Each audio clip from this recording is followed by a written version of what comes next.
At the moment of the Blue Star civilization's destruction, Chen Yi entered the ruined space, marking the beginning of his journey across various universes and worlds, with his combat power skyrocketing. His first mission was to traverse to a zombie world, where other ruin seekers were busy slashing zombies. Chen Yi casually raised his hand, and a surge of telekinetic power crushed a 100-meter-tall building into ruins.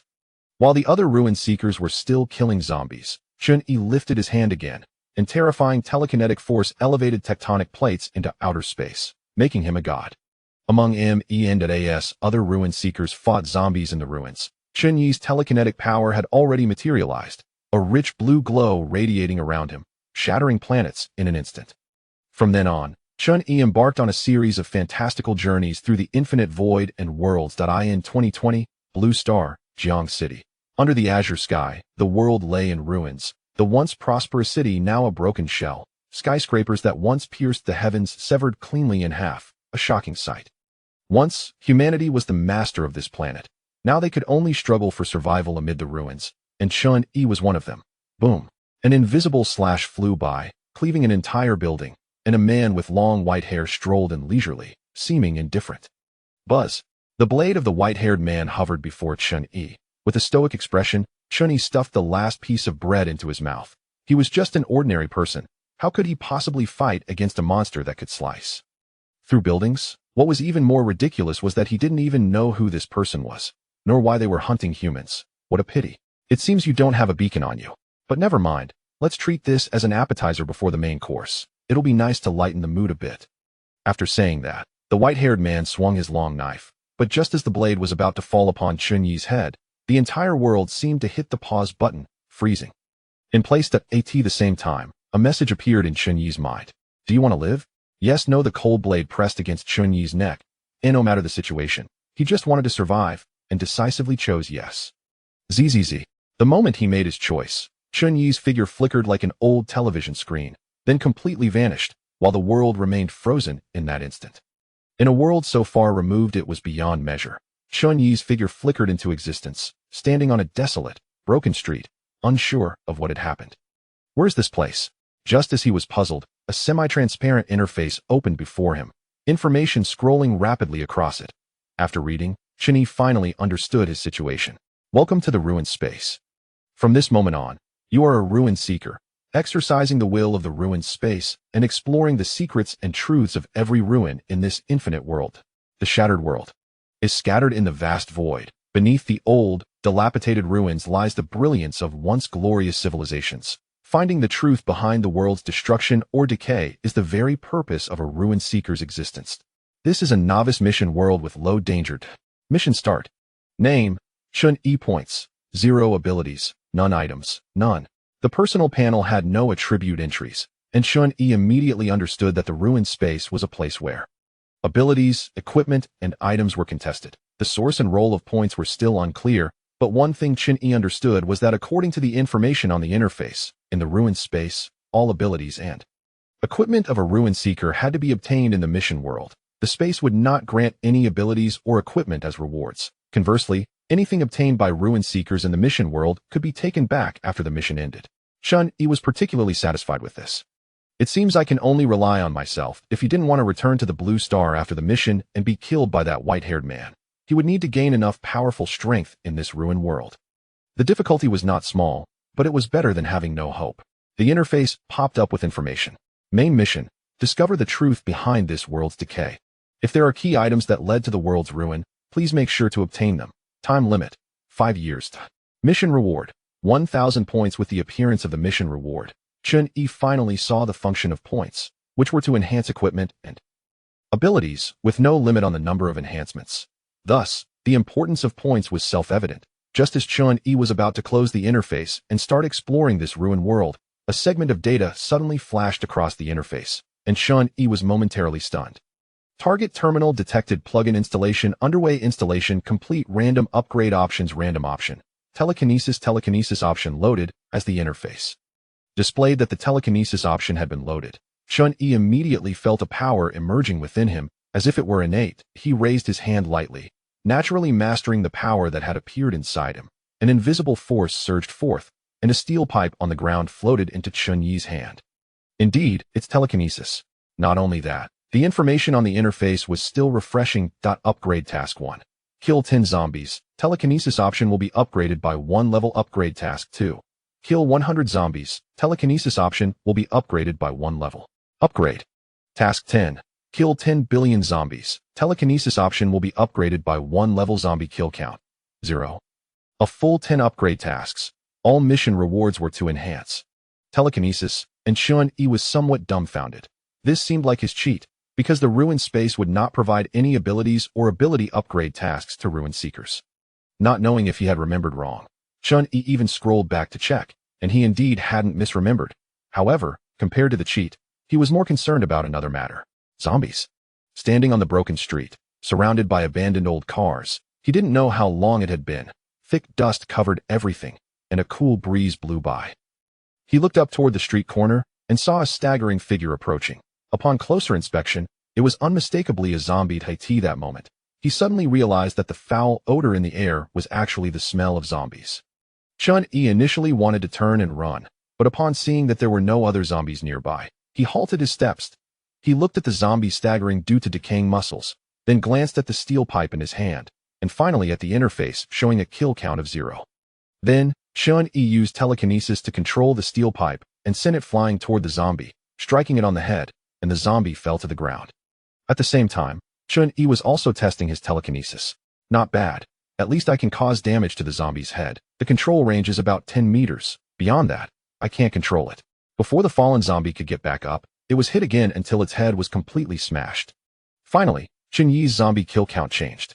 Zombie kill count 1. He murmured softly. It can be confirmed that the fatal weakness of zombies in this world is still the brain.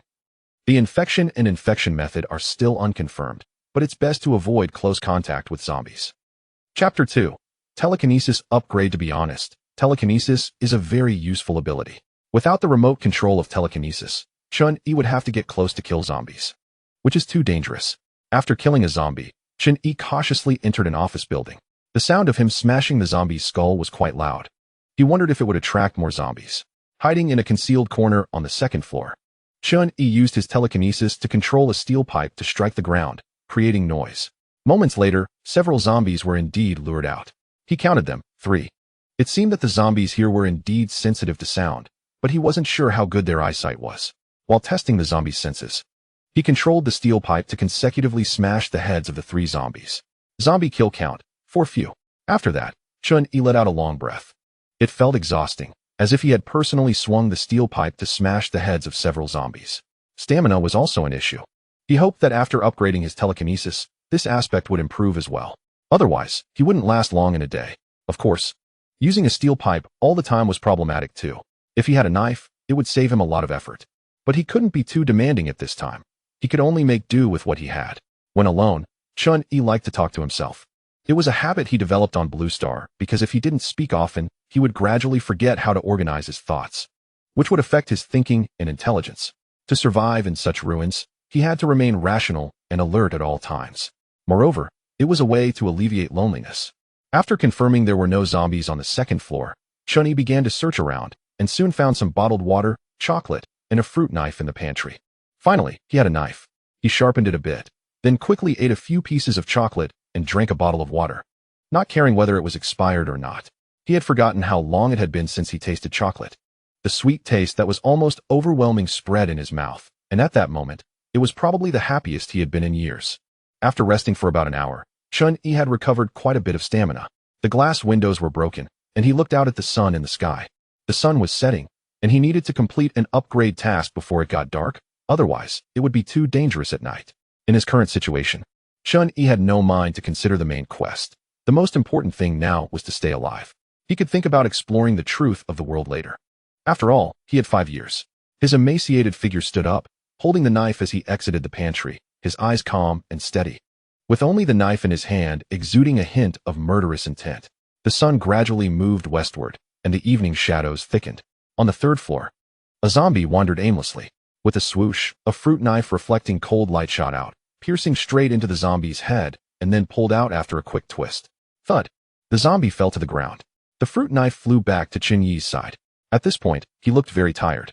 But the good news was that he had finally completed an upgrade task. Zombie kill count 10. Upgrade Task 1 completed. Telekinesis option upgraded. Telekinesis LV2. In an instant, Chen Yi's fatigue vanished. The telekinesis within him rapidly strengthened, and as the telekinesis grew, his emaciated body became healthier and stronger.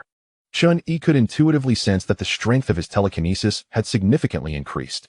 If the strength of his telekinesis before was equal to his physical strength, now it was different. He glanced at the steel pipe by his waist. With a thought, the pipe flew into the air, and Chen Yi simply reached out to grip it, crushing the hard steel pipe into a ball. After the upgrade, the strength of his telekinesis surprised Chen Yi immensely. Roughly estimating, his effective control range was now a radius of 30 meters, much larger than before. Moreover, after the upgrade, his stamina had also noticeably improved. This aligned with his previous thoughts. Stamina and the duration and strength of telekinesis were positively correlated. When one improved, so did the other. With such strong telekinesis, he could probably crush a zombie's head from a distance even without a weapon, but it was still better to use a weapon as it would be less tiring. Chen Yi jumped on the ground, and surprisingly jumped up to stand upside down on the ceiling.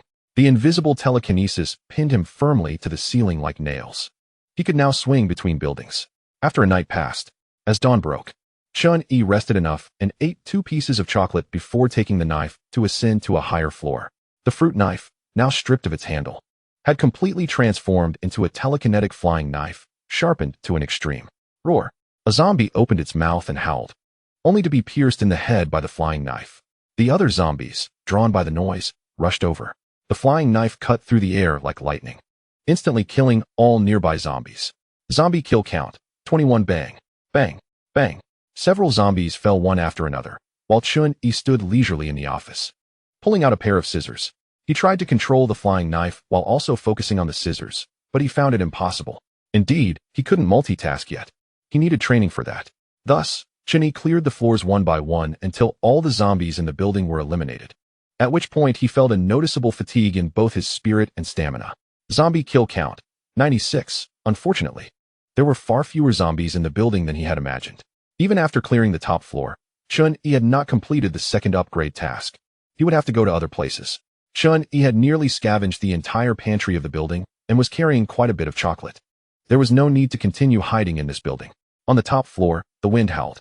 Chen Yi looked down and then jumped directly off, using his telekinesis to form claws and ropes to grasp the outer wall of the building and swing through the air. On the 23rd floor of a certain skyscraper, the outer glass windows were already broken. With the sunlight, he could see many zombies wandering inside this floor. One zombie wandered to the window and was quickly pierced in the head by a flying knife. Chen Yi leaped from midair, landing accurately inside the building. Hearing the noise, the other zombies were immediately alerted. Roar! Roar! Chen Yi waved his hand, and the flying knife, gleaming with an astonishing cold light, swept through the nearby zombies like cutting grass, black blood splattering into the air as one zombie after another fell to the ground. Zombie kill count, 105. Upgrade task 2 completed. Telekinesis option upgraded. Telekinesis LV3. With the completion of the second upgrade task, Chen Yi's telekinesis was upgraded once again. Chapter 3. Equipment explosion. Chen Yi could clearly feel that the strength of the telekinesis within him had received another tremendous boost. This powerful feeling was so incredible that Chen Yi found it hard to believe. Each time he upgraded, the improvement in telekinesis was immense. It was not an exaggeration to say that he suspected he could now use telekinesis to throw a tank. It was truly absurd. Besides the strength, this upgrade also brought about a very obvious change. Telekinesis had transformed into Chen Yi's sensory ability. Wherever his telekinesis reached, he could see and hear, even in blind spots. As long as his telekinesis could touch it, he could perceive the situation there. Extended senses? That was quite convenient. As he spoke, a surge of telekinesis struck the floor, creating a loud noise as Chen Yi smashed a large hole in the floor. He was too lazy to take the stairs and decided to take a shortcut. With this, all the zombies on the floor were alerted and rushed towards Chen Yi. He scanned the area, and his telekinesis surged like a tide.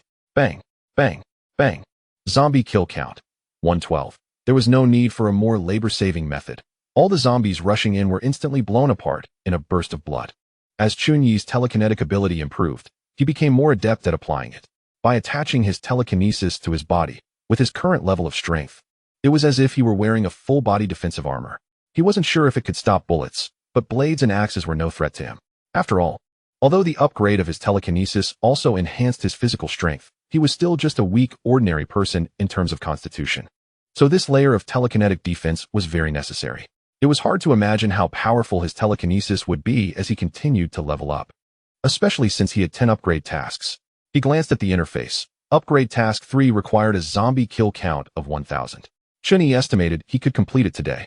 No one could refuse the allure of great power, and Chen Yi was immersed in killing zombies, moving through them with incredible speed and efficiency.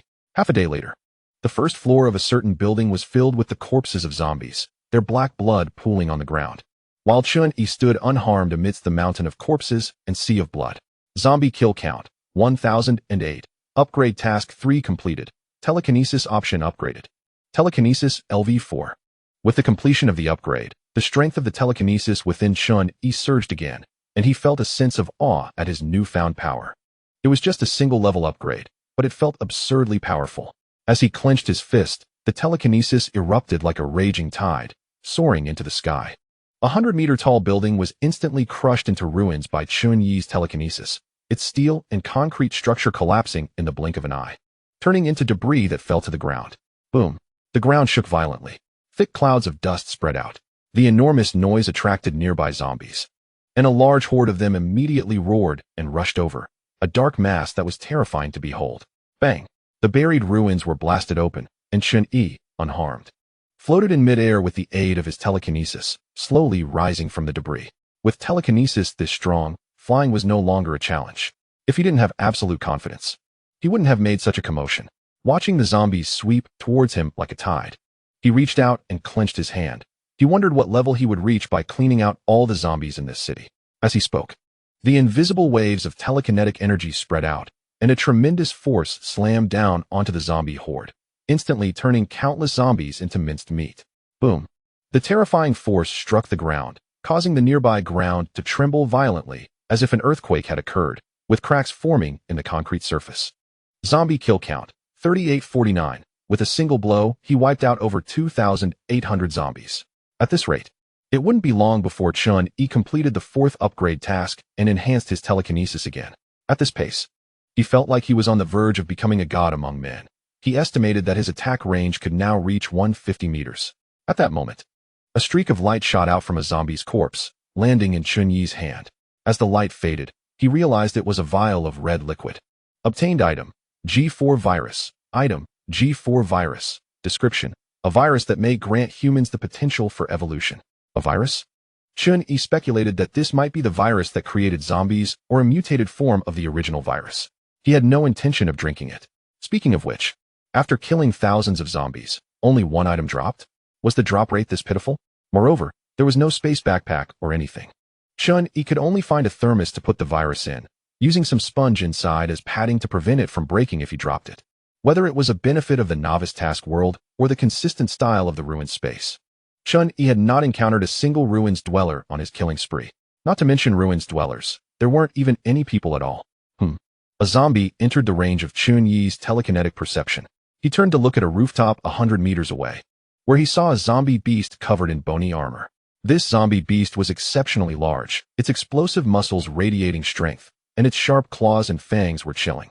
It stared at Chen Yi from a distance, seeming to sense danger and not daring to come too close.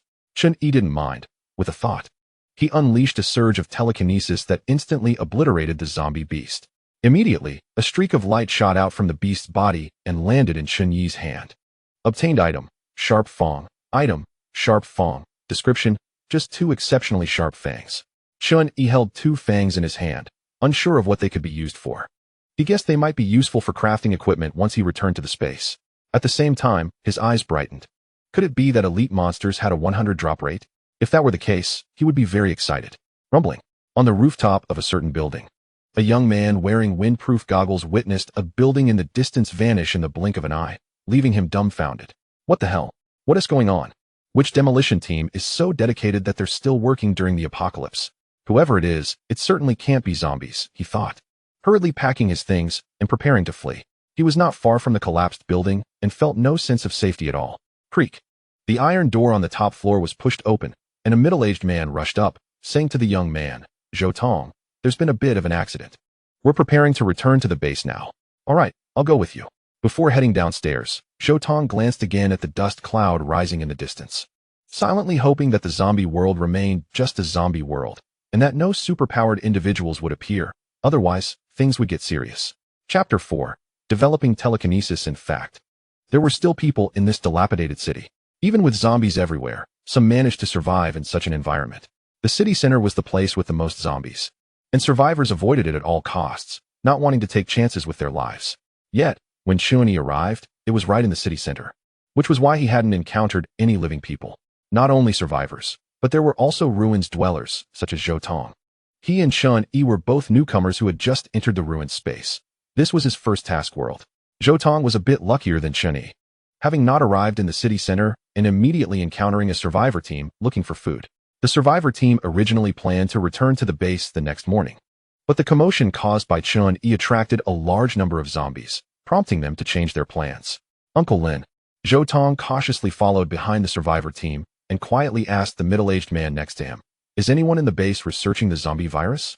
The reason he asked was that he had seen the survivor team collecting cellular samples from zombies during their food search. He had heard that Uncle Lin was an old-timer at the survivor base, so he should know something. Uncle Lin nodded. Yes. The survivor base was established in a biological research institute. Since we have the conditions, we should definitely study this thing. Maybe we can develop an antibody for the virus.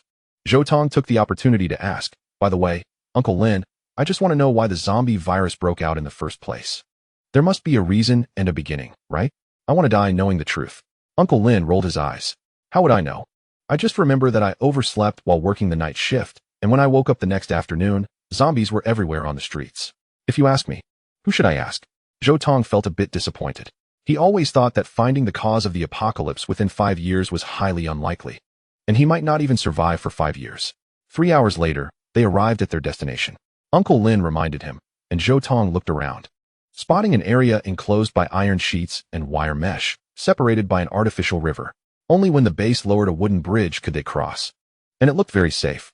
Zhou remained vigilant in his heart, still not fully trusting the people in this base. If he had other choices, why would he take this risk? He also wanted to be a powerful force to be reckoned with, or a lone wolf skilled in survival techniques. But unfortunately, he was just an ordinary weakling, only able to seek warmth in numbers. As soon as he entered the base, he was knocked down by someone with a tranquilizer gun. Zhou fell straight to the ground. The last thought in his mind was, "Damn, that was fast." In the city center, boom. A tall building was uprooted and thrown by Chen Yi, crashing into other buildings with a thunderous roar, crushing a large group of oncoming zombies. The louder the noise, the more zombies came rushing in. Chen Yi unleashed his full power, transforming into a human disaster, wreaking havoc everywhere he went, leaving ruins in his wake. Zombie kill count, 9580. Many zombies were wandering inside the building. They had no brains and wouldn't go down the stairs. Hearing a sound, they would just run towards the source of the noise, even if it meant hitting a wall. Chen Yi didn't have time to clear each floor. He smashed the building to pieces in one go. That's why he looked like a rampaging destroyer. Moments later, as another building was crushed by a surge of telekinetic force, all the zombies inside were eliminated, and Chen Yi's zombie kill count finally surpassed 10,000. Zombie kill count, 10007. Upgrade task for completed. Telekinesis option upgraded. Telekinesis LV5. Boom. An uncontrollable surge of powerful telekinesis swept out, rapidly expanding from Chen Yi's center, destroying every building in its path, leveling everything within 100 meters to the ground in the blink of an eye. Dust filled the air, and Chen Yi's figure could be faintly seen standing in midair, surrounded by telekinesis so powerful that it distorted the air and vision, making him appear very ethereal. This was LV5 telekinesis, instantly destroying all buildings within 100 meters. The terrifying strength and destructive power need not be elaborated on. Chen Yi was one step closer to becoming a god among men. Not only the telekinesis, but this upgrade significantly improved Chen Yi's control precision over telekinesis. It's not an exaggeration to say that he could now accurately hit any target a kilometer away with a telekinetic bullet. And this wasn't the limit. Based on the perception extending ability of telekinesis itself, Chen Yi could now control it down to the cellular level. In other words, he could inject telekinesis into his own cells, allowing his body to be protected from all directions by telekinesis, thereby enhancing his physical strength. With powerful telekinesis infused into every cell of his body, a blue light flickered in Chen Yi's eyes as he punched down into the ground. Boom. The earth shook violently. The ground erupted with countless cracks that spread out wildly, and then the ground beneath his feet suddenly sank, with the ground within 100 meters sinking several meters in height. This way, the issue of physical condition would be resolved. Of course, the enhancement in control could also develop many application techniques, depending on personal knowledge and imagination. A telekinetic vortex appeared in Chen Yi's hand. The rapidly spinning telekinetic vortex generated heat by rubbing against the air, and then the air ignited, producing a blazing flame in Chen Yi's hand. In his other hand, another telekinetic vortex appeared, rapidly absorbing a large amount of air, condensing the moisture in the air, flowing swiftly within the vortex. Techniques that resembled magic. For a moment, Chen Yi was immersed in the development of telekinesis, enjoying himself, as zombies couldn't escape anyway. Developing more application techniques was always beneficial. At least he wouldn't need to carry a lighter anymore. Half a day quickly passed, and Chen Yi was in a good mood, having developed many techniques, especially making significant breakthroughs in the sensory range techniques. Previously, he had always spread his telekinesis in all directions, which allowed him to grasp the surrounding situations completely, but greatly limited the distance. Now, Chen Yi improved this technique by focusing his telekinesis in one direction, stretching it out as far as possible, and then quickly sweeping around himself like radar. This method was highly efficient, and Chen Yi could now easily sense any situation within a radius of 5 kilometers, having complete control over the entire city. Due to the improvement in sensory techniques, Chen Yi immediately discovered the only survivor base in the city, and he looked surprised. It seemed there was something interesting. Chapter 5. The zombie virus. When Zhou Tong woke up, he found himself locked in a transparent laboratory, with a middle-aged man in a white coat standing outside. He checked his body and, relieved that he was not missing any limbs, calmly said to the middle-aged man outside the lab, "Aren't you supposed to explain the situation to me? What am I, a lab rat?" The middle-aged man nodded. Damn. Upon hearing this, Zhou Tong's calm demeanor was instantly shattered, and he cursed. I knew there had to be a conspiracy here. Those zombies outside were made by you, right? This guy was quite clever, still thinking about completing his mission at this point. Unfortunately, the middle-aged man shook his head and said, "You're overthinking it. The zombies outside have nothing to do with my research institute. I only started researching them after the zombie virus outbreak, since it seemed he couldn't escape anyway." Zhou Tong calmly chatted with the middle-aged man, hoping to glean some useful information. He was very curious. What are you researching? The middle-aged man, who seemed a bit bored, actually started to talk to Zhou Tong. How to use the zombie virus to enhance the human body. Enhance.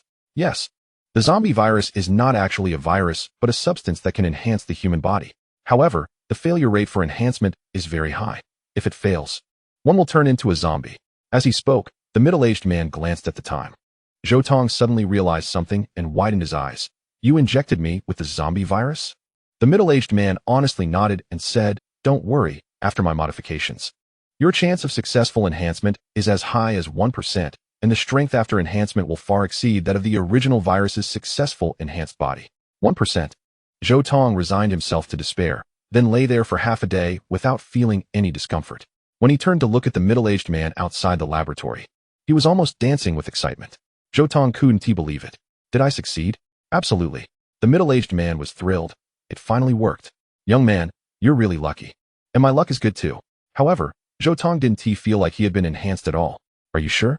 I'm sure, the middle-aged man said. I have specifically enhanced your self-healing ability. From now on, as long as your brain doesn't suffer a fatal injury and you have sufficient energy supply, all your injuries will heal quickly. Even if your limbs are severed, they can regenerate in a short time. Really? Upon hearing this, Zhou Tong couldn't help but get excited. Without further ado, he bit down on his own hand until he saw the wound he had bitten heal before his eyes, confirming that what the middle-aged man said was true. Zhou Tong never expected that his first ability would come from being a lab rat, and the emotional roller coaster was truly exhilarating. How about it? The middle-aged man asked Zhou Tong excitedly. From this moment on, you are the new human of this world. Would you like to lend me a hand? Together, we can lead humanity toward a new evolution. At the same time, Zhou Tong was at a loss for words. This person's speech was too melodramatic for him to respond. However, he had no other choice and was just about to agree when a loud rumble shook the base violently. Inside the laboratory, Zhou Tong and the middle-aged man were rocked back and forth, initially thinking it was an earthquake. It wasn't until the ceiling was torn open and blinding sunlight flooded in that they realized the situation outside. They saw the entire research building snapped in half. Floating in midair, while Chen Yi stood like a deity descended to earth under the sun, the air around him twisting and distorting, making it hard to see his form. For a moment, both Zhou Tong and the middle-aged man were so terrified that they couldn't speak, completely shocked. What the hell is a new human? This is what a new human really is, damn it. In that instant, their worldview was completely refreshed. Inside the base, a group of survivors looked up at the research building floating in midair. The figure hovering there seemed so small, yet its presence was so overwhelming that it felt suffocating. What is happening? Who is that person? Am I dreaming? Someone pinched themselves, and the sharp, clear pain told him this was definitely not a dream. Someone was really flying and had demolished their research building. As Chen Yi landed, a powerful telekinetic force rippled through the air like waves on water, instantly destroying the laboratory that trapped Zhou Tong. Zhou Tong swallowed hard. Although he couldn't see the telekinesis, the twisted air and distorted vision constantly reminded him of an invisible force surrounding them. The worst fear had come true. There were indeed superpowered individuals in this world, and to such an outrageous extent. Chen Yi's gaze fell on the middle-aged man, who immediately tensed up, sweating profusely. If possible, I hope you can answer some of my questions or provide me with some assistance in finding the answers. Why, you can ask. The middle-aged man nodded quickly. Fearing he would be too slow, Chen Yi asked, what is the cause of the zombie virus outbreak? Was it man-made or accidental? If it was man-made, who did it? Where did the zombie virus first break out? Upon hearing this, the middle-aged man's face turned pale because he couldn't answer any of these questions. But he couldn't say, I don't know, but I can give you some clues. At least it wasn't a complete loss. Chen Yi nodded. Go ahead. The middle-aged man hurriedly said, the base has been receiving broadcast information over the past few years. Dongzhou Island is calling for survivors. Many people must have gone there. You might find the answers to these questions there. Is there a map? Yes. The middle-aged man pulled out a travel brochure filled with maps from various places. Flipping to a certain page and pointing it out to Chen Yi. This is our current location, and this is Dongzhou Island. Just head east to get there. The travel brochure floated into Chen Yi's hands. He looked at the distance and noticed that they would have to pass through several cities along the way, which was just right for clearing out the zombies there. No delay in the upgrade tasks or mainline tasks. Thank you. The half-floating research building slowly descended. And just as Chen Yi was about to leave, Zhou Tong realized this was an opportunity and quickly seized it. Boss, do you accept little brothers? We're all new humans. Chen Yi paused for a moment, then flew straight away. Not needed. Zhou Tong sighed, regretting not latching onto a powerful ally. Taking advantage of the chaos caused by the laboratory's destruction, he bolted, as the base was in disarray, making it a perfect time to escape. Chapter 6. Extreme Eruption. He had a clue for the mainline task, although he wasn't sure if he could find the truth about the apocalypse on Dongzhou Island. At least he now had a clear goal. Chen Yi did not rush to leave. He couldn't waste the zombies here. Before leaving, he decided to conduct a thorough cleanup, estimating he could complete 1 or 2 upgrade tasks. He also wanted to try out the newly developed moves.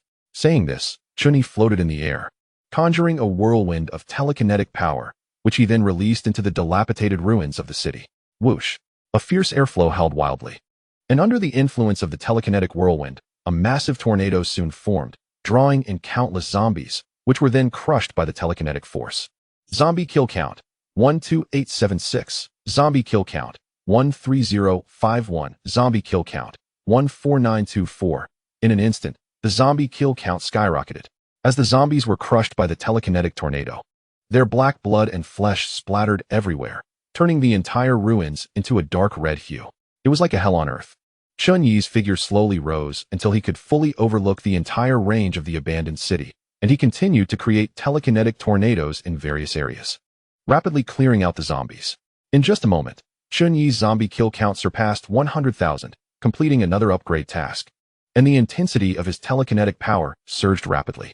Zombie kill count, 104632. Upgrade task 5 completed. Telekinesis option upgraded. Telekinesis LV6. Buzz. Boom.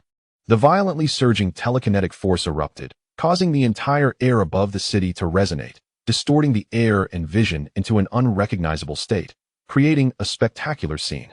In the survivor base, the survivors looked at the massive black tornadoes swirling around the city, staring up at the distorted sky, nearly holding their breath, terrified to the core. Is this the apocalypse? Zhou Tong had just run out of the research building, looking at the terrified survivors, secretly thankful for his good luck. He then took the opportunity to ambush a survivor guarding the wooden bridge, dropped the bridge, and ran out of the base with all his might, even managing to swipe the survivor's crossbow and dagger before fleeing. Fortunately, there were no zombies or tornadoes near the survivor base, and Zhou Tong successfully escaped with his life. He looked at the exaggerated scene around him, and without even thinking, he knew it was the work of that boss. Is it true? Can new humans be this powerful? With this boss as a role model, Zhou Tong suddenly felt full of confidence for his future. The LV6 telekinesis didn't show any more changes. It simply had a massive increase in intensity. It's not an exaggeration to say that Chen Yi felt he could lift the entire city below him and even temporarily change the weather in the area. He was fully aware of the situation within a radius of several dozen kilometers. Currently, he couldn't withstand a nuclear bomb. But any missile or attack would be detected the moment it entered his perception range, making it impossible to hit him. This made cleaning up the zombies much easier.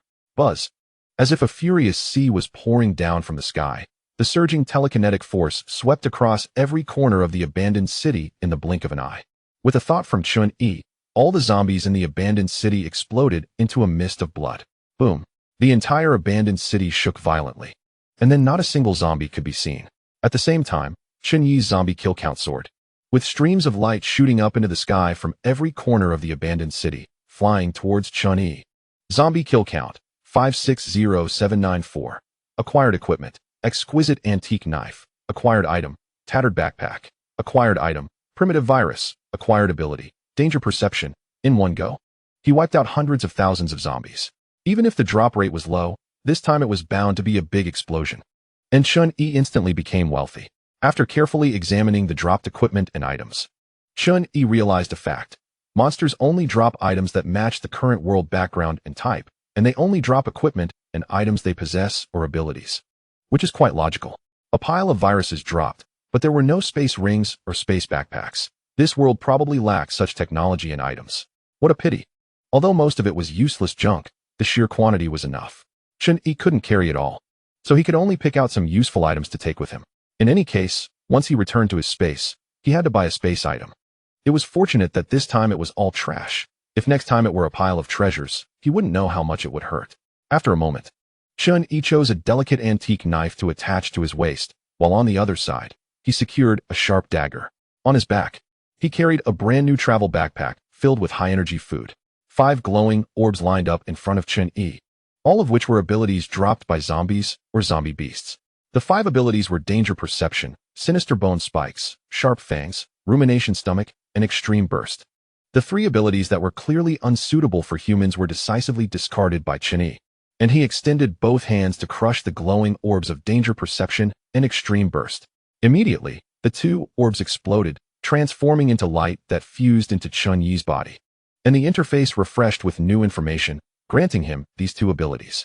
Ability acquired. Danger Perception LV1. Danger Perception LV1. You will have a premonition when danger appears. Ability acquired. Extreme Burst LV1. Extreme Burst LV1. Ignoring pain and injuries, you can exert your full strength for the next 10 seconds, at the cost of worsening your injuries afterwards and falling into a state of weakness for 10 minutes. These were 2 relatively decent abilities. But with the enhancement of his psychic power, it was unlikely Chen Yi would need to rely on them. Nevertheless, being prepared was a good thing. And Chen Yi was cautious, so having a bit more backup would give him confidence. After making his selections, the discarded items, equipment, and abilities vanished into thin air as if they had never existed. Chen Yi decisively dove into the clouds. Boom. A sonic boom echoed in the air, and the visible water vapor was compressed into a barrier, which Chen Yi then instantly broke through, disappearing into the clouds at a speed exceeding the sound barrier. Every cell in Chen Yi's body was filled with powerful psychic energy, allowing him to withstand burdens and overloads beyond what ordinary people could imagine. With his current psychic strength and quality, he could easily surpass 3 times the speed of sound, with the limits still unknown.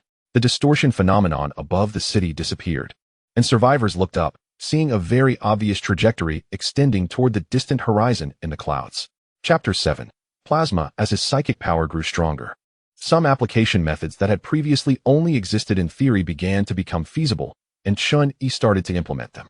Theoretically, as long as the temperature and pressure were strong enough, Chen Yi could directly rub air to create plasma. This substance could reach temperatures of several thousand degrees, enough to vaporize most materials in an instant, making it an ideal means of attack. Almost all ordinary equipment would be rendered useless in its presence. The key lay in the high temperature and high pressure. The high temperature, high pressure environment required for fusion could be provided by fission. So Chen Yi didn't need to go through such trouble. He could just rub it by hand. First, he would create a psychic vortex, then continuously compress the surrounding air. After a moment, the air confined in the center of the psychic vortex would experience a rapid rise in pressure and temperature. If he maintained this, a dazzling mass of plasma could be produced. It sounded simple, but executing it was not easy. Chen Yi was able to accomplish this solely because his psychic power was strong enough and his control was sufficiently refined. Boom! In the dark thunderstorm clouds, Chen Yi's rapid figure darted by, with bolts of lightning striking him, all of which were blocked by his psychic barrier. It worked. He was somewhat surprised. The process was even faster than he had imagined. He saw a mass of plasma cradled in his palm, where powerful psychic energy created a vacuum area to isolate the temperature, and the distorted psychic barrier weakened the dazzling light. This small mass of bright blue plasma contained unimaginable energy. He planned to test its power at the next ruined city. The spread of the zombie virus led to the apocalypse, but as the middle-aged man at the survivor base said, this was also an opportunity for human evolution. Under normal circumstances, the chance for an ordinary person to successfully enhance after being infected by the zombie virus was less than 1 in 100,000. To increase the success rate of the virus enhancement to 1% was no exaggeration to call it genius. With billions of people infected with the zombie virus, it was normal for a group of successful enhancers to emerge, and these people also called themselves new humans. The zombie virus would reorganize the genes of living beings. And once successfully enhanced, certain functions of humans would receive permanent and significant boosts. As for abilities like controlling natural energy, that was out of the question. There was nothing like that in human genes, and no amount of reorganization would produce such abilities. At most, it would be something like electric eels discharging electricity. Outside an abandoned city, a group of fully armed personnel was ready to go. A burly man in a black combat suit muttered to himself, "Discharge? What use is this useless ability? At most, it would just make a zombie shudder in close combat. But if it comes down to close combat, why not just use a knife?" He was particularly dissatisfied with his ability. If only it were a physical enhancement or a constitution enhancement, but instead, he got this trash ability to discharge electricity. Hey, let's listen to the combat plan. Got it. The burly man slung his automatic rifle and walked among the other team members. Standing at the front was a middle-aged man in a black combat suit. The commander of this special forces unit, who was also a very strong new human, rumored to have single-handedly taken down over 200 zombies with a knife. Super impressive. Listen up. The commander held up a photo, which showed a white-haired girl wearing a black coat. This is our mission target. She is somewhere in this city. Find her and bring her out intact. Do you all understand? Understood. Check your equipment. Move out. During the operation, a team member asked the burly man, "This mission sounds a bit unreliable. What do you mean by find her? Where do we look? What are you afraid of?" The burly man replied nonchalantly, "Anyway, even if we run out of bullets, the commander will carve a bloody path with his knife. If the sky falls, someone tall will hold it up." True enough. Just after he finished speaking, before the Special Forces unit could fully enter the urban building zone, a deafening sound of an explosion echoed from the sky, and a black line shot directly into the urban buildings. The burly man was surprised. What the hell? Boom. A tremendous roar deafened everyone, instantly overshadowing the burly man's voice. The rapidly expanding air formed a visible shockwave that swept through, scattering the Special Forces unit in an instant. The commander shouted, "Find cover." It wasn't until the shock subsided that the members of the Special Forces unit peeked out, looking bewildered, completely unaware of what had just happened. A meteorite? Commander, should we continue the mission? Continue with the mission. The commander pondered for a moment before deciding to proceed with the mission. Taking advantage of the opportunity since the zombies had been attracted elsewhere, their actions should go more smoothly. In the abandoned city, Chen Yi's figure rose from a pit, and his powerful psychic energy swept over the city, instantly making him clear about the situation here. There were quite a few zombies, so he decided to try out his new technique. Saying this, a massive psychic vortex appeared above Chen Yi, and as the vortex absorbed, a large amount of air was compressed inside, with temperature and pressure rapidly rising. As a bright blue light ignited, a mass of high-temperature plasma flowed within the psychic vortex. Roar! A large number of zombies were attracted by the tremendous noise, surging in from all directions like a black tide, a dense horde of zombies rushing towards Chen Yi. A dazzling light suddenly burst forth, and the high-temperature plasma in the psychic vortex shot out under high pressure, sweeping through like a laser. The scorching air exhibited distortion phenomena, and everything that came into contact with the high-temperature plasma was completely evaporated in an instant, disappearing without a trace. A tsunami-like horde of zombies evaporated in an instant, and a bright blue beam shot several kilometers away, cutting through buildings like tofu, snapping them in half. Zombie kill count 564736. The members of the Special Forces had barely taken a few steps when a plasma beam swept over their heads, causing the buildings in front to collapse one after another in an extremely spectacular scene. Boom, boom, boom. Debris flew, and the ground trembled. Compared to the collapsing skyscrapers, they felt utterly insignificant, like ants. Retreat. Finally, the commander realized that what had fallen into the city was definitely not a meteorite. He frantically ordered a retreat as the entire city's skyscrapers collapsed. In the midst of the massive noise, no one could hear what he was saying, and the team members could only follow him and run for their lives. The burly man was so frightened by the scene that he couldn't help but scream, "Are aliens attacking our planet?" The Special Forces were desperately retreating from the buildings, while behind them, one building after another collapsed, and the entire city was crumbling wildly. Chapter 8. Dongzhou Island. When the buildings of the abandoned city stopped collapsing and the plasma beams disappeared, the team members of the Special Forces were still in shock. They swore they had never seen such an exaggerated scene in their lives, with inexplicable beams flying everywhere and buildings falling like dumplings. They could think of no other possibility than an alien attack. New humans? What a joke. No one dared to think in such an absurd direction. The mission to find the silver-haired girl would have to wait. The commander just wanted to know what had happened in this abandoned city. Also, what exactly was that thing that had just fallen? Release the drones. The team members were still in a daze, but once they reacted, they opened the boxes in their hands and activated the drones, sending them out to explore the abandoned city. Chen Yi looked at his creation with great satisfaction. The power of the plasma beam was about what he had imagined, though it was slightly less destructive, but it was much stronger than pure psychic destruction. The appetizer was over, and now it was time for the main course. His figure slowly rose into the sky, and a terrifying psychic force enveloped the entire abandoned city. Buzz! An invisible wave swept across, instantly rendering all the drones in midair useless. After a thought from Chen Yi, the entire abandoned city shook violently. Boom, boom, boom. All the zombies and zombie beasts in the abandoned city exploded into a mist of blood, a thick black-red mist lingering over the ruins, unable to dissipate for a long time. In an instant, Chen Yi's zombie kill count skyrocketed. Beams of light flew in from all directions, and all the equipment, items, and abilities exploded, ready for Chen Yi to choose. Zombie kill count 847924. Acquired item, zombie virus serum. Acquired equipment, durable mountaineering boots. Acquired ability, night vision. There wasn't much of value, so Chen Yi chose night vision and pocketed the zombie virus serum, as it might come in handy later. Mastered ability, night vision LV1. Night vision LV1. Darkness can no longer obstruct your vision. An eerie silence ensued. The members of the Special Forces looked incredulously at the figure in the sky, while the commander held a telescope but could only see a distorted human shape. The psychic force had distorted the light too much. They could only tell it was definitely a person, but beyond that, they couldn't make out any details. The burly man swallowed hard, his pupils constricting to the maximum. He would rather believe he was dreaming. Do you think that is an alien or a new human? At that moment, the commander was taken aback. It seemed like he was looking at us. No, it was definitely looking at them. The next moment, the members of the Special Forces were collectively lifted into the air, being pulled before Chen Yi.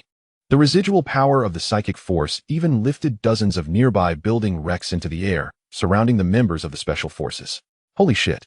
The burly man felt his body trembling uncontrollably. Under such power, even if Chen Yi claimed to be a god, he would absolutely believe it. In midair, the wind howled, and the building wreckage floated around. When Chen Yi spoke, the psychic force vibrated the air, altering his voice. Who are you?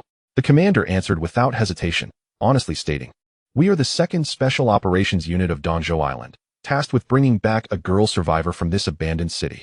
Dongzhou Island? To maintain such armed forces and travel such a long distance in the apocalypse is quite impressive. It's even possible that they are the masterminds behind the apocalypse. Though that's just speculation. Other places likely still have survivor bases with considerable armed forces. The masterminds aren't necessarily Dongzhou Island. Chen Yi initially intended to go to Dongzhou Island, and now he encountered their people along the way, which he considered good luck. As he questioned them, his psychic force surged around him, instilling fear in the commander and others. Not interested in why Dongzhou Island wanted to take the girl, Chen Yi directly asked, "Tell me everything you know about the spread of the zombie virus and the cause of the apocalypse." The commander nervously swallowed again and said honestly, "I only know that Dongzhou Island was fully prepared before the outbreak of the zombie virus. I don't know anything else." That's enough. Knowing this was sufficient. At least it could be inferred that Dongzhou Island likely had prior knowledge of the zombie virus outbreak, which is why they were prepared. Whether or not it was true, he would find out on the way. Chen Yi felt he was getting closer to the truth of the apocalypse. Which direction is Dongzhou Island? The commander opened his tactical tablet and pointed east. According to satellite navigation, Dongzhou Island is 500 kilometers away from us. Having satellite navigation makes things easier. You will come with me. Huh. The commander looked confused. Was his business not finished yet? Then, the floating building wreckage rapidly fell, crashing into the abandoned city and turning into piles of ruins. Above the ruins, a silver-haired girl looked up at Chen Yi's figure. Dongzhou Island sought her out because she was the first new human to exhibit comprehensive enhancements and even possess psychic abilities in the apocalypse, making her of immeasurable research value. The survivors barely clinging to life in the ruins regarded her as a goddess, but at that moment, the girl seemed to have encountered a true deity. Boom. The falling buildings, the trembling earth, and the silver-haired girl amidst the ruins. The girl's gaze was fervent. In this despairing ruin, she seemed to find the meaning of survival. This is a true god. Boom. An explosive sound echoed in the air as Chen Yi, along with the commander, vanished into the clouds in an instant. The members of the special forces landed safely, still feeling as if they were dreaming. As they exchanged glances, they sensed that something significant was about to happen on Dongzhou Island. Quick, notify headquarters. In truth, it didn't matter whether they notified them or not. Chen Yi was rushing towards Dongzhou Island at 5 times the speed of sound. 500 kilometers looked far on a map, but he only needed less than a minute. What could Dongzhou Island accomplish in a minute? They probably wouldn't even have reacted yet. Chen Yi originally planned to clear out the zombies in the cities along the way while on the road, but plans changed. And now he decided to deal with Dongzhou Island first. It turned out that even a minute was not enough to fully report emergency intelligence. And the members of the special operations team didn't even know how to report up. How to say it? A suspected new human capable of instantly destroying a city is about to attack Dongzhou Island? Would the headquarters believe this? Regardless of whether the upper management believed it or not, the special operations team reported it that way. Chapter 9. The Truth of the Apocalypse. Boom. The clouds were cleaved apart as they approached Dongzhou Island at 5 times the speed of sound, or even faster. The positioning signal on the tactical tablet flickered and appeared at an increasingly distant location. Moreover, Chen Yi's speed was still increasing. Dongzhou Island. Accustomed to the apocalyptic ruins, every survivor arriving at Dongzhou Island found it hard to believe that here stood towering skyscrapers and bustling traffic, with modern prosperity indistinguishable from the pre-apocalyptic world. The island's perimeter was fortified with a 5-meter-high iron wall, capable of blocking any zombies that might drift across the sea. Surveillance cameras were installed at intervals along the wall, monitoring every area around it without blind spots. Behind the wall was a large buffer zone, followed by a well-armed garrison. Dongzhou Island boasted a complete range of production lines, from food to military supplies, and it was this environment and condition that allowed over 10 million people to live on the island. Dongzhou Island was not a country but a well-organized giant corporation or company. There were no kings, no presidents, and no leaders, only a board of directors. The board consisted of dozens of members, all leaders and elites from various industries, whose existence ensured the smooth operation of Dongzhou Island. Inside the headquarters building, the board members were in a meeting when a subordinate rushed in urgently, directly integrating the special operations team's emergency report into the meeting. In the emergency report, a deep voice echoed in the conference room. Directors, there is no time. I'll be brief. A suspected new human target is heading towards Dongzhou Island, and you must prepare for battle. The chairman, sitting at the head of the table, frowned and said, "Report clearly. What do you mean by suspected new human? Is it just a new human? Does it warrant this level of emergency report?" Bang. Just then, an officer barged into the conference room, slamming the door against the wall with a loud bang. The officer quickly reported, "Chairman, the radar has detected a supersonic target approaching Dongzhou Island." "It's him," the burly man shouted hoarsely, alerting the board. "That's not a missile or anything. It's that new human. He is flying towards you. And the commander's position has been tracking him all along." At the Dongzhou Island Defense Headquarters, the minister said, "We can't wait for the board's response. The target is about to reach Dongzhou Island. No more waiting, shoot it down." "Yes," the minister decisively ordered. Immediately, missiles on standby ignited and soared into the sky, trailing orange flames and white smoke as they sped towards the target on the radar. However, before they could even get close, all intercepting missiles were inexplicably destroyed from dozens of kilometers away. The Defense Department could only watch helplessly as the target broke through their aerial defenses and plunged into Dongzhou Island. It wasn't until the target entered their line of sight and came to a halt that the defense personnel realized it wasn't a supersonic missile, but a person. No, more accurately, two people. A person? The minister thought he was seeing things, gazing incredulously at the footage on the screen, unable to believe that these two individuals had just flown at hypersonic speeds. What a joke. Chen Yi slowly descended, standing in the air outside the headquarters building. The commander felt a bit dazed, as if his soul hadn't caught up with him yet. This welcoming ceremony was quite lively. Chen Yi raised his hand slightly, and the entire headquarters building, along with dozens of underground floors, was uprooted and lifted into the air. The commander was unfazed, having just witnessed something even more extraordinary. Such a minor scene could no longer shake his nerves. The board was left in a state of confusion. They hadn't even clarified the Special Operations Team's report when Chen Yi had already taken their base. The islanders below had never seen such a grand scene and were thrown into chaos. Chen Yi sensed this, and the glass on one of the floors of the headquarters shattered, pulling dozens of board members into the air, causing them to scream in fright. He gave them enough time to calm down. After a moment, he spoke. Everyone, I initially intended to meet you politely, but I think if I show off my muscles first, the following matters should be much easier to discuss. The chairman, having experienced many storms, quickly calmed down despite never having seen such a scene. What do you want? Simple. Chen Yi got straight to the point. Tell me the truth about the apocalypse and the zombie virus. All right. The chairman nodded crisply. The facts differed slightly from what Chen Yi had guessed. The high-level officials of Dongzhou Island indeed knew the truth about the apocalypse, but they were neither the masterminds nor the direct cause. The 5-year main quest had only passed a few days, and Chen Yi had already progressed through most of it at an invincible speed. With the board's revelation, he finally learned the truth about the apocalypse. 20 years ago, a meteorite from outer space fell to this planet, and research found that it carried a special substance. This special substance could enhance human physical functions and even allow humans to evolve psychic powers. This was undoubtedly a major discovery. To study and develop this substance, funding from various countries cooperated to form a research organization, and some high-level officials of Dongzhou Island were once members of this organization. This special substance was the root of everything. Although it could enhance the human body, it was extremely unstable and would cause uncertain mutations in the human body. This was the special substance. A yellow liquid was projected on the screen while the chairman pulled out sealed documents and materials to show Chen Yi, recalling past events with great effort. Regardless, research continued. From the initial animal experiments to later volunteer human experiments, problems arose at this stage.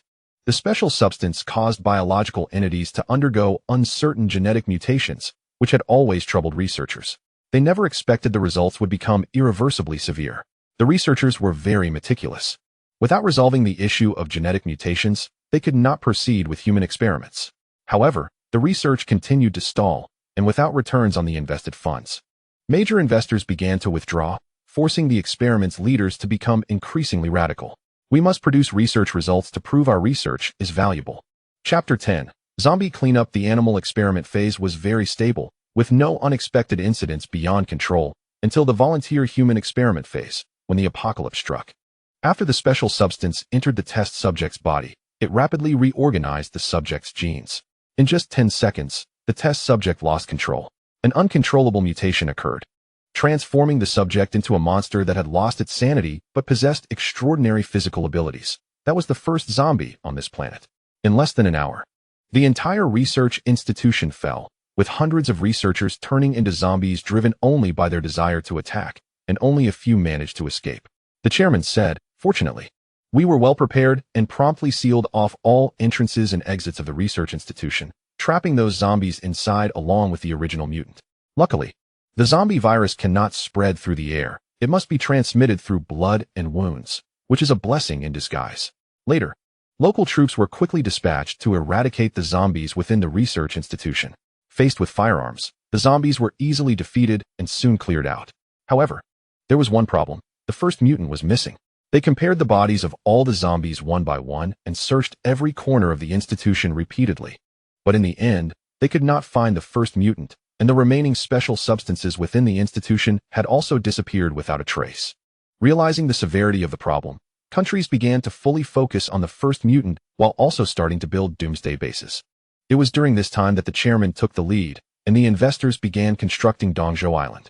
On the 10th anniversary of the first mutant's disappearance, the zombie virus appeared simultaneously around the world, catching humanity off guard and leading to a catastrophe. Many of the doomsday bases under construction were destroyed before they could be put into use due to internal outbreaks of the zombie virus. But Dongzhou Island was relatively lucky and escaped disaster. When it came to directly combating zombies, humanity's firearms could easily wipe them out. The problem lay in the high concealment of the zombie virus before it erupted, which caught people off guard. This was the first mutant. On the screen appeared a refined young man, his face terrifyingly pale, with striking white short hair and red pupils. He was an albino, which explained his features. Coincidentally or not, the earlier girl who exhibited comprehensive enhancement phenomena also displayed the same characteristics of white hair and red pupils. This is the whole truth. It can be basically confirmed that the outbreak and spread of the zombie virus is the work of the first mutant. May I ask if you need anything else? Just let us know, as long as it's within our capabilities. Those who recognize the times are the true heroes. The board members, having witnessed Chen Yi's power, cooperated exceptionally well. It was not a matter of whether they wanted to cooperate, but rather whether they wanted to survive. Chen Yi remained silent for a moment, and the board members immediately became tense. They had found the cause of the apocalypse. The special substances should be on the first mutant, and now they only needed to find the first mutant to complete the main quest. Don't worry, I'm not interested in your Dongzhou Island, nor am I a destroyer.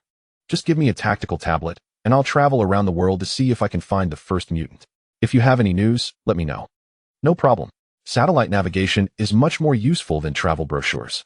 Chen Yi planned to start near Dongzhou Island, clearing cities one by one to level up. It all depended on the luck of the first mutant. Perhaps they would encounter Chen Yi at some point. After that, Chen Yi took the satellite navigation and left, extremely briskly, leaving the board members looking at each other in confusion. Soon, under the guidance of the satellite, Chen Yi once again set foot on land. Arriving above an abandoned city, without saying a word, he immediately unleashed his telekinesis and swept through. Boom! The entire abandoned city shook violently. Hundreds of thousands of zombies exploded into a mist of blood that filled the ruins, and Chen Yi's zombie kill count soared. Zombie kill count: 1, 129, 364, over 1. 12 million. The zombie kill count broke the million mark. Upgrade task 6 completed. Telekinesis option upgraded. Telekinesis LV7. Boom. The overwhelming and surging invisible telekinesis shook the sky and the earth, with the intensity and mass of the telekinesis increasing terrifyingly, scattering the white clouds in the sky in an instant. The dispersed telekinesis pressed down as if the heavens were collapsing, causing the ground below to slowly sink until the surrounding area could no longer withstand the pressure and cracked open with huge fissures. Moments later, everything returned to calm, and the telekinesis, like a tide, returned to Chen Yi's body, leaving only traces on the sky and earth to prove that something had once happened here. Chen Yi could no longer describe how powerful this force was. He only knew that within a radius of 200 kilometers, everything was under his control. There should be no material or creature on this planet that could counter this force, as long as he wanted. He could even lift the rocks within 200 kilometers beneath his feet into the outer space of the atmosphere, an absurd level of strength. Such strong telekinesis was naturally indestructible. As long as he did not disperse the telekinesis around him, basically no attack could threaten Chen Yi. Streams of light flew in, hovering before Chen Yi.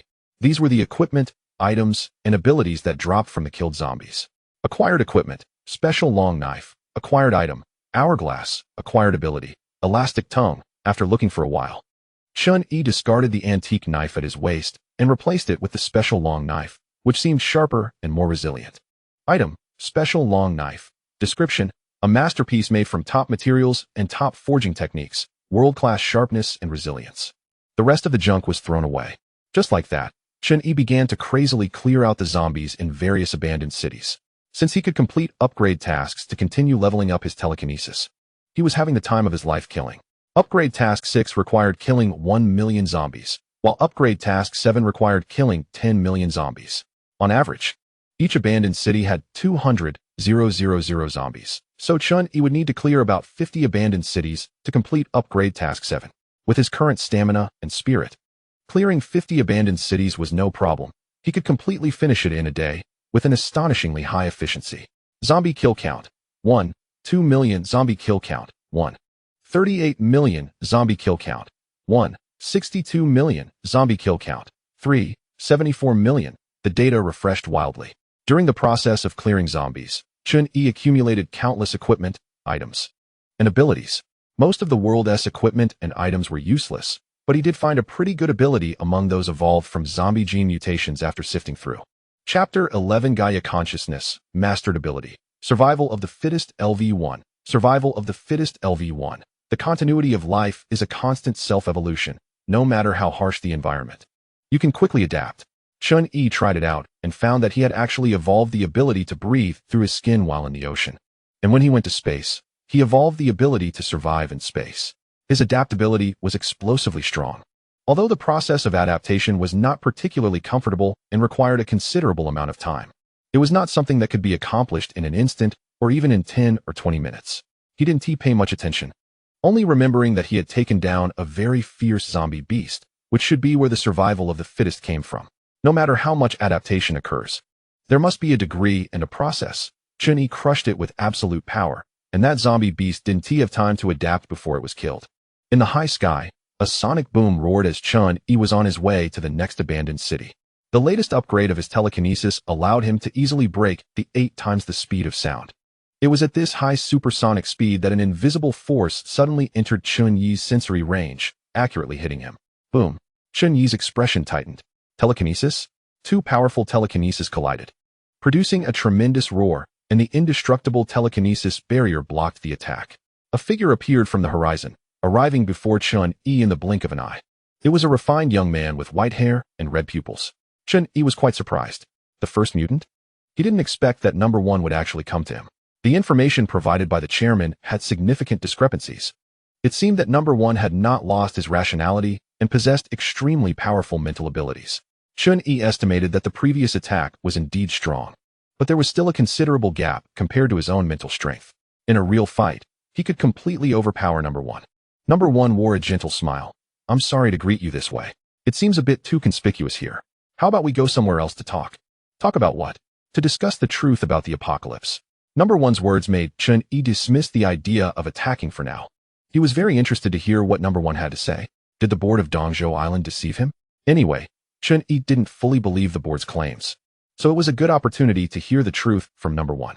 However, what number 1 said caught him by surprise. The 2 figures slowly descended. Number 1 seemed to know everything and said, the board of Dongzhou Island did not deceive you. From their perspective, that is the truth about the apocalypse. Chen Yi caught the key point. Their perspective? Yes. Number 1 looked up at the sky, sighing. Compared to this magnificent and boundless cosmic starry sky, humanity is truly insignificant. Before I explain my perspective, I need to clarify some things. Do you know what Gaia consciousness is? And what about Alea consciousness? Chen Yi nodded. I know. Gaia consciousness refers to the overall system formed by the life and non-life entities on a planet. It is a scientific hypothesis that has not yet been widely recognized. Alea consciousness can be simply summarized as the collective consciousness of all sentient beings, an abstract concept of human collective consciousness. Neither of these is an ultimate existence, just a theoretical hypothesis and concept. That's about the gist of it, number 1 patiently explained. If we expand the scope to the entire universe, Gaia consciousness is essentially the operational system of the universe, while Alea consciousness is the collective consciousness of all self-aware life forms in the universe. Alea consciousness is part of Gaia consciousness, but their positions are not entirely unified. The law of nature lies in balance. When hunters wipe out wolves, rabbits will become a plague. To control the rabbit population, hunters must introduce new species to prey on them. This apocalypse is Gaia consciousness introducing a new species to this planet. Humanity has disrupted the balance of this planet, and Gaia consciousness needs to restrain them. You can understand this as the self-selection of the planet beneath your feet, or as an adjustment made by the greater cosmic system for overall balance. Upon hearing this, Chen Yi began to understand number 1's meaning. And then, at the moment I regained my rationality, I realized that my birth was a choice of Gaia consciousness. The existence of zombies on this planet is necessary, and I hope you can show mercy. For a moment, Chen Yi fell into deep thought. After a long silence, number 1 reminded him, going against Gaia consciousness is not a wise choice. I hope you can think it over. Boom. Before number 1 could finish, Chen Yi suddenly surged forward, his violent mental power rushing out, instantly blasting him dozens of kilometers away. Not stopping there, the swirling vortex of mental power created a mass of plasma on the spot. Chen Yi's gaze was cold. If you are the choice of Gaia consciousness, then I guess I am the embodiment of Alea consciousness. I think you may have misunderstood something. I care neither about what happens to humanity, nor about this planet or this universe. Your proactive visit has saved me a lot of trouble. Using number one's words. Restraining human existence is Gaia consciousness, and it is evident that Chen Yi, who can provide powerful strength for human survival, is undoubtedly the embodiment of Alea consciousness. When conflicts arise between Gaia consciousness and Alea consciousness, it is clear that humanity should choose the position of Alea consciousness for its own survival. If one cannot understand this, they can easily be misled by number one. However, Chen Yi did not care about Gaia consciousness or Alea consciousness at all. He came to this world solely to complete his mission and gain power. What happens to this world has nothing to do with him. As he spoke, a dazzling bright blue beam shot out, precisely hitting number one dozens of kilometers away. The moment it hit, an invisible mental barrier opened, blocking the plasma beam. And the dissipating energy instantly evaporated all matter around number one. Only then did number one realize, you are actually one of those people. This could be troublesome. Chen Yi didn't care about the nonsense number one was saying. It was merely that the initial probing attack made him aware of Chen Yi's strength, prompting him to change his mind and try to deceive him. If the initial probing attack had succeeded, he would not have said so much useless talk. Chen Yi raised his hand to grasp, and in an instant, the ground shook, lifting the earth beneath number one, pulling him in front of Chen Yi. Your strength exceeds my expectations, but it is merely beyond expectations. Boom. The ground, several kilometers wide, was lifted, and number one's mental power surged wildly, trying to break free from Chen Yi's control, but he was utterly powerless, his face turning extremely serious. This power was too exaggerated. Chapter 12. Major explosion. Chen Yi's rate of growth was too fast, nearly changing every day. At first, number one could contain it, but eventually, he could no longer hide. He had to resolve this issue before Chen Yi grew stronger, either by eliminating Chen Yi or reaching an agreement to stop Chen Yi from indiscriminately clearing out zombies. Otherwise, the balance between zombies and humans would inevitably be broken again. Clearly, he had overestimated his own abilities and underestimated Chen Yi's strength. It wasn't until they truly fought that number one realized how absurdly strong Chen Yi was. If this continued, he would undoubtedly die at a critical moment. Just as Chen Yi was pulling number one closer, and his powerful mental force was about to break through number one's mental barrier. A blue light burst from number one's eyes. Boom. Number one's strength suddenly surged, momentarily giving him enough momentum to stand against Chen Yi, forcefully resisting Chen Yi's mental power. Chen Yi sensed that as number one's power surged, the surrounding plants began to wither on a large scale, as if their life force had been suddenly drained. Number one was no longer the refined figure he was before. His expression was extremely angry. Once he broke free from Chen Yi's mental control, he immediately directed his surging mental power towards Chen Yi. Useless. I am the choice of Gaia consciousness. This planet is consuming its own life force to enhance my strength. You cannot contend with the power of the entire planet. So much nonsense. Even if number one's power was forcibly enhanced by the planet consuming its own life force, it was barely enough to match Chen Yi. In simple terms, Gaia consciousness is just the law of nature. It has no human emotions or feelings. It isn't even a life form, has no consciousness of its own, and certainly no wisdom. It's merely a system that maintains the natural balance. Wherever balance is disrupted, it makes slight adjustments. Chen Yi was too strong, so it consumed the planet's life force to allow number one to be on par with Chen Yi, merely maintaining this so-called balance. However, if number one thought that merely matching Chen Yi in mental power would allow him to contend against him, he was still too naive. Chen Yi's mental power was not only astonishing in strength, control, development level. Shortly after the fight began, Chen Yi understood that he needed to surpass number one in these two aspects. This kid was simply a child with a gun, utterly ignorant of how to apply this power. Boom. Chen Yi's psychic energy twisted into the shape of a spiral drill, instantly breaking through the psychic tidal wave of number one, unstoppable. Number one's pupils involuntarily shrank in extreme shock. What? In a panic, he quickly mobilized his psychic energy to strengthen the thickness of the barrier around him. Just like a tank's armor, the thicker the armor, the higher the defense. It was as if the sharpest spear had met the strongest shield, and the moment they collided, a violent shockwave erupted, creating a massive pit in the surrounding ground. The sturdy psychic barrier was breached layer by layer in front of the psychic drill, and number one's heart raced. Fortunately, he managed to block Chen Yi's strike, but he was sent flying into the sky at supersonic speed. Chen Yi looked up and followed him. If this continued, he could truly break through number one's psychic barrier. It was just a matter of expending some energy. However, Chen Yi had no intention of dragging it out. Number one could grow stronger by drawing on the life force of the planet, and he could upgrade his own psychic power as well. It all depended on how quickly Gaia's consciousness reacted. Boom, boom. Two figures, trailing sonic booms, swept across the sky. Number one remained encased in a thick psychic barrier. In a passive state of being beaten, fearing that drawing more psychic energy would weaken the barrier's defense, feeling extremely frustrated. Before long, the two flew over an abandoned city.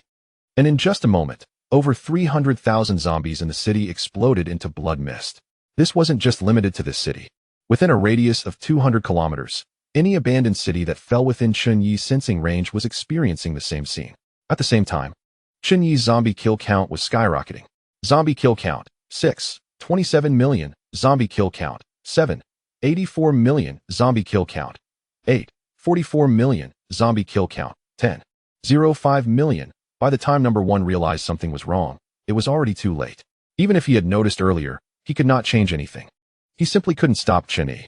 The moment the zombie kill count surpassed 10 million, upgrade task 7 was completed. Upgrade task 7 completed. Psychic energy option upgraded. Psychic energy LV8. At that moment, Chen Yi's psychic energy surged rapidly, expanding his sensing radius to 2,000 kilometers. The powerful psychic energy shot into the sky, causing light distortion that even reached into outer space.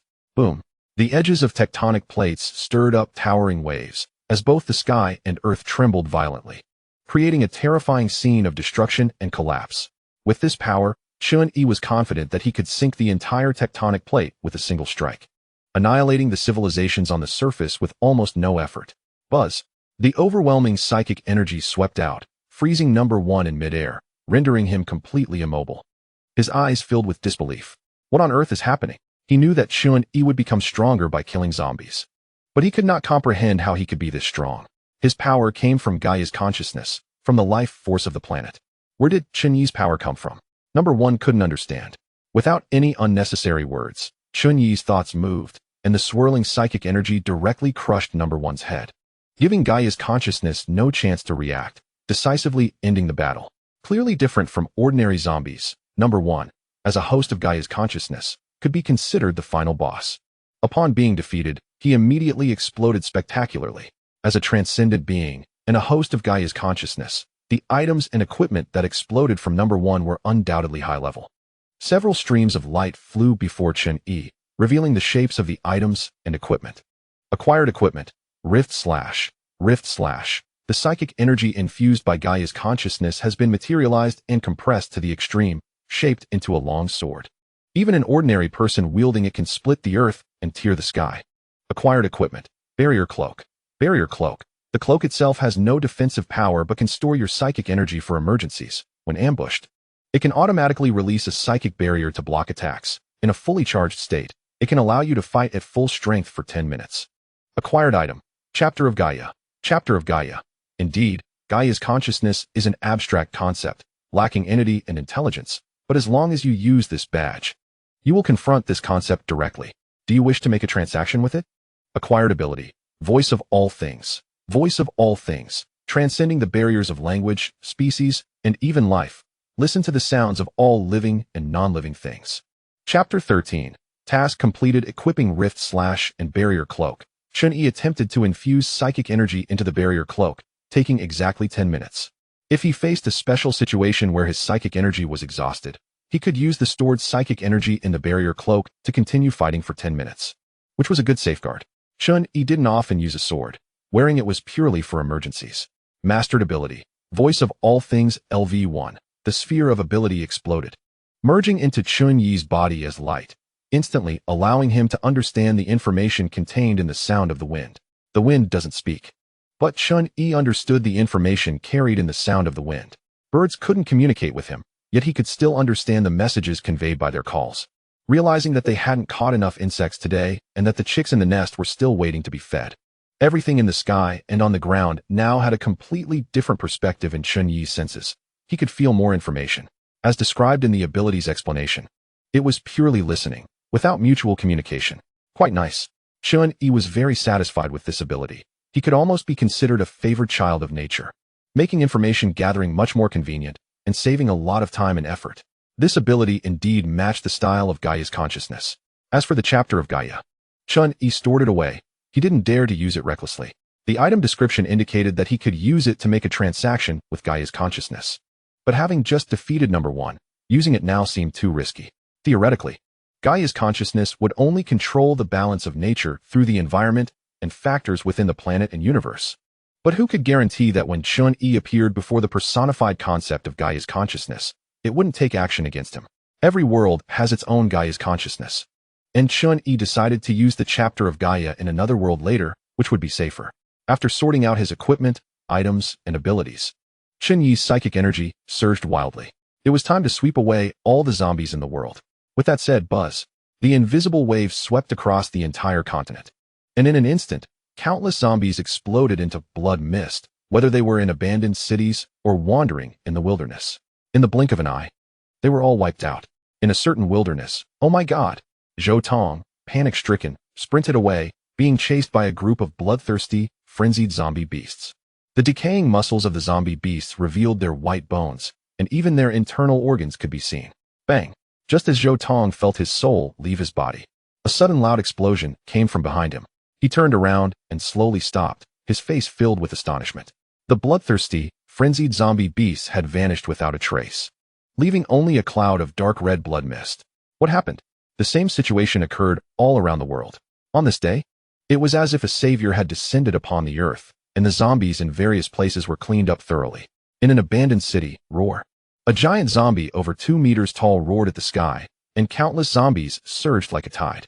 In the center of the intersection, several survivors stood back to back, weapons in hand, covered in dark red zombie blood. Brother Xing, I think we have to make our stand here. What bad luck, this terrible fate. Speaking of which, if we're about to die, there's no need to hide anything. We're all in the same boat, right? You all know what I mean, don't play dumb. Brother Xing is a young man in his 20s, holding a knife, with striking blue short hair. He wipes the blood from the corner of his eye, his expression calm enough that it's hard to read any emotion. Hearing Brother Xing's words, the others start laughing softly. It's understood among us. If I had known, I wouldn't have come. I could have enjoyed my computer at home. That would have been much better. Just then, before he could finish his sentence, zombies began to swarm in. Brother Xing shouted loudly, swinging his knife to take down several rushing zombies, only to be overwhelmed by the tide of corpses. In a moment of crisis, boom. An invisible wave swept through, clearing all the zombies in an instant, the explosive force knocking everyone out. In the last moment of consciousness, Brother Xing felt puzzled. What just happened? Zombie kill count, 20 million, zombie kill count, 40 million, zombie kill count, 90 million, zombie kill count, 130 million, zombie kill count, 300 million, zombie kill count, 800 million, zombie kill count, 1 billion. Chen Yi flew around the planet a few times, and any zombies or zombie beasts that entered his sensing range exploded into a blood mist. In terms of zombies worldwide, there were only about 2 billion, but when adding in the zombie beasts, the number of infected animals in nature was unquantifiable. Particularly, marine animals were unable to escape this fate, leading to an even larger number of zombie beasts. After this massacre, 2 upgrade tasks were completed consecutively. Upgrade Task 8 completed. Psychic ability options upgraded. Psychic ability LV9. Upgrade Task 9 completed. Psychic ability options upgraded. Psychic ability LV10. Boom. Boom. After 2 consecutive upgrades, Chen Yi's psychic ability surged wildly. Soon, his sensing range completely covered the surface of the entire planet. Strong enough that even he found it hard to believe. Comparing the planet's diameter, he estimated his sensing radius to be about 300,000 kilometers. Exactly equal to the speed of light. Perhaps this was the limit. 300,000 kilometers. That's an incredibly exaggerated distance, no joke. Chen Yi could now crush this planet as easily as squeezing a snowball, without any effort. Such immense power was contained within his frail body, and he felt it was somewhat absurd. Chen Yi focused, firmly controlling this power to avoid destroying the planet. The rapidly refreshing zombie kill count finally stopped at 384 billion, indicating that all the zombies and zombie beasts had been completely cleared. It was a pity he couldn't break the 10 billion mark to complete the final upgrade task, but Chen Yi was already very satisfied. Contentment brings happiness, which was one of the habits and virtues he developed after the apocalypse on Blue Star. With a thought, the headless corpse of number 1 flew in front of him. Chen Yi opened the interface, where a long-standing prompt appeared. Main task completed. Would you like to submit the task immediately? Yes. No. If Chen Yi did not click. This task submission option would remain for 5 years until the main task's time limit ended and was automatically completed. Now that the truth of the apocalypse was clear, the body of number 1 was in hand, and all the zombies in the world had been cleaned up, it was time to end the task. However, before returning to the ruined space, Chen Yi still had a wave of loot to go through. Chapter 14 Return to Space. Countless streams of light circled around Chen Yi, revealing the equipment, items, and abilities within. Chen Yi glanced at them and directly discarded 90 of the junk, not even keeping a single piece of equipment. Apart from number 1 being somewhat special, this world simply didn't drop any good equipment or items. They were all ordinary, worthless junk. After picking and choosing, Chen Yi selected a few decent abilities. Acquired ability, Speed Enhancement LV1. Speed Enhancement LV1 strengthens leg muscles, allowing you to run as swiftly as a cheetah and jump higher. Acquired ability, Arm Strength Enhancement LV1. Arm Strength Enhancement LV1 strengthens arm muscles, significantly increasing your arm strength. Acquired ability, Vision Enhancement LV1. Vision Enhancement LV1 enhances eyesight, allowing you to see farther. All abilities related to enhancing physical functions and senses. After Chen Yi mastered these abilities, his physical qualities rose to a new level across the board. Detected mergeable abilities. Ability merge completed. Acquired ability, New Humanity LV1. After the ability merge, the previous ability entries all disappeared, leaving only the entry for New Humanity. Chen Yi was somewhat surprised. He didn't expect the abilities could merge.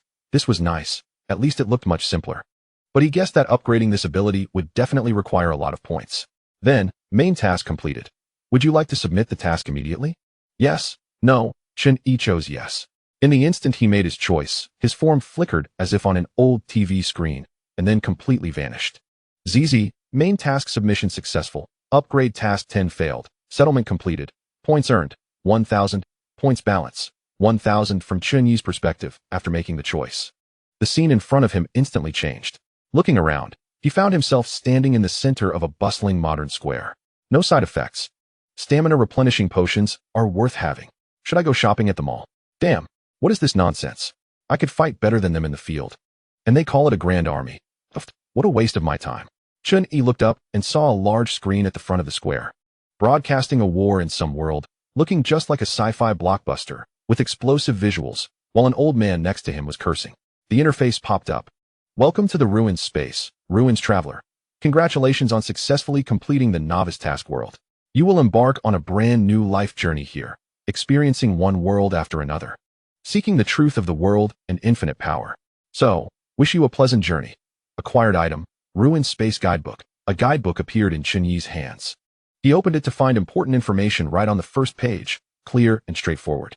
First, the Ruins Space has anchored countless worlds, and in each world, only one person will be selected to enter the space as a Ruins Traveler, meaning that apart from Chen Yi, there cannot be any other Ruins Travelers in his world.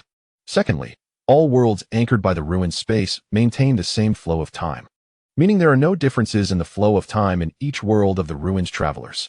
Only the Ruins Space is independent of all anchored worlds. No matter how long one stays here, only a moment passes upon returning to their own world. Even if one stays in the task world for a long time after entering the space, returning to the original world still only takes a moment, because the task world belongs to an unanchored world.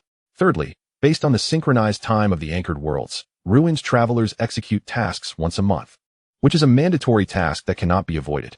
Fortunately, there are no penalties for failing tasks in the Ruins Space, which is the best part. Failing a task simply means not receiving rewards, which isn't a big deal.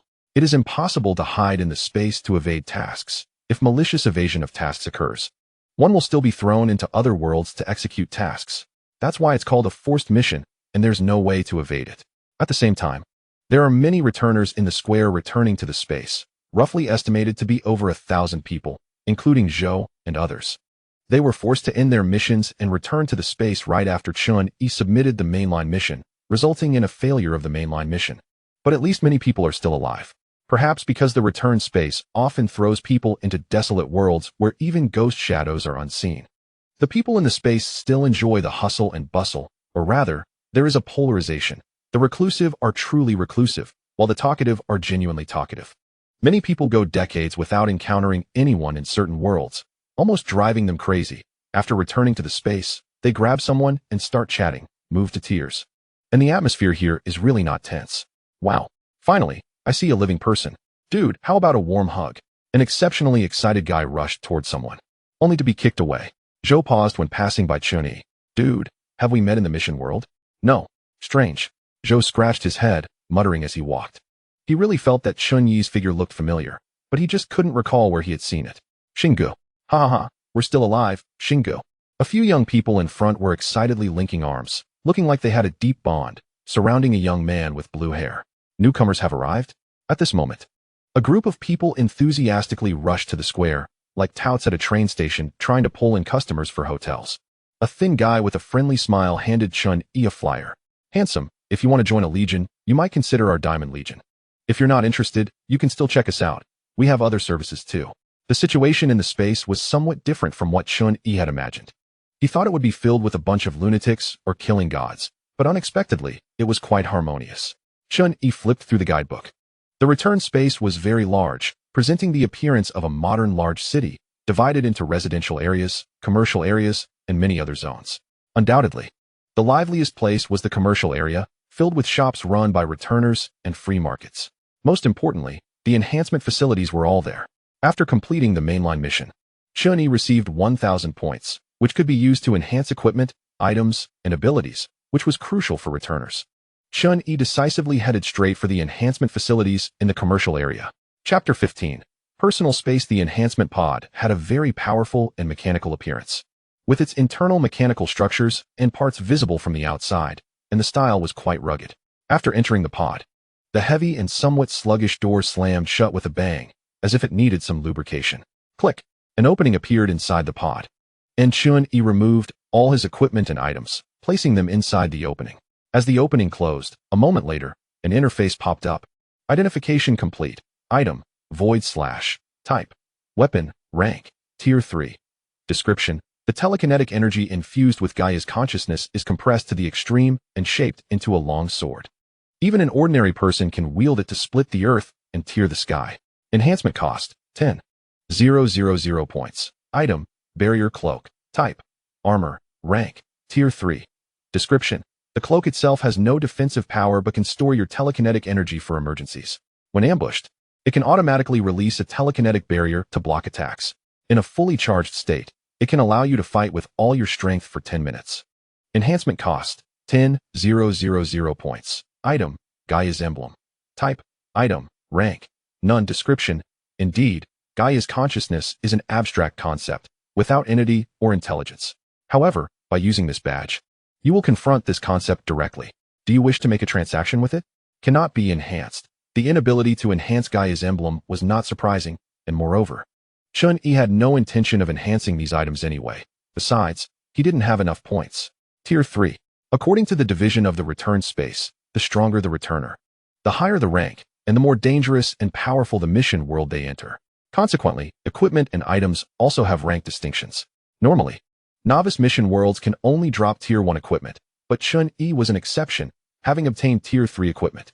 Besides these, Chen Yi also brought back some items from the zombie world, such as zombie viruses and zombie virus serums, which were basically common goods with little value.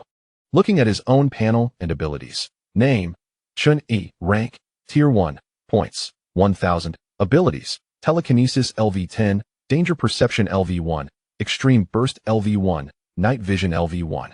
Survival of the fittest LV1, sound of all things LV1, new humanity LV1. Ability, telekinesis. Level, LV10. Description: extremely powerful telekinesis. Everything within a radius of 300,000 kilometers is under your control.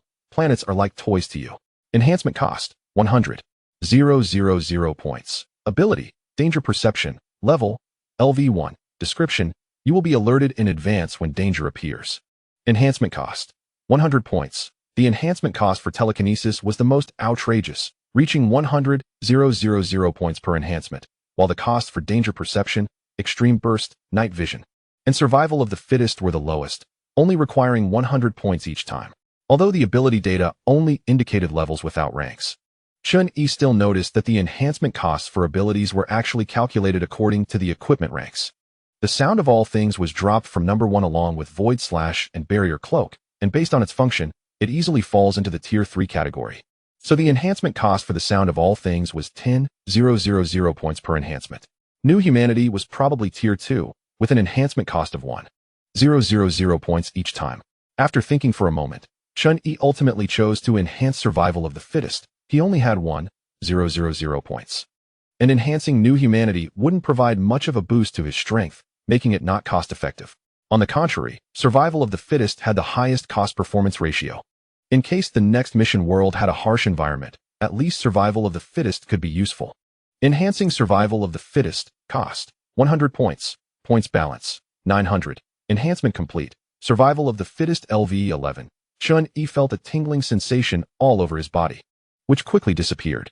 After seeing the enhancement results, he understood that it took 10 enhancements to level up. Upgrading missions were indeed more cost-effective. Upon careful calculation, he had completed 9 upgrade missions in the zombie world, which was equivalent to enhancing telekinesis 90 times. In terms of points, that was an astonishing figure. In short, he had made a huge profit. Thinking about it, Chen Yi continued to enhance survival of the fittest, doing it 10 times in a row, completely spending all his points and enhancing survival of the fittest to LV2. Ability, survival of the fittest, level, LV2. Description, the continuation of life is a constant self-evolution. No matter how harsh the environment, you can quickly adapt within an hour. Chen Yi remembered that it seemed to take him several hours to adapt to the space environment, so this upgrade at least sped up the adaptation process significantly. Click. The opening opened, and Chen Yi retrieved his equipment and items, then strolled around the surrounding shops. After comparing several, he entered a shop at the street corner called Little Fruit Boutique. Boss, can I exchange equipment here? Welcome. The shop space was spacious, and the decoration was exquisite and clean. Various types of equipment were hanging on the walls, and the display cabinets showcased a row of fine items. Behind the counter stood a short girl with a ponytail, a beauty mark at the corner of her right eye, and a smile on her face. Of course, handsome. What equipment do you want to exchange? Chen Yi glanced at the counter and pointed to a crystal, saying, this item has a personal space of 1,000 cubic meters. Third-tier equipment, no deception, the girl assured. All right then. Chen Yi placed his sky rift blade on the counter. The price of my knife should be about the same as this ring. What do you think? Trading among the ruins dwellers is a voluntary action, and the ruin space does not interfere. Since points cannot be traded, transactions between ruins dwellers are settled with money, a financial system that has been in use for countless years. Chen Yi had no money, so he could only barter. He had a hamster attribute, and he couldn't bring back a lot of equipment from the zombie world, which he felt regretful about, even if he didn't need it. He could sell it as junk. It would be a waste to throw it away. This time, he had to prepare a space item first. Next time he returned, he could become a wholesaler and make a fortune. Oh, the girl's eyes lit up as she looked at the stats of the Sky Rift blade, then glanced at Chen Yi, slightly surprised but gladly agreed. No problem, deal. She could tell at a glance that Chen Yi was a newcomer who had just entered the ruined space, and it was impressive for a newcomer to produce third-tier equipment. The girl took the crystal from the counter and handed it to Chen Yi, explaining how to use it. Chen Yi immediately used the crystal item. Acquired item. Personal space 1,000 cubic meters. The crystal turned into a stream of light and entered Chen Yi's body. Instantly, with a thought, he could sense the 1,000 cubic meters of space. Now that he had personal space, he wouldn't have to worry about not being able to bring back equipment in the future. Chapter 16. Return to Blue Star. Thank you for your patronage. The girl smiled and waved goodbye to Chen Yi. Ruins dwellers can communicate with each other through the interface within the space. After Chen Yi browsed the guidebook, he discovered this convenient feature. The girl thought Chen Yi was a potential big client, so she added him to her contacts. Chen Yi opened the interface and saw the girl's name, Xiaogua, Lin Zioquo. As for his own name, it was still a string of incomprehensible gibberish. It wasn't a glitch in the system. It was just that Chen Yi hadn't decided what name to give himself yet. Forget it. He closed the interface. The gibberish was fine, as he didn't need to contact anyone or be known by anyone. Then, Chen Yi's gaze sharpened. Having sorted everything in the space, it was time to return to Blue Star. He hadn't forgotten that the white-haired man's blade was still at his throat. What exactly happened on Blue Star that led to this apocalyptic situation? Maybe after he returned, he could understand the reasons behind it. He was very concerned about what the white-haired man said about the beacon. This could very likely be a key clue. Zzz. Chen Yi chose to leave the space, and in a flash, he disappeared. Blue Star. Chen Yi's figure reappeared. Time resumed its flow, and the white-haired man swung his long knife down, aiming to decapitate Chen Yi. In an instant, buzz, boom, a violent force swept through, shaking the sky and the earth, and an invisible psychic wave swept through the surroundings, sending numerous buildings flying into the air. The air and light were distorted beyond recognition, making it difficult to see Chen Yi's appearance. He stood atop the ruins, like a deity descending to the world. Bang! The white-haired man was sent flying, crashing into the ruins and leaving a trail over 100 meters long. He stood up, his expression one of disbelief. What happened? When he saw Chen Yi's condition, he suddenly understood, and his puzzled expression turned into overwhelming excitement. Spitting out a mouthful of blood, he said, "So it's a bloodthirsty beast?" The blade light flickered. The white-haired man instantly unleashed a massive strike that cleaved through the ruins and struck directly at Chen Yi. However, the surging psychic force swept over, directly shattering the massive strike. Chen Yi extended his hand, and the white-haired man's body was involuntarily pulled in front of Chen Yi, who grabbed him by the neck and lifted him into the air. Chen Yi coldly asked, "Tell me, who are you? What is the beacon?" Cough. The white-haired man coughed up blood but showed no sign of fear, his expression full of excitement as he laughed. "The beacon? You'll find out if you go look for it. As for me, I will come to find you." As he spoke, the white-haired man swung his long knife. But before he could act, he exploded into a mist of blood. Chen Yi was unconcerned. He could always get answers from others. The destruction of Blue Star civilization was not solely the work of the white-haired man. Chen Yi picked up the white-haired man's long knife. The knife was extremely sharp, with a faint blood-red hue on the blade. Using the ability of the sound of all things, he listened to the soft humming of the long knife. Red steel? Serious? Aliens. This truth was reasonable yet unexpected. Chen Yi stored the spoils in his personal space, refraining from recklessly covering Blue Star with his psychic force. Since these people possessed the ability to traverse cosmic space for long-distance travel, both their power level and technological advancement were definitely extraordinary. If he released psychic force on a large scale, it would mean declaring his position to everyone while finding the enemy, which was very dangerous under uncertain circumstances regarding the enemy's strength and numbers.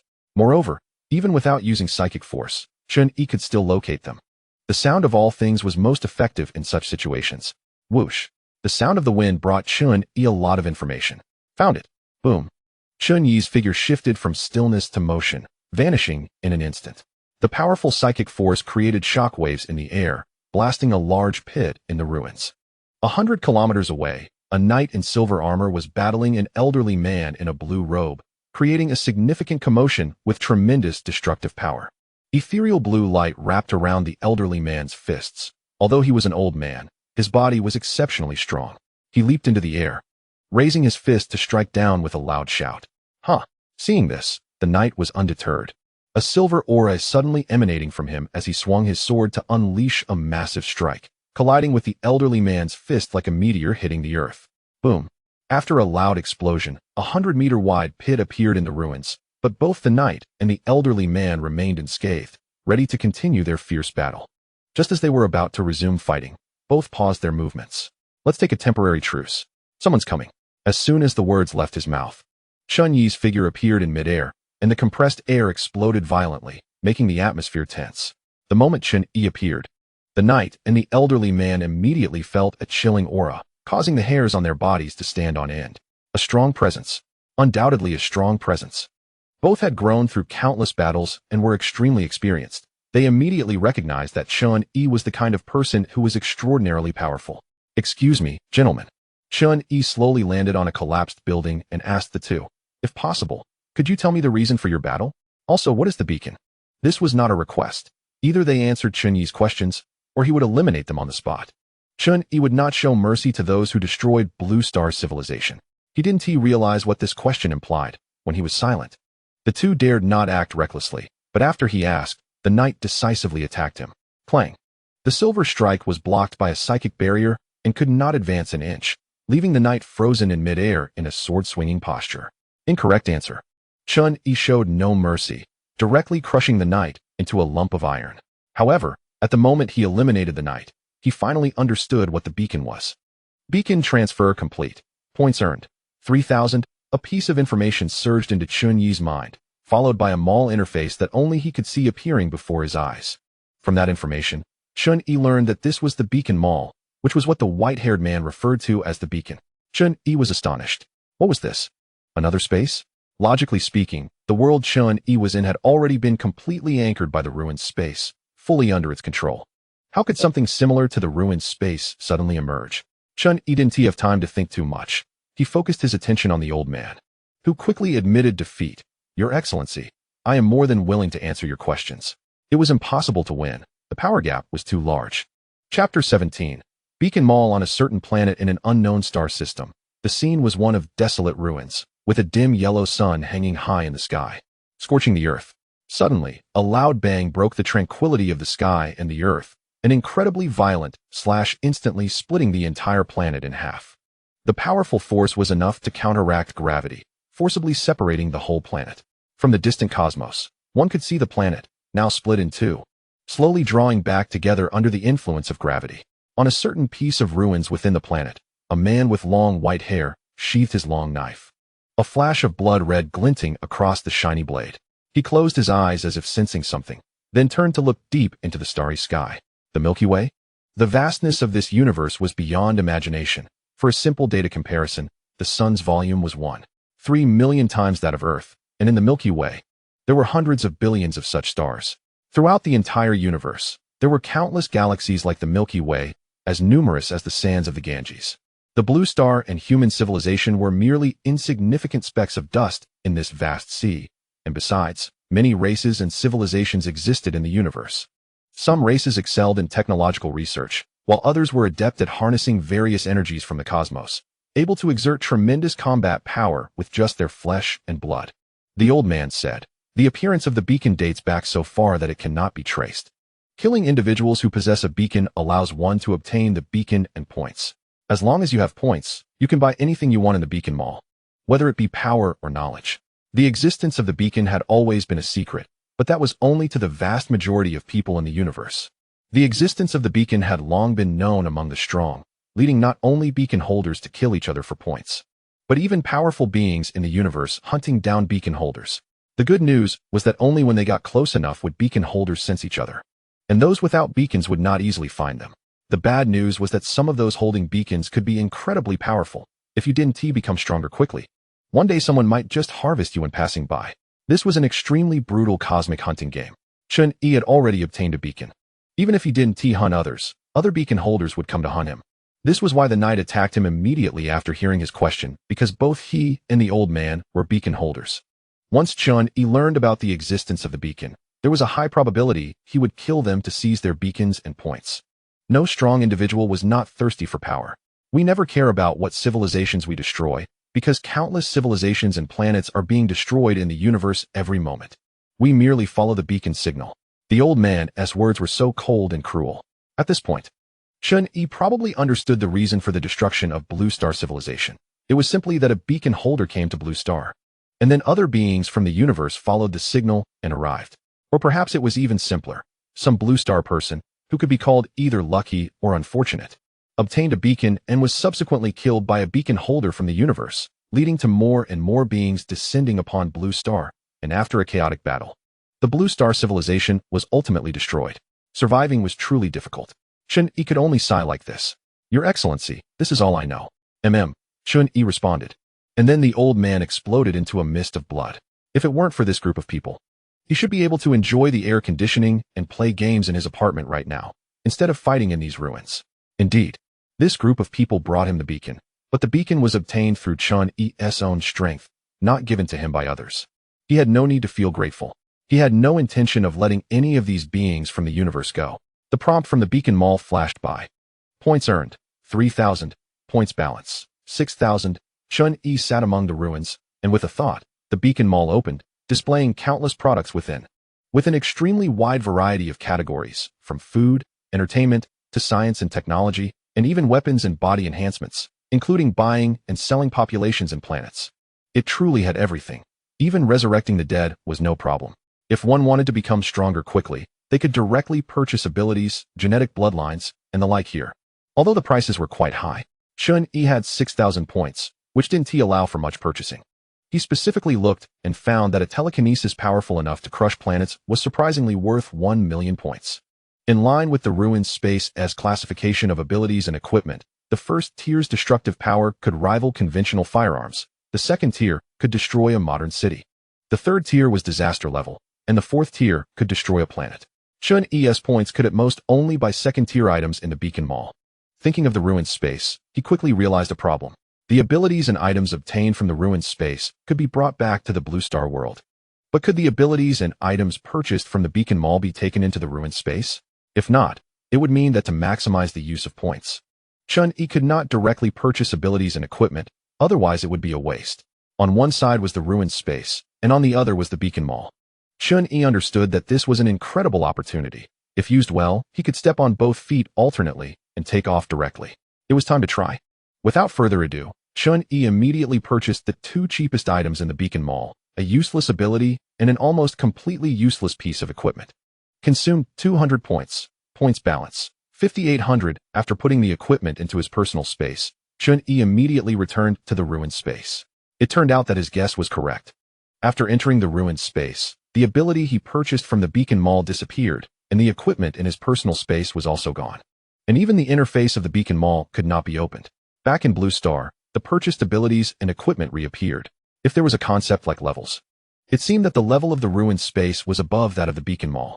The Blue Star universe was anchored by the ruined space, and the ruined space could not possibly be unaware of the existence of the beacon mall.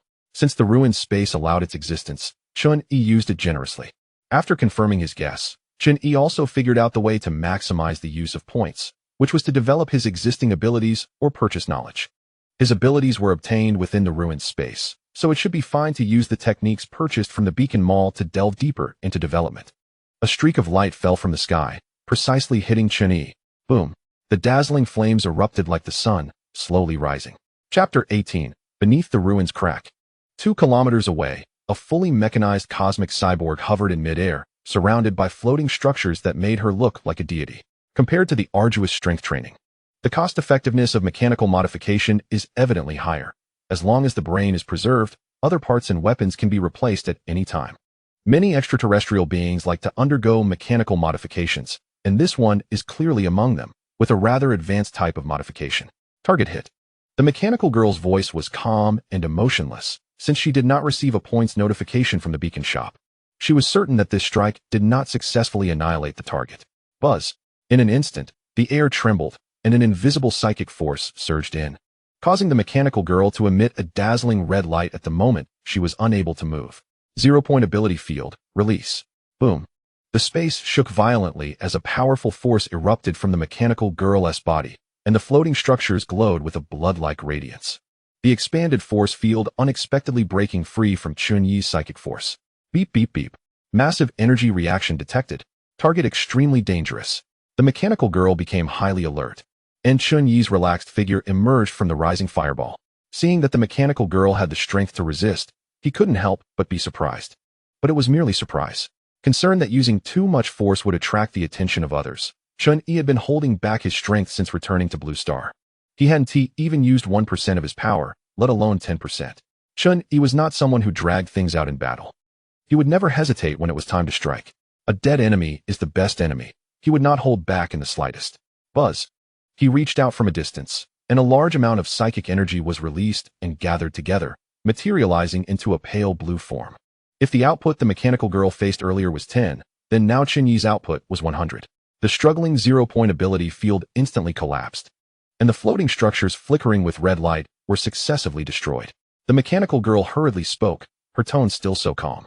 My lord, I am willing to submit to you. Chen Yi had no interest in responding. The surging psychic energy instantly blew the mechanical girl into a pile of scattered parts, and the collapsing power core erupted with astonishing energy. Boom. A tremendous light exploded, engulfing all the mechanical girl's parts. Points gained, 20,000. Points balance, 25,800. From the points, it was apparent that the mechanical girl's strength was not on the same level as the knight and the old man. It was just unclear if there were stronger extraterrestrials on Blue Star. While sensing the beacons around him, Chen Yi used the sound of all things to understand the movements of the surrounding extraterrestrials. Soon, he had another target. He needed to gauge the strength level of these extraterrestrials to avoid being blind to the situation. Half a month passed in the blink of an eye, and Chen Yi had eliminated quite a few extraterrestrials. So far, he had not encountered particularly strong opponents. Among those he had dealt with, only a few were beacon holders. So his accumulation of points was not fast. Points balance, 64,000. He could sense the locations of the beacon holders on Blue Star, but before understanding their strength, Chen Yi would not rashly charge in. With the help of the shop, beacon holders were undoubtedly among the strongest in the universe, and each one was a fierce god who had come through a sea of corpses. He could not take them lightly. It was always better to be cautious than to recklessly seek death. Through the battle traces left by those extraterrestrials, Chen Yi could use the sound of all things to estimate their approximate strength, and combined with the information he had obtained from the extraterrestrials over this period, he gained some general understanding. There are many advanced civilizations in the universe, but in terms of individual combat power, most are not particularly high. Generally speaking, someone who can single-handedly destroy a city is considered a formidable figure. As for those who possess the power to destroy planets, they are basically rare, of course. It is also possible that these minor figures have not encountered them, as they have not seen much of that. Whether there are beings in the extraterrestrials who can explode stars, or even stronger ones that have descended on Blue Star remains unknown. And Chen Yi was still observing in the dark. Flames flickered over the ruins as Chen Yi built a campfire to roast meat. Blue Star's natural ecology had been largely destroyed, so catching animals to roast was not easy. Chen Yi's situation was quite special. He was absurdly strong. And although his body had undergone comprehensive enhancements, it still fell within the realm of humanity. Not eating would still make him hungry. At that moment, a small boy with a tiger-like head peeked out from behind the ruins, drooling at the roasted meat on the fire, but upon seeing Chen Yi, he immediately shrank back. Chen Yi glanced over and began to eat the roasted meat. If he wanted to eat, he could come take it himself. Many extraterrestrials looked quite similar to Blue Star humans, making it difficult for an ordinary person to judge their identities, but the sound of all things would not lie. This was just a Blue Star human child. Moments later, the boy sat in front of the fire, devouring a roasted rabbit. While eating, he suddenly paused and asked Chen Yi, "Uncle, can I take some leftovers with me?" "Whatever. Thank you, uncle." The boy was overjoyed. After finishing, the boy took the roasted meat and deeply bowed to Chen Yi in gratitude. Being able to eat roasted meat in the apocalypse was probably the greatest happiness. Chen Yi was not noble or selfless enough to consider being a babysitter for Blue Star humans, but he was prepared to take care of these extraterrestrials on Blue Star by himself. After filling up, Chen Yi listened to the sound of all things in the ruins and unexpectedly found an underground building. If he had not deliberately used his psychic force to sense underground, he would have truly had difficulty detecting the existence of this underground building. The building's B1 to B3 floors had completely collapsed due to surface combat, while B4 to B5 were entirely unused, and it wasn't until B6 that survivors could be found. This underground building was quite large, with a total of 20 floors. From B6 down to B20, everything was still functioning normally, with power and water supply fully operational, sufficient for self-sufficiency. After exploring for a while, he also discovered a botanical garden and an insect breeding room. There was even a protein production line. The insects contained rich protein, though they didn't taste great. But in the apocalypse, what was there to be picky about when it came to protein? As he wandered around, the survivors of the underground building were understandably frightened. The surveillance cameras clearly captured Chen Yi, the intruder, and they were currently taking countermeasures.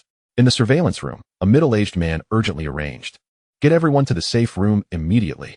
Remember, no matter what happens, do not come out until the signal is lifted." Speaking, the middle-aged man looked back at the surveillance screen. Where is he now? B20. He entered Professor Sun's laboratory. Chapter 19. The Dragon Girl. The equipment on B20 was very advanced, clearly indicating that this was a high-level laboratory before the apocalypse, and it was still functioning normally.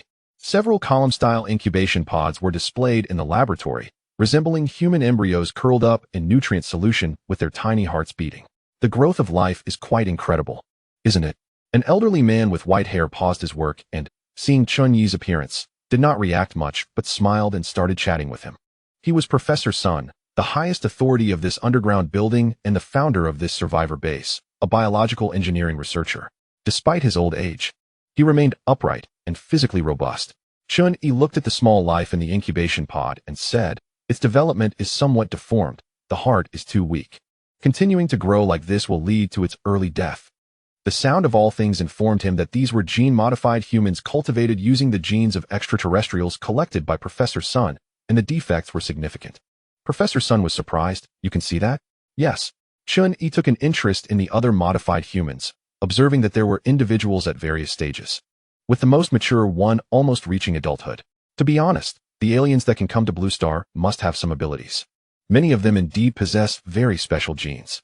If Professor Sun could integrate the advantages of these genes, he would definitely be able to cultivate a very powerful genetically modified human. However, thoughts are just thoughts, and achieving this is not easy. The difficulty is immense with human technology and knowledge. Unless a miracle happens. Two people meeting for the first time were chatting in the laboratory, perhaps in a good mood. Chen Yi was a bit more talkative today. Soon, Chen Yi returned to the surface with a jar of insect protein. He tried a bite and found it not as terrible as he imagined, just a bit sticky. It would be better if he could change the flavor. Sensing the location of a certain beacon holder, Chen Yi arrived at the seaside. Looking out at the endless blue waves, a huge black shadow swept across the seabed. While Chen Yi was sensing others' positions, other beacon holders could sense his as well. As soon as they detected an enemy approaching, they prepared for battle. Boom. A wave dozens of meters high surged from the sea as a terrifying giant beast with a fierce appearance leaped out of the water, charging directly at Chen Yi. Resembling a mountain crashing down. Chen Yi couldn't understand how this creature got to Blue Star. Buzz. The violent telekinesis directly crushed the limbs of the giant beast, exploding its blue blood and flesh, dyeing the seawater an even deeper blue. The giant beast let out a mournful cry as it fell heavily. Boom. The massive beast landed on the shore, sending up a spray of water. Chen Yi stepped on the beast's head, his tone cold and unyielding. Tell me, who is the strongest among the aliens that have come to Blue Star? The beast thought to itself how unfortunate it was and instantly realized this was a formidable opponent it couldn't resist. It honestly replied, as far as I know, it should be the Dragoness. Dragoness. The dragon race is extremely warlike in the universe, and translated into your Blue Star language, that's probably what it means. She is very strong, said to be able to sink continental plates. I have never dared to approach her area. Sink continental plates? If it's just this level, Chen Yi could manage it. Is there anyone stronger? No. Boom. The telekinesis violently shook, exploding the giant beast into a cloud of blue mist. Don't be deceived by this giant beast's lack of expressiveness. Its strength is not weak at all. Points gained, 30,000. Points balance, 94,000. Chen Yi thought he might not encounter the Dragoness so soon, but luck is unpredictable.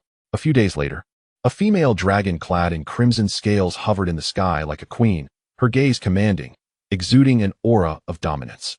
Violent, fierce, bloodthirsty. This was Chen Yi's first impression of the Dragoness. He had learned about her physical characteristics from other aliens, so he naturally recognized her identity. The Dragoness locked eyes with Chen Yi from a distance, battle intent boiling, but Chen Yi didn't really want to fight. To be honest, I don't really want to fight you. If possible, could we act as if we've never met? He knew this statement was in vain. A fight was inevitable.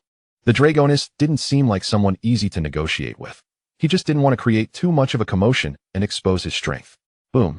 The Dragoness didn't respond verbally, but acted instead. Her wings flapped, and her figure shot toward Chen Yi with a sonic boom. However, Chen Yi was faster. Before she could react, she was blasted away by a powerful telekinesis.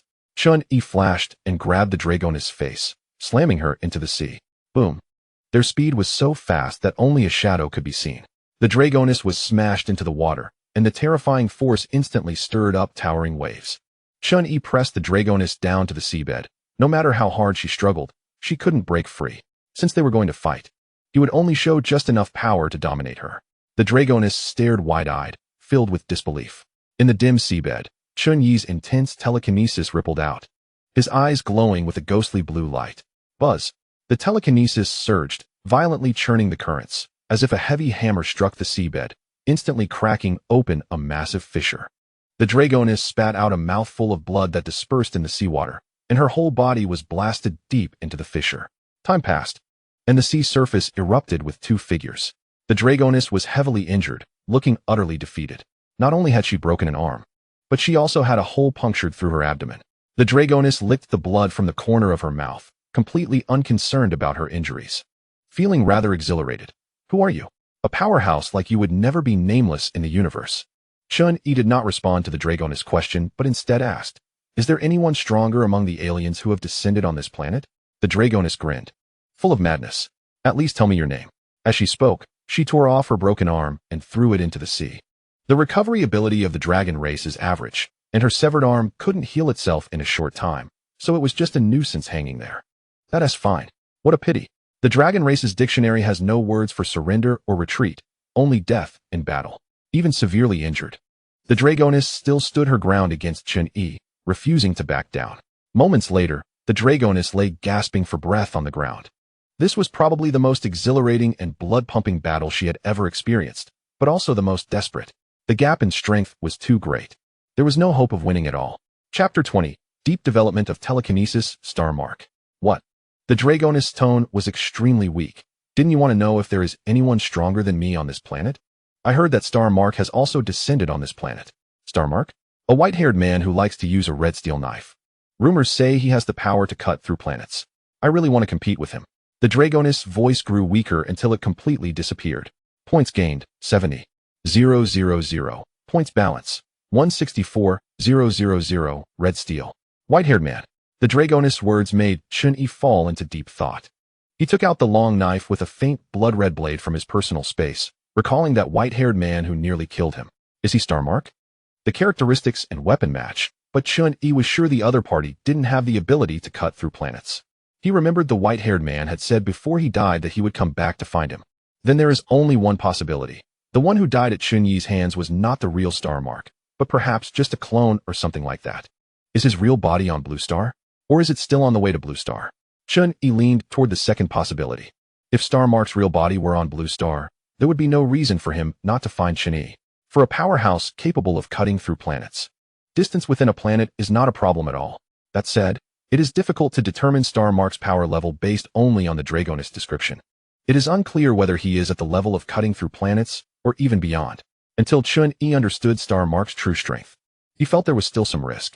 He looked at the 160,000 points in the beacon mall, estimating that it should be enough to significantly boost his strength. After filtering through the products in the beacon mall for a long time, Chen Yi selected an item called Telekinesis Depth Development Manual, a knowledge-type product. It was worth 150,000 points. This one will do. Chen Yi decisively made the purchase. Consumed 150,000 points. Purchase successful. Telekinesis Depth Development Manual. Points balance, 14,000. Any power or equipment items from outside the ruined space cannot be brought into the ruined space. So Chen Yi can only purchase knowledge and skills-type products from the beacon mall. Chen Yi's telekinesis is powerful, but he has always lacked a deeper understanding and application of his own power. The Telekinesis Depth Development Manual is just right for him. After the successful purchase, a surge of information flooded into Chen Yi's mind. There was no need for a learning process, nor any pain. He directly mastered all the content and techniques in the manual for deep development of psychic power, as if he had practiced it countless times before. This is the power of the beacon mall. Buzzing, countless development techniques flowed through his mind, and the psychic energy around Chen Yi vibrated incessantly, repeatedly expanding and contracting. As he compressed his psychic energy over and over again, the formless psychic energy gradually rippled, displaying a bright blue glow that rippled like waves around him. The universe contains various types of energy: chemical energy, nuclear energy, dark energy, void energy, vacuum zero-point energy, and spiritual energy, among others. The common point is that only by efficiently utilizing these energies can one unleash greater destructive power. Therefore, even among individuals of the same magnitude, the gap in strength can be immense. How could someone who can only exert 10% efficiency of their energy possibly defeat someone who can unleash 100% efficiency? In the universe, all powers derived from the mind and spirit are collectively referred to as spiritual energy, with psychic power being one of them and the most widely used spiritual energy in the universe. The techniques Chen Yi had previously developed were not deep enough. He had always thought about compressing his psychic energy to enhance its concentration and strength, but he couldn't manage it due to the complexity of the techniques. Now, having mastered the skills in the manual for deep development of psychic power, he finally achieved it. The higher the concentration of psychic energy, the greater the strength. Which means Chen Yi's defense, power, and destructive capability would all advance further. Its importance is self-evident. Buzzing. The bright blue tide of psychic energy wildly expanded and then abruptly compressed back. With each compression, Chen Yi's psychic strength increased. Due to the tremendous power of his psychic energy, the pressure he could exert on himself was frightening, and it took a full 10 compressions to reach his limit. The excess spiritual energy spilling out caused the surrounding air to violently shake, and rocks shattered like tofu, floating in midair. Chen Yi sighed with relief. The compression process was quite laborious, but the result was extremely surprising. After 10 compressions, his psychic strength had increased an astonishing tenfold. If his psychic strength had been like a hemp rope before, now it was like steel, or even diamond, and it possessed nearly infinite resilience. The rich, bright blue psychic energy, once compressed to the extreme, returned to a transparent color, indistinguishable from before. Of course, the process is reversible. When Chen Yi released the psychic energy, the compressed energy would quickly expand, and the coverage area did not shrink. Moreover, due to the added expansion process, the destructive power became even stronger. Spiritual energy. Chen Yi felt his psychic energy and learned about the concept of spiritual energy for the first time from the manual. According to the manual, the stronger one's spiritual energy, the stronger their willpower and mental strength, making mental and mind control abilities less effective against such individuals, or even completely ineffective.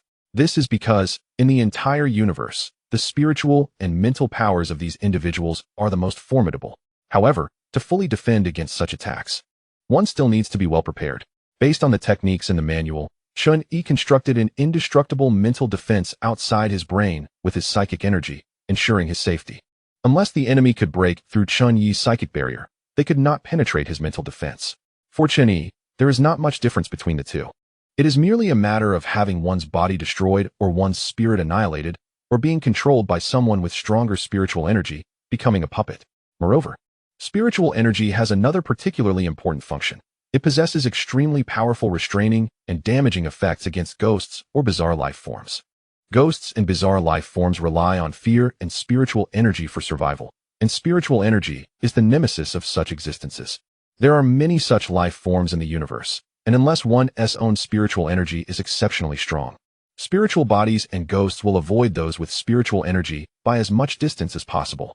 Meanwhile, on a certain ruin on Blue Star, a little boy searching for food found a red egg beneath the rubble. The surface of the egg was scaly and very hard. What kind of egg is this? The boy wanted to crack the egg open but found it incredibly hard. After striking it for a long time, there was not a single mark left. Out of curiosity, he decided to take it with him. Chapter 21, A New World. In the dim and deep cosmos, large pieces of wreckage from space battleships floated in a certain area of space, and countless aliens were frozen like popsicles in the vacuum of space. A medium-sized spaceship passed through this area, and upon seeing the scene, was startled. Is this the wreckage of a star destroyer? Is that a planet furnace? Did a large-scale space battle occur here? Just the name Star Destroyer indicates that its main cannon can turn a planet into cosmic fireworks with a single shot. And the planet furnace is even more ruthless, capable of directly smashing an entire planet into fuel, then extracting valuable minerals from the planet with high efficiency. The radar detected numerous signals, and on the ship's bridge, after calculation by the computer, it was estimated that 3 Star Destroyers had been completely destroyed, along with a planet furnace. This is an astonishing asset in the universe. Ordinary civilizations can't even muster 1/10 of the funds to build a Star Destroyer, let alone purchase one. The planet furnace would be even more expensive, roughly equivalent to the price of 10 Star Destroyers, as it continuously produces a large amount of resources, making its high cost justifiable. Captain, we struck it rich. Someone on the ship exclaimed excitedly, before we are discovered. Let us quickly take all the valuable things from these wrecks. We can definitely make a fortune. After all, these are Star Destroyers and a planet furnace. Even if the equipment is dismantled and sold, there will be plenty of people fighting over it on the black market, and it will surely fetch a high price. Boom.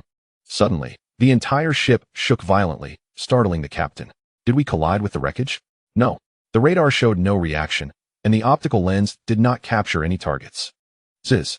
While the bridge was reporting the situation, the communication channel was filled with the terrified shouts of the ship's crew. Report to the bridge. We spotted intruders. Intruders detected. Boom. Another loud bang echoed as the hard, thick metal material was effortlessly sliced open, and a gash appeared on one side of the bridge, through which a figure slowly walked in. With white hair and a long knife in hand, faint blood-red glimmers flickered. Everyone, how about we change the course for the next leg? Crack. A crack appeared on the scaly surface of the egg, seemingly about to hatch. In the dim space, the little boy curled up under the rubble, wrapped in a blanket. Sleeping in such a precarious place, which could collapse at any moment, was extremely dangerous. But this was almost the safest way to survive in this ruin. The boy's bright eyes were fixated on the egg in front of him, very curious about what would hatch from it, and whether it would be edible. Gurgle. The boy rubbed his belly. I'm so hungry. Looking at the egg that was about to hatch, his eyes sparkled even brighter. Time flew by, and it had been exactly 30 days since Chen Yi returned to Blue Star from the ruined space. A month had passed, and a new space mission was about to begin. Ziz. Chen Yi's figure flickered as he entered the ruined space, and time in the blue star world immediately stopped flowing. Looking at the scene in the space, it was quite lively. The monthly mandatory mission in the ruined space could not be avoided. As the start time of the mission approached, the space would naturally become more bustling. Passing by the small fruit boutique, Chen Yi noticed a large crowd gathered at the door, chattering and seemingly playing a game. In the square, Star Brother. Haha, Star Brother, after you come back, let us treat you to a drink. Damn, what are you doing, setting up a flag? Beat him up. Hey, no. Zhou Tong was carrying a large travel backpack filled with various survival tools and food. As a newcomer, he couldn't afford space props, so he had to make do with this shabby setup. He looked at the countdown on the interface and silently counted down. 5, 4, 3, 2, 1.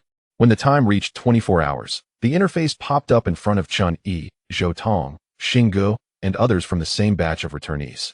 The interface displayed the information. Task type, anchoring task, task difficulty, first level. Exploring the fundamental reasons for the destruction and decay of the unknown world is a process of anchoring the world in the return space.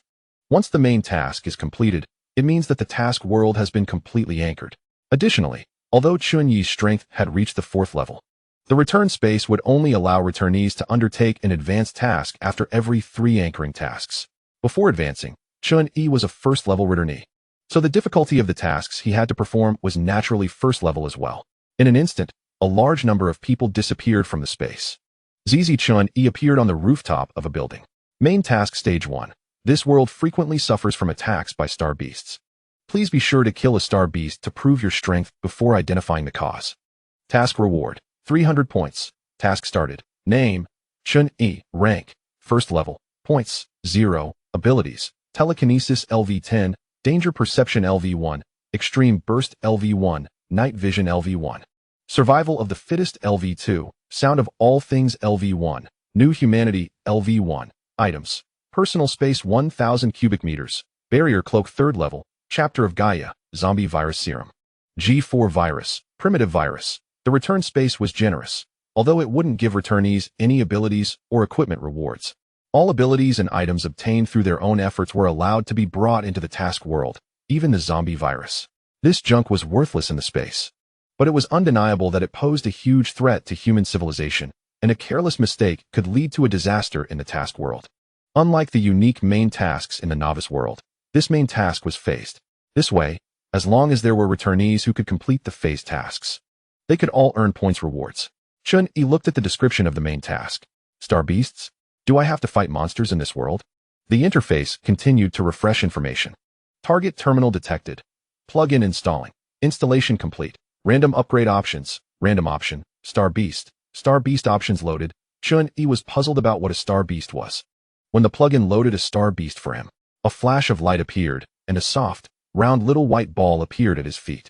Oh woo, this star beast was only the size of a soccer ball, and it was indeed round like a ball, entirely pure white, with 2 eyes resembling black sesame seeds dotting a glutinous rice ball, with no arms or tail, just 2 plump feet.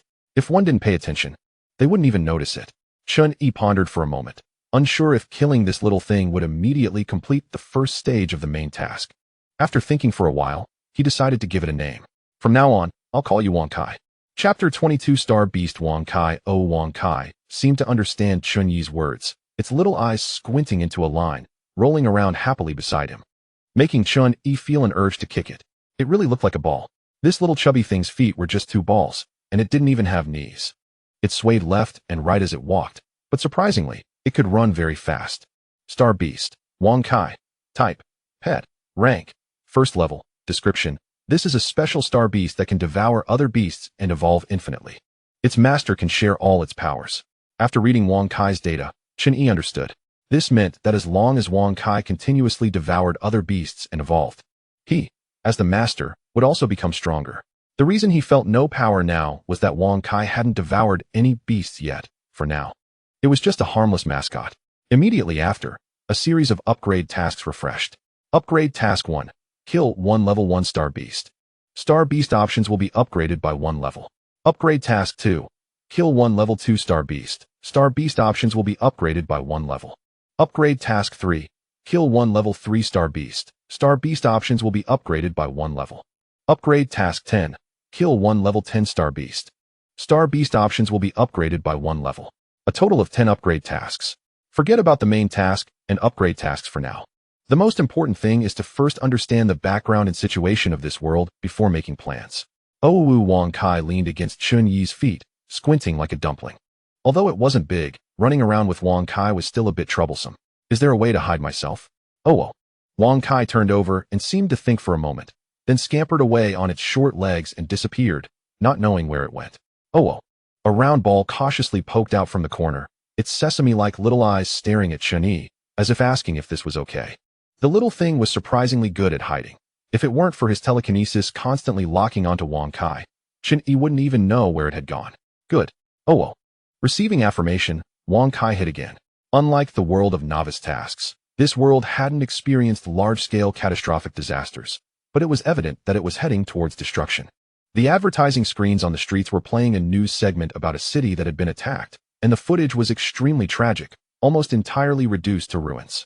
A day ago, Rong'an City was attacked by a level 45 star beast, resulting in severe casualties. The arriving star slayers engaged in fierce battles with it. And after suffering heavy losses, they finally succeeded in killing the star beast. Unfortunately, Rong'an City, as the main battleground, had over 80% of its area destroyed. Following a resolution by the council, Rong'an City was deemed abandoned, and the survivors would be relocated to other cities.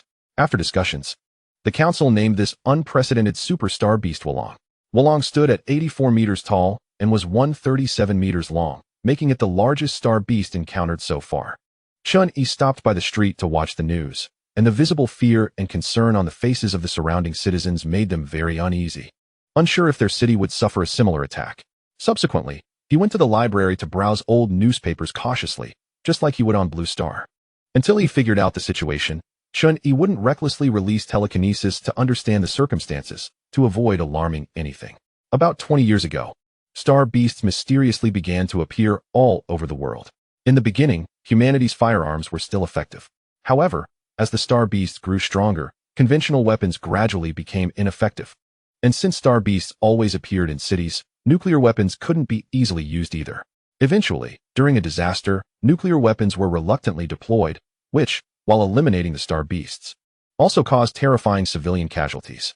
Until one day, the council announced that, after research from various countries, humanity had finally mastered the power of star beasts, leading to the birth of the Star Slayers.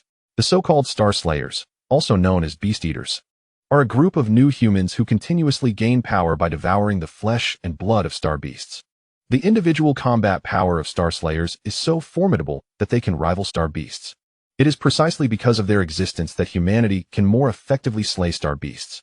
For many years, the Federation has accumulated a vast amount of data on star beasts, categorizing them based on the strength of the energy they contain. The weakest is level 1, while the strongest, a star beast named Wulong capable of destroying cities, is at level 45. Of course, this is only temporary. Over the past 20 years, the appearance of star beasts has become increasingly powerful, and the record for the strongest star beast continues to be broken. From level 1 to the current level 45, it is foreseeable that even higher levels will emerge in the future. Level 1 star beasts can be dealt with using conventional tanks and heavy weaponry, while a level 45 star beast would require nuclear weapons unless one has a star slayer. It is almost certain that in the future, there will be star beasts capable of withstanding nuclear attacks, marking the beginning of despair and doom for humanity. Boom!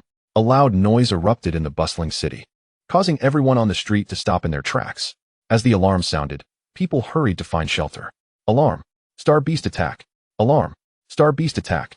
For the people of this world, star beast attacks have become a regular occurrence. They just hope that the attacking star beast is not too powerful. They do not want to be the ones to face a record-breaking threat, and all they can do is run as far away as possible. Run. Don't just stand there. Head to the nearest shelter.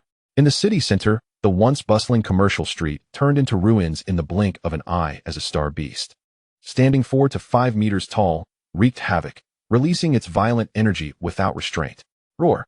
Chen Yi stood on the rubble, observing the star beast, estimating it to be only level 1. Its size was not particularly large compared to those towering tens of meters high.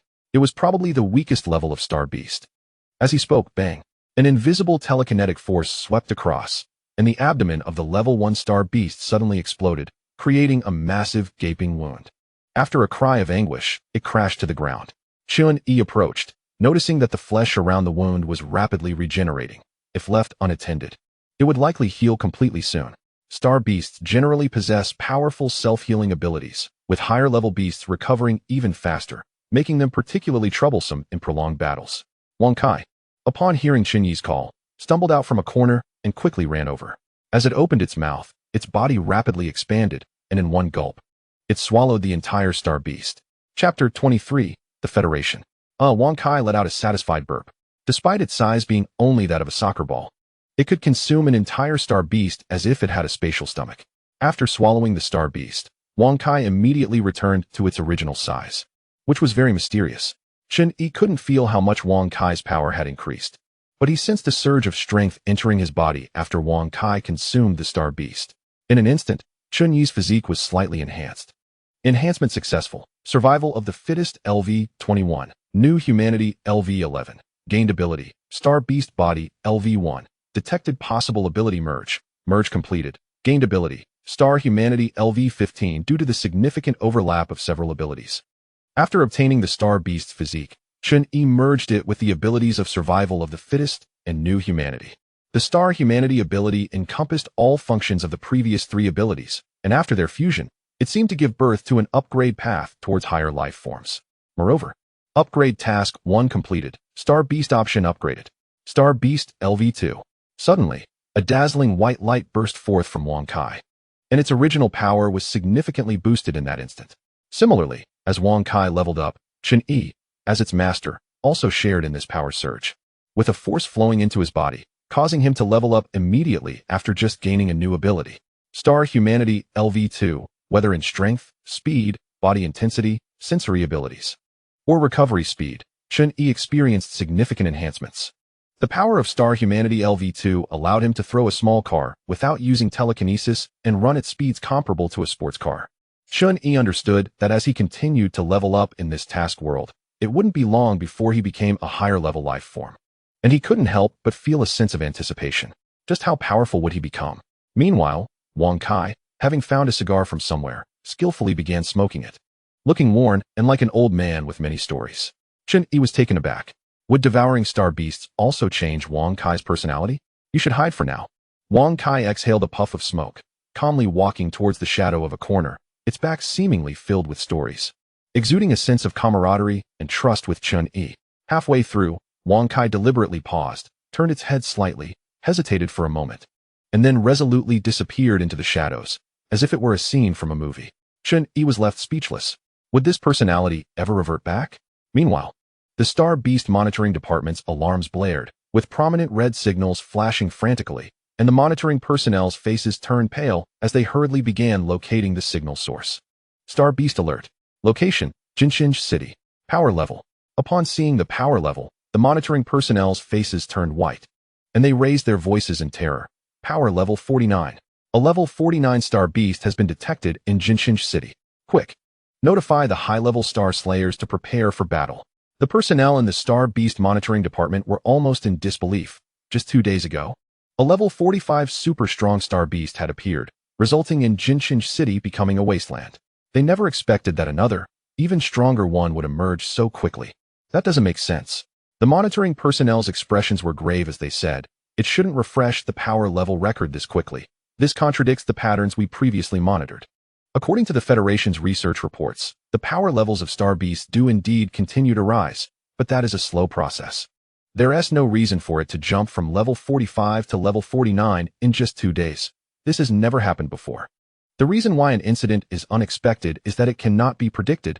That was merely what we assumed to be a pattern. Level 49 is just a hair's breadth away from level 50. While the entire monitoring department was on high alert, the first Star Slayers to arrive reported that there were no signs of any Star Beasts at the scene. What? There are no Star Beasts present? In Jinxing City. City Center, 2 young men dressed in Star Slayer combat suits stood atop the commercial street's ruins, scanning their surroundings, only to see a pool of blood on the ground. Nothing else was visible.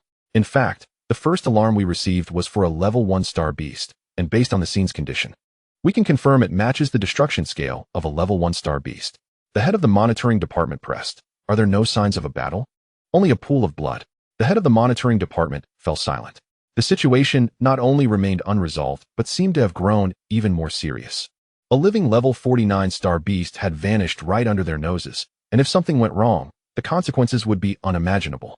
In reality, it was merely the energy dissipated by Chen Yi during his attack that was detected. To be honest, he had been holding back his strength. Otherwise, the power level would have been even more explosive. After all, Chen Yi could easily crush a planet. Director, what should we do? Report to the Federation immediately. In less than 30 minutes, the Federation headquarters building located in the First United Central City held a high-level meeting at the fastest speed. With senior Star Slayers unable to attend in person participating online, the situation is urgent, so I'll keep it brief. 30 minutes ago, a high-energy signal of 49 levels was detected in Guixu City. Currently, the whereabouts of the star beast are unknown, posing a significant safety risk, and it is speculated to have strong concealment abilities. All previously detected high-energy star beasts have been eliminated, and the real-time tracking by the Star Slayer Alliance and the monitoring department can be accessed at any time. Based on these 2 points, it can be confirmed that the newly emerged energy response belongs to a star beast, and the chief of the Alliance has made arrangements after a brief explanation of the situation. Lucia, Jess, put aside what you're doing. I need you to head to Guixu City immediately. If anything happens, engage immediately. Understood. Acknowledged. In the online conference room, a blonde girl and a black-haired young man dressed in Star Slayer battle suits stood against a backdrop of ruins, clearly just coming from a battle. Both are high-energy combatants, with Lucia at level 43 and Jess at level 42, both serving as captains among the Star Slayers. Once the Superstar Beast appears in Guixu City, only Star Slayers of this energy level will have the power to fight. Others would be sending themselves to death. The situation is severe, and even though battles are occurring frequently everywhere and forces are stretched thin, these two must be dispatched. The Alliance is already prepared for the worst, and these two are just the vanguard. Additionally, the chief of the Alliance spoke decisively. Bring that kid Flash along. Chapter 24. Immediate report roar. In the ruins, a star beast towering over 50 meters howled at the sky, emitting sound waves that transformed into tangible shockwaves, obliterating the surrounding buildings. Boom, boom, boom. Amidst the thick smoke, a flash of light cut through, and a massive strike split the smoke, instantly slicing the star beast in half, causing it to crash down, its brain suffering fatal injuries. Dead beyond recovery. Thud. Lucia landed, retracting her long knife to her waist. A mere level 32 star beast was clearly easy for her level of combat power. Any more? Just one left, Captain. Star beasts are continuously appearing around the world, and the Star Slayers are overwhelmed. It's not just a matter of stamina, but the casualties are also severe. Not all Star Slayers possess captain-level combat power. At this moment, the sound of helicopter rotors filled the sky, and a strong wind kicked up a cloud of dust as Jess, who had arrived first, said to Lucia, "I've brought that kid Flash." Good. Lucia boarded the helicopter with him, heading straight for Guixu City. This was the only time they could rest properly on the way. On the helicopter, sitting next to Jess was a polite young man with a friendly face, always wearing a gentle smile when speaking to others. "Captain Lucia, thank you for your help." "It's just a task," Lucia replied nonchalantly. Her personality is generally good, but she doesn't tea like Flash. Despite his outwardly nice demeanor, he is extremely arrogant, and Lucia detests this kind of arrogance. Flash didn't seek to make things awkward. After greeting them, he fell silent. To be honest, he was just used to putting on a facade and actually looked down on Lucia and Jess. No, he looked down on everyone weaker than him. Unlike Lucia and Jess, Flash is not from this world. He is a returner and a member of the elite Nova Corps in the returner space. Although he is just a newcomer, as a returner, he has always felt superior and has never regarded the people from the task world as anything serious, viewing them merely as NPCs in a game. Ironically, his luck was excellent. Many members of the Nova Corps entered this task world, and some even managed to control a high-ranking official of the Alliance using their superpowers within just one day, under the cooperation and operation of the Nova Corps members. And with the blessing of his luck, Flash successfully fused with the WYRM, gaining its power. Indeed, it was the level 45 Star Beast that was destroyed in Roman City. The powers of the Star Slayers come from Star Beasts, as long as one gains the Star Beast recognition and has a high enough genetic compatibility. They can fuse with the Star Beast and obtain its power, thus coexisting with it.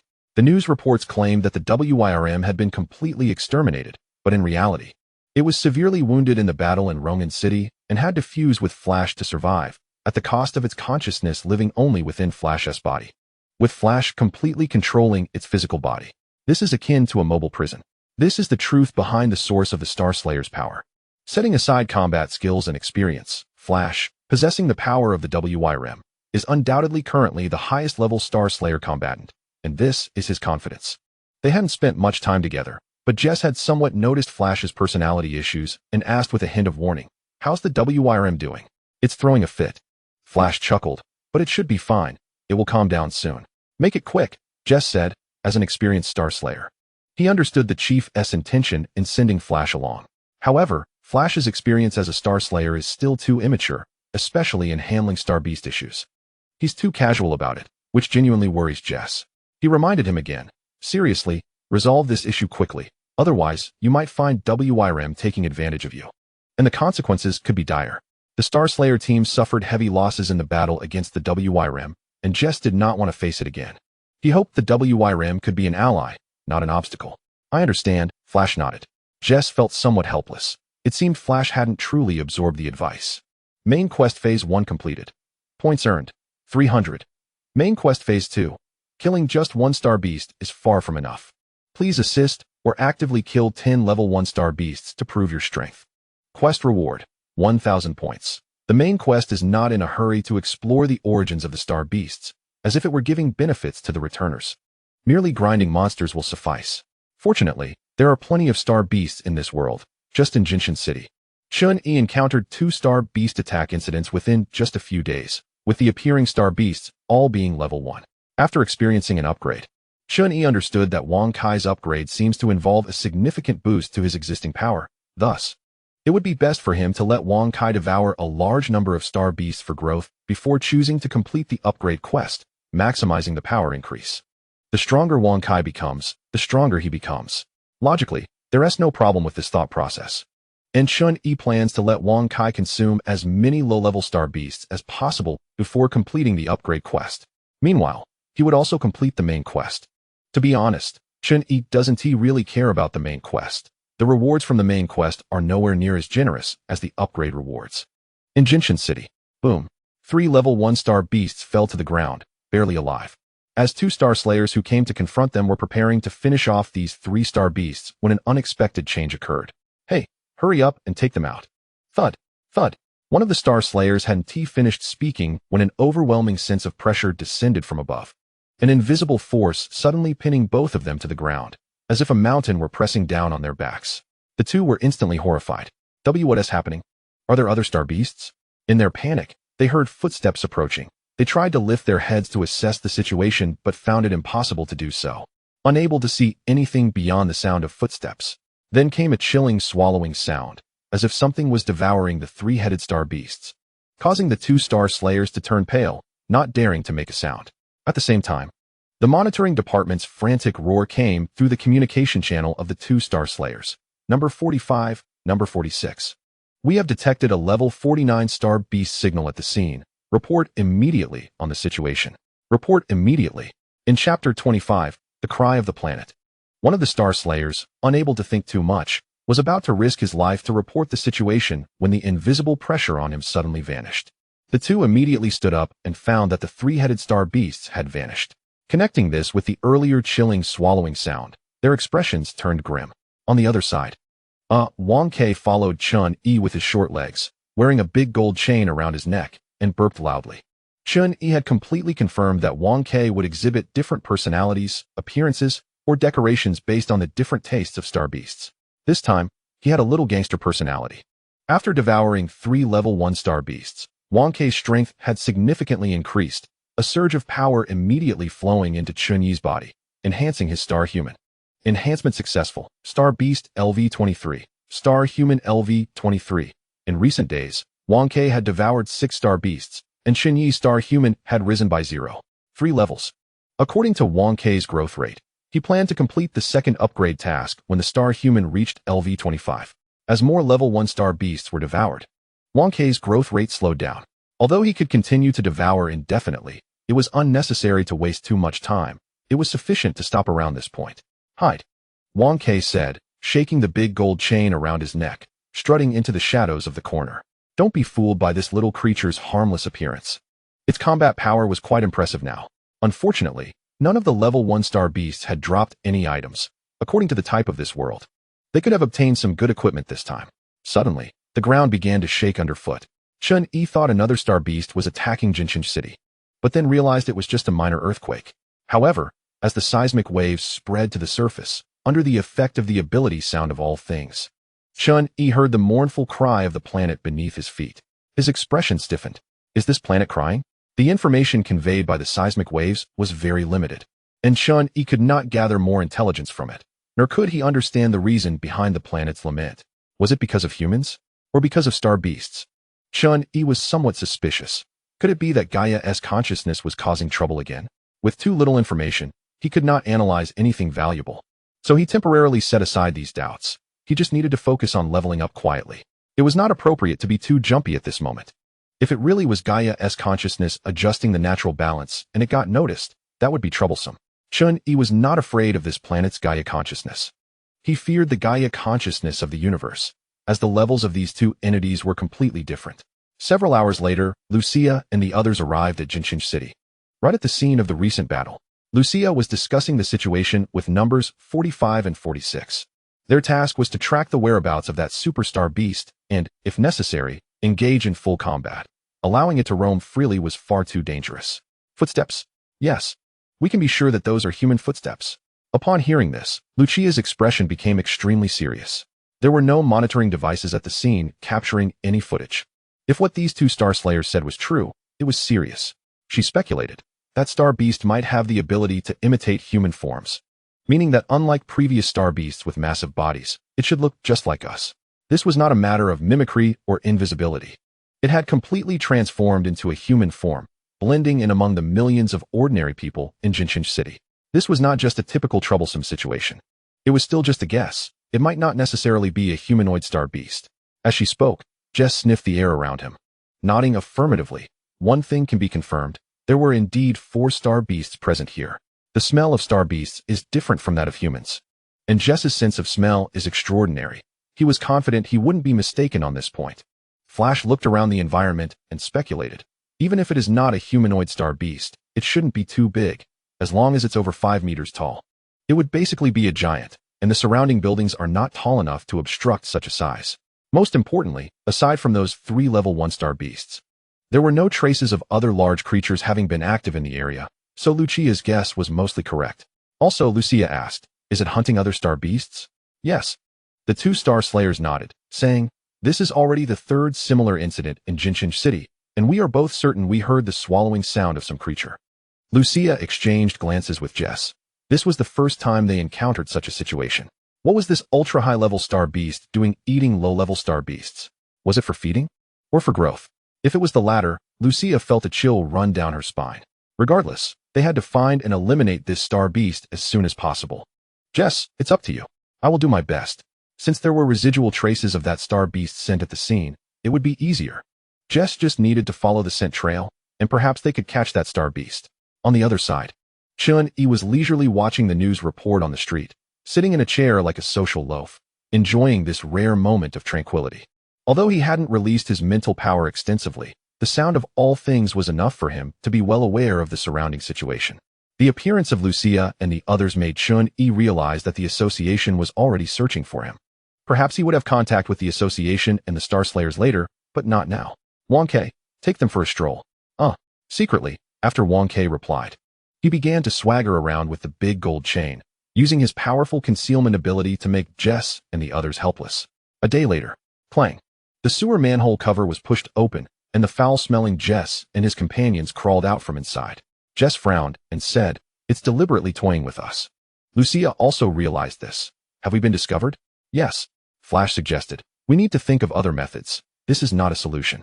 At least we can basically confirm that this star beast's size is quite small. Otherwise, it wouldn't be able to squeeze into the sewer.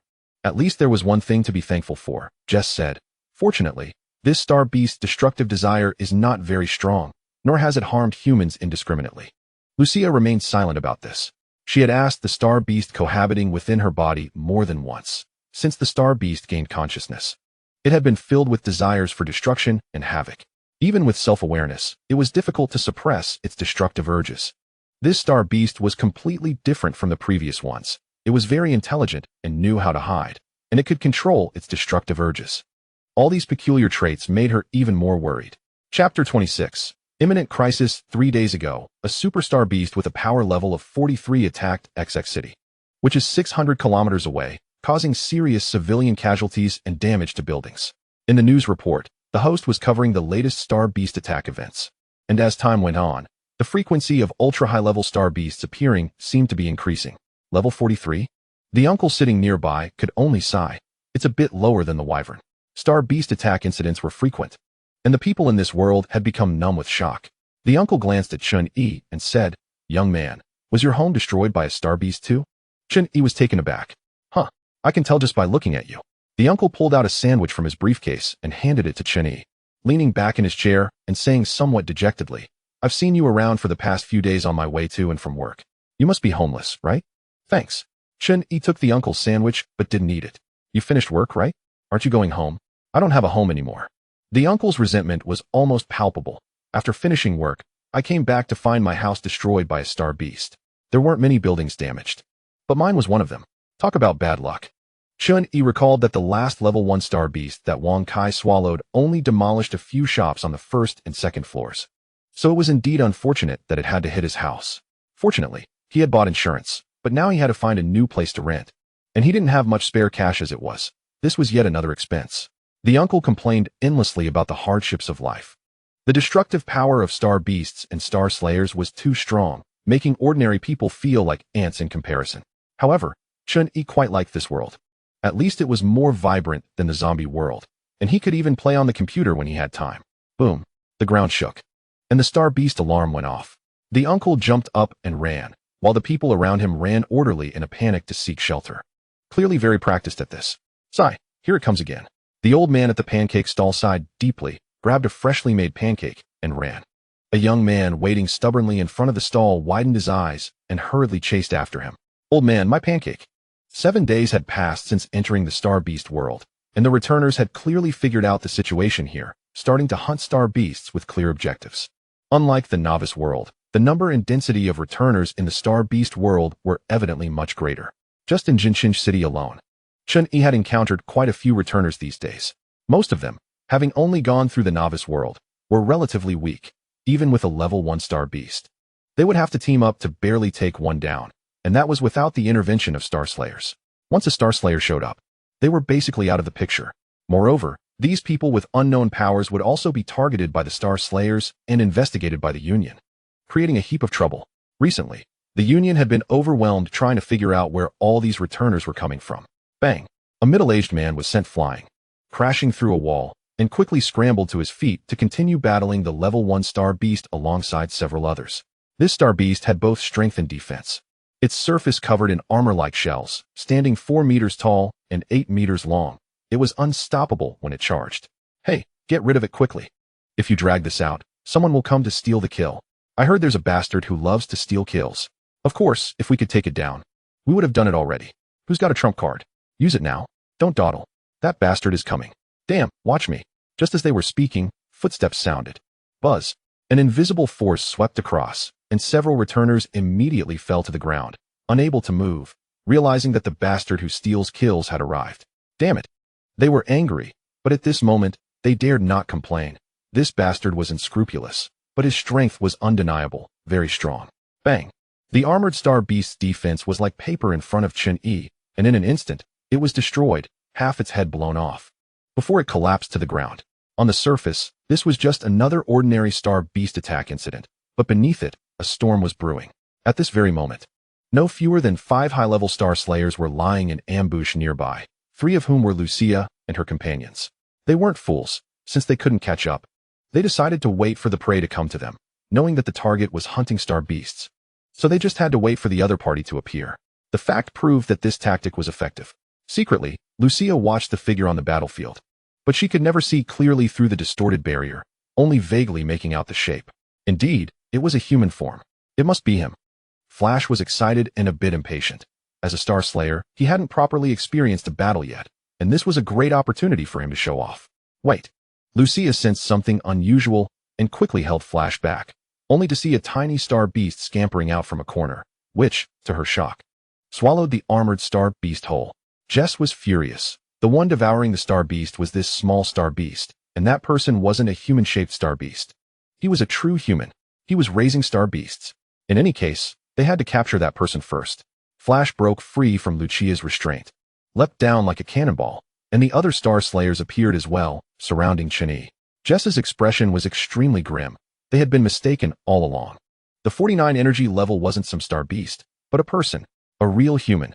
Only after seeing Chen Yi appear and confirming the source of the signal multiple times did they confirm this unbelievable fact. The 49 energy signal came from this human. Enhancement successful. Star Beast LV-24. Star Human LV-24. Main quest stage 2 completed. Points earned. 1,000.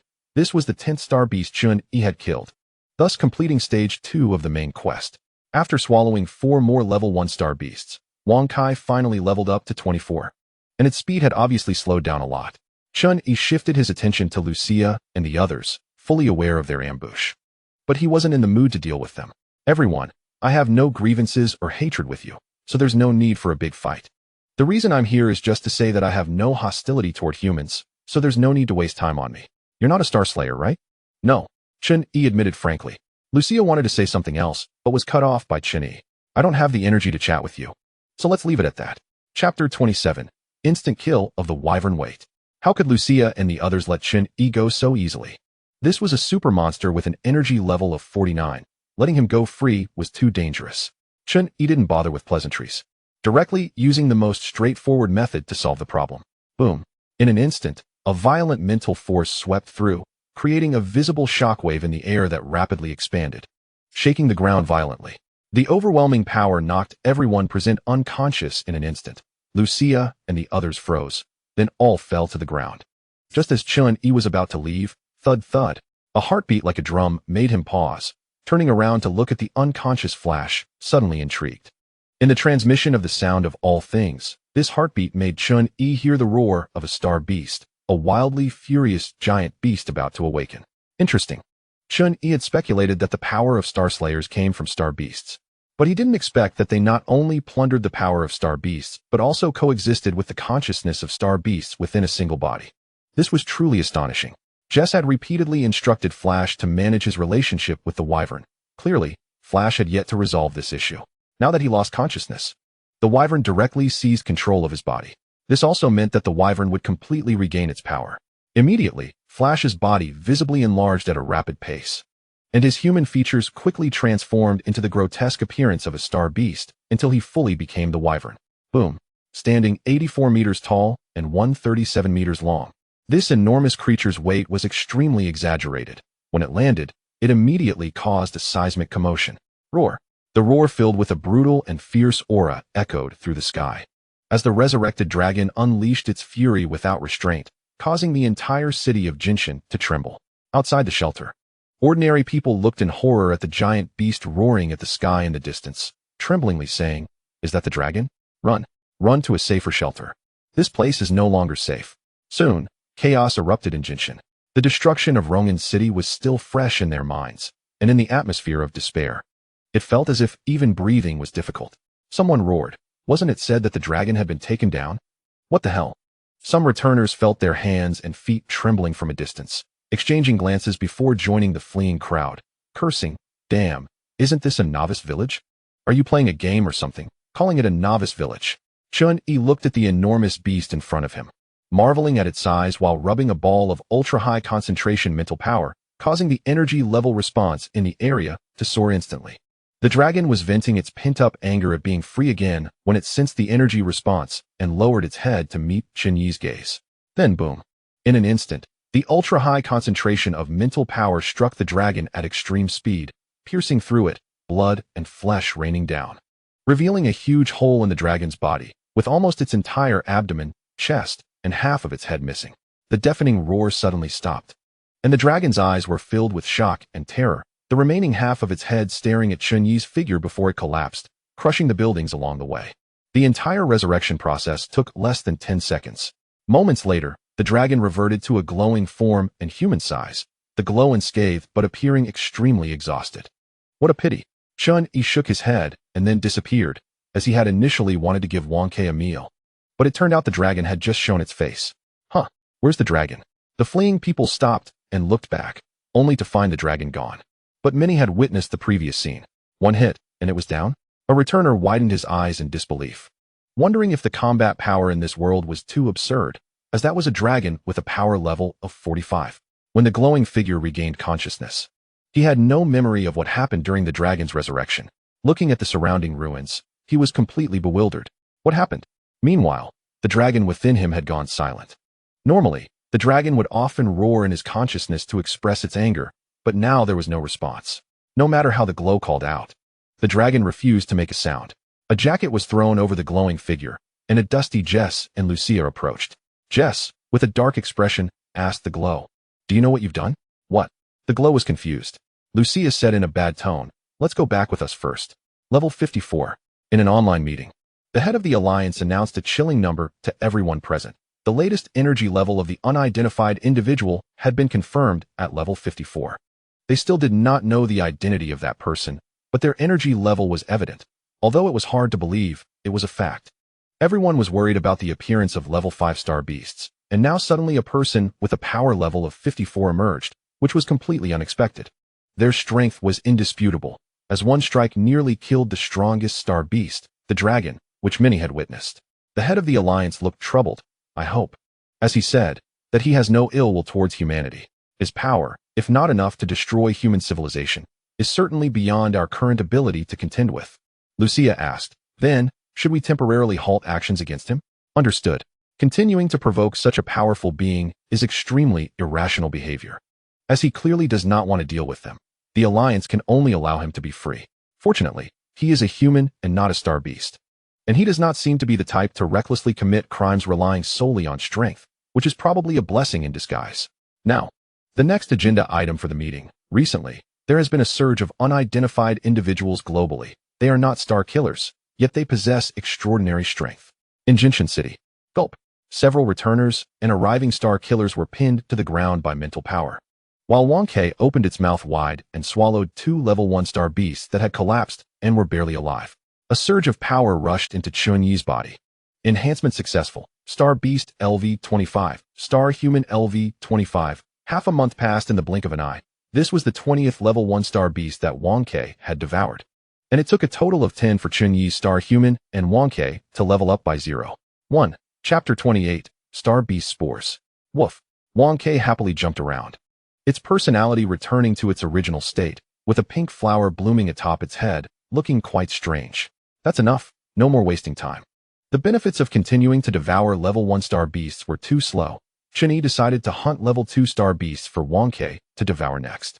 Excited to see how much strength this upgrade would provide, Chen Yi could basically foresee that his star human could reach level 10 or higher in this task world. Surpassing mental power, he was curious about what level 10 and above would make his star human strong enough to evolve into what kind of advanced life form. The returners lying on the ground exchanged glances, showing no intention to resist. "Why isn't this big shot leaving yet?" "I don't know, by the way. This big shot is quite a good bite. That's for sure." Chen Yi became famous overnight, and the remarkable feat of one-hit killing the dragon had spread widely. With returners in Jinshan now having no objections to being robbed of their kills, they just hoped this big shot wouldn't harvest their heads too. Boom. A loud noise and the roar of a star beast came from not far away, as a star beast over 10 meters long charged wildly towards Chen Yi's direction. Chen Yi was somewhat surprised. What luck! It turned out to be a level 2-star beast. Boom. The massive body of over 10 meters crushed through the street, with vehicles on both sides being tossed about, and behind the star beast were several returners chasing after it. One of the returners had a glowing orb floating above his head, pulsating with astonishing power, which then concentrated into a beam that struck the star beast, tearing its flesh apart. Roar. The star beast roared, its violent aura becoming even more ferocious. "Captain, there is someone ahead."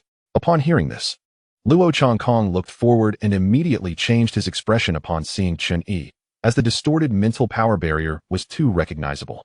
Before he could react, Chen Yi's mental power swept past, instantly making Luo Changkong and the others feel dizzy. Bang!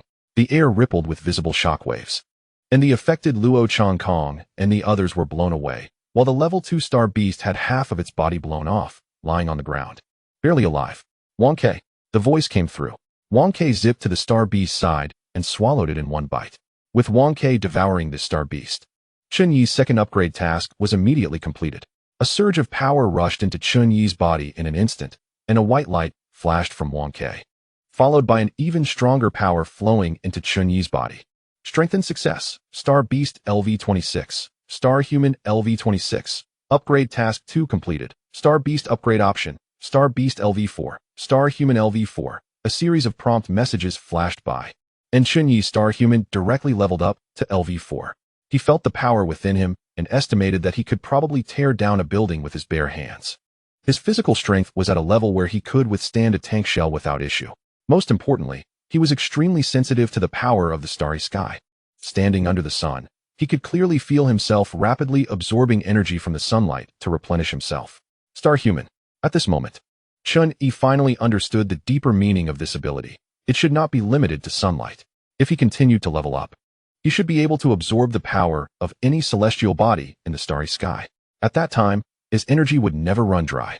Dizzy and confused, Luo Changkong got up from the ground and cautiously glanced at Chen Yi before decisively leading his team away, not daring to provoke Chen Yi. Their strength was not even on the same level. The aftermath of the battle was enough to scatter them, and facing him directly would be even more terrifying. This person was absolutely not to be provoked. The other members of the team quickly retreated, many of them finding it hard to believe that Chen Yi was also a returner like them. Captain, is that person really a returner? If he is, then he should be from the same batch as us, having just completed the second task world, right? How could he be so absurdly strong? The team members were particularly puzzled. As newcomers, there should be limits to their strength, yet Chen Yi's power clearly exceeded their understanding of newcomers. Luo Changkong was the only one among them who had joined a large corps, and his strength could be considered outstanding among the newcomers. But he still could not be compared to Chen Yi. I had the corps check, and there is no record of this person in the alliance. There is no doubt that he is a returner like us. In short, do not provoke him. This is the advantage of joining a large corps. With more people comes greater strength. Once you connect with your own people after entering, you can share intelligence and help each other, saving a lot of effort. If luck is on your side, you might even quickly gain powerful strength like Flash, thanks to the cooperation of the corps members, which is a common tactic of the corps. Thanks to the freedom given to returners by the return space, most corps members carry corps communicators or contact badges, so communication is not an issue. Some returners speculated, perhaps he is a newcomer valued by a major corps. If he is not carrying particularly high-level equipment, there is no reason for a newcomer to be this strong. Perhaps this reasoning was not without merit. Main task Phase 3. Having the strength to kill a level 1 star beast is not enough. Please continue to prove your strength by killing 10 level 2 star beasts. Task reward: 2,000 points. It was clear that this was purely a welfare task for newcomers, but it also aligned with Chen Yi's plans. He was going to hunt level 2 star beasts next. A strong wind howled past, and the sound of all things mixed and immediately caught Chen Yi's attention. He looked up to the sky, and his figure instantly vanished. Hundreds of meters in the air, a spore the size of a mung bean floated in the wind, suddenly freezing in midair during its descent. Chen Yi stood in midair, carefully examining the spore, which contained a curled-up insect that was still in a state of sleep, showing no reaction. The sound of the wind told Chen Yi that this spore had drifted down from a higher place, riding the air currents for an unknown number of kilometers before reaching here. Releasing his telekinesis, Chen Yi watched the spore fall from the sky. When it hit the ground, the insect inside immediately awakened and broke free from the spore. In just a few breaths, the mung bean-sized insect rapidly expanded into a colossal creature over 10 meters tall, beginning to wreak havoc. Chen Yi suddenly realized, this is the process of star beast birth. Then the question arose, where do star beast spores come from? Chapter 29. Star Beast Mycelium. It must be said that the ability of the sound of all things is incredibly convenient. Chen Yi's telekinesis is strong in surveillance. But when it comes to gathering clues, the sound of all things is even stronger. While listening to the clues and the sound of the wind, Chen Yi searched against the wind for the source of the star beast spores, encountering more spores along the way.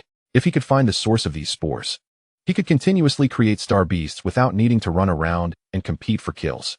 Half a day later, this is the place. Above a massive canyon, Chen Yi stood in midair. The canyon was bottomless, with strong winds blowing out from within. Star beast spores were carried high into the air by the powerful winds of the canyon and then floated to various parts of the world. With no danger perception, Chen Yi's telekinesis slowly probed into the depths of the canyon as his figure fell into it, descending into the darkness. As he went deeper, sunlight could no longer reach the canyon, but large patches of mycelium began to appear on both sides, emitting a faint green glow that illuminated the depths of the canyon. Pop!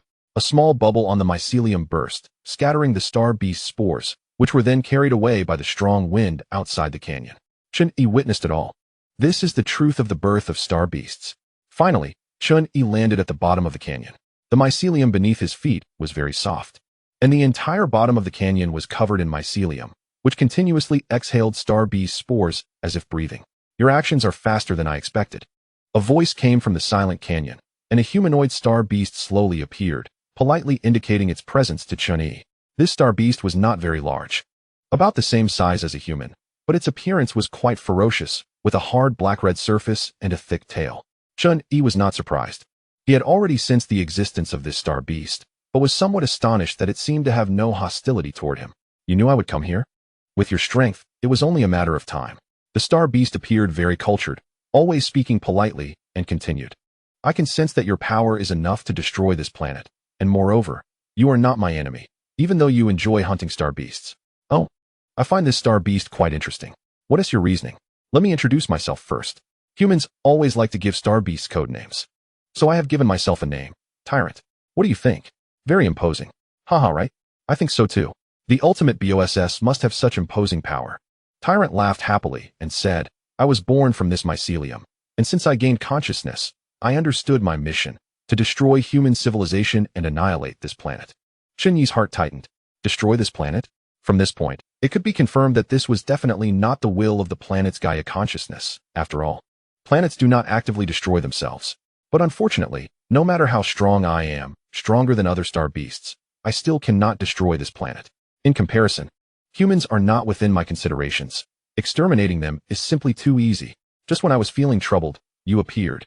Your power far exceeds mine, and I finally see the dawn of completing my mission. Me? Chen Yi asked back, why do you think I would destroy this planet? You may not, but... As he spoke, Tyrant looked aside, and Wang Kai had somehow followed him, silently appearing at the bottom of the canyon, curiously examining the mycelium on the ground. But it may. Meow? Hearing his own name, Wang Kai was momentarily stunned, raised his head to indicate that he didn't understand anything, and then continued to lower his head to examine the star beast spores on the fungal blanket, having a strong impulse to feast on them. The Tyrant explained, this star beast grows by devouring other star beasts. As you can see, the star beast spores are born from this fungal blanket. And do you know what the nutrients of this fungal blanket are? What? The life force of this planet. The Tyrant stepped on the fungal blanket beneath his feet and said, the roots of the fungal blanket extend deep into the earth of the entire planet, continuously drawing the life force of this planet. If you wish to continue raising this star beast, I would be more than happy to provide ample nutrients for your pet. Chen Yi understood. On the surface, Wang Kai was devouring star beasts, but in reality, it was consuming the life force of the planet. If he allowed Wang Kai to continue growing, it would eventually drain the life force of the planet, which would be equivalent to destroying it to some extent. What do you mean? Then I won't be polite. Haha, please, go ahead. Chen Yi didn't care about the fate of this planet. Since Wang Kai's growth required the nutrients from it, he might as well drain the life force of the planet. Pop! A burst of spores erupted from the fungal blanket, and Wang Kai fixed his gaze on one of them, swallowing it in one gulp.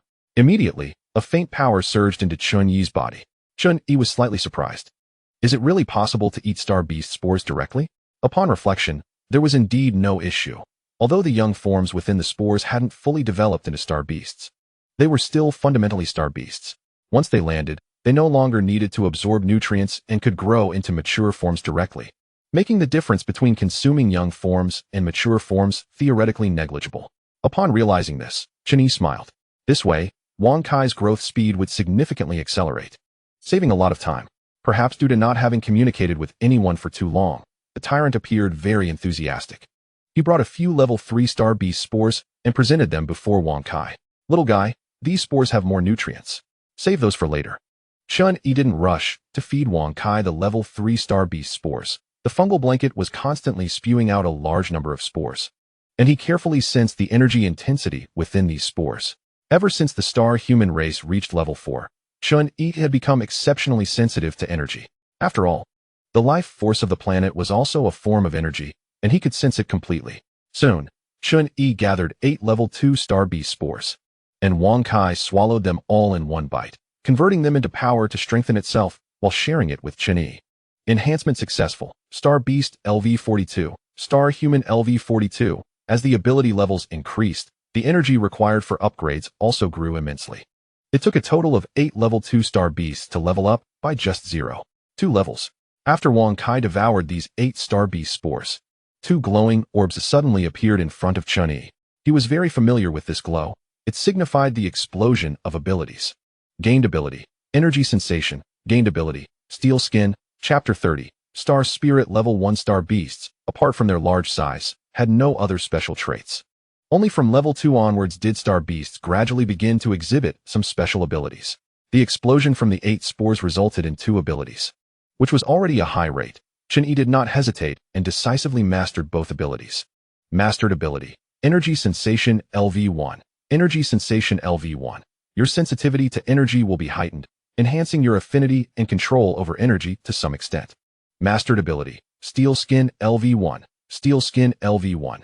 Your skin will possess hardness exceeding that of steel. Additionally, the reason Chen Yi only allowed Wang Kai to consume 8 level 2 star beast spores was that he didn't want to complete the 3rd stage of the main quest so quickly. Once the main quest was completed, he might have to return to the void space, and compared to the main quest, the cost-effectiveness of upgrade tasks was clearly higher. He intended to control the progress of the main quest. Even if the main quest failed, it was still better than not completing the upgrade task, as the benefits of the two were completely unequal. Plus, considering the level 2 star beast he had eliminated in Jinqing City earlier, Wang Kai had only consumed 9 level 2 star beasts, needing just 1 more to allow Chen Yi to complete the 3rd stage of the main quest. Chen Yi did not continue to let Wang Kai consume level 2 star beast spores and directly jumped to level 3 star beast spores. Seeing him not, Wang Kai let out a howl and swallowed the 20 level 3 star beast spores in the tyrant's hand. With 20 star beast spores consumed, they immediately transformed into an immense energy surge, causing the levels of both Wang Kai and Chen Yi to soar dramatically. Enhancement successful. Star Beast LV5. Star Human LV5. Not only that, but the upgrade task was also completed. Upgrade task 3 completed. Star Beast option upgraded. Star Beast LV7. Star Human LV7. Chen Yi's Star Human and Wang Kai's levels jumped from LV42 to LV7. Such a significant increase could no longer be termed an upgrade. It was more accurate to say it was evolution. Considering Wang Kai's characteristics, calling it evolution was indeed not wrong.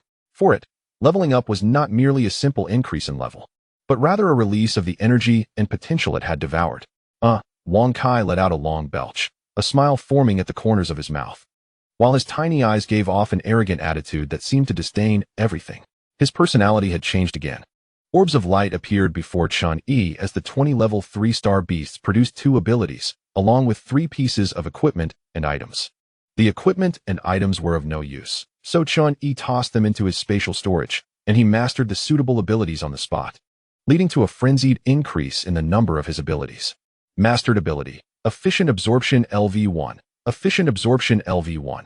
You will be able to absorb the energy from the cosmic starry sky more efficiently and rapidly, while your digestion capabilities are greatly enhanced. Mastered ability, Super Burst LV1. Super Burst LV1. Unleash all the energy within you in one go. As a LV7 star human, Chen Yi felt that his physique had become so powerful that it was beyond description, estimating that he could definitely withstand a nuclear bomb without any issue. Moreover, with the tremendous boost in his star human level, Chen Yi could even directly observe the energy within the cosmic starry sky and the planets with his eyes. He felt as if he was immersed in a vast ocean of energy, where every movement could create ripples or even tidal waves in this energy sea. Buzz. Under the influence of this energy ocean, Chen Yi's body effortlessly hovered in midair. Even without using telekinesis, he was now exceedingly powerful. With this force, Chen Yi stirred the energy ocean in the void, and the gentle ripples he created were enough to shake the entire canyon.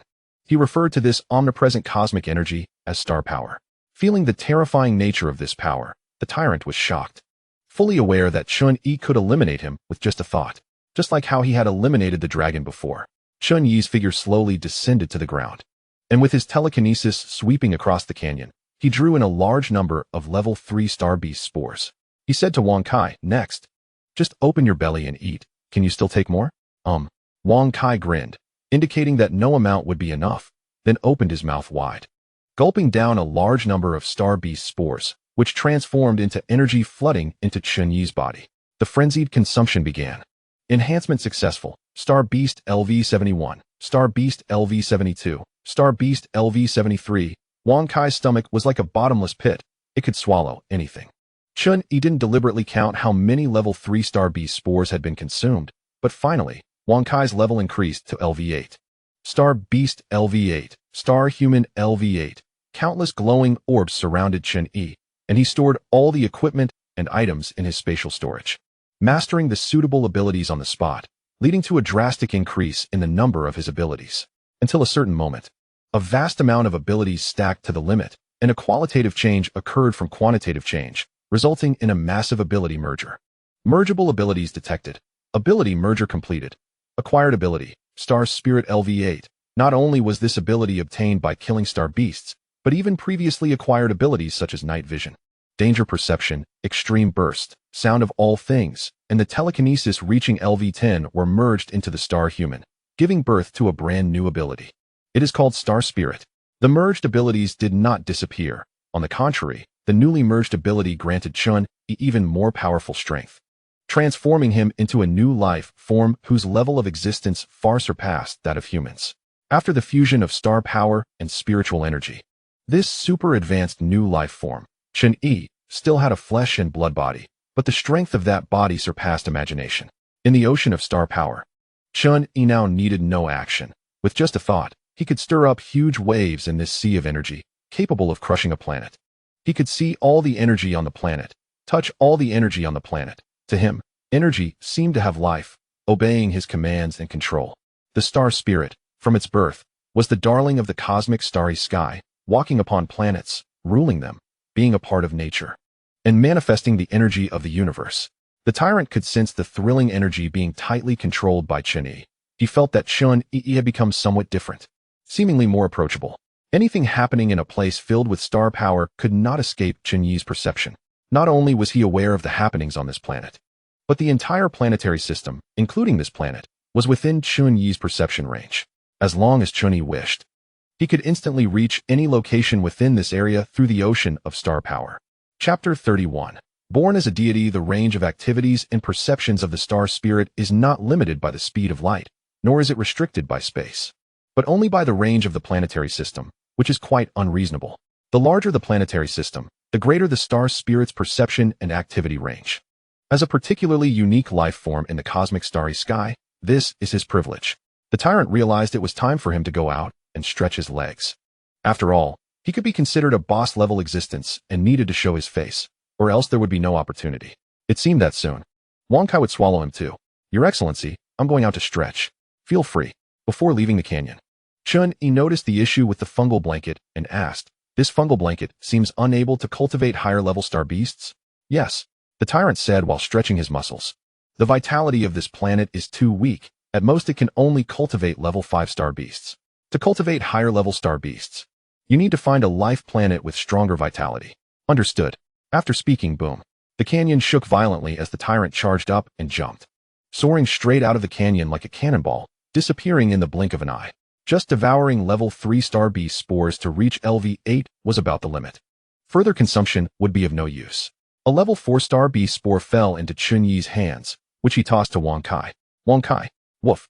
Wang Kai's sharp little eyes scanned, and immediately jumped to swallow the level 4 star beast spore, instantly shining with a white light. Upgrade task 4 completed. Star beast option upgraded. Star beast LV-10. Star spirit LV-10. Wang Kai leveled up twice in a row. The potential accumulated from previously devouring numerous star beasts was released in one go, directly elevating him from LV-8 to LV-10. The shared power also raised Chen Yi's star spirit level to LV-10, causing his strength to surge wildly once again. If it weren't for his strong control, Chen Yi would be afraid of accidentally blowing up this planet. After all, merely stirring up waves in the ocean of star power would create enough energy tides to destroy it. The upgrade from LV-8 to LV-10 was very simple and crude. Chen Yi's perception range did not change, still within this planetary system. However, his control over star power had greatly strengthened. Previously, he could easily destroy this planet, but now he had the ability to easily destroy a star. Relying solely on brute force was still somewhat strenuous, as a star was equivalent to a massive vortex in the ocean of star power, a place where star power was highly concentrated. There was no need to calm this vortex. Chen Yi only needed to extract a portion of the star power from it. Star power is a general term for the forces of the cosmic starry sky. The energy of a star naturally belongs to star power.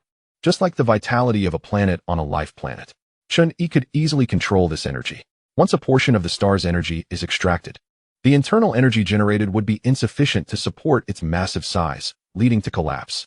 This was how Chen Yi destroyed stars, efficient and remarkably effective. In other words, Chen Yi possessed the ability to easily end a planetary system. As a star spirit, although Chen Yi was still a flesh and blood body, the quality of his body had already entered an incredible realm. The strength of his body could be called the greatest in the universe, infinitely equal to the strength of strong interactions between materials. Every atom of his body was closely arranged together, completely at rest relative to each other. Materials with a lower strength absolutely could not inflict any injury on Chen Yi, nor could they leave even a trace. Based on this, other aspects of his qualities could be imagined. The strongest body would possess the strongest power, and as long as he was in the ocean of star power, Chen Yi would be difficult to kill. Even if injured, the star power would promptly heal his wounds. To eliminate Chen Yi, one would have to kill him in an instant. Engaging in a war of attrition would allow him to accompany anyone until the ends of time, until the universe collapsed. Chen Yi felt this overwhelmingly unreasonable power and marveled. This is no mere god of the human world. It is truly a deity. In a sense, the star spirit is indeed a deity, and has been one since its inception, a rare life form in the universe. Zzz. A blue electric arc flashed through Chen Yi's hand, then transformed into wind, water, fire, and other forms. Being able to control energy meant he could freely manipulate any element, including metals and earth. Matter and energy can be mutually converted. For the universe, matter and energy are essentially the same thing, differing only in micro and macro perspectives. Under Chen Yi's control, a large amount of vitality from this planet was extracted to nourish the fungal blanket, rapidly producing numerous level 4 star beast spores. Wang Kai, continue. Woof. A batch of level 4 star beast spores spurted from the fungal blanket, and Wang Kai continued to devour level 4 star beasts, yielding a large number of equipment, items, and abilities, which Chen Yi collected into his portable space. Having fused countless abilities, Chen Yi evolved into a star spirit life form, and he no longer needed these ordinary abilities, unless it was truly a very special ability. However, facing a life form as high as LV10, the gains from level 4 star beast spores were already minimal, and leveling up was very slow. On the other side, a blade of light swept through, instantly slaying a level 3 star beast. Lucia, holding a long knife stained with blood, wondered, why are there so few star beasts lately? Isn't that a good thing? Came Jace's voice from the communicator. After the mission in Jinshan City ended, they returned to their respective areas. The two were familiar, often chatting casually. Lucia always had a sense of unease, a worry in her brow. Fewer star beasts is certainly a good thing, but this inexplicable situation is particularly unsettling. By the way, how is Flash doing? He was in confinement, unable to step out of the base until he completed the closed training. This kid almost caused a serious accident last time. He deserves this result. Speaking of which, Chen Yi's figure flashed through Lucia's mind. If it weren't for him, the dragon might have already destroyed Jinshin. Every time she recalled that encounter where she lost consciousness, Lucia couldn't help but grip the handle of her knife tighter, feeling an overwhelming sense of pressure and urgency. She had to become stronger quickly. Suddenly, a sharp blade light cut through the air as Lucia turned her knife, swinging it down with a speed several times faster than sound. In response to this strike, a hand was raised, firmly grasping the blade. Boom. The residual force from the blade severed all buildings within a radius of dozens of meters. High rises collapsed with a loud roar. Yet the one who gripped the blade remained unscathed, grinning to reveal sharp fangs. Good strike. Upon hearing this, Lucia's pupils constricted sharply. Chapter 32. The tyrant appears. A thick tail slammed onto the ruins, and a figure extremely close to human form appeared before Lucia, exuding an overwhelming sense of oppression. Lucia's shock was beyond words. High-level star beasts could always communicate, which was not surprising. What shocked her was that this star beast had easily caught her strike. Clang. The blade rang lightly. Lucia withdrew her knife and retreated, on high alert. From that one strike, she understood that she was absolutely not a match for this star beast. The gap was immense. Beep beep. At that moment, the star beast monitoring department sent an urgent alert, detecting an ultra-high energy signal at Lucia's location, an incredible level 48 star beast signal. The tyrant glanced at Lucia's wristband, appearing relaxed and carefree as if here for fun. Aren't you going to check the information? Lucia remained silent, her expression growing increasingly serious. This star beast was too abnormal, lacking the brutality of other star beasts. Its rationality not different from that of a human. Forget it. Realizing that Lucia had no intention of communicating with him, the tyrant felt a bit disappointed. Suddenly, a pure hostility erupted from him. I'll play with you before the other star slayers arrive. Boom. The moment the words left his mouth, a strong pressure was already upon her. By the time Lucia reacted, the tyrant's fist was already in front of her. After a loud bang, Lucia was sent flying, carving a long trench several dozen meters across in the ruins. The power gathered and the fist exploded, destroying everything in its path and clearing out a vast area in the debris. Cough, cough. Lucia gripped her long knife tightly, blood trickling from the corner of her mouth. Feeling as if all her bones had been broken, ignoring her injuries and pain, she resolutely swung her knife. The strength of this star beast was unprecedented. Just one hit had nearly knocked her out of the fight. The previous opponents were nothing compared to it. She might die in this battle. As she muttered to herself, Lucia poured all her strength into delivering a massive strike. The tyrant felt somewhat disappointed, easily shattering her attack with a punch. Too weak. He shook his head and said, "You don't even reach the level of entertaining me." Then add us to the mix. A figure descended from the sky. Jess, wrapped in azure energy, gritted his teeth as veins bulged, delivering a punch to the ruins. Boom. In an instant, it felt as if an earthquake had occurred.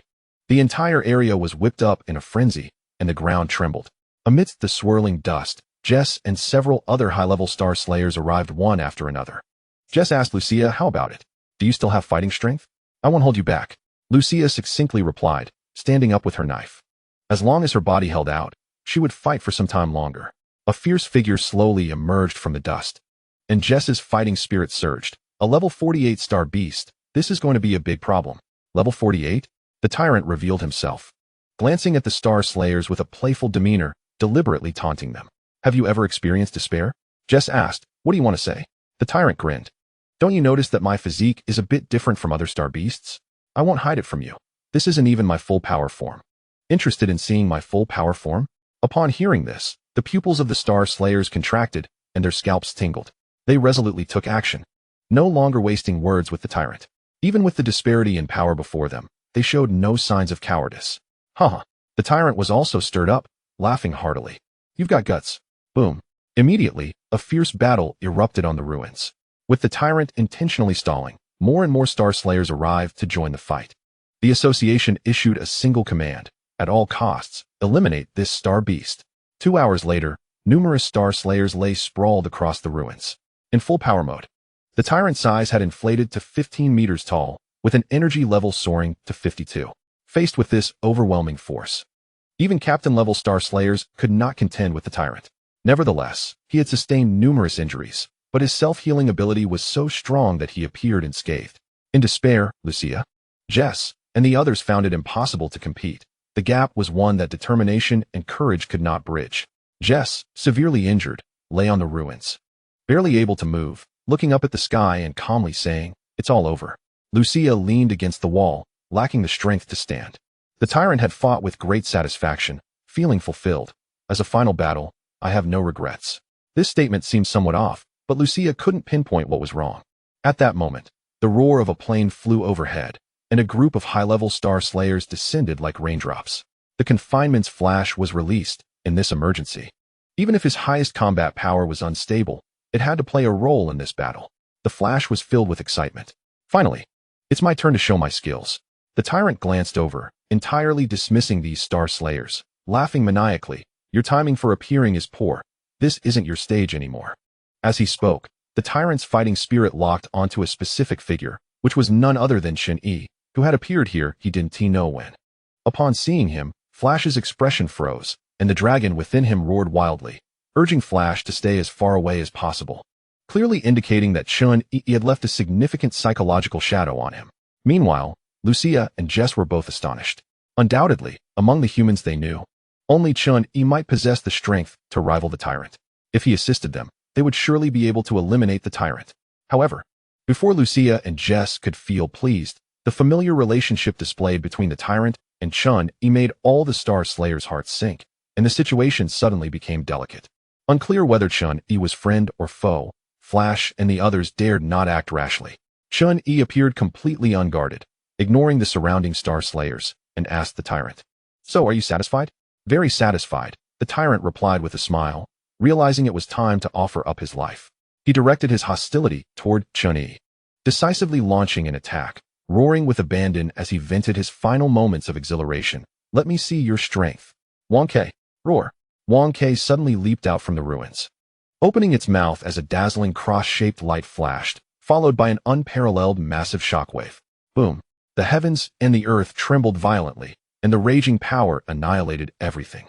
Even the residual force sent the Star Slayers flying, leaving them without any power to resist. Chapter 33. Galactic Arc. Wang Ke only appeared harmless, but in essence, it was still a star beast, and a superstar beast at that, with a level as high as LV-10. Not to mention defeating the tyrant. Destroying this planet would be an easy task for it. While it devoured other star beasts, it was also robbing their abilities to evolve itself. Wang Ke's current life level was not much different from that of the star spirit Chen Yi, and the tyrant was definitely no match for it. A wave of energy struck the ground, creating a massive chasm, which eventually pierced through the planet's atmosphere and dissipated into the cosmic void. Once everything calmed down, the Star Killers looked at the terrifying scene before them, feeling utterly horrified. In the face of such power, they were nothing but ants. Flash stood up from the rubble, looking quite disheveled, with fear evident in his eyes, almost overwhelmed by the urge to turn and flee. This kind of monster was definitely beyond their capability to deal with. The ground still rolled with heat waves, and the tyrant stood tall, but its head and body had already been vaporized in an instant, resulting in its death. The Star Killers were all horrified. This was a superstar beast with a power level of 52, yet it was killed in a single encounter. Wang Ke's short legs ran over to the tyrant under everyone's watchful eyes, decisively opening its mouth to swallow it whole. A whoa! Gulp! A superstar beast of level 52 was thus consumed. The clear sound of swallowing made the Star Killer's scalps tingle. Then, a white light flashed from Wang Ke. Upgrade Task 5 completed. Star Beast option upgraded. Star Beast LV-11. Star Spirit LV-11. The large number of level 4 Star Beast spores did not help Wang Ke level up much. The benefits were minimal, which is why it only reached LV-11 after the upgrade. Just as Chen Yi was about to leave, Lucia immediately expressed her gratitude. "Sir, thank you for your timely assistance." He paused for a moment, and Chen Yi's figure then vanished without a trace. "Thank you?" Chen Yi's intention was not to save the Star Killers. It was purely to complete the upgrade task. Now they could still converse normally. But if the Federation found out what he had done to this planet, they would likely become enemies. That said, in Chen Yi's eyes, the Star Killers did not qualify to be his enemies, and there was no need for him to act personally against them. At that moment, the screen in the Star Beast monitoring department was flashing with the highest level red alert. The monitoring personnel seemed frozen, staring up until a moment later. A terrifying value of power level 73 appeared on the screen, causing the monitors to be so frightened that their souls seemed to leave their bodies. As if they were dreaming. Was the value incorrect? "Director, it's not wrong. It's indeed level 73. The monitor spoke with a trembling voice. They had previously been unable to imagine how powerful a level 73 existence could be, and today they had witnessed it. However, this was merely Wang Ke's strike. "Prepare to report immediately. I will personally go to the Federation." "Understood." Coming back to his senses, the director realized his hands and feet were cold.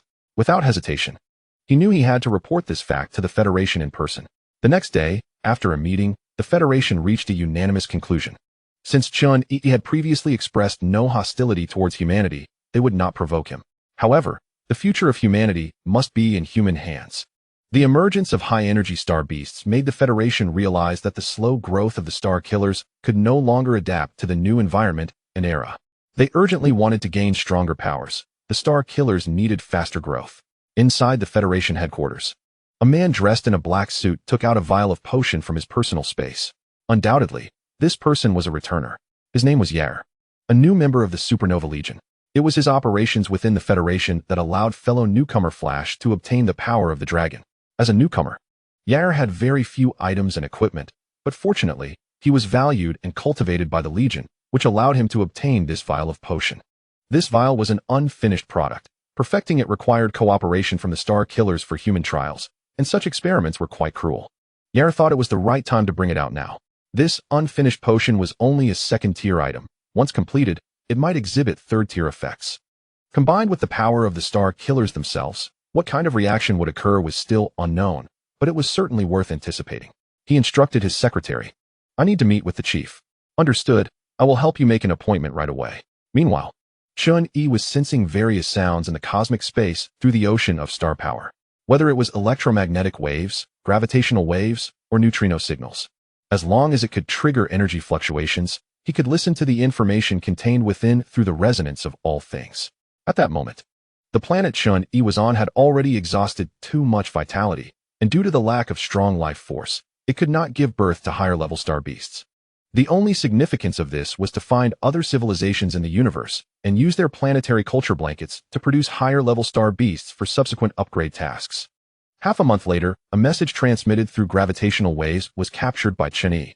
The content was as follows: greetings from the North Cross civilization to all civilizations in the universe. By listening to the gravitational wave signal, Chen Yi immediately pinpointed the location of the North Cross civilization, which was 60 light-years away within the same arm. Found it. Chen Yi looked up at a certain area in the cosmic starry sky.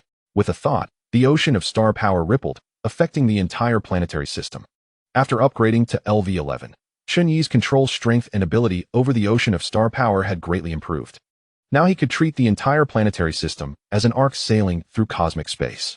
With the push of the ocean of star power, he could easily accelerate to faster-than-light speeds, and this process would not cause any discomfort to the life on the planet.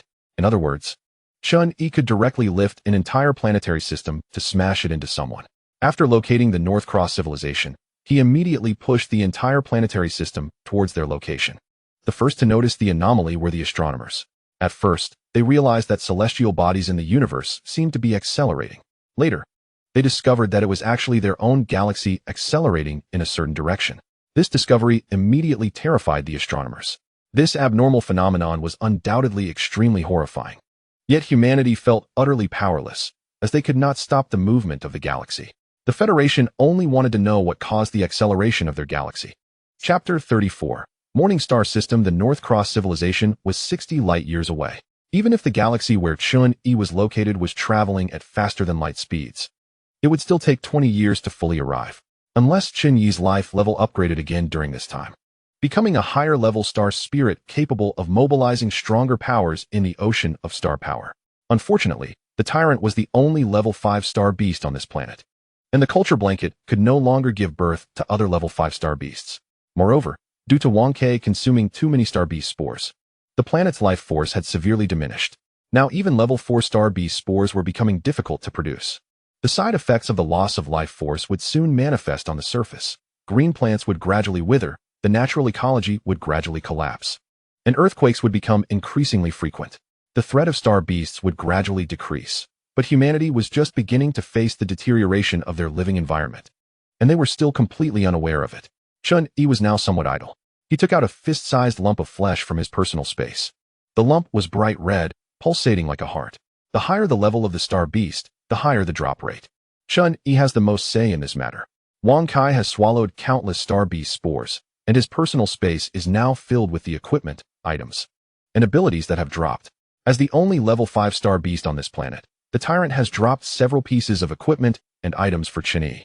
However, the effects of those items are meaningless to Chen Yi at this stage. Only some special items catch his attention, and this meatball is one of those special items. Item: Heart of the Tyrant. Type: Item. Description: This meatball carries the consciousness of the Tyrant. As long as a certain creature swallows it, the Tyrant's consciousness can seize its body and be resurrected. This item hasn't been identified yet, but at most, it would be of level 3. The Tyrant's power is above level 2, but it hasn't reached level 3 yet. Chen Yi is pondering when he can resurrect the Tyrant. Some things can be left to the Tyrant without him needing to take action personally. However, the meatball only carries the consciousness of the Tyrant, and the strength after resurrection depends entirely on the strength of the body he occupies. The planet where Chen Yi resides is called Watermarsh Star, and the star system is named Morning Star System. In the 5th year of the Morning Star System, heading towards the Northern Cross civilization, a group arrived at the canyon where Chen Yi is located. Lucia, Jess, Flash, and Luo Chongkong, who had just joined the Starslayer faction not long ago, were among this group. They received a mission from the Federation to explore the truth behind the star beasts. The traces of star beast spores are not completely hidden.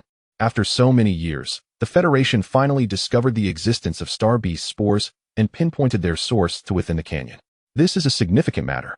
To carry out this operation, the Federation gathered a large number of high-level Star Slayers, intending to eliminate the Star Beast disaster from its source. The plan was sound. But the problem was that the Federation did not anticipate that the Star Slayers would be unable to enter the depths of the canyon due to an invisible energy barrier that kept them out. Lucia's full-force strike on the energy barrier could not budge it, and she frowned. The barrier is very solid. I'll give it a try. Flash then made a full-force strike. But it still had no effect on the barrier.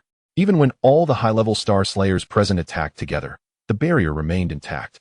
Half an hour later, a hydrogen bomb fell from the sky, and at the moment it hit the energy barrier, it erupted with an incredibly bright light. The temperature at the center reached millions of degrees, enough to destroy all matter on the planet. The atmosphere, which expanded under the high temperature, rapidly contracted afterward, and the two shockwaves hit the energy barrier solidly. To eradicate the Star Beast disaster, the Federation spared no expense. A mere hydrogen bomb was nothing to them. If necessary, nuclear launch bases around the world would carry out uninterrupted nuclear bombardments here. When the explosion subsided, the Federation inquired, "What is the situation?" Lucia placed her hand on the energy barrier, paused for a moment, and then replied, "The barrier is still intact. My suggestion is to increase the yield and continue bombing." "Understood. Please evacuate the target area promptly. The second nuclear bombardment will arrive in 20 minutes. "Got it." When the first hydrogen bomb proved ineffective, the hearts of the group were already shrouded in a shadow of despair. Further attempts were merely out of reluctance. Having finally found the source of the Star Beasts, they couldn't even get through the door, which was frustrating to the point of almost being maddening. Another round of bombardment yielded no miracles. The barrier remained indestructible against the continuous hydrogen bomb strikes. "Damn!" A Star Slayer let out a frustrated roar. Lucia gazed deep into the canyon and saw Star Beast spores riding the air currents soaring high, easily passing through the barrier and drifting in all directions. "This is troublesome." Luo Changkong sighed inwardly. His main quest had reached its final stage. As long as he completely explored the truth behind the Star Beasts, he could complete the main quest, but now he was stuck here. This was precisely Chen Yi's goal. The main quest of the return to the void space must ultimately uncover the truth that led to the world's destruction or ruin. As long as he prevented the return to the Voiders from completing the final main quest, he could extend his stay in this task world. In the end, the helpless Star Slayers had to retreat. Although they couldn't solve the Star Beast problem at its source, they at least found this canyon. As long as the Federation intercepted and eliminated the Star Beast spores from the sky in advance, it could greatly reduce the occurrence of Star Beast disasters. In this way, the Star Beast disaster could be effectively suppressed. Before leaving, an earthquake suddenly struck the nearby area.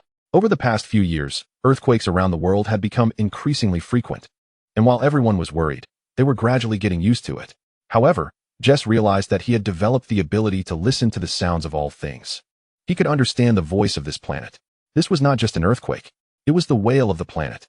The Gaia consciousness of the planet has no emotions or feelings, but when this information is conveyed to humans, they interpret it through their own emotional lens, thus understanding it as a wail or other emotions. The vitality of nature has severely diminished, the environment is worsening, natural disasters are becoming more frequent, and this planet has entered a countdown to destruction. The future humanity faces is one of despair. Jess's intuition told him that the root of everything lies beneath that canyon. But unfortunately, they could not enter. Just then, the earthquake intensified. This time, amidst the wailing, there was also a sense of desperate fear.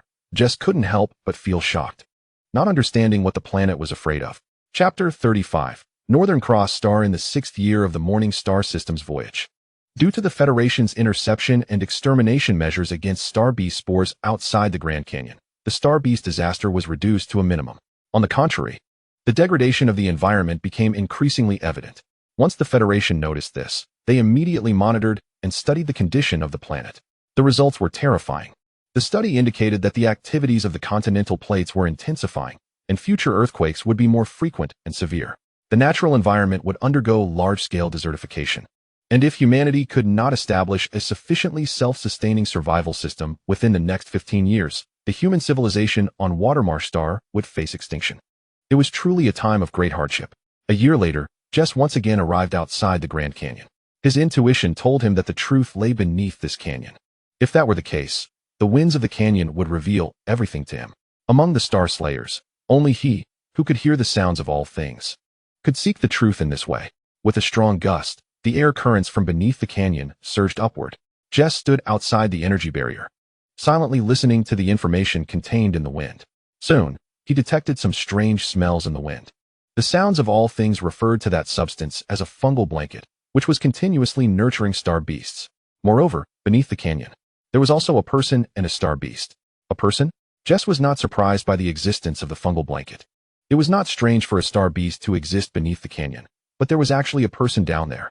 At that moment, a figure flashed through Jess's mind, a silhouette covered by a distorted light barrier, making it impossible to see their face. To put it mildly, that was the strongest person on this planet to date. If there were any formidable behind-the-scenes manipulator, Jess would first think of that person.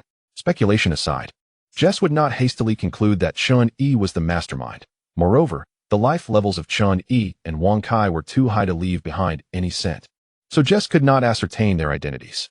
However, the combination of a person and a star beast made Jess feel that the person below must be Chen Yi.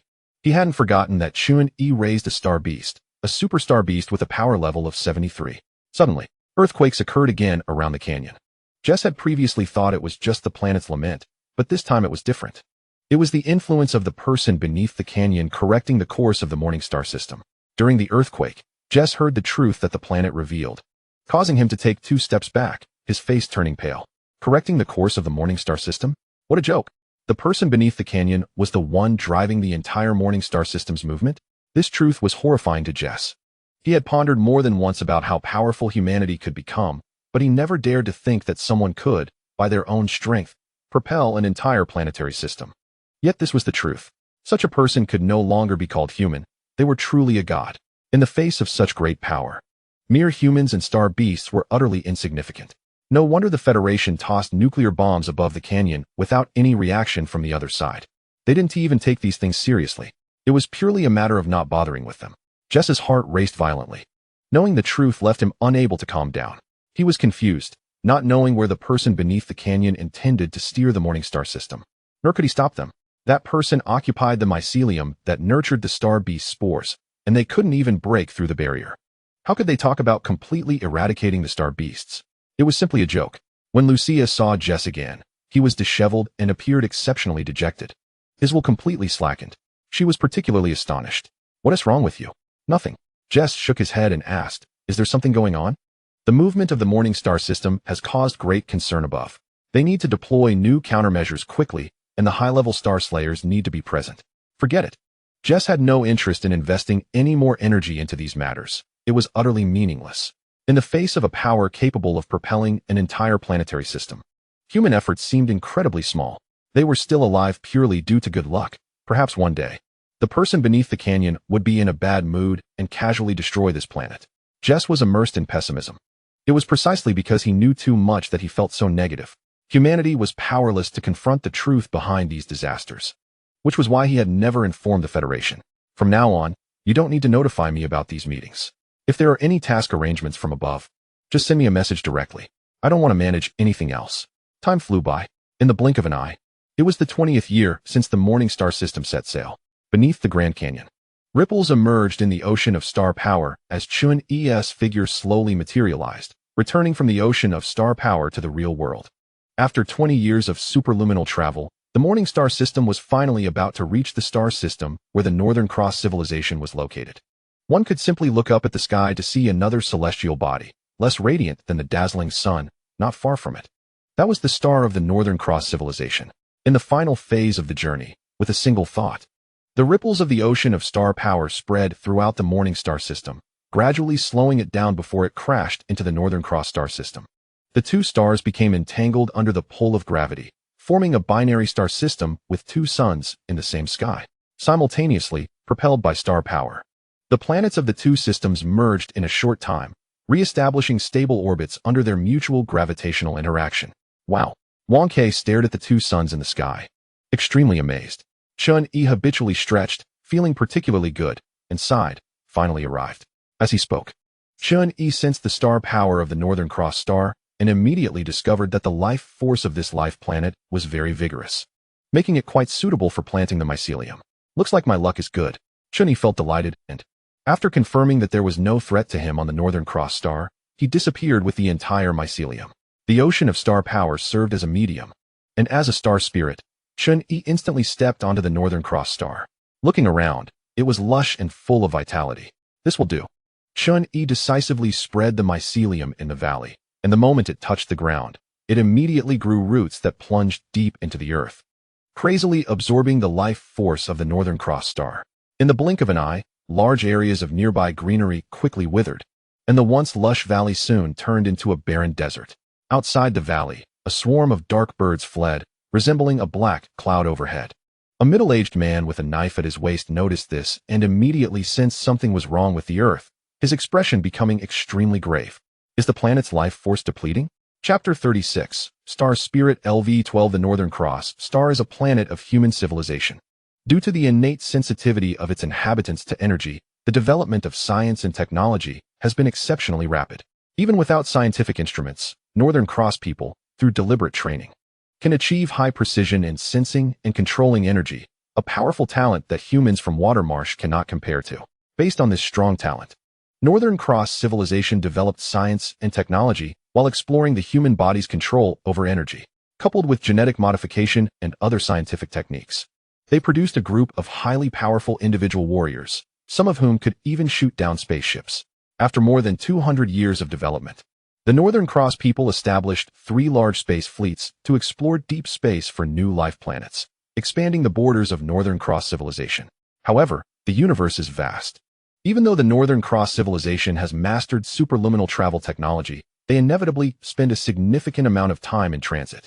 Over 200 years, the 3 space fleets that ventured into deep space have all vanished without a trace, and the enthusiasm for exploration outside Northern Cross has gradually cooled. Conversely, their warrior system has become increasingly powerful, with the technological explosion leading to a constant emergence of strong individuals. Here, martial arts are thriving. To be precise, it should be called starry martial arts. Clearly, the middle-aged man outside the canyon is a starry warrior, or rather, a starry martial artist. The middle-aged man is named Shuo Feng, hailing from the warrior camp of the Starry Fleet, possessing solid combat experience and strength sufficient to cleave mountains. Upon noticing the depletion of the planet's life force, he decisively entered the valley, with no hesitation, find the target that was absorbing the planet's life force and eliminate it. No mercy.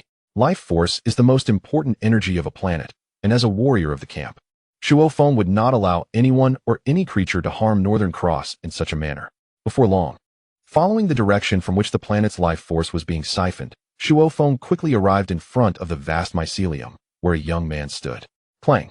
At the moment their gazes crossed, Shuo Feng instantly drew his sword, the gleaming blade slicing through the air with a cold light, unleashing a massive slash towards the mycelium.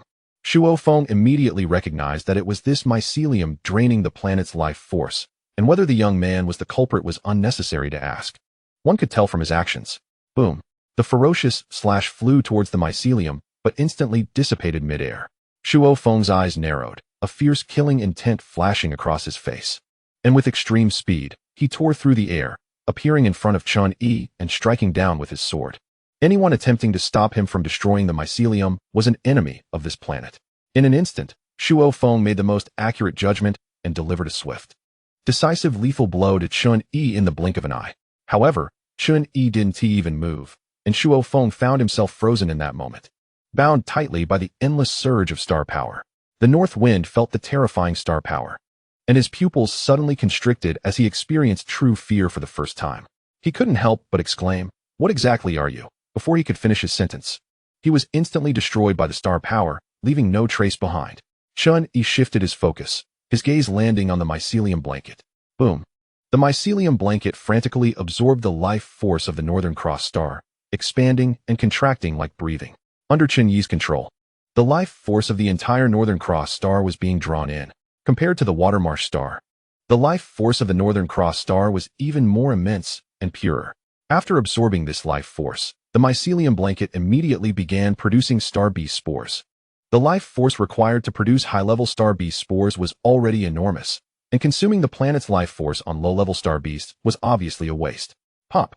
The mycelium blanket ejected a large number of low-level star beast spores, which were then drained of life force by Chen Yi and re-injected back into the mycelium blanket. Wang Kai was just about to feast, but the star beast spores were all gone. Chen Yi explained, producing low-level star beast spores has no value. It's better to recycle this life force until we cultivate high-level star beasts. The birth of high-level star beasts was a matter of probability, something Chen Yi couldn't control. But he could manage the efficient use of life force to avoid wasting it on low-level star beasts. A day later, the mycelium blanket, as if well-fed, finally began to mass-produce level 5 star beast spores after absorbing enough life force from the Northern Cross star. Although it was called mass production, it was only 5 or 6 at a time. Chen Yi tossed 5 star beast spores to Wang Kai, who immediately rushed over and swallowed them all in one gulp. However, after consuming 5 level 5 star beast spores, Chen Yi only felt a negligible increase in his power, and his panel showed no change. The star spirit level remained at LV11. Chen Yi realized that his and Wang Kai's life levels were too high. Level 5 star beast spores could no longer provide them with significant enhancements. What a pity. This was somewhat at odds with the original plan. If he wanted to maximize benefits by using low-level star beast spores to raise Wang Kai's level to the limit before completing the upgrade task, then relying solely on the life force of the Northern Cross star would probably not suffice for many upgrade tasks. The higher the star beast level, the more life force was needed for production, and the life force of the Northern Cross star could not sustain such a massive consumption. Given this, Chen Yi had to abandon the maximization upgrade route and invest resources to cultivate higher-level star beasts, aiming to complete the upgrade task as quickly as possible. After all, he couldn't be sure how long he could stay in this task world, nor could he predict if he would find another life planet. Then, Chen Yi entered farming game mode again. He clapped his hands and opened an invisible energy barrier outside the valley, preventing anyone from disturbing him. Pop! A level 5 star beast spore was ejected by the mycelium blanket, which Chen Yi then drained of its life force and re-injected back into the mycelium blanket to continue nurturing star beasts. 10 days later, under the pure life force nourishment of the Northern Cross star, the mycelium blanket finally produced its first level 6 star beast spore, which Wang Kai swallowed in one bite. Upgrade Task 6 completed. Star Beast options upgraded. Star Beast LV12. Star Spirit LV12. In an instant, the star power ocean surged, and Chen Yi's star spirit life form ascended to a new level, gaining unprecedented strength. Thunder rumbled. The ground shook violently, and then returned to calm. Chen Yi gathered all the overflowing power, and the star power ocean surged wildly. His perception and control range rapidly expanded, reaching a radius of 2 light-years. Chapter 37. Found you star spirits are inherently capable of controlling star power, and most of the energy in the universe belongs to star power. This means that within their perception range, star spirits almost possess the ability to dominate everything. Through mass energy conversion, Chen Yi could easily condense star power into any material, thereby creating most things in the universe. He could even create planets, stars, and even neutron stars, but he currently could not create black holes. As his level increased, Chen Yi's control range expanded rapidly, meaning he could control an even larger amount of star power and wield greater strength. A 2 light-year radius is enormous. Although he couldn't break through the solar layer of a merged galaxy, he had already surpassed the furthest planet within the merged galaxy. As long as it was within a 2 light-year radius, Chen Yi could instantly reach any place within his sensing range using the star power ocean as a medium. When he was at LV11, Chen Yi could already push an entire planetary system to superluminal speeds.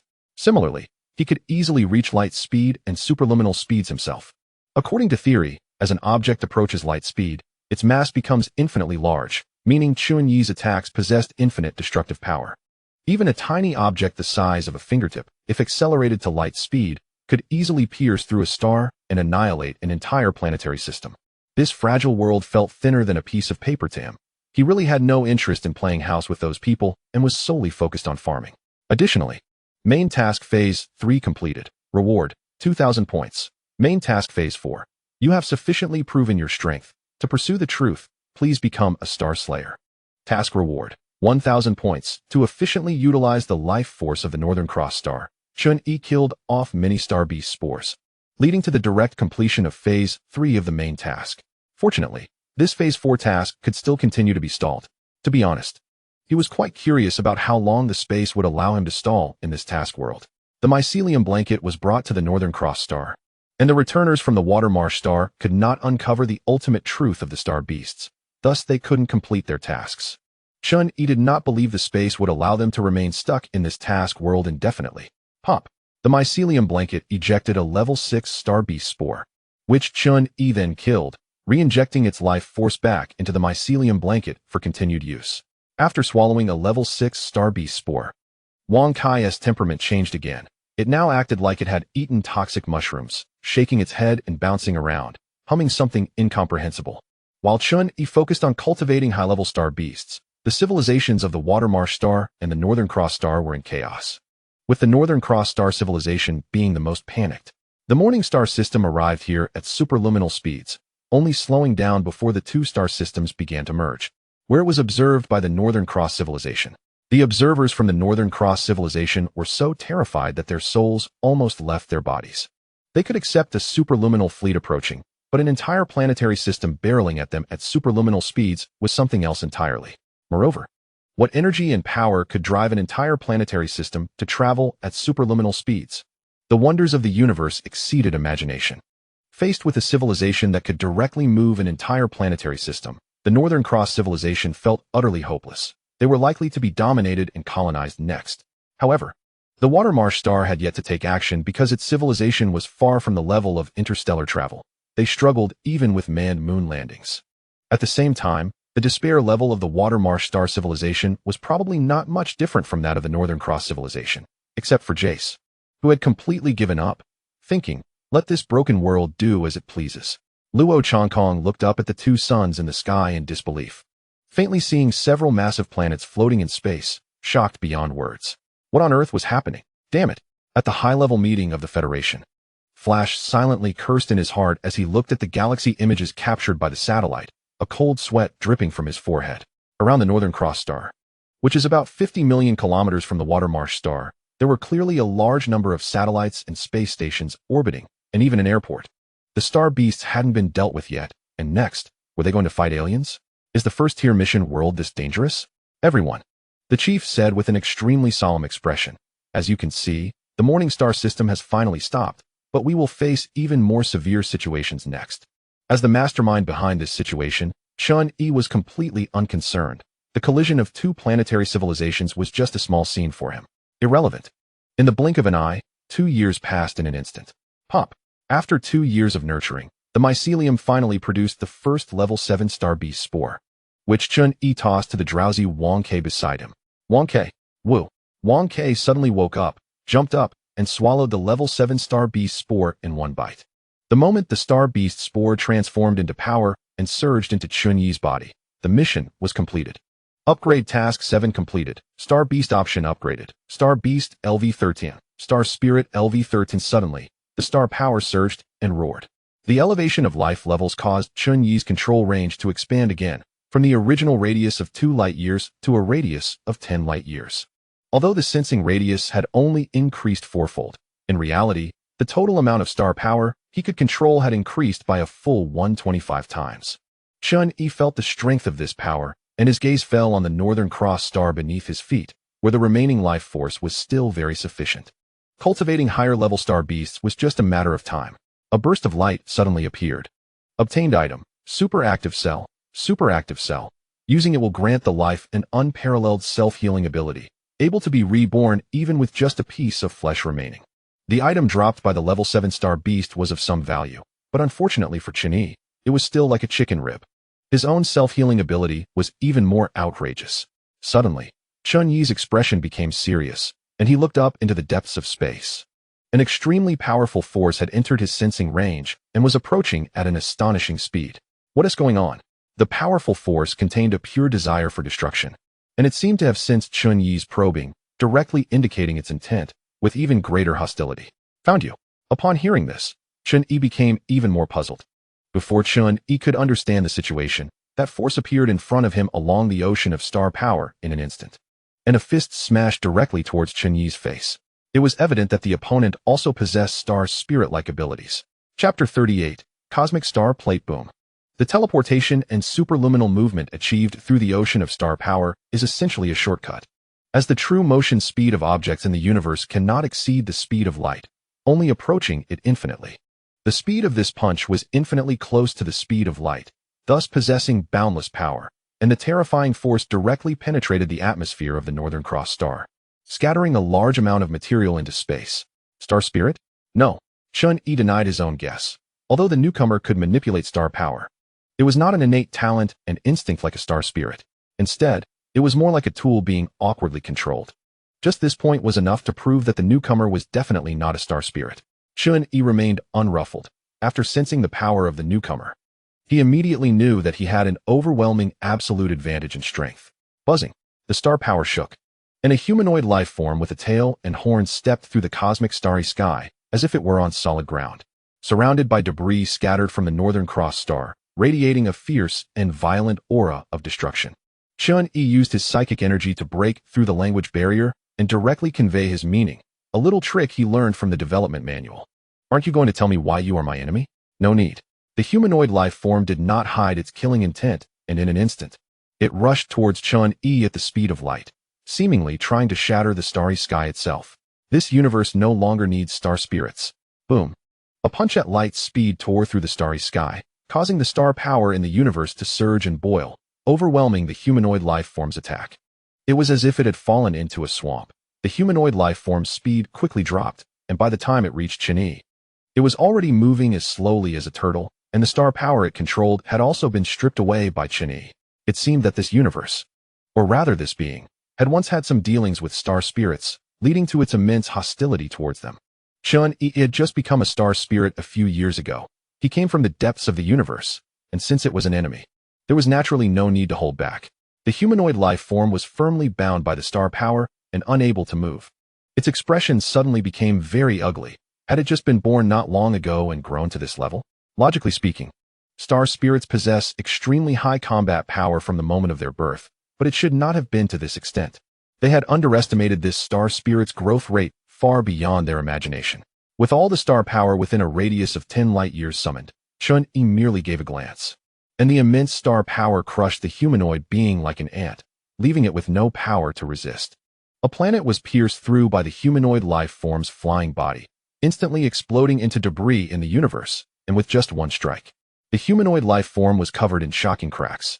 Giving the enemy a chance to breathe is a very foolish act. Even if one has the upper hand, one must never hold back in battle. Although Chen Yi still had some things he didn't understand, he did not expect the enemy to kindly answer all his questions. That would be too naive. So he struck with all his might, using absolute power to eliminate the opponent at the fastest speed.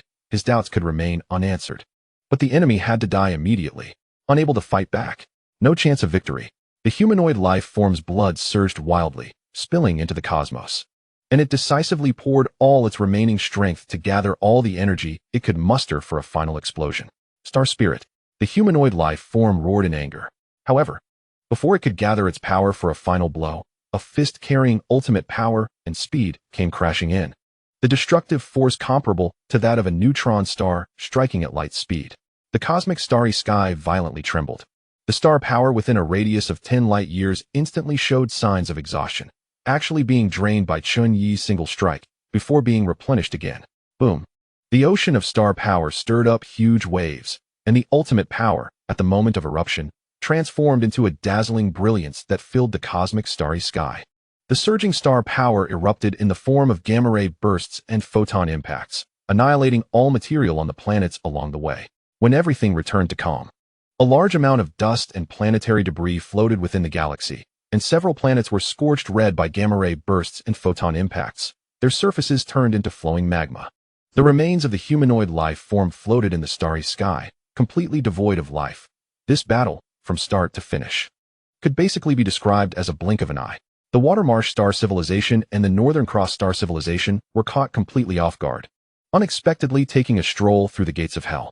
Wang Ke came at the call, flying through the starry sky like a vicious dog pouncing on its prey, decisively opening its mouth to swallow the remains of the humanoid life form.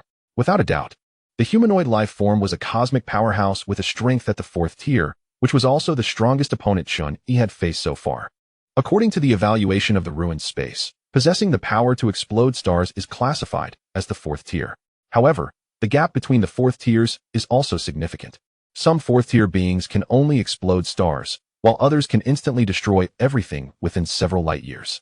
Chen Yi is currently still at the 4th tier, and to reach the 5th tier, he must possess the power to destroy the galaxy to be qualified. Strengthening successful. Star Beast LV-132, Star Spirit LV-132. A burst of light appeared before Chen Yi, and the humanoid life form exploded a piece of equipment for him. Although it was not identified, it was estimated to be a 4th-tier item. Obtained item. Cosmic Star Disk. Cosmic Star Disk, a precious treasure that encompasses countless abilities and bloodlines in the universe. Using it will randomly grant one ability or bloodline from the universe. A good item. Chen Yi's eyes lit up. The value of this item was beyond doubt. There was no hesitation. He used the item on the spot. With a flash of light, the Cosmic Star Disk transformed into a stream of light and entered Chen Yi's body. The obtained ability immediately became part of Chen Yi's instincts, easily accessible. Used item. Cosmic Star Disk. Mastered ability. Planck Membrane Life Form. Planck Membrane Life Form. A cosmic life form capable of freely traversing the Planck membrane, rendering any barriers in three-dimensional space meaningless to it. Note, this ability cannot be upgraded. Jackpot. Chen Yi did not know how rare this ability was within the Cosmic Star Disk, but for him, it could be considered overwhelmingly powerful. If the universe is viewed as a membrane, then the Planck membrane is another universe. Planck membrane life forms inherently possess the ability to travel back and forth between the two universes, making them extremely powerful. Chapter 39. The Planck membrane. To put it simply, the Planck membrane can be seen as a dimensionally different space. After becoming a Planck membrane life form, Chen Yi could jump into this dimension at any time and move within it before re-entering the space of this universe. Any barriers in three-dimensional space could not hinder this movement. Additionally, Chen Yi's body had received further enhancements.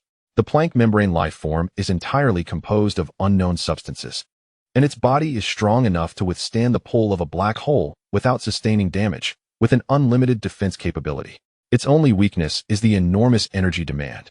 Once the energy is depleted, the body can still be harmed by attacks of equal strength.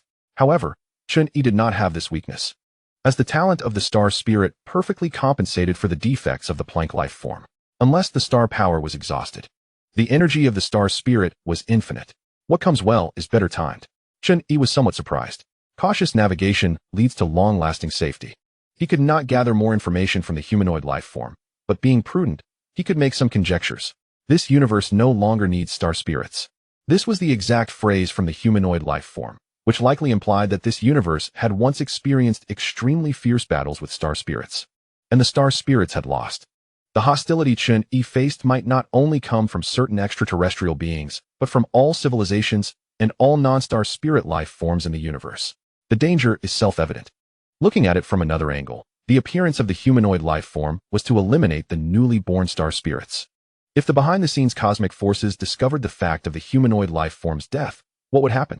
They would undoubtedly stop at nothing to quickly eliminate the newly born star spirits, never allowing them to continue growing. Thus, Chen Yi's current situation was quite dangerous. However, he was not without countermeasures. As long as he completed the main quest, he could return to the ruined space. But that would undoubtedly waste the remaining upgrade tasks. However, becoming a Planck membrane life form gave Chen Yi another solution. The healthy operation of a planet requires the maintenance of an entire planetary system to ensure the stability of the planet's vitality. Therefore, Chen Yi planned to pull the entire merged star system into the Planck membrane. Chen Yi looked up at the deep space of the universe. There should still be time. Then, he teleported back to the North Cross star. The North Cross star was currently an important source of vitality for Chen Yi's planet and could not be allowed to be destroyed. The gamma ray burst and photon impact from the previous battle, under Chen Yi's careful control, all avoided the North Cross star. The water star was only tens of millions of kilometers away from the North Cross star, and the orbits of the two planets were very close, perfectly using the North Cross star's light to escape disaster. The atmosphere of the North Cross star was blasted open by the humanoid life form, and even a small piece of the continental plate was shaved off, causing devastating damage to the planet. However, shortly after, Chen Yi returned to the North Cross star, and with a thought, he repaired the damage to the North Cross star. After confirming that the microbial blanket was safe amid the aftershocks, he reached out and pulled. A distorted spatial gap suddenly opened in the cosmic starry sky, as if a giant beast of the starry sky opened its huge mouth and swallowed the entire star system in an instant. The universe is deep and dark, but inside the Planck membrane is a void. There are no celestial bodies or materials, only emptiness. The merged star system operates alone in this void. After the night, the water star and the North Cross star could no longer see the stars in the sky. Just an hour after Chen Yi led the merged star system into the Planck membrane and disappeared without a trace, an invisible impact followed closely, directly hitting the galactic core black hole. Then, the galactic core erupted in an extraordinarily brilliant light, and the entire sea of star power boiled in an instant. evaporating and annihilating like real seawater, triggering a chain reaction that affected all celestial bodies within a scale of 100,000 light-years. Celestial bodies disintegrated in an instant, and the material formed from them was also annihilated.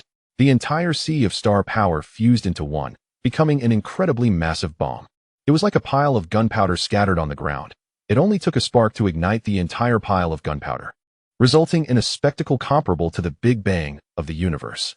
The extreme brilliance emitted by the Milky Way would, in countless years, become a shining light in other galaxies, transforming into a point of starlight in the night sky of a certain planet. After the extreme brilliance, the Milky Way ceased to exist. In the light-speed scale battle, from start to finish, and then pulled into the Planck membrane. The civilizations of Water Star and North Cross Star were only later aware of the situation. The gamma-ray burst and photon impact did not deal any damage to the two planets. But the brilliant light curtain that erupted in the starry sky was too conspicuous to be unnoticed, almost at the last moment before entering the Planck membrane. The residual battle scenes in the cosmic starry sky reached at light speed, captured by the satellites of the two planets. The next day, Water Star. Conference at the Federation headquarters. A scholar was reporting on the gamma-ray burst and photon impact that erupted in the universe, concluding with the following statement. According to our calculations, the energy released by this gamma-ray burst and photon impact is equivalent to the total energy of 500 suns. If we were to face this energy directly, our planet would instantly become a dead star. In the meeting, the senior officials of the Federation and a group of high-level star assassins remained silent, feeling as small as ants in the face of the vast energy of the universe. Ladies and gentlemen, next is the footage captured by our satellites. Although this is hard to believe, we must accept this fact. As he spoke, a scene captured by a satellite appeared on the big screen. With brilliant photon impacts splashing across the starry sky, a white scene that, after special processing, revealed a black dot. The image was quickly zoomed in, and after high magnification, everyone gradually saw clearly. The star assassin's pupils constricted, and some could not help but stand up abruptly. Chief, is that a person? The tone was filled with disbelief. Yes. The chief's expression was extremely solemn. This is the only image captured by the satellite. Research results indicate that the center of this gamma-ray burst and photon impact perfectly coincides with the location of this person. I think everyone knows what that means. It means that this incredibly energetic gamma-ray burst and photon impact are entirely triggered by a single person's terrifying phenomenon, a fact that is beyond imagination and difficult to comprehend. Can one person unleash energy comparable to the combined total of 500 stars? That seems too absurd. The star killers know that the universe is vast, and that other civilizations do exist in the starry sky, but it is absolutely hard to imagine that an individual's power could be this immense. Just thinking about it is unbelievable. Chapter 40. Return to Space 2. Lucia and Flash, both advanced star killers, were naturally qualified to attend such a meeting. They looked at the figure on the screen, their expressions gradually turning to shock. This figure seemed familiar. Is it him? As the figure on the satellite image gradually aligned with someone from their memories, Lucia's worldview was once again completely refreshed. In addition, the negotiations with the Northern Cross civilization were affected by this incident. At the request of the Northern Cross, the negotiations directly entered the next stage. The situation of the Northern Cross was not much better than that of the Watermarsh Star. The aftermath of this incident caused great panic in the Northern Cross. But besides that, they faced even more severe problems. The loss of planetary vitality led to a rapid deterioration of the environment. After contacting the Watermarsh Star, they abandoned the idea of colonization. It was meaningless. The environment of the Watermarsh Star was even worse than theirs. Leader, the vitality of the planet is still accelerating its loss. If this situation cannot be stopped, the Watermarsh Star will be the future of the Northern Cross. Is the direction of the planetary vitality loss still there? Yes, it's in that valley. What about the barrier? It's still there. The Northern Cross people were extremely sensitive to energy. How could they not have sensed the loss of the planet's vitality all these years? It's not that they couldn't sense it, but that they were unable to stop it. They simply could not break through the energy barrier of that valley, and could only watch helplessly as the planet's vitality continued to drain away. Sigh. The leader of the Northern Cross gazed up at the gray sky. Clearly, there were no clouds for thousands of miles, yet not a trace of starlight could be seen, making him feel somewhat depressed. The struggle for survival of civilization is always fraught with disasters. Looking at the cosmic scale, they were really too small and powerless, but precisely because of this, civilization could be great. In fact, the energy barrier of the valley had briefly been broken by a humanoid life form. but it was quickly restored to its original state by Chen Yi, and the Northern Cross civilization was unable to observe that fleeting moment. However, even if they had sensed it, it would have been meaningless. 3 years after entering the Planck membrane, the mycelium finally nurtured a level 8 star beast spore. After Wang Kai swallowed it, Chen Yi immediately completed the 8th upgrade task. Upgrade Task 8 completed. Star Beast option upgraded. Star Beast LV14. Star Spirit LV14. The rewards for the upgrade task only increased the level by whole numbers. After going through so many times, Chen Yi was quite clear about this, but unfortunately, the humanoid life form did not allow Wang Kai to accumulate more potential. If the potential were sufficient, Wang Kai might directly reach LV15 during the upgrade release process. However, as the level increased, it was almost impossible to level up by 2 levels at once. Chen Yi had only seen this happen when the levels were not high. This year, the Watermarsh Star and the Northern Cross civilization completely reached a strategic cooperation, and the direction of civilization development was completely shifted to planetary transformation technology. Only by developing sufficiently mature planetary transformation technology could they transform the planet and obtain a more suitable environment for human habitation. The returners on the Watermarsh Star were stuck at the final stage of the mainline task. The energy barrier over the Grand Canyon had disappeared, but the mycelium below was also gone. Therefore, they still had not been able to explore the source and truth of the star beast, unable to complete the task. And a group of people was like headless flies, not knowing what to do.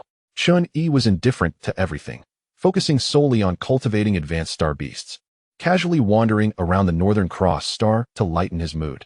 In the blink of an eye, it had been 10 years since entering the Planck membrane. Pop! The mycelium had nearly absorbed more than half of the vitality of the Northern Cross, and after much difficulty, it finally nurtured a level 9 star beast spore, which was already the limit. The vitality of the Northern Cross was no longer enough to nurture higher-level star beasts, but being able to nurture a level 9 star beast spore was enough to satisfy Chen Yi. Wang Kai. Woof. Wang Kai swallowed the spore in one bite. Upgrade Task 9 completed. Star Beast option upgraded. Star Beast LV15. Star Spirit LV15. LV15 Star Spirit life form. After leveling up twice, Chen Yi's control range over star power had expanded to approximately a radius of 1,000 light-years, which is an exaggerated distance. If the Milky Way still existed, with just a thought, Chen Yi could search for all life planets within a radius of 1,000 light-years. Unfortunately, the Milky Way was no more. Chen Yi could also perceive the situation happening in the Milky Way while inside the Planck membrane. He was certain that as long as he dared to show up, he would be in life-threatening danger in an instant. To eliminate a newly born star spirit, they would not hesitate to destroy a galaxy with a diameter of 100,000 light-years. What kind of enmity exists between this universe and the star spirits? Chen Yi sighed. Then, it's time to complete the mainline task. This task world no longer has value for staying. Watermarsh Star, Federation Headquarters. Huff. The chief had just finished a meeting and returned to his office, feeling very tired. As soon as he opened the door, he saw a young man. Chen Yi smiled politely. Sir, I have something I would like to discuss with you. Who are you? The chief was taken aback. That day, Chen Yi received special approval from the Federation, exempting him from all assessment processes to directly become a star killer. At the moment the special approval was issued, Chen Yi completed the mainline task directly. Mainline Task Stage 4 completed. Reward obtained. 1,000 points. Mainline Task Stage 5. This is the final stage task. Please be sure to explore the source and truth of the star beast's birth. Task reward. 3,000 points. Mainline Task Stage 5 completed. Reward obtained. 3,000 points. Mainline task completed. Submit task? Yes. Since Chen Yi had found the mycelium early on, he directly completed the 5th stage of the mainline task. After entering the task submission stage, he immediately chose yes. After going through the previous task world, Chen Yi was already familiar with this process. ZZZ. Immediately, Chen Yi's figure flickered and disappeared. Mainline task submission successful. Upgrade task 10 failed. Settlement completed. Points balance, 7,300, in the square of the return space. The returners from the same batch as Chen Yi successfully returned, including the blue-haired Xing and Zhou Tong. After experiencing the second task world, the newcomers gradually became more mature, and each one had upgraded their equipment and items. Zhou Tong breathed a sigh of relief, finally made it back alive. Xing scanned the surroundings and quickly found those few lively characters. Fortunately, they all made it back alive. Haha, Xing, we're back alive. Let us go? Xing, we'll treat you to drinks. Chapter 41. Little Fruit Boutique. When Chen Yi entered the task world, he wasn't in the square. So upon returning to the space, he was still in the same place as before, near the little fruit boutique in the commercial area. Woof. As Chen Yi's pet, Wang Kai was also brought back to the returned space and was curiously looking around the space, running around excitedly around Chen Yi. Haha, it worked. What a stroke of luck, buddy. A large crowd was gathered in front of the little fruit boutique, bustling and making noise, not sure what they were doing. But everyone was quite excited. It seemed like they were holding a lottery. Woof. Wang Kai was attracted by the commotion over there, curiously squeezing in to join the fun, and only came back when Chen Yi called it. Let's go, first to identify the equipment in hand. Woof. Wang Kai hurriedly followed. Chen Yi's biggest gain in the Star Beast world was becoming a star spirit life form and leveling up this ability to LV-15, causing his combat power to soar. He even conveniently picked up the ability of a plank membrane life form, gaining a stronger life-preserving capability and the ability to traverse the plank membrane. With the combination of the two, Chen Yi's combat power and life level rose another notch, making him one of the extremely powerful few even among fourth-stage returners. Entering the enhancement chamber, Chen Yi first looked at the enhancement costs for his two abilities. Just one glance made him abandon the idea of enhancing these two abilities. Name, Chen Yi. Rank, first stage. Points, 7,300. Ability, Star Spirit LV-15, Plank Membrane Lifeform. Ability, Star Spirit. Level, LV-15. Description, the darling of the universe.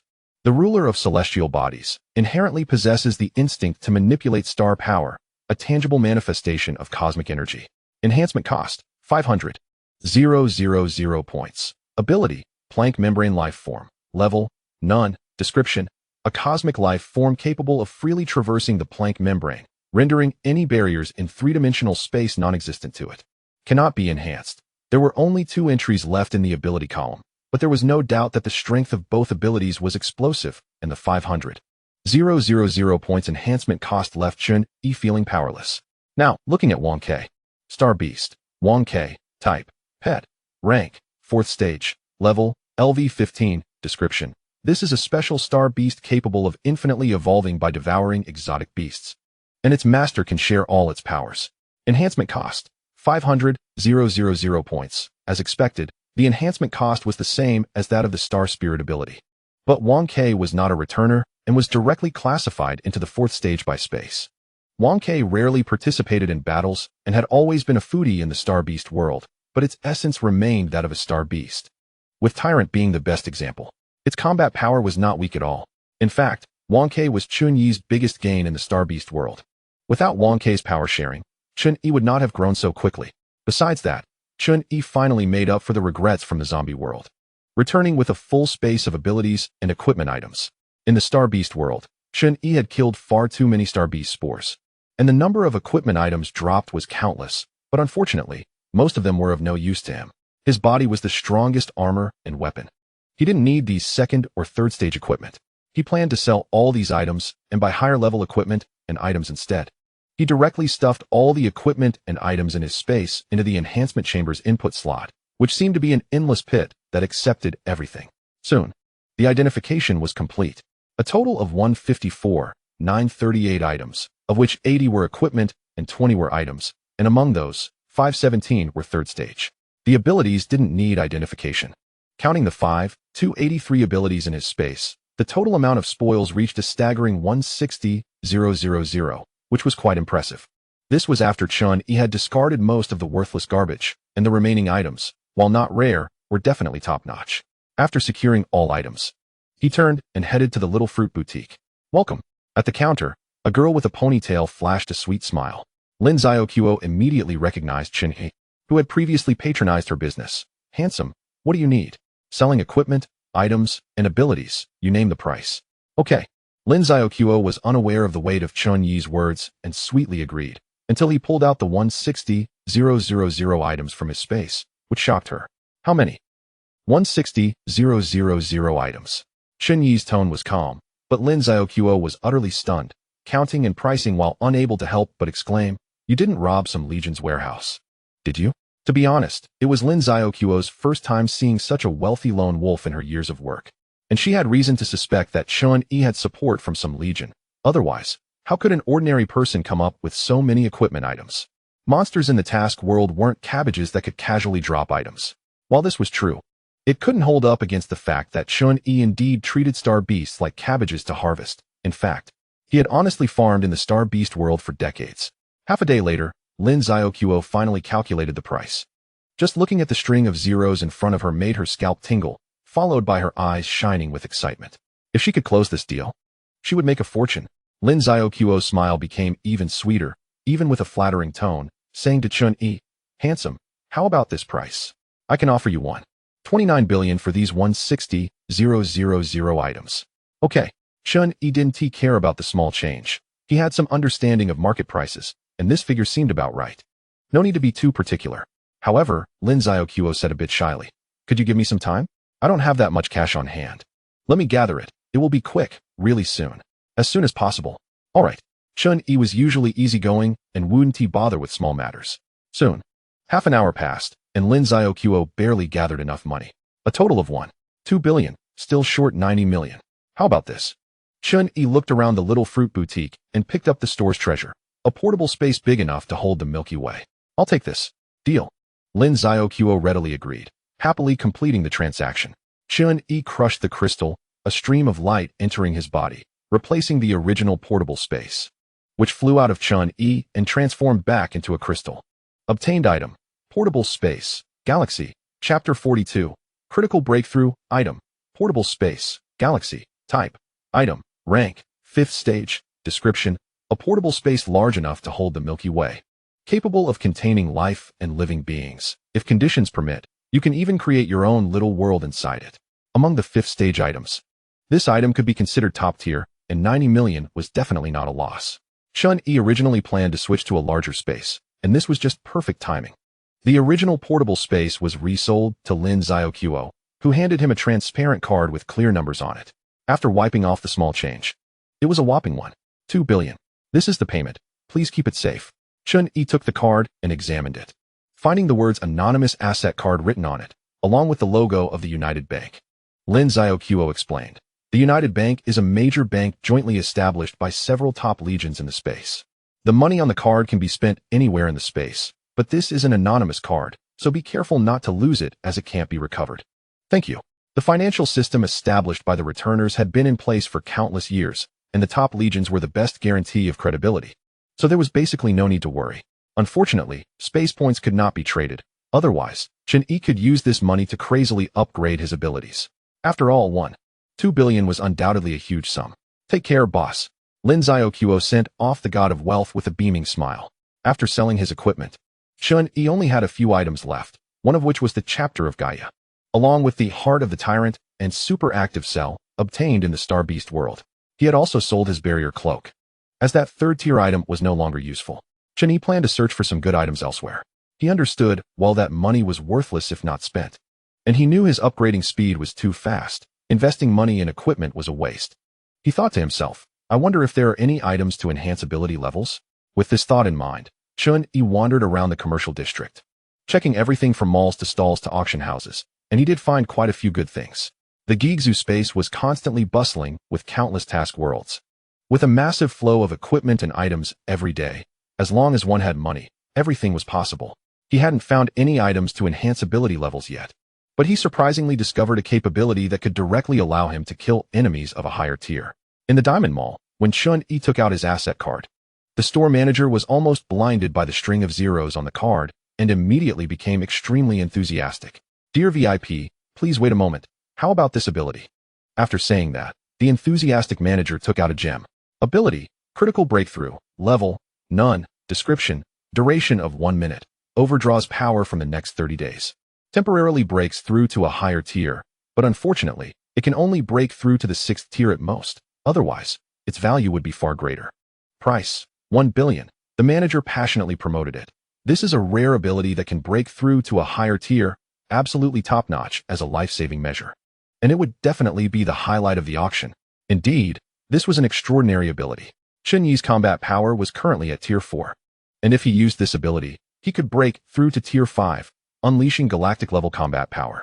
Moreover, once Chen Yi's combat power reached tier 5, this ability could showcase even greater value, making it worth 1 billion just for that reason. Although it only had a 1-minute limit, it was sufficient. As an explosive life-saving ability, A battle that couldn't be resolved in 1 minute would be meaningless even if it lasted 10 more minutes. I'll take this. Great. The manager exclaimed with joy. After settling the payment, Chen Yi mastered this ability, and the gem transformed into a ray of light that entered his body. Mastered ability, critical breakthrough. As an ability that could break through tiers to gain extraordinary combat power, it was normal that it couldn't be upgraded, otherwise. The price of this ability would be even higher, which Chen Yi couldn't afford. Thank you for your patronage.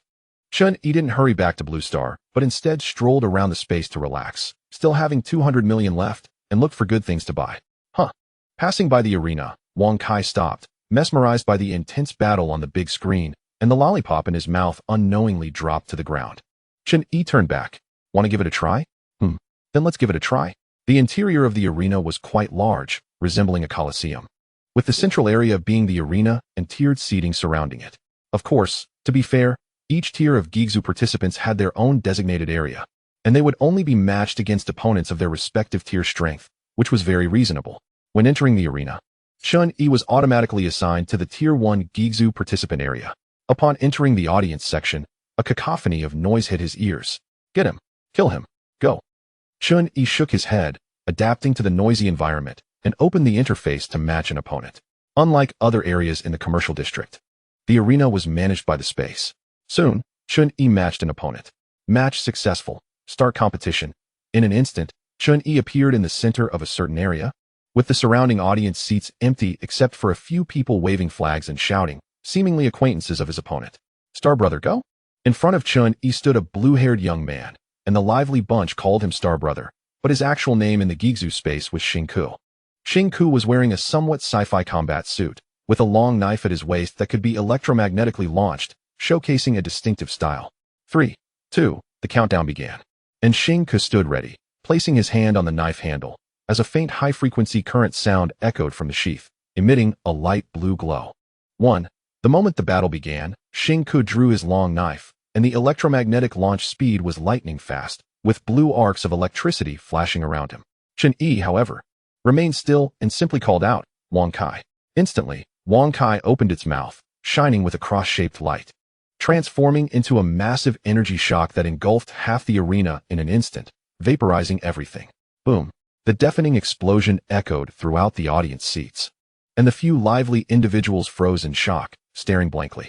As the dust settled, half of the arena, along with Xingku's figure, disappeared without a trace, and soon, the arena returned to normal, with Xingku reappearing in the audience seats.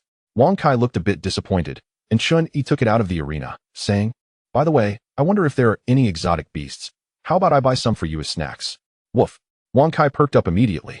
In the audience seats, Xingku was completely bewildered. What just happened? Chapter 43.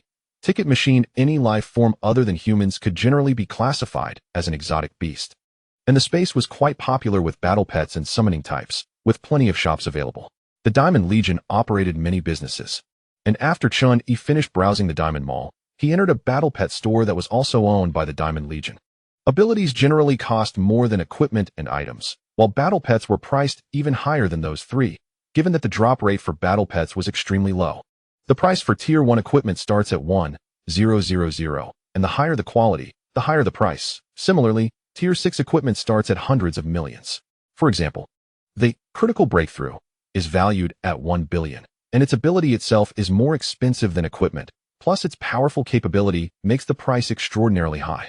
Due to the rare nature of battle pets, high-tier battle pets are rarely seen on the market. Even if Guixu participants do obtain them, they usually keep them for training. After all, this represents an additional combat power that can greatly increase one's survival rate. High-tier battle pets typically only appear at auctions, and whenever they do, bidding often goes excessively high. Unless one is very lucky, it is hard to find high-tier battle pets elsewhere. The store owner took out a row of crystal balls, each containing a battle pet with a power level of Tier 4, and the quality was quite good. If you are willing to pay a high price for a reservation, those battle pet stores should be able to pull out 1 or 2 from within the Legion, but you need to be prepared for a high deposit and premium. Chen Yi understood. What is the typical price for a Tier 5 battle pet? For Tier 5, the owner thought for a moment and said, including premiums. It starts at 500 million, and the price could multiply several times afterward, depending on whether you can negotiate with people within the Legion. This price was truly sky high. and Chen Yi estimated that his entire fortune might not be enough to buy a Tier 5 battle pet. This was actually normal. Tier 5 meant possessing galactic-level combat power, and inflated premiums were to be expected. He didn't have the energy to focus on this, and could only settle for a Tier 4 battle pet. A total of 10 battle pets, and rounding off the loose change, the total price was exactly 200 million. Alright. Chen Yi readily took out his asset card, and paid 200 million, then turned and threw the crystal balls containing 10 Tier 4 battle pets to Wang Kai. Wang Kai opened his mouth wide, and swallowed it all in one go. Right. After the shopkeeper finished collecting the payment, and was about to remind him. Seeing this scene, the words in his throat were abruptly cut off. What are these battle pets? The shopkeeper shook his head. Nothing. Damn. It's simply ridiculously wealthy. At the same time, a surge of power flowed into Chen Yi's body. Enhancement success. Star Beast LV-16. Star Spirit LV-16. The level of the Star Spirit life form increased. And Chen Yi's control over star power expanded significantly, from a previous radius of 1,000 light-years to a radius of 5,000 light-years. Additionally, Chen Yi, who could previously only control star power, was now able to convert the ubiquitous vacuum zero-point energy into star power. It was as if he had awakened a talent. At this level, Chen Yi naturally possessed such abilities without needing to familiarize himself with or practice them, as this was his instinct. The so-called vacuum zero-point energy can be understood as the fact that vacuum is not absolute. Beneath it lies a vast energy that is invisible to the human eye. It is an endless sea of energy, with the ability to convert vacuum zero-point energy into star power, even if the star power in the cosmic starry sky is blocked. Chen Yi can still draw from the vacuum zero-point energy to convert it into star power for his use. In fact, he could generate star power in a universe devoid of it, and then use that star power to create various celestial bodies, including black holes. Yes, now Chen Yi was already able to create black holes, but due to the limits of the star power he could control, he could not create black holes with excessively large mass. Wang Kai let out a satisfied burp, his cheeks flushed, and even his walking was swaying as if he were drunk, bumping into everything as he went. Passing by the Xiaogua boutique again, there was still a crowd gathered outside, making a racket. Chen Yi curiously joined them to see what they were up to. Hit, hit, hit. Alas, what a pity. Chen Yi squeezed into the crowd and found a machine about the height of a person in front of him, with a design style similar to that of an enhancement chamber, very rugged. A burst of steam shot out, and the machine vibrated violently as it operated. Chen Yi could easily see the gears and transmission structure inside through the steampunk-style casing. Chen Yi asked a bystander, "Hey, what is this machine?" "Oh, it seems to be called a lottery ticket machine," the bystander explained enthusiastically. "Do you see that clock-like dial on top? Just put money into the machine, and it will randomly draw a lottery ticket from level 1 to level 10. Chen Yi didn't understand. What is the use of a lottery ticket? Hey, that's very useful. Every 10 tickets of the same level can be exchanged for a higher level ticket. The tickets you get can directly be used to upgrade equipment and pets, which is way better than the enhancement chamber. Don't you think it's useful?" Hearing this, Chen Yi's eyes lit up. Then he looked at the mixed expressions of joy and sorrow on the faces of those in front who were drawing tickets, and understood. The chances of winning aren't great. Are they? The bystander nodded. It costs 10,000 to draw once, and you are guaranteed at least one level 1 ticket. You might think it's a huge loss to spend 10,000 for a level 1 ticket, since a level 1 equipment is only worth a few thousand at most. But if you draw a level 2, 3, or even 4 or 5 ticket for that 10,000, then you've made a big profit. In simple terms, it's all about luck. Chen Yi thought this was quite interesting, but also understood the inevitable losses involved. Damn machine, it's robbing me of money. The bystander in front of the lottery ticket machine had drained his last penny, crying in regret as he pounded on the machine, truly grieving to the extreme. Just then, feeling bored, Chen Yi glanced at the few million left in his card, and with the mindset of killing time, he took a seat at the lottery ticket machine. The kind bystander next to him advised, "Hey, brother, money isn't easy to come by. Don't get too carried away." After all, it was just leftover change that couldn't be spent elsewhere. Chen Yi didn't take it seriously. Swiping his card at the lottery ticket machine, it immediately roared to life, sounding like a tractor. Click, click. The pointer on the dial started spinning, turning twice with the crisp mechanical sounds before finally settling steadily on the number indicating level 1. A burst of steam shot out, and a white level 1 lottery ticket was spit out from the ticket outlet. Just like that, 10,000 was gone. Go on, buddy. Yeah, this is just the first time. Maybe the next will be a big win. The crowd around him cheered loudly, but very few actually came up to spend money for real. Chen Yi remained calm, with no fluctuations in his emotions. Keep going. After all, it's just leftover change. The lottery ticket machine continued to roar, and without blinking, Chen Yi went for another 10 draws, putting in 100,000. White ticket, white ticket, white ticket. Whether the odds of winning were really that low or if Chen Yi was just incredibly unlucky, all 10 draws resulted in level 1 tickets. The bystander next to him widened his eyes in disbelief. Wow, brother, you have some bad luck. Although the winning rate for higher level tickets is low, it was the first time he had seen someone draw 10 consecutive level 1 tickets. This was truly unfortunate. Chen Yi remained unfazed, expressionless as he stuffed 10 white tickets into the ticket outlet. After exchanging them, a green level 2 ticket finally emerged from the outlet. Not a big deal. Let us treat this level 2 ticket as a win. He continued. Another round of 10 draws came, and this time the lottery ticket machine gave a little back. After 9 white tickets, it finally spat out a green level 2 ticket as a guaranteed minimum. I won. I won. The bystander next to him was even more excited than Chen Yi when he saw the green ticket. But Chen Yi showed no reaction and decisively went for another 10 draws. Boom. The lottery ticket machine continued to rumble. Over half an hour passed, and Chen Yi had drawn 100 tickets, with the rate of green ticket issuance stabilizing at about 1 in 20. The worst round was 20 consecutive white tickets. But fortunately, it was followed by a green double shot, bringing the green ticket rate back up. The onlookers were astonished. This guy had a lot of money. But his luck was truly terrible. The bystander kept shaking his head. Chen Yi exchanged all the white tickets for green ones, and then exchanged 10 level 2 green tickets for 1 level 3 ticket. Only when the level 3 ticket was spat out did Chen Yi realize that level 3 tickets were blue. The result of spending 1 million was 1 level 3 ticket. For level 2 tickets and 5 level 1 tickets, he had lost a fortune. Brother, want to go again? Chen Yi said nothing, gathered his tickets, and got up to leave. Wang Kai. Huh. Wang Kai, lying on the lottery ticket machine as if it were a massage chair, dozed off and hurriedly followed Chen Yi when he woke up. Whining a few times, Chen Yi said, I'm not in good shape today. Let's fight another day. Realizing that his luck was truly lacking, Chen Yi chose to stop. Although he still had over 2 million left in his card, he had no intention of continuing. How boring. Is the drop rate really this low? The bystander couldn't understand. He had been hanging around for the past few days and hadn't he seen anyone else with such low drop rates for higher level tickets. If it were that low, who would still want to play? Not everyone is foolish enough to keep giving away money. Unconvinced, he sat down and took a shot, and incredibly, he hit the jackpot with a single draw, and the outlet spat out a blue ticket. Wow. The others perked up at this sight. Wow. After spending enough time in the space, Chen Yi leisurely returned to the Blue Star world. As he returned, time in the Blue Star world resumed its flow. After experiencing the second task world, Chen Yi's strength has greatly improved. Not to mention exploding stars, he could destroy the entire solar system. Upon returning, the first thing he did was deal with the extraterrestrial beings on Blue Star. Unlike the huge commotion caused by telekinesis, Chen Yi quietly observed the situation on Blue Star using the omnipresent star power. Moments later, Chen Yi understood. There were a total of 247 of them. Based on the energy intensity within these extraterrestrial beings, the strongest among them was not much different from the Dragoness. And none of them had even reached the star-exploding level of combat power. Without any concerns, with a single thought, the ocean of star power on Blue Star rippled and surged with overwhelming force. Boom, boom, boom. All the extraterrestrial life forms were instantly exploded into blood mist. And in the face of this unstoppable power, they didn't even have time to react before being completely annihilated.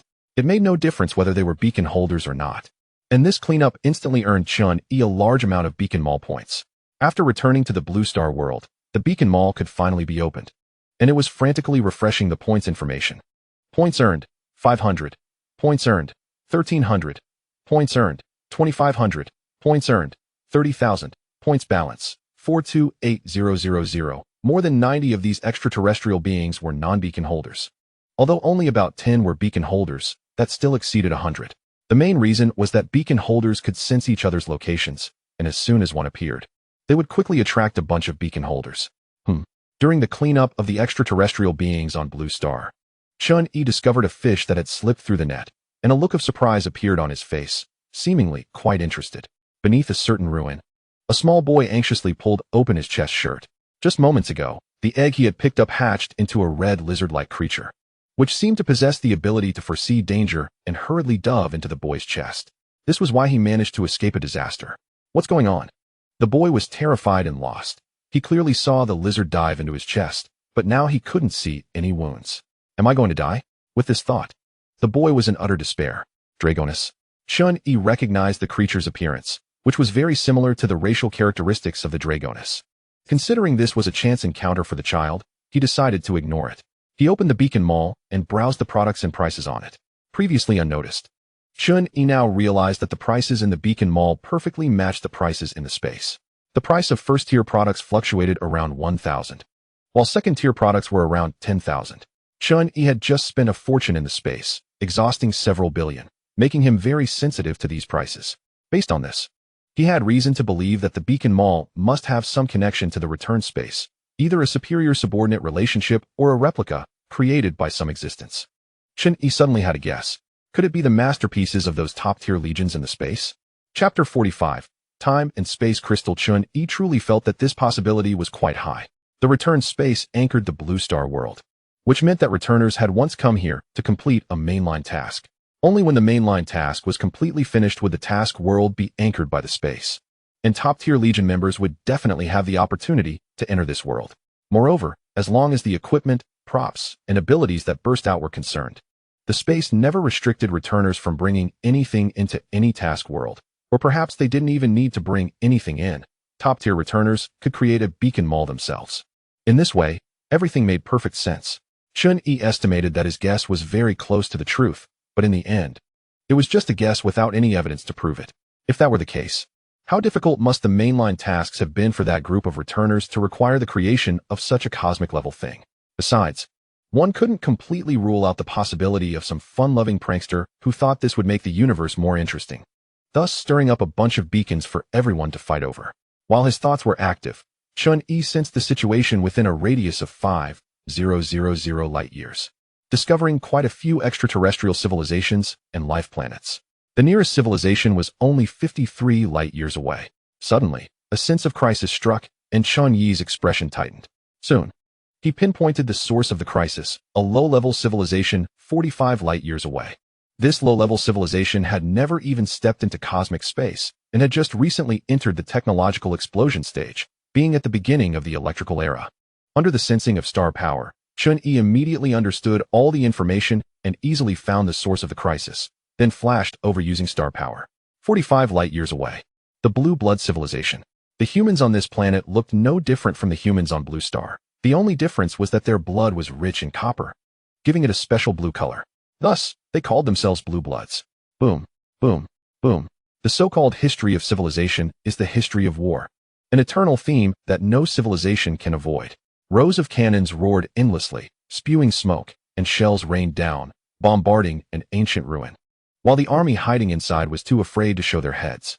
Commander, the firepower is too intense. We can't hold on. We must hold on.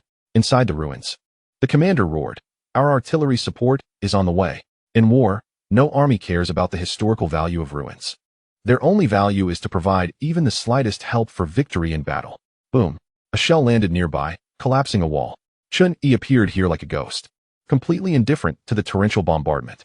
His gaze fell on the temple within the ruins, or more precisely, on a crystal embedded in the temple. The crystal was translucent, clearly showing a transparent energy swirling within it. The only downside was that a shell had landed in the temple, causing splinters to crack the crystal. And just the appearance of this crack made Chen Yi feel a sense of unease. Chen Yi didn't know what would happen if this crystal shattered, but he certainly wouldn't let that happen. The energy within the crystal was extraordinary, and once it erupted, the consequences would be unimaginable, even from 45 light-years away. Chen Yi could sense the crisis. With a thought, the crystal flew out of the temple's groove and landed in Chen Yi's hand. The moment he grasped it, he immediately felt the immense power of that energy. Amid the roaring cannon fire, Chen Yi listened to the sounds of the temple and the crystal, his expression growing more and more astonished, quite unbelievable. Boom! A shell landed beside him, and the commander was blown dizzy. When he turned to look, he saw Chen Yi standing nonchalantly in front of the temple, immediately cursing loudly. Who the hell is that soldier? Buzz before the words fell. An invisible energy erupted from Chen Yi's center, freezing time and space as everything came to a complete standstill. Chen Yi used his psychic energy to draw out the energy from the crystal, resulting in the surrounding time and space being completely frozen. Through this crystal, Chen Yi could not only freeze the time and space within a certain range, but also freely control the flow of time in this space. In this way, the energy within the crystal was self-evident. Time-space energy. Chen Yi's thoughts stirred, and the surrounding time suddenly began to accelerate at a high speed, causing the entire progress of the Blue Blood civilization's technology and era to develop rapidly. The war before him ended in an instant, and Chen Yi stood independently outside this space-time, unseen by anyone, yet he could witness all the developments and changes. In the blink of an eye, the Blue Blood civilization entered the information age. This space-time energy was boundless, and the extent of its influence depended entirely on Chen Yi's control. With his current strength, he could freeze or accelerate the entire space-time within a radius of 5,000 light-years. What a stroke of luck! The development of the Blue Blood civilization was fixed at this moment, and Chen Yi was extremely delighted, not expecting to stumble upon such a great opportunity. This was undoubtedly a divine artifact, a power to control space and time. No matter how strong one was, as long as they couldn't transcend the level of space-time. Facing Chen Yi within a radius of 5,000 light-years would essentially mean defeat. The space-time crystal did not originate from space, nor was it an exploded piece of equipment, so it couldn't be brought into the space and task worlds. However, as long as one possessed this thing, they wouldn't have to worry too much about their lives in the Blue Star world. In the frozen space-time, Wang Kai wandered around, bouncing and jumping onto the ruins, mimicking a rooster crowing at the sun. Suddenly, the sound cut off. Wang Kai and Chen Yi's figures vanished, and the frozen space-time returned to normal. Throughout the process, the Blue Blood civilization remained unaware that their civilization had been controlled and observed by someone. Back to Blue Star.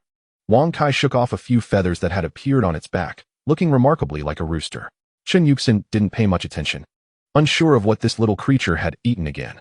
Chen Yi stored the space-time crystal in his personal space, and then used spiritual energy to pull and release the energy from the space-time crystal, overlooking a piece of ruins on Blue Star, where the space-time energy then swept out. Buzz. Not only Blue Star, but the entire solar system was enveloped by Chen Yi's space-time energy, and soon, the time of the entire solar system began to accelerate. It was as if playing a strategic simulation game, with planets revolving rapidly, the environment on Blue Star changing every second, and humans in the ruins moving around like ants, starting to rebuild their homes. Chen Yi smiled. He still liked the lively Blue Star. Chapter 46. Civilization Reconstruction. Unfortunately, the space-time energy could only freeze and accelerate time, not reverse it. Otherwise, Chen Yi wouldn't have to go through so much trouble. But this way was also good. Chen Yi enjoyed playing strategic simulation games. Independent of the accelerated space-time, Chen Yi overlooked the accelerated scene of Blue Star, feeling that it seemed quite interesting, almost like playing a game. Back then, every time he played a strategic simulation game, he always wanted to intervene in the game's plot at will, interfering with the fate of every game character, to see what kind of butterfly effect his actions and choices would generate. Unfortunately, limited by the game's scope and technology, his wishes had never been fulfilled. No game could have such vast content and complex algorithms. Now this wish seemed to have been realized. Under the control of space-time energy, during the process of Blue Star's civilization reconstruction, he could choose to enter at any time and play a role, leaving some interesting marks in history. The degree of acceleration of time could be adjusted. Chen Yi didn't pay much attention to the specific acceleration multiplier, just to a level that felt about right. At first, Blue Star was filled with ruins. The battles with the aliens had almost destroyed all modern cities, leaving nothing but devastation. As time rapidly passed, more and more survivors emerged from the ruins. With the threat of aliens gone, they began to rebuild their homes. Humans gradually gathered to form various settlements. And although human civilization had been devastated beyond recognition, fortunately, the residual technology meant they wouldn't have to start completely over. 30 years later, a brand new large modern city rose from the ground, housing hundreds of thousands of people. The Blue Star civilization entered a new stage and era. The Blue Star people named this city New Capital. The establishment of New Capital marked the complete entry of Blue Star civilization's reconstruction into a high-speed phase. With a continuous influx of survivors rapidly expanding New Capital, the restoration of the education system produced one batch of talents after another who traveled around the world, digging through the ruins to obtain past technologies. In the 20th year of the new era, the population of New Capital grew to 3 million. And the expanding buildings gradually turned New Capital into an urban area where the inheritance of old technology and the development of new technologies occurred simultaneously. Chen Yi had once discovered a survivor base under the ruins and met an old man there who researched genetic modification technology. That old man was named Professor Sun, who had already passed away by the 20th year of the new era, but his research results and technology were inherited by New Capital.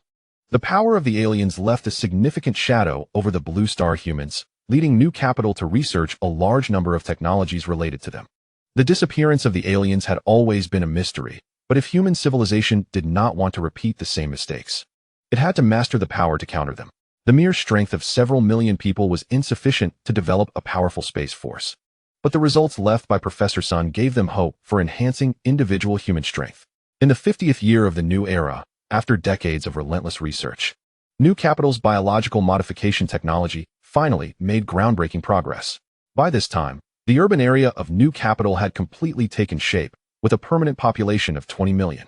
It worked. Finally succeeded. In the laboratory, a group of researchers cried tears of joy, ecstatic. After years of research, the researchers of New Capital discovered that many alien genes were inherently very sensitive to energy, possessing high affinity and control. This was something that humans could not compare to. To enable humans to achieve this, it was necessary to modify human genes. Without the ability to control energy, carbon-based life, no matter how strong physically, would still be very fragile. Soon, the first experiment was conducted in New Capital, where 50 youths were selected through applications to undergo the first genetic modification. The results of the modification were extremely successful, and these 50 individuals were subsequently referred to as new humans. The birth of new humans signified that Blue Star civilization was beginning to enter a new stage. Seeing this, Chen Yi felt a desire to participate. This could certainly be considered a dividing point of an era, and it was quite valuable to be involved. Immediately, he entered the accelerated space-time of Blue Star. New Capital. Shinwei. Shinwei. In the square, a group of young people was excitedly shouting loudly, boosting the momentum for their idol, among which the call for Shinwei was almost overwhelming. Passers-by were surprised. Are they rallying again? I see those new humans could debut as idols. These brain-dead fans are quite fanatical. I heard that some extreme fans even established some bizarre religion, treating Shinwei as the chosen one. The birth of new humans had a tremendous impact in this era, and many people in New Capital were fervent fans of new humans. They worshipped power, and new humans were the embodiment of that power. The first generation of new humans consisted of 50 individuals, and due to genetic differences, the powers they gained from genetic modification varied. Among them, the strongest was codenamed Shinwei, whose strength was not just extraordinarily powerful, but vastly superior to the other 49, standing out prominently. The birth of new humans undoubtedly represented the success of genetic modification technology. But in a certain sense, they were still imperfect failures. Not only do they experience an inflated ego and distorted personality after gaining power, but their hormone secretion is also different from that of ordinary people, leading to extreme emotional fluctuations and uncontrollable rampages. Unfortunately, the most powerful Shinwei is the most typical of this type of person. He is extremely aggressive and has difficulty controlling his strength, with a domineering and reckless personality. Meanwhile, in a certain building in Zindu, a loud explosion accompanied by raging flames erupted from within, shattering all nearby glass. And the glass at the center of the explosion even melted into liquid. Inside the building, a charred corpse lay on the ground, completely devoid of life. Shinwei coldly said, I told you I don't like being ordered around. If they're essay next time, I'll turn all of you old geezers into charcoal. Glancing at the elderly men on the screen, Shinwei snorted coldly and jumped directly out of the window. A burst of flames erupting from his body as he flew into the distance. Until Shinwei left, the few new humans in the room felt a bit relieved. But that didn't mean they would be much different from Shinwei.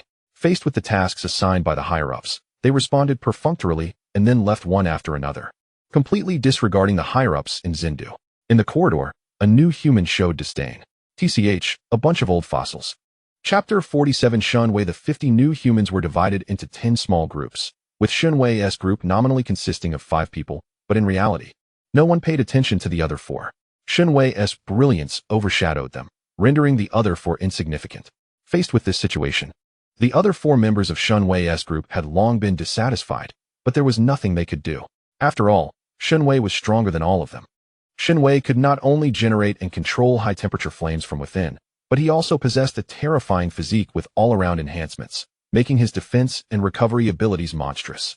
Not to mention that no one could match him one-on-one. Many doubted that even if all 49 other new humans attacked together, they might not be able to defeat Shinwei. One member of Chen Yi's team opened the communication channel. Chen Yi, we are on our way to the mission location. No need. Chen Yi's voice interrupted the team member forcefully, continuing, I can handle it all by myself. After saying that, he ended the communication decisively. Damn it.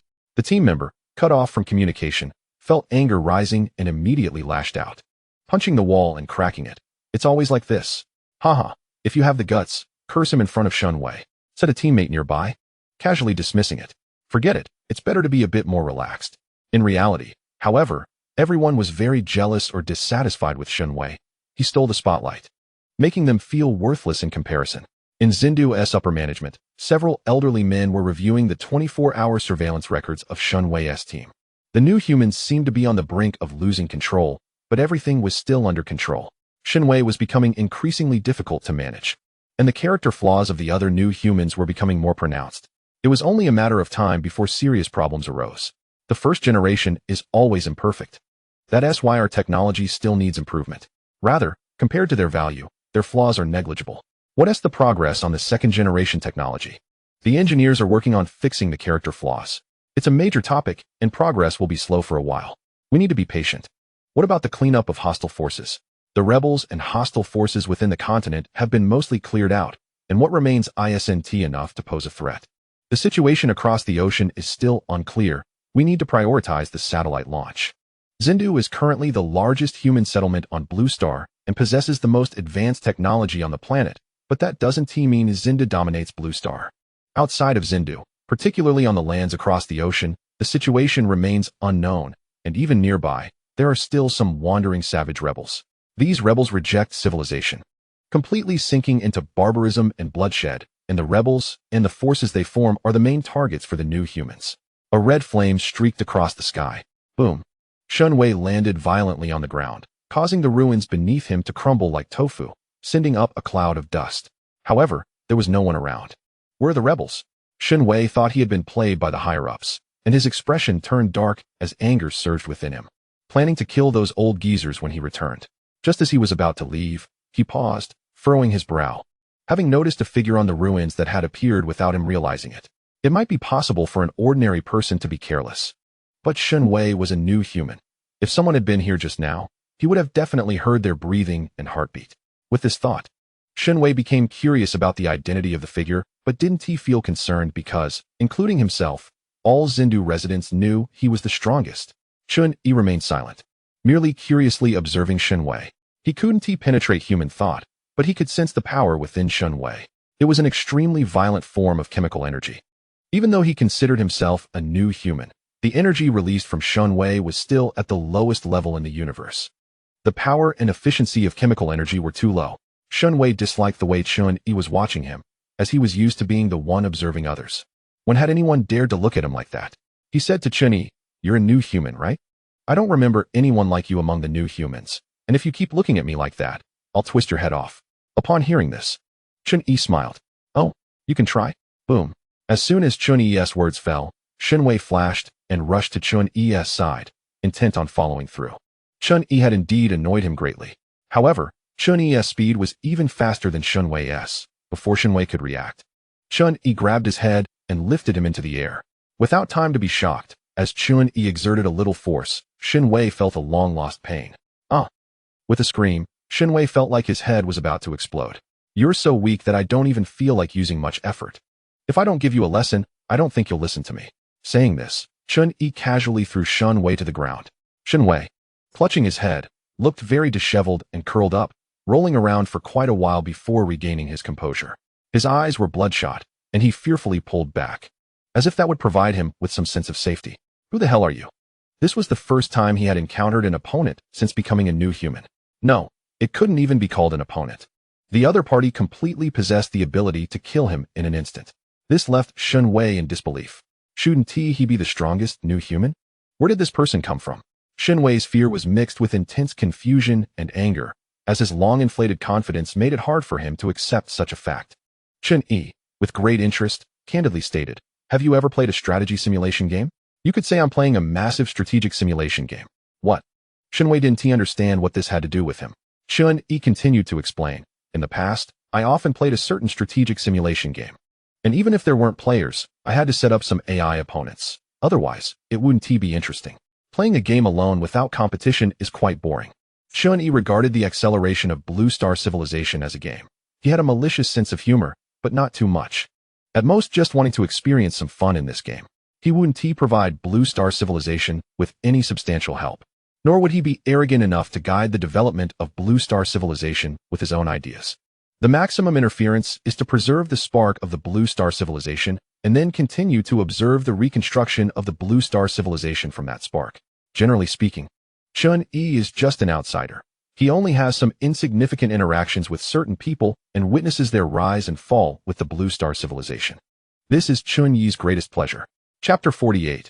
Anger that cannot be spoken. Chen Yi said to Shen Wei, "And you are another player in this game, aside from me. Let's make a bet. In my opinion, your life will end in a very tragic way." Shen Wei's anger was palpable. He could not tolerate having his life toyed with like a game, but he still suppressed himself fiercely. He was not this person's opponent. Otherwise, in this game, you have complete autonomy. I won't interfere with how you want to act.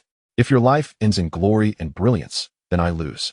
As a reward, I will grant you a longer lifespan and even greater power. Shen Wei was tempted, half in doubt. Do you have such ability? Chen Yi only retorted, "What do you think? Anyway, this bet is inconsequential to your life. As for whether I have such ability, why don't you win this bet and show me? I look forward to your performance." Shen Wei watched as Chen Yi vanished into thin air before him, like a ghost appearing and disappearing without a trace. He clenched his fists, his rapid breathing causing his chest to rise and fall.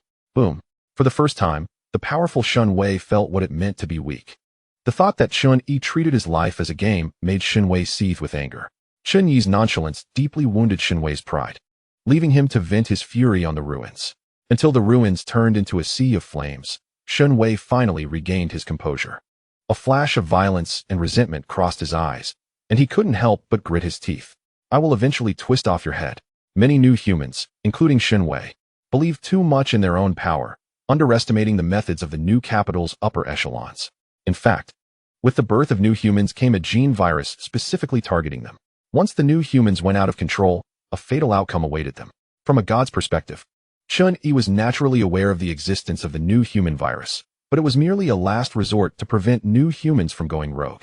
He did not have high hopes for Shen Wei because the flaws of the first generation of new humans were too obvious. There were fatal issues in their personality, emotions, and even feelings. Even if the upper echelons of the new capital did not take lethal action against them, they would inevitably erupt in conflict and then kill each other, resulting in a survival rate that would be quite dismal. Chen Yi stepped out of the accelerated time and space, watching the rapid development of the blue star within that realm. As a key focus, Shen Wei's performance did not disappoint Chen Yi. Year 52 of the new era. Shen Wei unexpectedly overheard his teammates bad-mouthing him.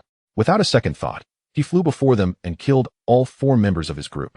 The commotion from the battle was significant, and Shen Wei's actions were witnessed by the public, causing his reputation to plummet. He was then forced to confine himself as a punishment under the advice of the upper echelons of the new capital. He cared deeply about his reputation, which is why he accepted their suggestion.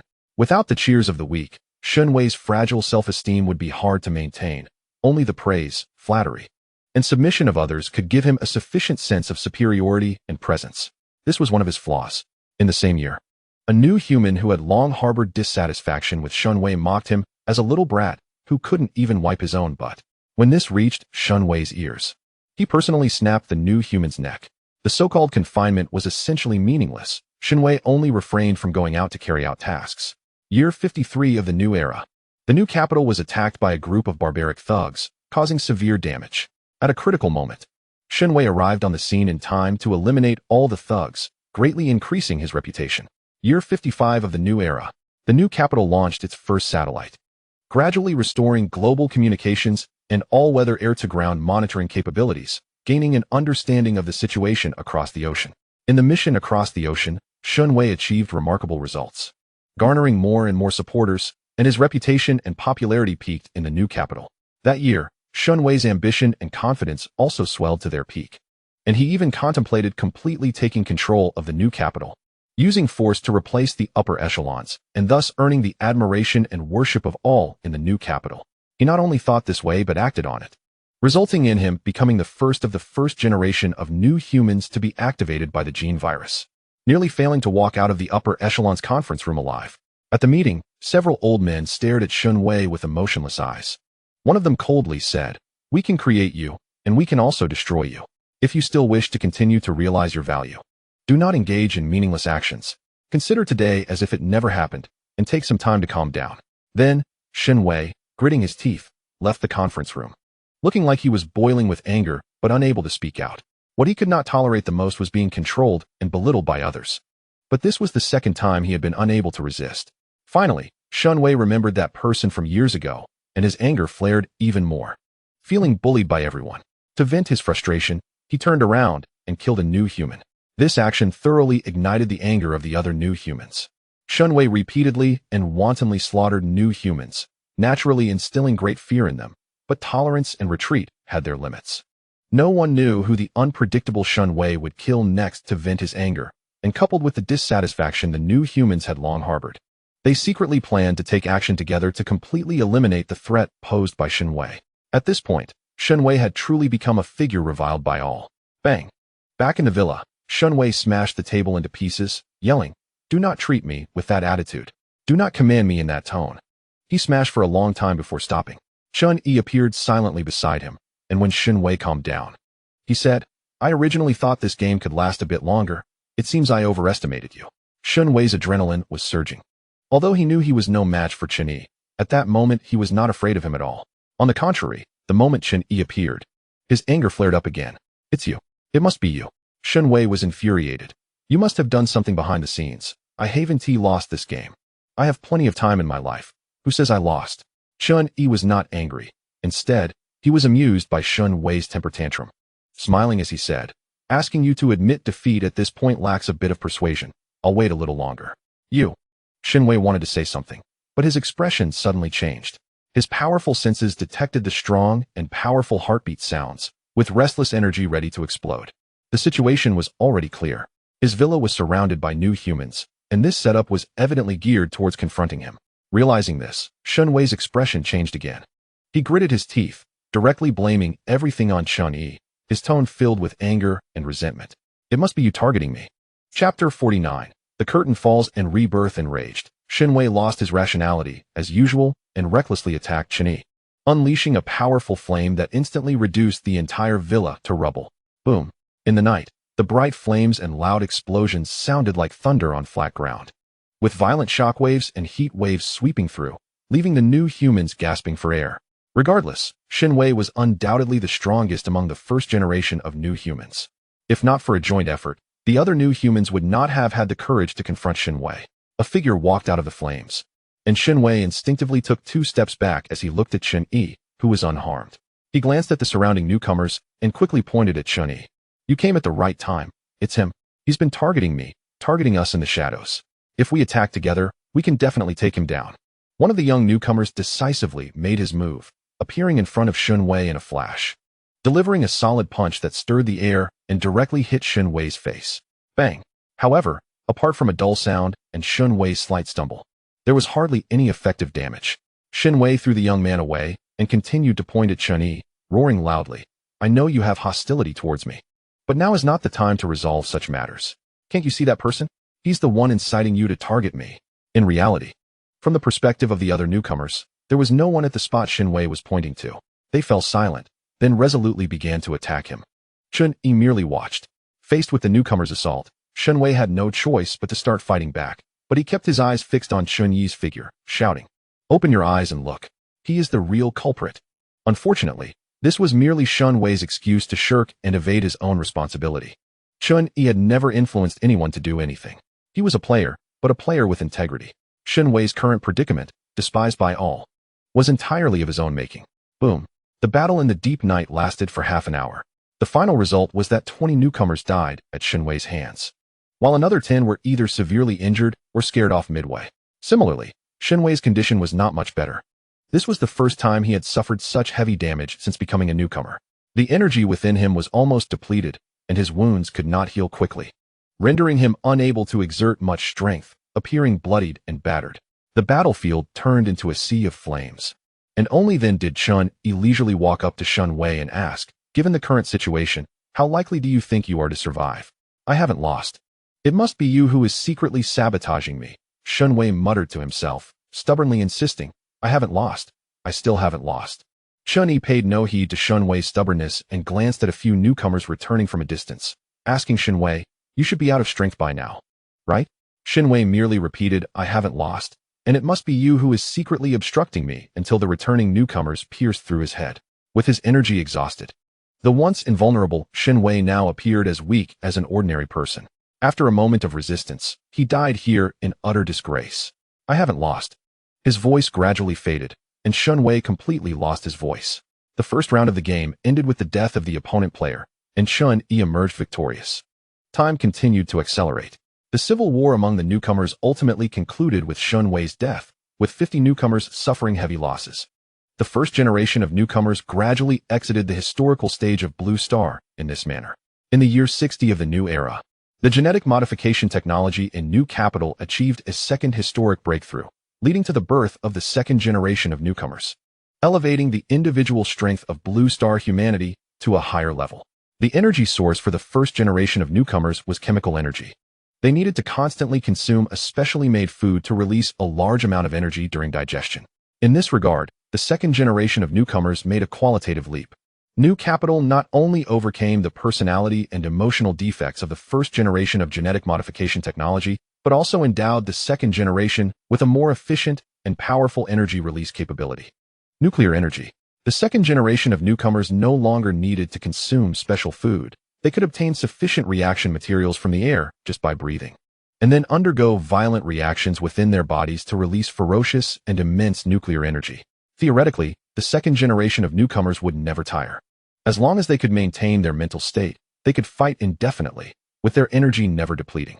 Moreover, due to the absence of personality and emotional defects, they were calmer and more rational, possessing higher stability, making them truly perfect newcomers. Considering the overwhelming strength of the second generation of newcomers, New Capital ultimately selected only 10 individuals for the experiment, and in the end, all 10 children successfully completed the experiment. After the successful experiment, the second generation of newcomers also needed to undergo education to prevent the formation of distorted psychology and character during their growth. The first generation of newcomers served as a cautionary tale. In the year 70 of the new era, in New Capital's central library, a black-haired young man looked at the footage captured by a hidden camera and couldn't help but fall into deep thought. Was Chen Wei really going insane? Or did he genuinely see someone? After Chen Wei's death, New Capital investigated his bizarre actions and words, but unfortunately, they found nothing, and no one had any contact with him. The young man, named Hui, unlike the first generation, had his own name as a second-generation newcomer. Hui embodied people's hopes for a bright future, wishing he would be a guide for human civilization. As a newcomer, his codename was Son of Light. Hui's status among the second generation of newcomers was akin to Chen Wei's status among the first generation. He was the strongest among the second generation, but he was more rational, calm, self-controlled, and even gentle, to the point of being perfect and almost not human. Still watching this?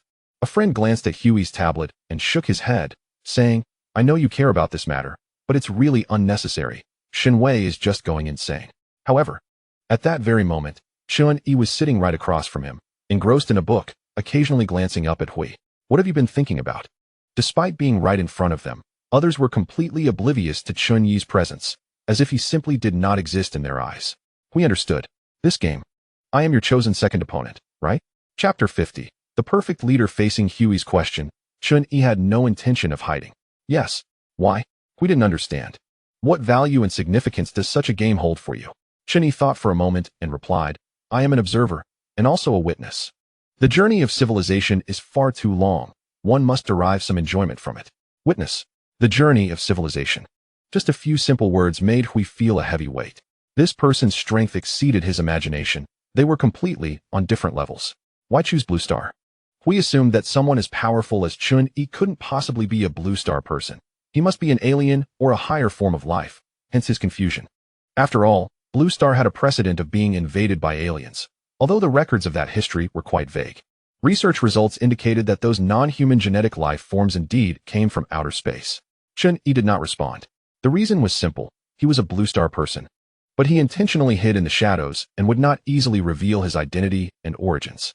He redirected the topic. The conditions for victory are simple. If you can lead Blue Star civilization into a new phase and successfully migrate to outer space, then I will consider you victorious in this game.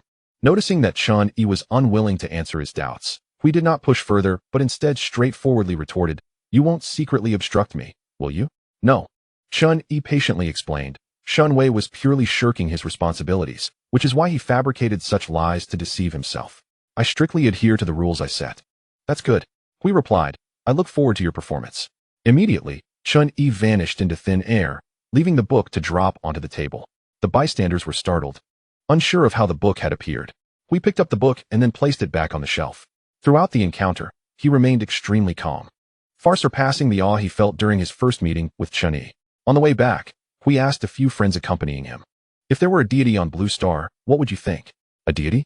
One of them shook his head. "Blue Star doesn't need a deity." Chen Yi repeatedly stated that he was merely a witness and observer, but from the perspective of the people of Blue Star, he was undoubtedly a deity. Hui's understanding was not wrong. As Chen Yi observed, Hui was indeed a new human who completely surpassed the divine might, perfect in every sense. As a new human, he was not intoxicated by absolute power. In fact, few had seen him use force, as he spent the vast majority of his time learning. His perfection was also evident in his intelligence. Regardless of the subject or field, he could quickly master a vast amount of knowledge and then delve into in-depth research. Chemistry, physics, biology, mathematics, philosophy, literature, and even politics. There was no area where he was not proficient. In the year 80 of the new era, Hui made significant contributions in biology, physics, chemistry, and materials science, especially in the field of manned aviation, where he almost single-handedly propelled the era forward. In the same year, he entered politics, running for the leader of New Capital.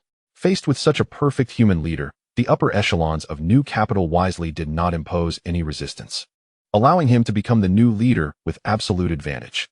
Hui thoroughly implemented the mission and responsibility of the new human. From that year on, Blue Star civilization entered a period of even faster development. In the year 90 of the new era, Blue Star civilization fully completed its unification and restored civil order, with human communication efficiency and knowledge transfer efficiency increasingly improving. Following the reconstruction of the satellite network, significant successes were achieved in manned spaceflight and lunar exploration, leading to human exploration of Mars and subsequent immigration plans. In the year 120 of the new era, a spaceship carrying 5,000 humans set sail from Blue Star towards Mars, completing the exploration phase and moving on to the immigration stage. In the year 140 of the new era, after 20 years of construction, the Mars immigration base was completed, and now over 100,000 humans were living on Mars, rapidly expanding. That year, Hui was 90 years old. As a new human, he had a longer lifespan than ordinary people, but his physical condition had inevitably begun to decline. In the same year, Hui resigned from his position as the leader of New Capital. As the leader of Blue Star civilization, his achievements throughout his life were undoubtedly great and brilliant. When Chen Yi met him again, Hui looked much the same as he did years ago, but his demeanor had become extremely mature and steady after years of training.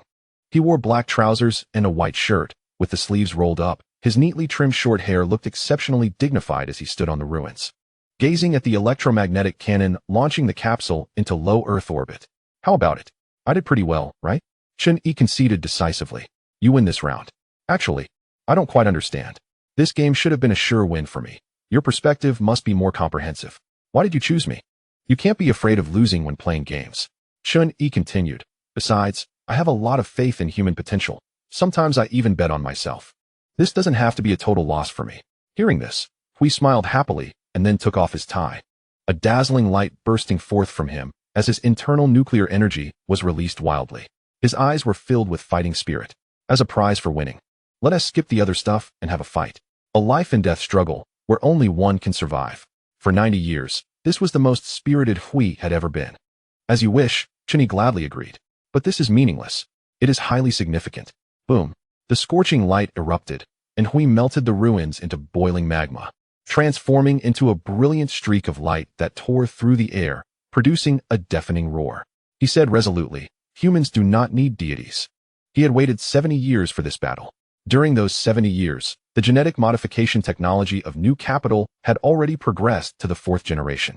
After undergoing the 4th generation genetic modification, Hui's strength had become even more powerful. It was precisely because he considered his physical functions to be declining that he urgently resigned from his leadership position. He firmly believed that blue star humans no longer needed deities, and he was willing to risk his life for this belief. This was the last significance and value he contributed to human civilization. Amidst the blazing light, the surging nuclear energy was completely blocked from outside, as if an invisible barrier isolated all energy, preventing it from touching Chen Yi in the slightest. As an opponent, you are weak, but as a human, you deserve my respect. Since this is your request, I won't hold back. That is wonderful. Huey's smile was as generous and radiant as his light, burning with furious energy as he launched a full-force strike at Chen Yi. Chapter 51.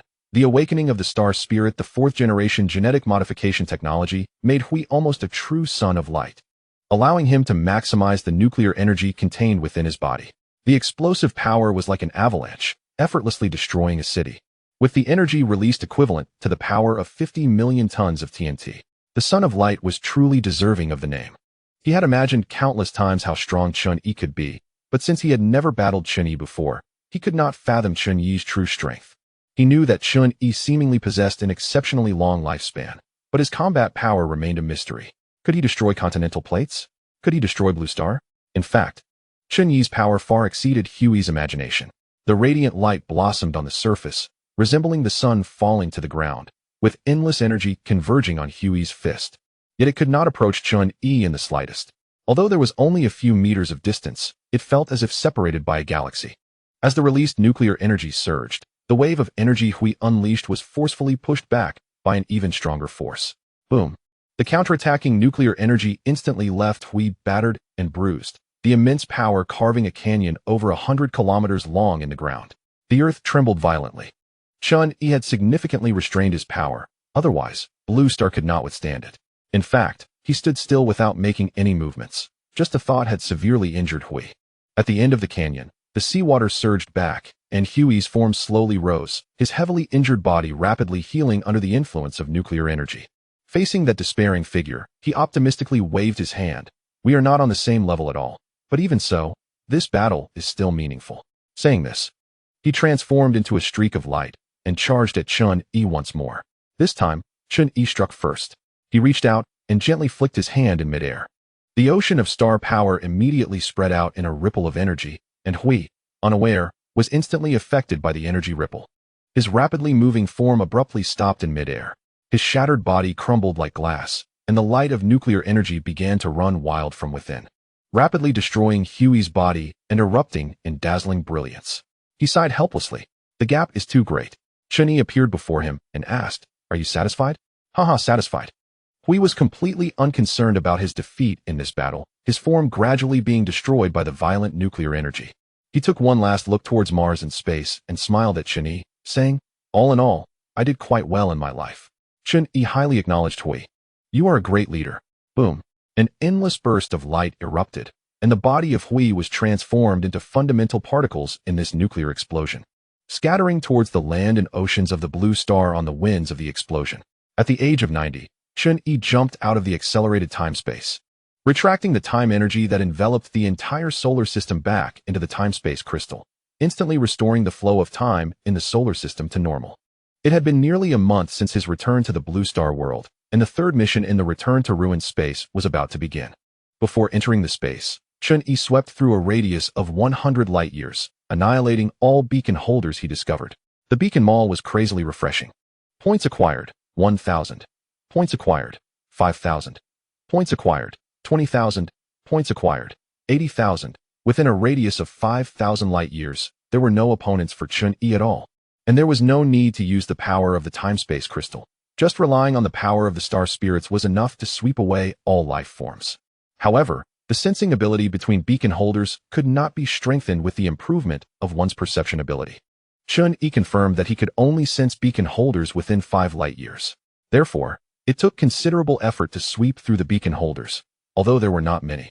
The civilizations and life forms in the universe were simply too numerous. As a result, after sweeping through the beacon holders within 100 light-years, Chen Yi obtained a large number of points, which was enough for him to purchase something. Chen Yi opened the beacon mall. Points balance, 1. 2 million. Item, Star Spirit Resurrection. Type, Information, Description. Star spirits not only can naturally control star power, but also possess extremely strong spiritual energy. Based on their unique life form, Resurrection is not a difficult task. Price, 1 million. This information item in the Beacon Mall was a technique exclusive to the Star Spirits, which Chen Yi had remembered since discovering it. And now was just the right time to buy it. The price of 1 million points corresponded to the level of top-tier fourth-order equipment in the space. And considering the value of this technique, the price was reasonable. Consume 1 million points. Purchase successful. Star Spirit Resurrection. Points balance. 200,000. After the purchase was successful, a surge of information immediately appeared in Chen Yi's mind, and he instantly grasped the method of using the power of the Star Spirits to achieve resurrection. Star Spirits are strange life forms composed of star power and spiritual energy. Even if turned into fundamental particles, their consciousness can still cling to the dissipating spiritual energy. With just a little time, they can gather star power to reconstruct the body to carry their consciousness and achieve resurrection. After the purchase, Chen Yi naturally mastered this technique. Before this, he did not have a deep understanding of himself, but now he realized that the vessel carrying his consciousness was not the brain, but the spiritual energy. Subsequently, he easily attached his consciousness to his own spiritual energy and gained the ability to resurrect using the Star Spirit life form. However, this technique was not perfect. If an enemy realized he had such resurrection ability and also mastered spiritual energy, it would be quite dangerous. They might even detect Chen Yi's consciousness attached to the dissipating spiritual energy, thus completely annihilating his consciousness. Nothing is ever easy or permanent, which is why Chen Yi needed to constantly become stronger. He only needed this resurrection technique to provide enough survival capability at this stage. He did not aspire for too much. To be honest, Chen Yi was not just a Star Spirit life form. He was also a plank membrane life form. Currently, his body was entirely composed of unknown substances, with strength surpassing that of the Star Spirit's body. As long as his energy did not deplete, Chen Yi's defense was almost equivalent to limitless. Taking him down was not an easy task. If they couldn't defeat him, couldn't they just run? It wasn't a matter of strength. The difference in life forms was there. Even if the opponent could explode the galaxy, what of it? Chen Yi could still escape by hiding in the plank membrane. Unless the opponent was truly absurdly strong, encountering such a situation could only be considered bad luck for him. And Chen Yi had no way to deal with it. Subsequently, he entered the return to ruined space, and the flow of time in the Blue Star universe came to a stop. Chapter 52. The century wore soon, when the 30-day countdown ended. A spatial interface popped up in front of Chen Yi and the other return to ruins participants of the same batch, displaying the information for this mission. Mission type: Anchor mission. Mission difficulty: First order. This was Chen Yi's third anchor mission. After completing this mission, he would have to participate in an advanced mission, at which point his mission difficulty would increase to second order. However, this had little effect on Chen Yi. His strength far exceeded the current level. Zzz. Chen Yi's figure flickered and then vanished, and in the blink of an eye, he appeared on a street, still wearing an old-fashioned black suit. Ding-ling-ling. A middle-aged man, also dressed in a black suit, rode a bicycle past Chen Yi. He looked around and, using the perception of star power, understood the historical background of this mission world. It was probably the early electrical era. The interface popped up. Main mission stage 1. This world is currently under invasion by an unknown force. Please investigate the existence of this force as soon as possible. Mission reward: 300 points. Mission start. Name: Chen Yi. Level: First order. Points: 7,300. Abilities: Star Spirit LV-16. Plank life form: Critical breakthrough. Items: Personal space galaxy, Chapter of Gaia, Heart of Tyrant, Superactive cells. There was actually a time-space crystal in the personal space, but it was not a spatial item, so it could not be brought into the space or the mission world. Chen Yi waited for a while, and then the interface continued to refresh the information. Target terminal detected. Plugin installation in progress.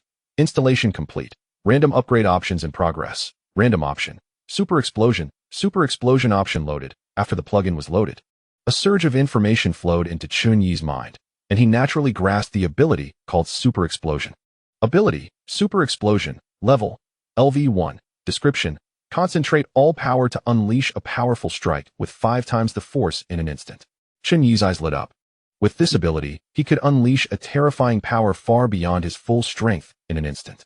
If combined with critical breakthrough, the power would be even more unimaginable. Moreover, this was just the power of LV-1. If it continued to level up, who knew how strong it would become? Chen Yi really liked this straightforward, data-driven ability. After the random option, the upgrade tasks refreshed consecutively. Upgrade Task 1. Delve into the negative energy field 10. Upgrade the super explosion option by 1 level. Upgrade task 2.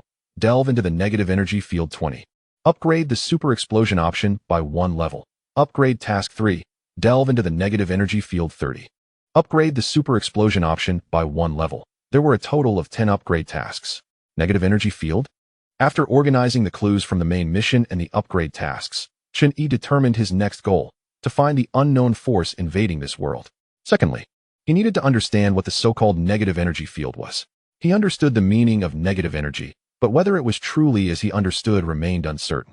After perceiving the situation on this planet with star power, Chen Yi easily detected the unknown force invading this world. It was far too obvious. Sir, would you like a newspaper? A newspaper boy with a cloth bag on his back held a newspaper.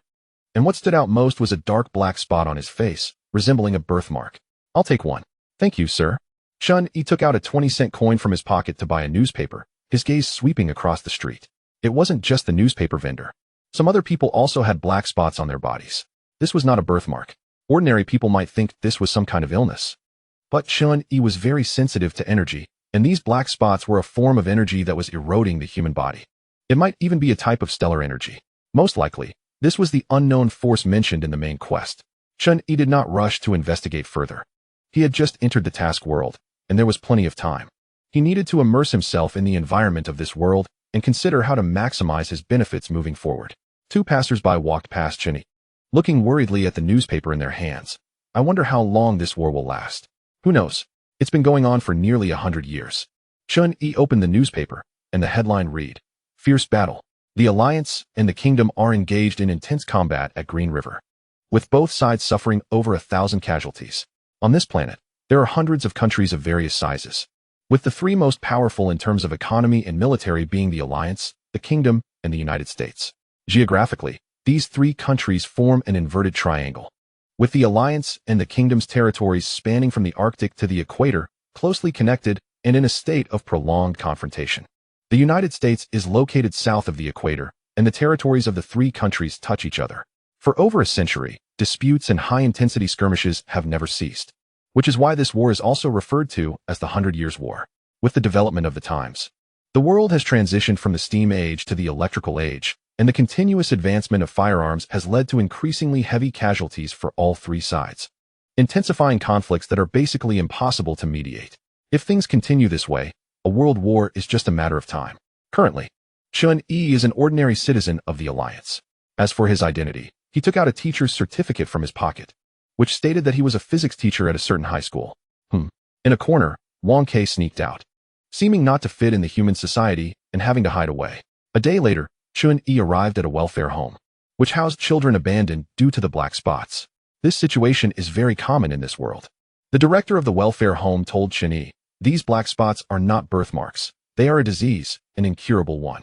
Once black spots appear, it means one can only wait to die, which is why many such children are abandoned. People of any age can develop this black spot disease. Once the spots appear, they gradually spread throughout the body over time, and bodily functions continuously decline under the erosion of the black spots until they completely stop. The speed of deterioration varies from person to person. Some can last for decades, while others may die within a few months. The director continued, adults can still support themselves even if they have black spots, but children only become a burden to their families. We can only help these abandoned children as much as possible. Leah, come here. The director called over a little girl with blonde hair and black eyes. The girl had golden hair, but her features leaned towards the Alliance's aesthetic, appearing to be a mixed child of an Alliance and a Kingdom parent. Director, what is it? Leah approached them, and on her delicate face was a teardrop-shaped black spot, which, if not looked at closely, could easily be mistaken for a beauty mark. Sir, Leah is the most well-behaved child here, and the black spot disease hasn't caused her much harm yet. She is still very healthy. Leah immediately realized what was happening. Someone wanted to adopt a child. Thinking of this, she quickly nodded, her big eyes sparkling cutely. Sir, Leah is very healthy now. Upon hearing this, Chen Yi smiled gently, stroking Leah's golden hair while also sensing the black spots on her body, delving deep into this energy to explore its source. In an instant, Chen Yi perceived a vast ocean of energy, different from the world they were in. It was a sea filled with anti-energy. This is antimatter energy.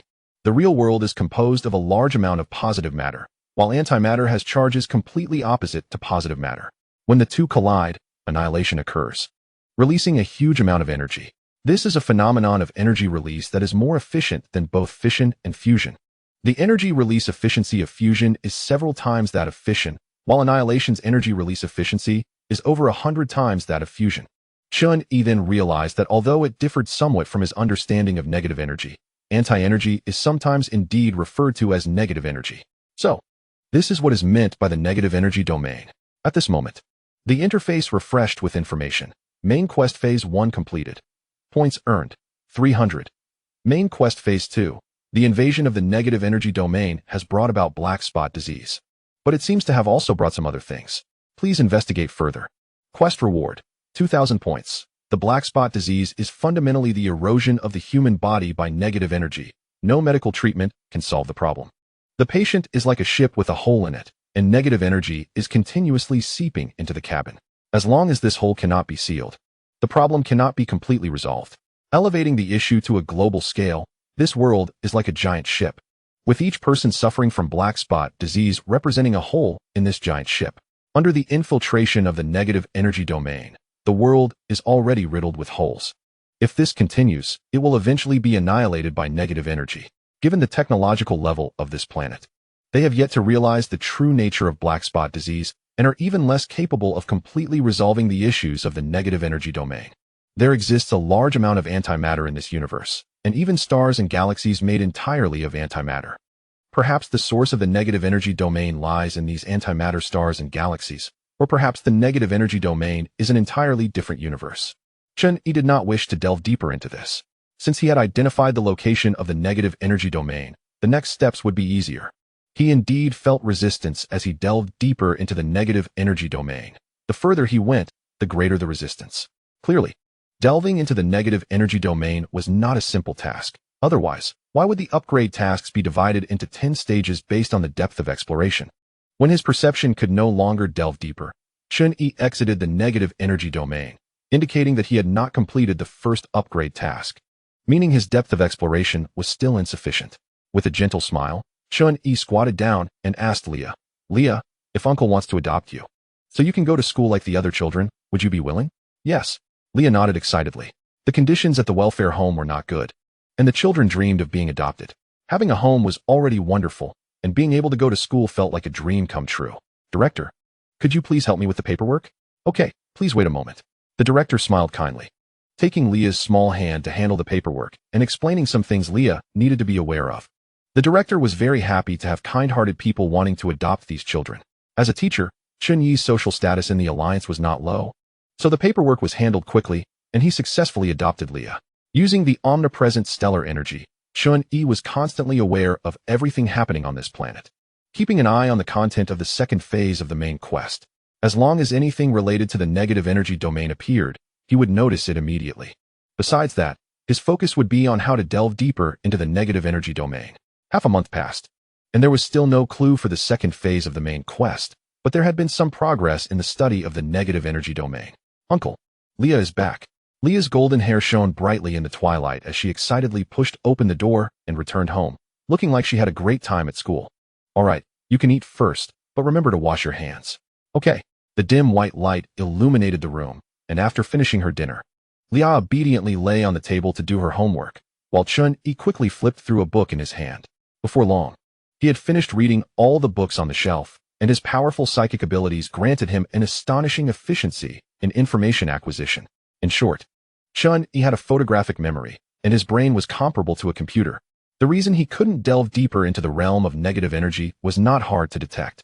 As a star spirit, controlling energy was his talent and instinct. Negative energy was also a form of star power, and Chen Yi could even directly extract energy from the negative energy realm for his own use. The problem lay in efficiency.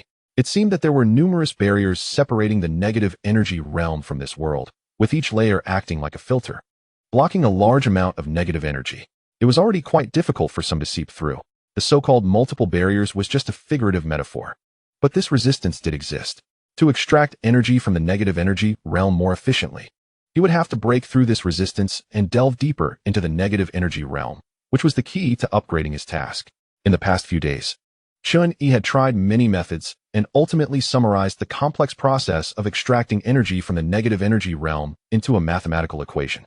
He named this equation the depth equation of the negative energy realm, akin to the relationship between the mass energy equivalence formula and nuclear bombs.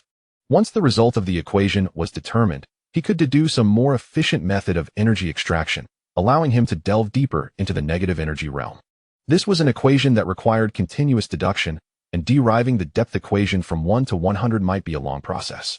Currently, Chen Yi could only deduce it to a level of 5, although the results still didn't allow him to break into a depth of 10 in the negative energy realm.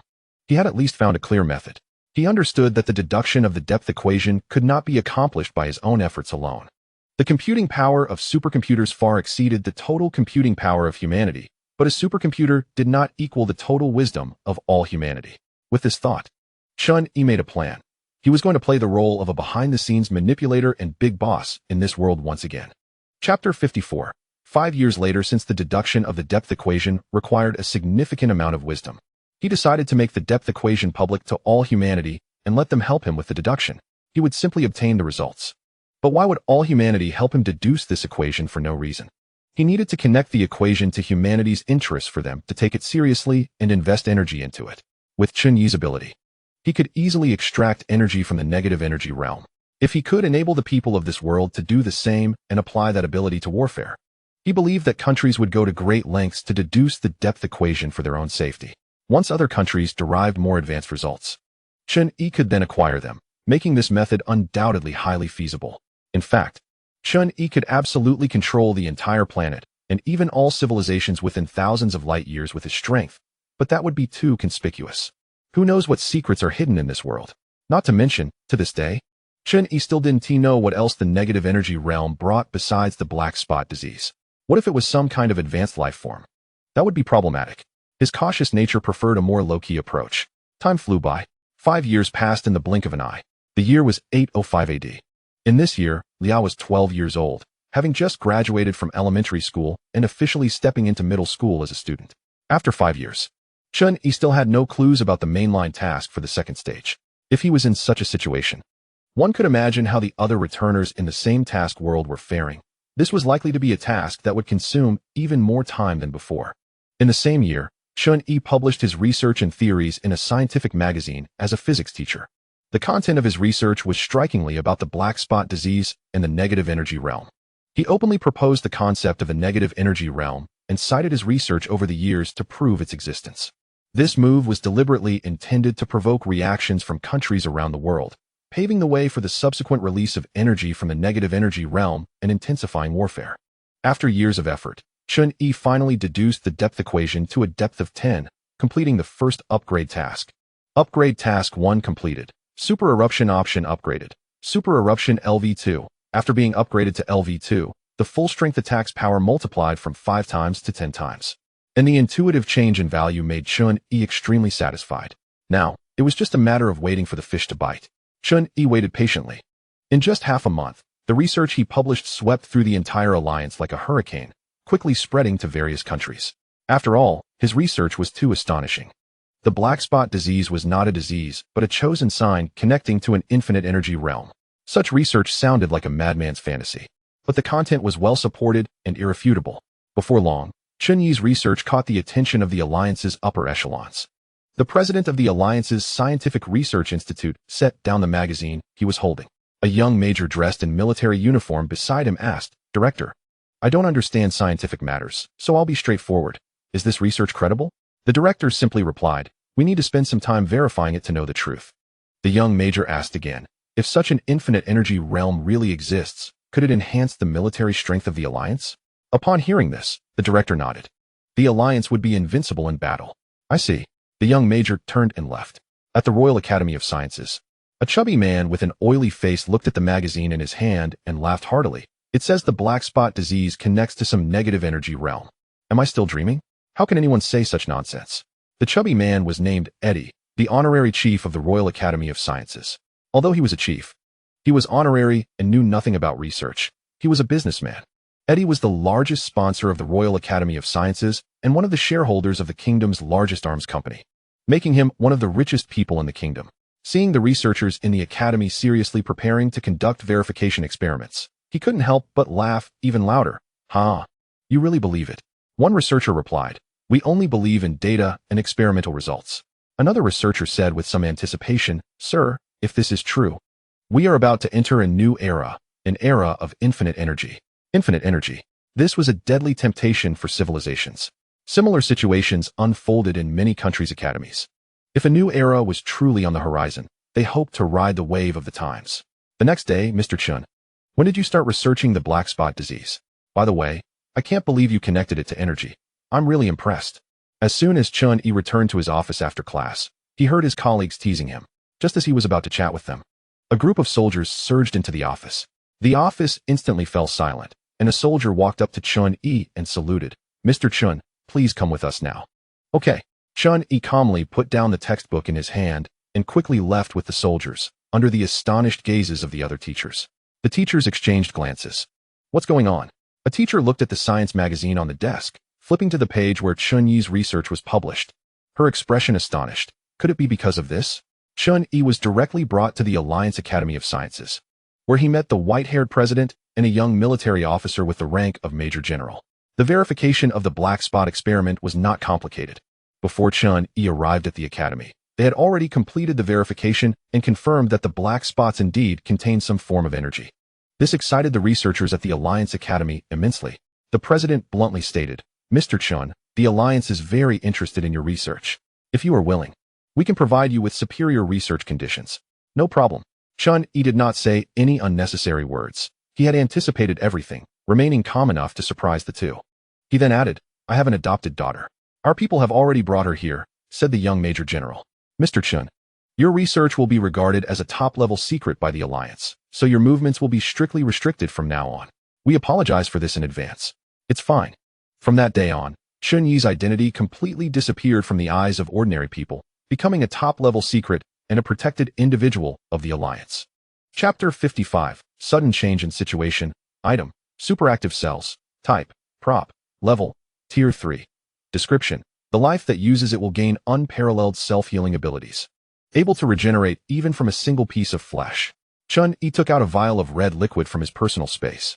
This was a prop he had obtained in the Star Beast world, and it was finally coming in handy. His research was focused on how to extract energy from the negative energy field and control it, but human genes determined that they were not sensitive to energy. Therefore, modification was necessary. Star Beasts could control energy and had extremely strong self-healing abilities, making them perfect for modifying human genes. However, after extracting the superactive cells, the prop was rendered useless. After extracting the superactive cells, Chen Yi used biotechnology to cultivate 20 vials of superactive cells in one go. Perhaps due to the loss of the prop's effects, the activity of the replicated cells significantly decreased compared to the initial sample, no longer reaching the level where regeneration was possible from just a piece of flesh. It didn't matter. Chen Yi's requirements were not high. He wasn't really here to conduct scientific research. He completed this work in just 3 days, and to the eyes of the other researchers, it seemed there were no problems left to tackle, with astonishing progress. A month later, the research entered the experimental phase. The first volunteer was a young man on the brink of death, emaciated and with black spots spreading across his body. Desperate to survive, he was willing to take the risk. After all, he was going to die anyway, so whatever the outcome, he considered it a gain. Ackerman. Chen Yi glanced at the identity card and confirmed again. Do you voluntarily participate in this experiment? I remind you once more that the risks are extremely high. Ackerman opened his eyes and weakly nodded, his breath faint. I voluntarily participate in this experiment. Good. With Chen Yi's nod, an assistant lifted Ackerman into the experimental chamber. And as the light green liquid filled up, the superactive cells were injected into his body. There was no violent reaction. Ackerman appeared to be sleeping. Mr. Chen, everything is normal. Even at the Alliance Academy of Sciences, the research and experiments conducted by Chen Yi were top-secret matters, prioritized above all other experiments. With the Alliance providing all possible support, the strategic plan for the negative energy field, Major General Kelvin, who was responsible for matters related to Chen Yi, closed a document with this title and personally sealed it in the highest-level archive. In the year 806 AD, 1 year after Chen Yi launched the strategic plan for the negative energy field, a thunderous explosion echoed above the Green River, where the Alliance and Kingdom armies were still engaged in fierce combat. During this year, the front lines between the Alliance and the Kingdom tugged back and forth, with the Green River changing hands several times. The Kingdom's latest offensive had barely held the Green River for a few hours before being pushed back by the Alliance again. Boom. The black soil scattered under the bombardment of shells, white smoke lingering in the dirt. After countless bombings, the soil here had become very loose, turning to mud as soon as it rained, and it often rained here, making the environment extremely unpleasant. The Alliance troops are charging again. Open fire. The Alliance forces spread out under the artillery fire to charge at the kingdom's defenses, and once the kingdom army noticed, they immediately suppressed them fiercely. After much effort, the kingdom troops finally repelled the Alliance's charge. However, the soldiers of the kingdom were not very happy about this victory. A middle-aged soldier, suppressing his anger, muttered to himself, "What is the meaning of this war? It has no value other than wasting soldiers' lives." A war that had lasted 100 years had led to high anti-war sentiments among soldiers and civilians of both the Alliance and the kingdom, as well as the United States. Just as they complained, such wars were utterly worthless. After the retreat of the Alliance troops, the kingdom army witnessed a shocking scene. 10 young men in military uniforms emerged from the Alliance's defense line and charged towards the kingdom's position like cheetahs. They were completely exposed, without any cover, even without helmets, brazenly confronting the hail of gunfire on the battlefield. What is going on? The kingdom army was first stunned and then opened fire. Take them down. Bullets rained down, splattering blood from those 10 individuals, but this did not stop their advance. No matter how fierce the firepower was, those 10 seemed to possess immortal bodies, pushing through the kingdom army's firepower and crashing into their positions. What is happening? Why can't we kill them? Fire! Fire! They are coming! Boom! One figure leaped into the kingdom army's position with a wild and bloodthirsty aura. Like a beast, and the kingdom soldiers' expressions turned to fear as they locked eyes with the wildly arrogant face. Ackerman grinned. "Hello there." Then, a bloody massacre unfolded. On this day, the long stalemated Green River front was lost. As the Alliance published this war report, the kingdom was incredulous about the complete loss of the Green River. Colonel Fred looked at the war report in his hand, feeling it was unbelievable. The entire army was wiped out? Are you sure the report is correct? The troops at the Green River were completely wiped out? Yes, Colonel Fred. Fred still found it hard to believe. The kingdom and the Alliance had been tugging at the Green River for so long, and there had never been a complete annihilation. Unexpected as it was, Fred was very clear about what the loss of the Green River meant. The Alliance would likely strengthen its offensive against the kingdom, which was not a good sign. Tisk. When will this mess ever be cleaned up? Fred did not hide his disdain and disgust for the war. After the shock, he quickly became indifferent to the change in the situation, thinking that the kingdom army would soon regain control. For 100 years, it had always been like this. The military strength of the Alliance and the kingdom was nearly equal, and even if caught off guard at first, they would quickly enter a stalemate, with no one gaining the upper hand. However, this time was different. Fred thought that after the kingdom army reacted, they would be able to withstand the Alliance's offensive. But unexpectedly, he received continuous reports that the Alliance army was advancing relentlessly, and the kingdom army was retreating step by step, suffering heavy losses. His expression grew graver by the day, and the development of the situation was beyond his expectations, the battlefield increasingly dire. And he couldn't understand what was happening on the front lines. This issue is also perplexing the higher-ups of the kingdom. Chapter 56. Undying soldiers. With the continuous defeats of the kingdom's army, the pressure on the kingdom's high-ranking officials has increased dramatically. According to intelligence reports, the strength and firepower of the Alliance's forces stationed at the front line are not significantly different from that of the kingdom's army. How could they suffer such successive defeats? This has left the kingdom's leadership puzzled. Amidst this situation of defeat, the front line and the Intelligence Bureau finally brought good news to the kingdom's high-ranking officials. They have figured out the reason for the front line's collapse. The one responsible for front-line intelligence in the kingdom's Intelligence Bureau is Fred, who has been under immense pressure from the kingdom's high-ranking officials lately and is at his wit's end. In the assembly, Fred brought the latest intelligence. Presenting the front-line battle reports to the members of the assembly and the speaker, his expression particularly grave. Speaker and all members, this is the front-line battle report from the Intelligence Bureau. Although it is hard to believe, I have verified it repeatedly, and the results are indeed true. The members of the assembly showed expressions of disbelief. Undying beings? Are you joking? How is that possible? The speaker remained silent for a moment, not questioning, but instead allowing Fred to continue reporting. Fred, tell us what else you have investigated. Yes. Fred's expression was extremely serious. This is not a joke. We have found many soldiers from the defeated troops, and their accounts are basically consistent. It is precisely because of these indestructible monsters that our army has collapsed so quickly. Fortunately, there are not many of such undying soldiers in the Alliance's army. How many? Currently, we can confirm there are 10. Have their identities been confirmed? Our undercover agents in the Alliance are working hard to confirm. The meeting revolved around the Alliance's undying soldiers. Compared to other issues, this is undoubtedly the most critical matter concerning the kingdom's survival. If the Alliance were to have more undying soldiers, the kingdom would find it difficult to resist. It is essential to keep this intelligence under wraps. If the kingdom's soldiers were to learn that they are facing enemies with undying bodies, it would be a devastating blow to morale. In the end, the assembly reached a unanimous conclusion, with the speaker stating, "We must solve this problem at all costs. I want to know what these undying soldiers are, how they came to be, and we must capture one at any cost. We need to master such technology or have methods to counter them." Chen Yi's protection and confidentiality level were already very high, and after achieving substantial results in the negative energy field strategic plan, he received unprecedented attention from the Alliance. It is generally difficult for ordinary intelligence agents to find clues, but not for extraordinary ones, such as certain returners. The emergence of undying soldiers attracted their attention like a scent.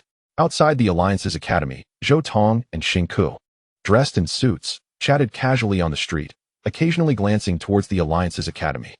Zhou Tong said, "He has been under tight protection from the Alliance since he published that research.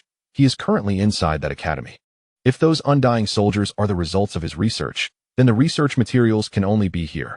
Xing Ku wore a hat, trying to cover his blue hair as much as possible. Zhou Tong noticed his action of pressing down the hat and changed the subject. "Actually, dyeing this thing black would be better. It's too conspicuous. You're a spy, and shaving your head would be better than this." The two had just met in this task world, and after their encounter, they quickly understood each other's identities and no longer hid anything from one another.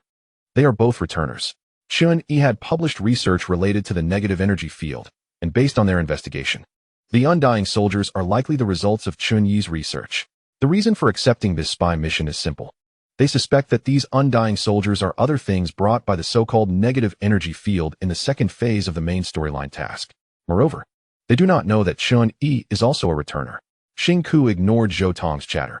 He was the type of person who was cold and distant, the exact opposite of Zhou Tong, who he viewed as foolish. "Let's report the intelligence we have gathered to the kingdom. We don't know if there are undying soldiers in the academy or how strong they are, so we shouldn't act rashly." Okay. Although they were eager to complete the second phase of the main storyline, their lives were obviously more important, and they would not act recklessly before understanding the combat capabilities of the undying soldiers. They are not like the lucky ones who have a legion to take care of them, landing in a big advantage right from the start, merging with the dragon of destruction and having their combat power skyrocket. Zhou Tong and Xing Ku belong to the average level of returners, with ordinary combat power in the first stage, possessing superhuman combat abilities, but indeed limited. After compiling the intelligence from various spies, the kingdom's intelligence bureau finally figured out the source of the undying soldiers and identified Chen Yi. Fred reported at the meeting, codename Mr. Chen. The specific name can no longer be determined.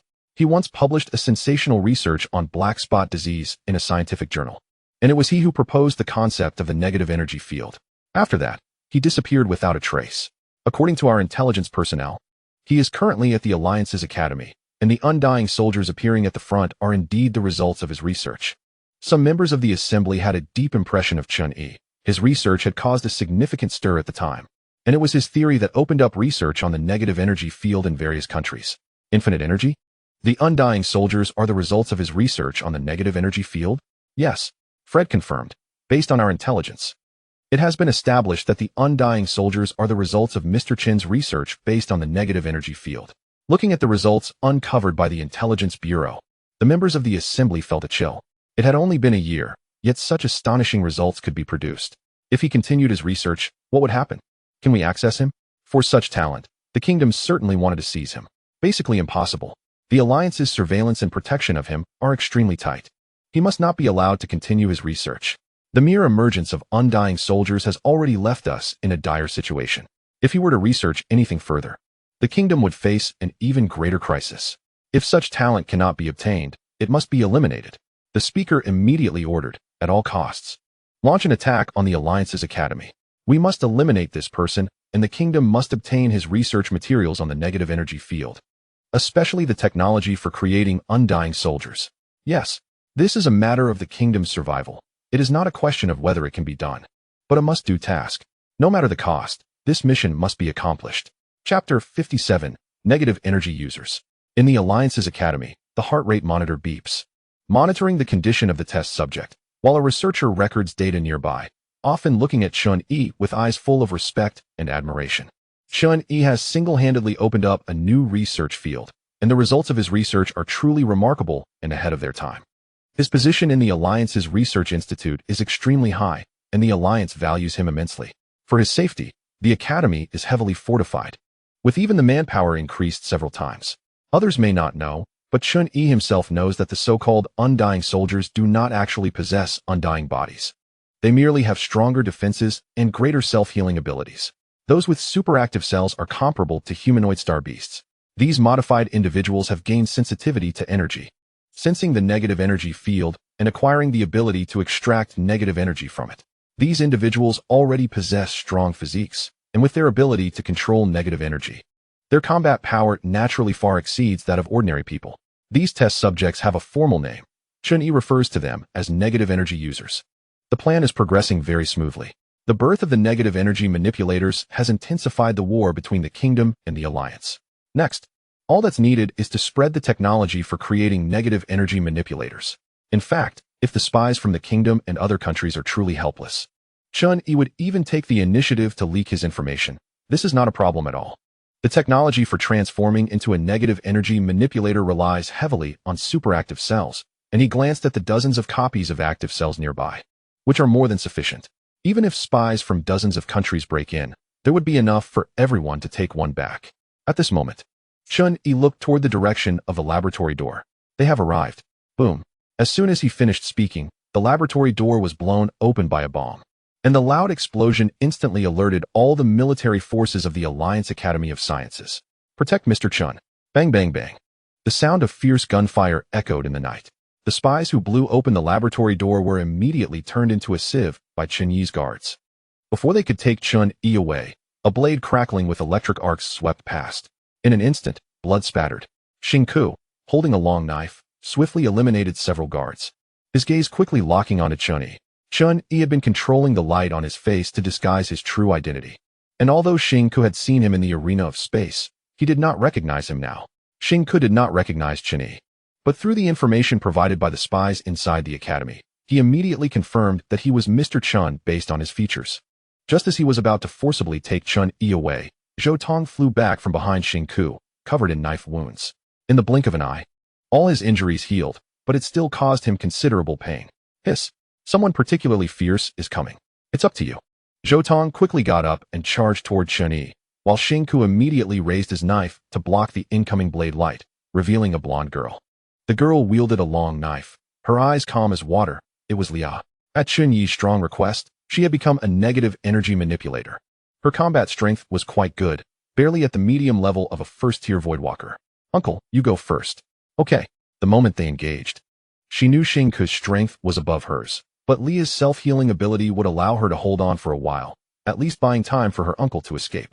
Chen Yi was not worried about Lia's safety. Even if she couldn't win, she could ensure her own safety. After responding, he calmly turned and walked toward the safe passage. Wait. Zhou Tong wanted to stop Chen Yi, but was suddenly knocked away by a white sphere. The force so great that it felt like he had been hit by a train. Bang. Ugh. Zhou Tong flew out, and took a long time to recover, feeling extremely uncomfortable as he got back up, completely dazed. What happened? From start to finish, Chen Yi paid little attention to those who broke into the laboratory, leisurely entering the safe passage without treating them as a threat at all. Other researchers followed closely behind. When Zhou Tong came to his senses, Chen Yi had already vanished without a trace. Boom. An invisible slash flew over Zhou Tong's head, even cutting off a few strands of his hair. And then a gash appeared on the wall of the entire laboratory. Lia had a wound appear on her face, which quickly healed, and she glanced toward the safe passage before decisively retreating without further entanglement. Zhou Tong shook his head, still feeling uncomfortable, and said, "Don't chase. Let's look for the research materials on the negative energy field, especially regarding the undead soldiers. Maybe we can quickly complete the second phase of the mission. Hurry up. I'll hold off the people outside," Xingku said, raising his knife and walking out. When the night returned to silence, Major Kelvin walked into the laboratory with a grim face. The laboratory was in chaos. Not only were many experimental materials missing, but even Chen Yi had disappeared. Kelvin's first reaction was that Chen Yi had been captured by the spies. He immediately ordered, "Seal off the entire city. No one is allowed in or out." Conduct a carpet search. No matter what, we must find Mr. Chen. Yes, Chen Yi is too important to the Alliance. His research results concern the future of the Alliance. If he falls into the hands of other countries, the consequences would be unimaginable. Considering the worst-case scenario, Kelvin felt he might have to kill Chen Yi himself. He didn't want to take that step unless absolutely necessary. Kelvin recalled the person he had seen earlier holding a knife. Their combat power was so fierce that it could rival or even surpass that of the undead soldiers, causing him to frown. This world is more complicated than he imagined. There were more spies from various countries nearby than Kelvin had anticipated, many of whom were also Voidwalkers. Undoubtedly, they had come to complete their main mission or to gain even more powerful abilities from the negative energy field. Those Voidwalkers and spies who were a step behind and couldn't gain benefits in the Alliance Academy turned their sights on Chen Yi. However, no matter how these people and the Alliance's soldiers searched, Chen Yi seemed to have evaporated from the world, leaving no trace behind. The final result left Major Kelvin's heart sinking to the bottom. Chen Yi had completely disappeared, and the biggest possibility was that he had been successfully taken away by spies. The upper echelons of the Alliance were furious about this. Similarly, the kingdom was very disappointed, believing that Chen Yi was still secretly working for the Alliance. Fortunately, their spies did not return empty-handed from this operation. Chapter 58. The Era of Rampage. In order to withstand the Alliance's powerful offensive, the kingdom invested a considerable amount of resources on the front lines. Fortunately, the Alliance's undead soldiers were not many, so the front lines could still hold. After the intelligence agency received the experimental materials and data from the spies, they immediately reported it to the kingdom, which was then sent to the Academy of Sciences.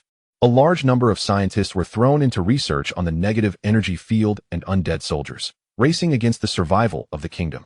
Soon, in the laboratory of the Kingdom Academy of Sciences, after one failure after another, they finally succeeded in transforming the first undead soldier. Looking at the sleeping undead soldier in the experimental chamber, the kingdom's researchers revealed looks of astonishment. This is simply a miracle. Mr. Chen is undoubtedly a genius. It was incredibly difficult to obtain the experimental data and active cells from the negative energy field, and Chen Yi was the pioneer of this field and research.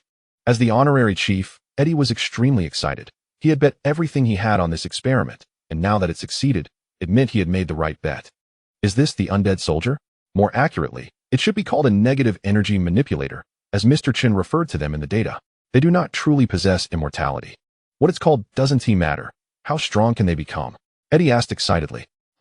The researcher pondered for a moment, finding it difficult to answer this question. Regular firearms can injure them, but cannot penetrate their muscles. Moreover, negative energy manipulators have very strong physiques and self-healing abilities. Additionally, they possess the ability to manipulate negative energy, and their strength is closely related to how deeply they can delve into the negative energy field. Delve deeper? How deep? Eddie, being an outsider, did not understand. The researcher continued to explain. In simple terms, the deeper one goes into the negative energy field, the more negative energy can be extracted at once, resulting in greater explosive power and energy output.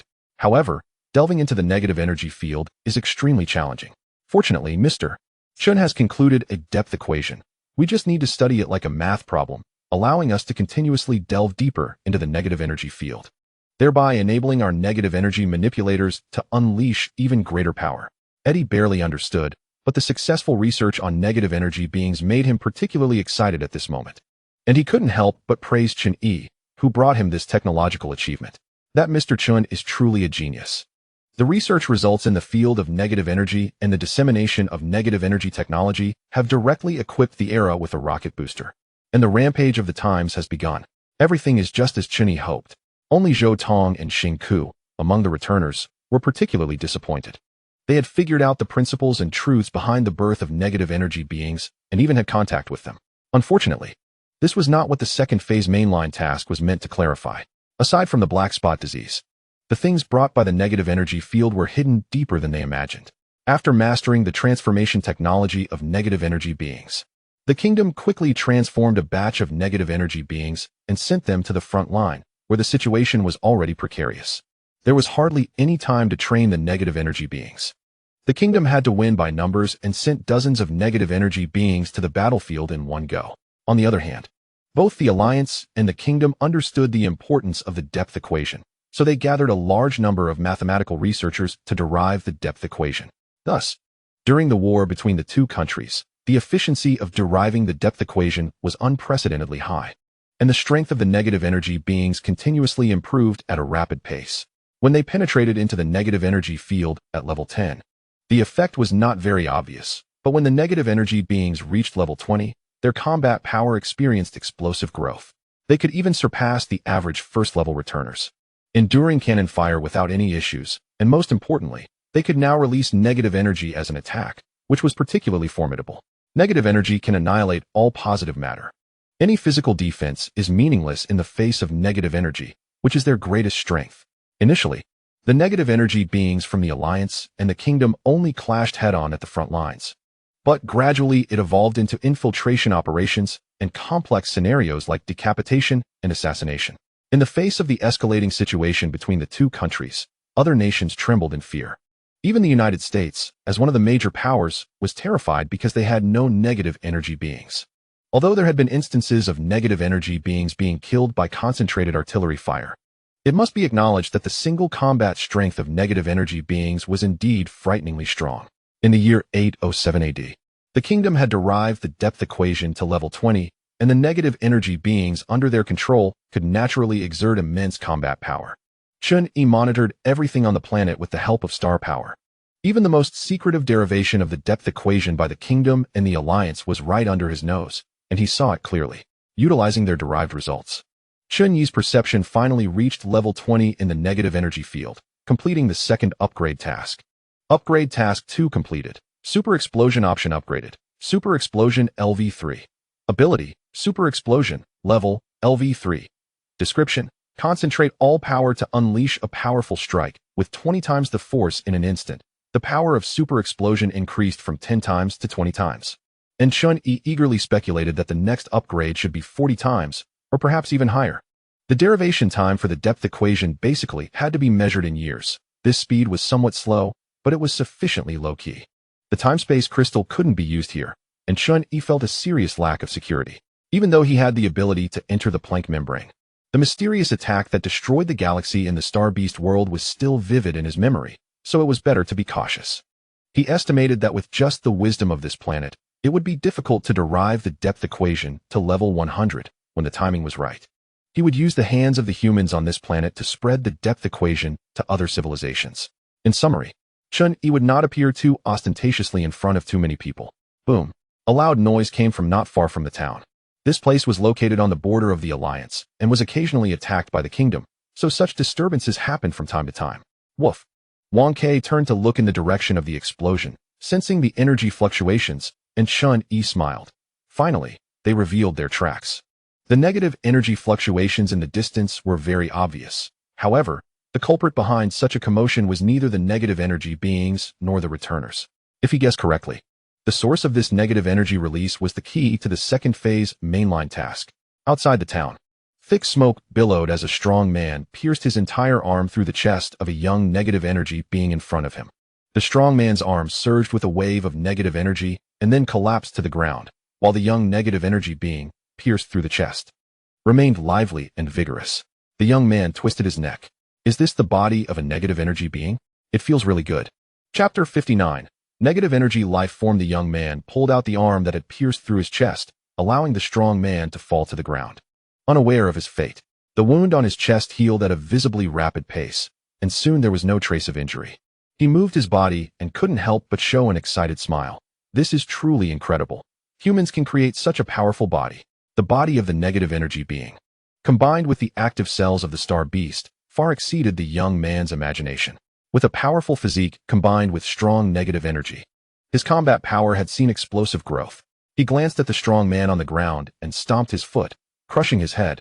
At least my effort wasn't wasted. The utility of this shell ends here. In fact, the young man's name is Phantom, and his true form is just a mass of negative energy. Born within the negative energy field, a peculiar energy life form.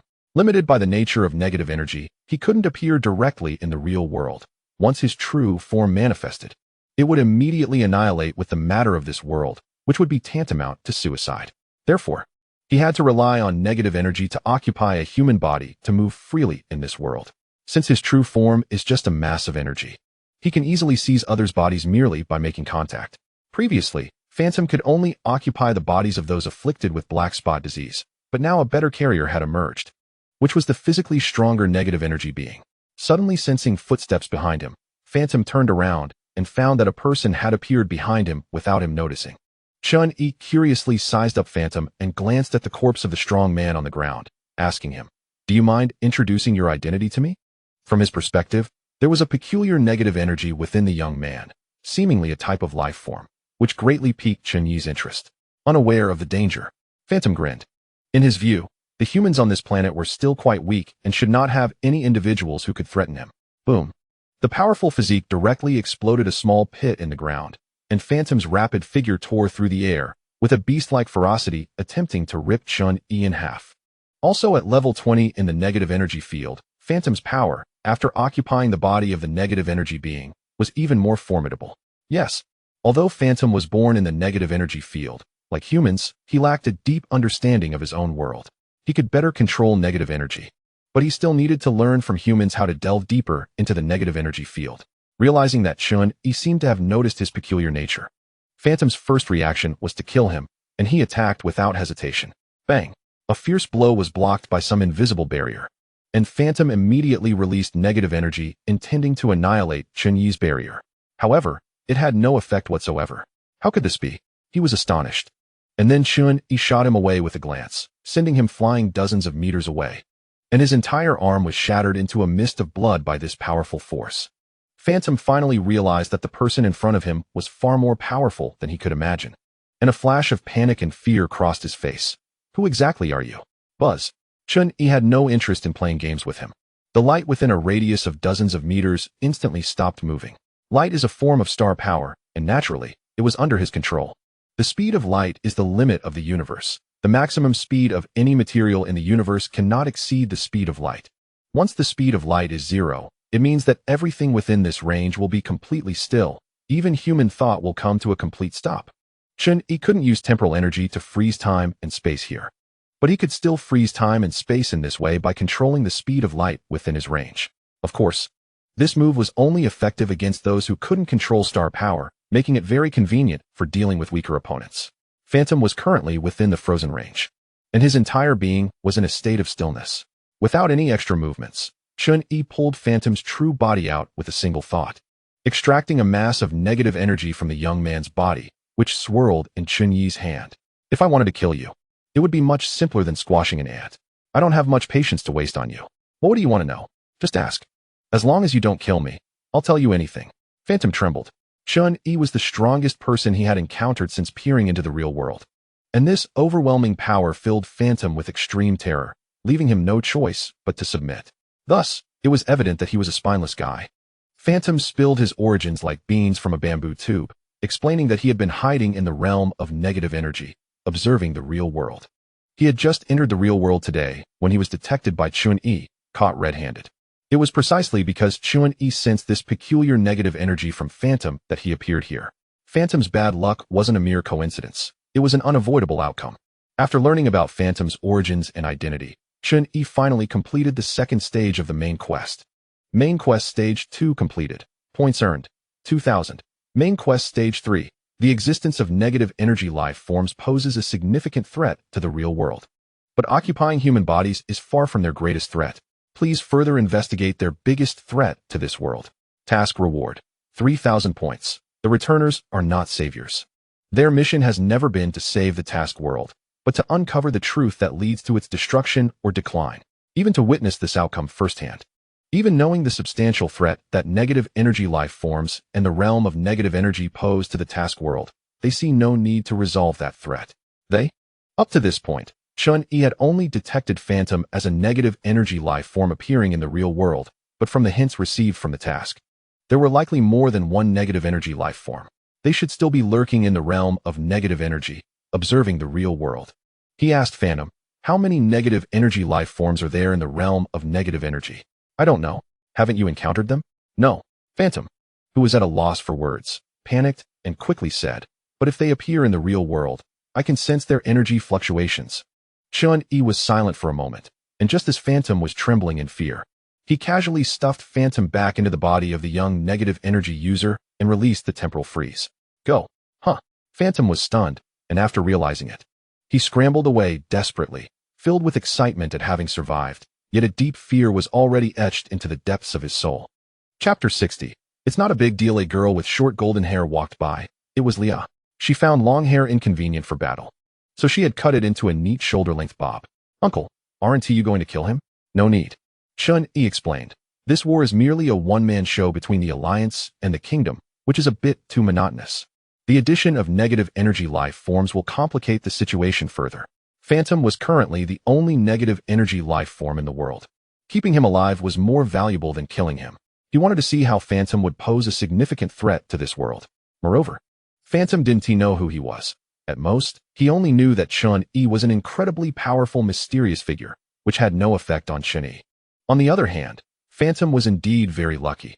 If he were not the only negative energy life form in the real world, Chen Yi might have actually exterminated him on the spot. Huh. The sound of hurried breathing echoed in the wilderness. Phantom was still in a state of shock, desperately fleeing into the distance. Just after entering the real world, he encountered such a terrifying opponent, which truly scared him. Next, he decided to take refuge in the United States, where there were no negative energy users, and he was sure he could live comfortably. Having hovered on the brink of life and death, he realized how beautiful it was to be alive. He originally thought that relying on the innate control advantage of negative energy life forms, coupled with the powerful strength of negative energy users, he could act recklessly. Unexpectedly, he was met with such a harsh reality, which left a deep impression on him. Phantom, who was already spineless, became even more timid. He only hoped never to encounter Chen Yi again in this lifetime. The psychological shadow brought by today's confrontation was beyond description. He was lucky to have saved his life. It was nothing short of a miracle. Thinking of this, Phantom couldn't help but laugh with relief. Ha! The war between the Alliance and the Kingdom had escalated to a very intense degree. Cases of negative energy users dying in battle had already appeared. Phantom occupying a negative energy user's body and fleeing did not raise too much concern for the Alliance. Based on the corpses left at the scene, the Alliance believed that their negative energy user had likely fought against a negative energy user from the Kingdom and was then killed. Given the current situation, this was a trivial matter. The frontline battles were intensifying, with negative energy users dying every day, and the higher-ups had no time to spare. In the year 808 AD, the intensity of the conflict between the Alliance and the Kingdom reached an unprecedented peak, with hundreds of negative energy users clashing on the front lines. And the total number of ordinary soldiers sacrificed exceeded 100,000. That year, a mathematician suffering from black spot disease in the Kingdom volunteered to participate in a transformation experiment to become a negative energy user. During his time fighting on the front lines, based on the theoretical results derived from the Kingdom's Mathematics Institute, he single-handedly derived a deep equation to a depth of 30. Yet he did not tell anyone. This was his trump card for survival. An output capacity of 20 depth of negative energy was already enough for a negative energy user to withstand cannon fire, while an output capacity of 30 depth allowed him to withstand naval cannon fire. The instantaneous output of negative energy determined the mass of material a negative energy user could obliterate in an instant. The higher the output, the greater the mass that could be obliterated instantly. In a sense, this scientist was now a walking battleship on land. His computational power was extremely strong, derived directly in his mind. Chen Yi could not peek into human thoughts, but he keenly sensed that this negative energy user's output had already reached a depth of 30. Therefore, he had to pay a personal visit. Late at night, in a small town on the Kingdom's front line, a tall man walked down the street, holding a bottle of wine and drinking as he walked. This was already his 10th bottle. Tisk. Kurt was very displeased and threw away the wine bottle in his hand. Ever since becoming a negative energy user, his powerful metabolism made it impossible for him to get drunk. Half of the joys of life had been taken away. A cold wind blew, and the drowsy Kurt suddenly woke up. Before he could react, he was blasted away by an invisible force, crashing through all the houses along the way. Bang, bang, bang. In the blink of an eye, a deep black light flashed through the collapsed ruins, and a violent beam of negative energy shot straight towards Chen Yi. However, midway, it was redirected by an invisible force, shooting up into the sky and vanishing completely. Crash! Kurt emerged from the ruins, and the massive commotion instantly stirred the entire town into a frenzy. He paid no mind to his injuries, his gaze fixed on Chen Yi like a wolf. Asking Kurt directly for the derivation of the depth equation would surely yield no results, so it was more efficient to beat him up first. When others are unaware of your strength, your politeness only invites contempt. To put it bluntly, Either give me the derivation result of your depth equation, or you die here. Kurt was taken aback, but quickly tried to bluff his way through. Who told you that? Swish. One battle after another had granted Kurt, the mathematician, rich combat experience. He first used words to distract and paralyze his opponent, then launched a surprise attack when they were off guard. His swift figure darted towards Chen Yi. And after delving 30 depths into the negative energy domain, the overwhelming negative energy coursing through him seemed to activate the genes in the star beast cells, causing Kurt's hands to manifest beast-like claws. Bang! With a muffled sound, a bewildered Kurt was sent flying back.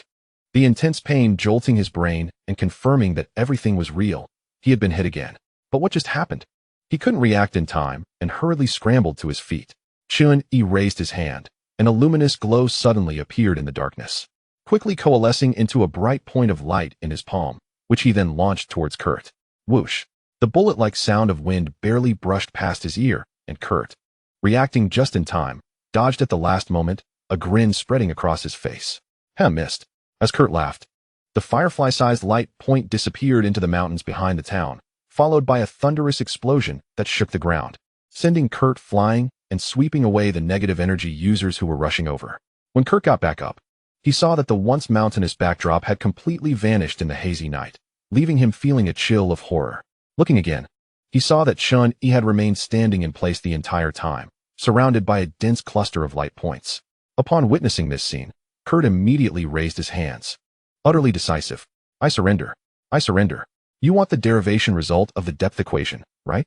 It's no big deal. I'll give it to you right now. Chapter 61. The Hidden Hand. Kurt, are you alright? The other negative energy users in the town arrived one after another, glancing at the destruction caused by Chen Yi's earlier strike, still shaken and finding it hard to believe. I'm fine. Kurt was also filled with dread. That last attack had narrowly missed his ear, and had it been a moment slower, he might already be dead. Kurt, what exactly happened? Kurt didn't mention the depth equation, but speculated. It should be a negative energy user sent by the Alliance. There is no other possibility. The Alliance? The comrades looked towards the vanished mountain. Do the Alliance's negative energy users possess such power? This matter was destined to remain an unsolved mystery. Kurt intentionally concealed the truth, resulting only in Wang Guo feeling a heightened sense of crisis. He then urged the mathematicians in the academy to derive the depth equation. After obtaining the depth equation from Kurt, Chen Yi quickly reached a depth of 30 in the negative energy domain, completing another upgrade task. Upgrade task 3 completed. Super burst option upgraded. Super burst LV4. Ability, super burst. Level, LV4. Description, concentrate all power to unleash a powerful strike, with 50 times the force instantaneously. The power of super burst after advancing to LV4 was even greater than Chen Yi had anticipated, a pleasant surprise. Just how strong is a full force strike with 50 times the power? Chen Yi had no idea. And how powerful is the 50 times force after a critical breakthrough? That was even harder to imagine. It was definitely beyond what the galaxy could withstand. Somewhere on the kingdom's border, a tall and robust man appeared in a dim alley, his imposing figure resembling that of a brown bear. Upon reaching the end of the alley, he pushed open a door, revealing a secret base that housed not only people from the kingdom, but also members from the Alliance, and even the United States. The one thing they all had in common was that they were all returners, and it was the Diamond Legion, led by the robust man, that had gathered these individuals together. The Diamond Legion was a well-known large army within the space, and backed by this large army, the members of the Diamond Legion were much stronger than other returners of the same rank. As the negative energy users in this world grew increasingly powerful, the returners found their actions becoming increasingly difficult and had to start banding together. Those present here were all returners close to the high echelons of their respective countries or held significant positions and influence. Zhou Tong and Xing Ku were among them. The robust man entered, and a member of the Diamond Legion sitting in a chair stood up. Generally, he was called Weasel, adept at disguise and skilled in infiltration. With an ambiguous gender, Big Brother. The hunter nodded, closed the door, and said to Weasel, with such a grand setup, it seems you must have gleaned some important intelligence. Yes. Weasel surveyed the returners within the base, directly getting to the point. He was not only skilled in disguise, but also possessed a power known as the Mysterious Walker. As a mysterious walker, Weasel often could glimpse information in the void that was difficult for ordinary people to capture, and this time, he had made significant gains. I know that up to now, everyone still hasn't completed the second phase of the main quest, although I couldn't glimpse information directly related to it. I obtained another major discovery. Weasel paused, his expression serious. I saw that there exists an incredibly powerful force behind the scenes in this world, closely related to the negative energy domain, and even directly manipulating the current war situation between the Alliance and the Kingdom.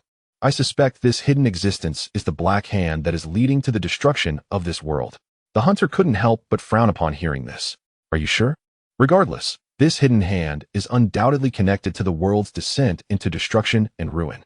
It is the main orchestrator pushing for the full-scale invasion of the negative energy domain into this world. Xingku understood.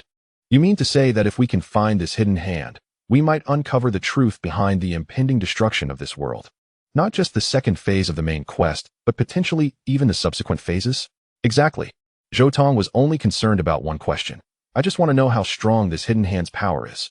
To put it bluntly, we are merely a bunch of small fry. Do we qualify to compete with them? This point Weasel also couldn't accurately describe. The information he glimpsed in the void was quite vague, and being able to describe it to this extent was already impressive. It's hard to say. Xingku reminded, there's no need to compete with the hidden hand. We are returners, not berserkers. We will continue to operate in the shadows, closely following the clues of the hidden hand. If we can get closer to the truth of the world's destruction, it wouldn't matter if we joined this hidden force to serve them. Brother Xingku is right. The hunter cast an appreciative glance at Xingku, nodding. We are returners, not saviors. We don't need to save this world. We only seek the truth. Weasel, do you have any clues about the hidden hand? Yes. Weasel spread out a map on the table, and everyone gathered around. Weasel pointed to a border city of the United States. Soon, the Alliance and the Kingdom will sign a temporary ceasefire agreement under the mediation of the United States. The forces behind the scenes will then emerge to sabotage the signing of this agreement, which is a great opportunity for us to make contact with those hidden powers.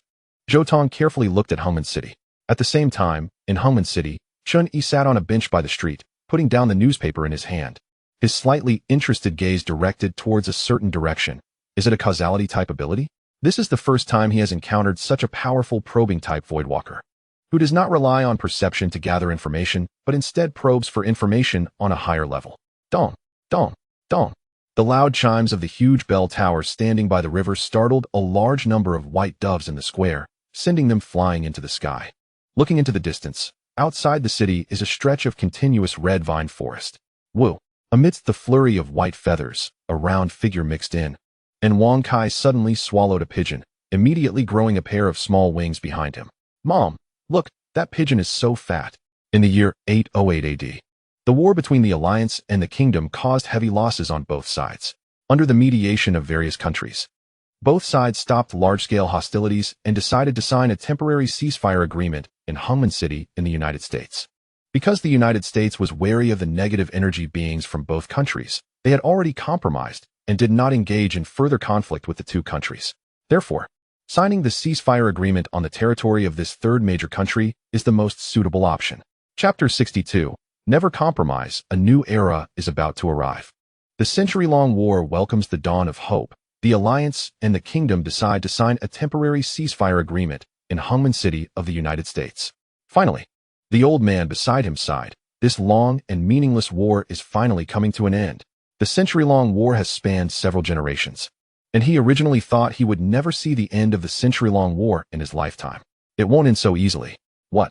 The old man looked at Chen Yi beside him. Chen Yi flipped through the newspaper and said, the war will start as they want it to, but it may not end as they hope. That year, Liao was 15 years old. Under the scorching weather, the Diamond Legion squad, along with Zhou Tong and other Voidwalkers, had already infiltrated Hungman City early, waiting for the emergence of the hidden forces. Little did they know they were hopping right under Chen Yi's nose. As the behind-the-scenes boss, Chen Yi did not need to get involved personally. He had already delegated the tasks. It all depended on how well Liao and the others could handle it. As for the Diamond Legion squad, they were not a concern. If they got in the way, when Liao and the others took action, they would kill as needed. And Chen Yi would not hold back. To some extent, the Mad Hunt did not misunderstand Chen Yi, because he really was the hidden hand. But Chen Yi could guarantee that his current actions would not lead to the destruction of this world. Should be right? With that thought, Chen Yi felt a bit uncertain. As the saying goes, man proposes, but heaven disposes. Ever since the last encounter with Chen Yi, Phantom had been scared out of his wits and ran to the United States to enjoy life. Ironically, the place he chose was Hungman City. Inside a delicate building along the street, Phantom lifted a corner of the red curtain and saw that the number of patrolling soldiers on the street was increasing. which made him feel a bit uneasy. A ceasefire is a ceasefire, but why choose to sign the agreement here? It could very well mean that soon the streets would be filled with negative energy beings from the Alliance and the Kingdom. Upon hearing this, a middle-aged man sitting in the room showed disdain. Phantom, what are you afraid of? Just a few negative energy beings, they pose no threat to us.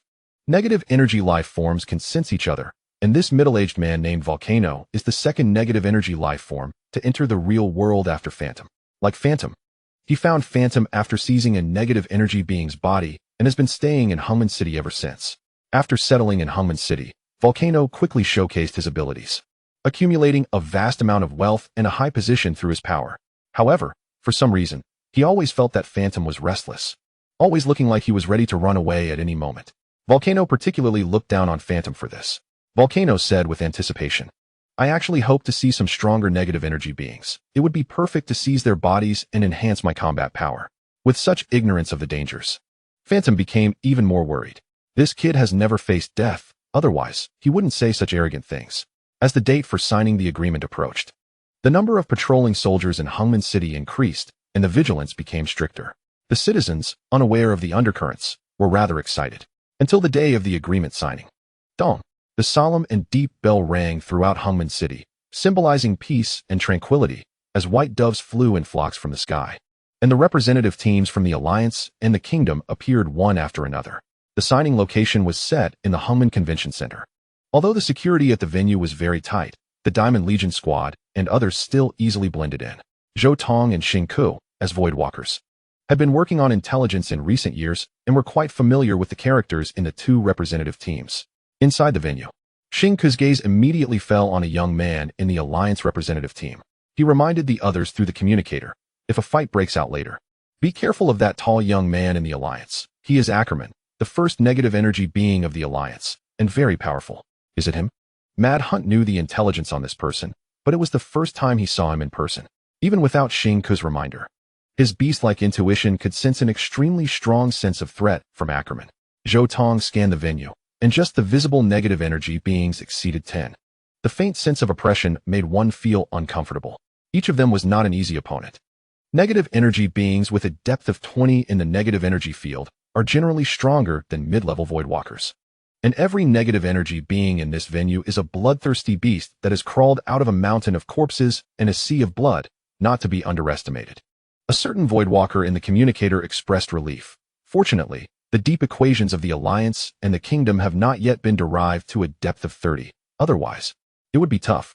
Speaking of which, there were some researchers in the Diamond Legion squad who were currently studying how to enable ordinary people to also become negative energy beings.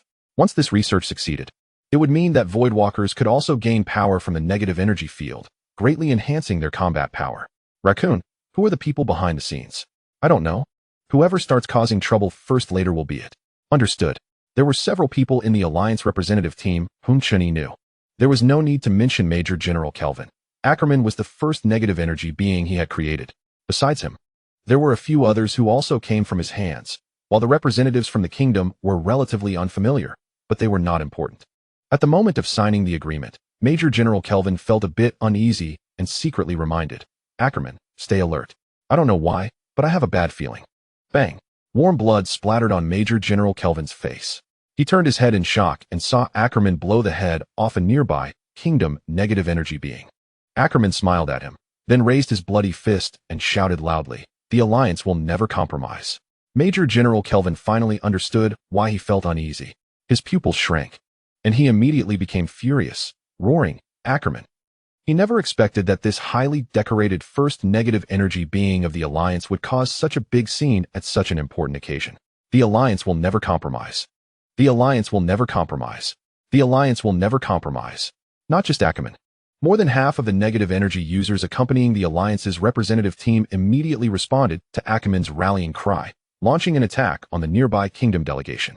Protect the representatives. Boom. The venue instantly transformed into a battlefield. Chapter 63 Ackerman. A deep black flash suddenly appeared, followed by a deafening explosion. Ackerman's full force strike nearly wiped out the Kingdom's representative team. It was only at this moment that Kelvin realized that such a powerful attack could not possibly be unleashed by a depth of 20. Ackerman had broken through to a depth of 30 in the negative energy domain. Damn! The shockwave swept over, and Zhou Tong quickly ducked down. Brothers, we can basically confirm that this Ackerman is the mastermind behind it all, but isn't this level of destructive power a bit over the top? Ackerman's combat power is definitely not something an average first-level Ruins returner can handle. Zhou Tong is self-aware enough to know he is just a rookie. After that kind of strike, not to mention taking a hit, even grazing it would probably result in serious injury. If it were someone else with weak self-healing abilities, they would be dead on the spot. Huang Lai also understood that this was not a battle an ordinary Ruins returner could participate in, and he immediately made a decision and arranged for a few members of the Diamond Legion to leap down from the second floor of the venue. Civets, stay back and help us hold off the others. The rest of the Diamond Legion, along with Xingku, come with me to deal with Ackerman and capture him alive. Understood. Zhou Tong patted Xingku on the shoulder and quickly ran outside the venue to stop the soldiers trying to rush in. He might not be able to deal with negative energy users, but he wasn't afraid of ordinary people. Cough cough. Major General Kelvin, affected by the battle, looked somewhat disheveled, while the remaining negative energy users from the Alliance surrounded him, firmly protecting him. Ackerman lifted a still gasping negative energy user from the kingdom and directly tore him in half. A display of ferocity that made the negative energy users beside Kelvin's eyelids twitch. Why? Kelvin gritted his teeth and questioned Ackerman. Why did you betray the Alliance? Don't you realize what kind of impact your actions today will have on the Alliance? It's precisely because I know that I did this. What? Ackerman wiped the blood from his face and had no intention of attacking the Alliance's representative team. He once again smiled and emphasized to Kelvin. He looked directly at Kelvin and clearly stated, "It's precisely because I know that I did this." Upon hearing this, Kelvin was furious. Ackerman knew exactly what he was doing. He had never been loyal to the Alliance. His second life was given to him by that person, and he had always only been loyal to that person. The Alliance's representative team openly attacked the kingdom's delegation. Such a serious incident would absolutely shatter any plans for a truce between the two nations. The attacker was also the Alliance's top negative energy user, and the Alliance had no way to refute it. As long as this fact was established, it was enough. There was no need to make unnecessary moves against the Alliance's representative team. That would instead easily be interpreted as an indiscriminate attack by a third party. Boom. At that moment, Huang Lai swung his fist and descended from the sky, causing Ackerman to retreat. A blade of light crackling with electric arcs followed closely, slashing toward Ackerman. In the blink of an eye, however, Ackerman appeared calm and collected, allowing the strike to pass over him, as the turbulent high-pressure air was instantly obliterated by negative energy upon contact. The negative energy user seemed to be covered by a layer of armor. Attacks that lacked sufficient strength or mass simply could not breach their defenses. In an instant, Ackerman raised his claw, which resembled that of a beast, and unleashed 5 waves of negative energy shockwaves. Xingku, lacking an energy barrier, could only hurriedly dodge. Boom. The venue's wall was blasted with 5 claw marks. Ackerman looked at Huang Lai and the others, somewhat curious. Not negative energy users? I should have no grudge against you. Who are you? Huang Lai and the others hoped Ackerman would directly divulge everything, but that was clearly impossible. They could only take him down first, and then find a way to pry open his mouth. Huang Lai cracked his knuckles, his body quickly manifesting bestial features, exuding an extremely wild and fierce aura. We want to learn some things from you. We just hope you can cooperate a bit. Sigh. Ackerman didn't care what Huang Lai and the others wanted to know. Anyone with eyes could see this was an unavoidable fierce battle. They might as well just start fighting. Huang Lai exchanged glances. Xingku, who was behind Ackerman, immediately drew his blade, a brilliant blue light erupting as the blade, crackling with arcs of electricity, slashed down directly. At the same time, a member of the Diamond Legion who had been preparing since before the fight pulled out a gem artifact and threw it into the air, causing the gem to bloom and shower a hazy white light like moonlight. All right, everyone, feel free to go all out. Don't worry about the obliteration effect of negative energy. Just treat it as a regular energy attack. The greatest threat of negative energy is its ability to obliterate all matter. Those without recovery abilities can't even touch it. This thing directly breaches defenses and deals real damage. Haha, the large legion is reliable. Damn it, now I'm not afraid. Immediately, the Ruins returners from the Diamond Legion charged forward, howling. Ackerman had never seen such a scene, but that didn't mean he would lose his composure. He calmly dodged Xingku's attack. Even without the obliteration effect, the impact of negative energy was still formidable, especially since his physique was no joke. Boom.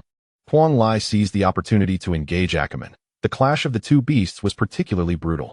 Disregarding injuries and relying on their own recovery abilities to engage in a fierce fight. In terms of strength, Ackerman had the upper hand. But with the other Alliance negative energy users being held back and the Diamond Legion team surrounding him, the war of attrition was quite unfavorable for him. Quick battle. Quick resolution. The negative energy surged violently within him, and Ackerman instantly released a beam of energy that blasted away the surrounding ruins returners. Seeing this, Quang Lai opened his mouth and spewed forth a scarlet breath. Boom. At the moment the two energies collided, the entire venue shook violently, and the explosive impact turned the entire venue into ruins. Among the ruins, the disheveled Diamond Legion team faced off against Ackerman, while Zhou Tong and the others, who were blocking soldiers outside the venue, were left dazed by the shock. The soldiers exchanged glances, not daring to advance. Be careful. Just as they were about to continue the fight, Xing Ke suddenly turned around, raising his blade in front of him. A massive negative energy sliced through the air, cleaving the already ruined venue in half. Quang Lai and the others were startled. Who is it? Under the sun, the dazzling golden hair was particularly striking. Laya entered the fray with a knife, an overwhelming sense of threat sweeping across the venue, causing Quang Lai and the others to feel a chill in their hearts. Ackerman, you're too slow. You see, this situation is a bit troublesome. Ackerman felt somewhat helpless. Another one? Seeing this, Quang Lai sensed that the situation was turning unfavorable. Among the Alliance's negative energy users, apart from Ackerman, there was nothing to worry about, but this newcomer was clearly different. Chapter 64 Seeking Death. Xing Ke lay in the ruins, already injured and badly hurt. Fortunately, the light from the gem artifact had eliminated the obliteration effect of negative energy. Or else he would have met his end there. It's her. The moment he saw Laya, Xing Ke recognized her, back when he and Zhou Tong attacked the Alliance Academy. He had fought against Laya. He never expected that during their next encounter, the gap between them would be so vast. Upon seeing Laya, the figure of that calm and composed person from back then immediately surfaced in Xing Ke's mind. He didn't believe that this matter was unrelated to Mr. Chen. Major General Kelvin, who had been watching, also found it hard to believe upon seeing Laya appear, and his expression quickly darkened. What does this have to do with Mr. Chen? From the start, Liao displayed combat power that rivaled Ackerman, which made the wild hunt extremely wary. Facing just Ackerman was already difficult, and adding Liao made it even more dangerous. Seeing that they dared not act recklessly, Ackerman and Liao left directly, while the soldiers outside raised their guns but took steps back. There was no choice. Against these negative energy beings, the guns in their hands provided little sense of security. Zhou rushed over to check on Xing's injuries. It was okay. He wouldn't die. The wild hunt completely ignored the surrounding soldiers and decisively retreated. Let's go. After saying that, they removed their gemstone props and swaggered away, while the soldiers around them were like decorations, hurriedly making way instead. On a rooftop in the distance, Volcano and Phantom witnessed the earlier scene, and Volcano's eyes lit up when he saw Liao and Ackerman. These two negative energy beings are so strong. Phantom frowned. He knew what Volcano was thinking. Are you planning to take action against them? One for each, that's just right. Without even consulting Phantom, Volcano impatiently chased after Liao and Ackerman, counting Phantom in. Hey! Phantom caught up, but was suddenly halted by a figure on a distant bench. His expression quickly filled with deep fear. He stepped back repeatedly. Fire Volcano. The scene of being brutally beaten back then was still vivid in his mind. Phantom forgot about Volcano and turned to run, almost scaring his soul away. They must not be here for me. Yes, they definitely aren't here for me. Phantom muttered to himself in a panic, wanting to get as far away as possible. Chen Yi put down the newspaper in his hand and glanced at Phantom's retreating figure for a moment, shaking his head. This kid really has no prospects. In terms of combat power, Volcano and Phantom were not far apart. They relied on their instinctive control over negative energy, giving them combat power that surpassed other negative energy beings of the same depth. However, this was clearly not enough to match Liao and Ackerman. For negative energy life forms, the outcome of a battle was not determined by combat power alone.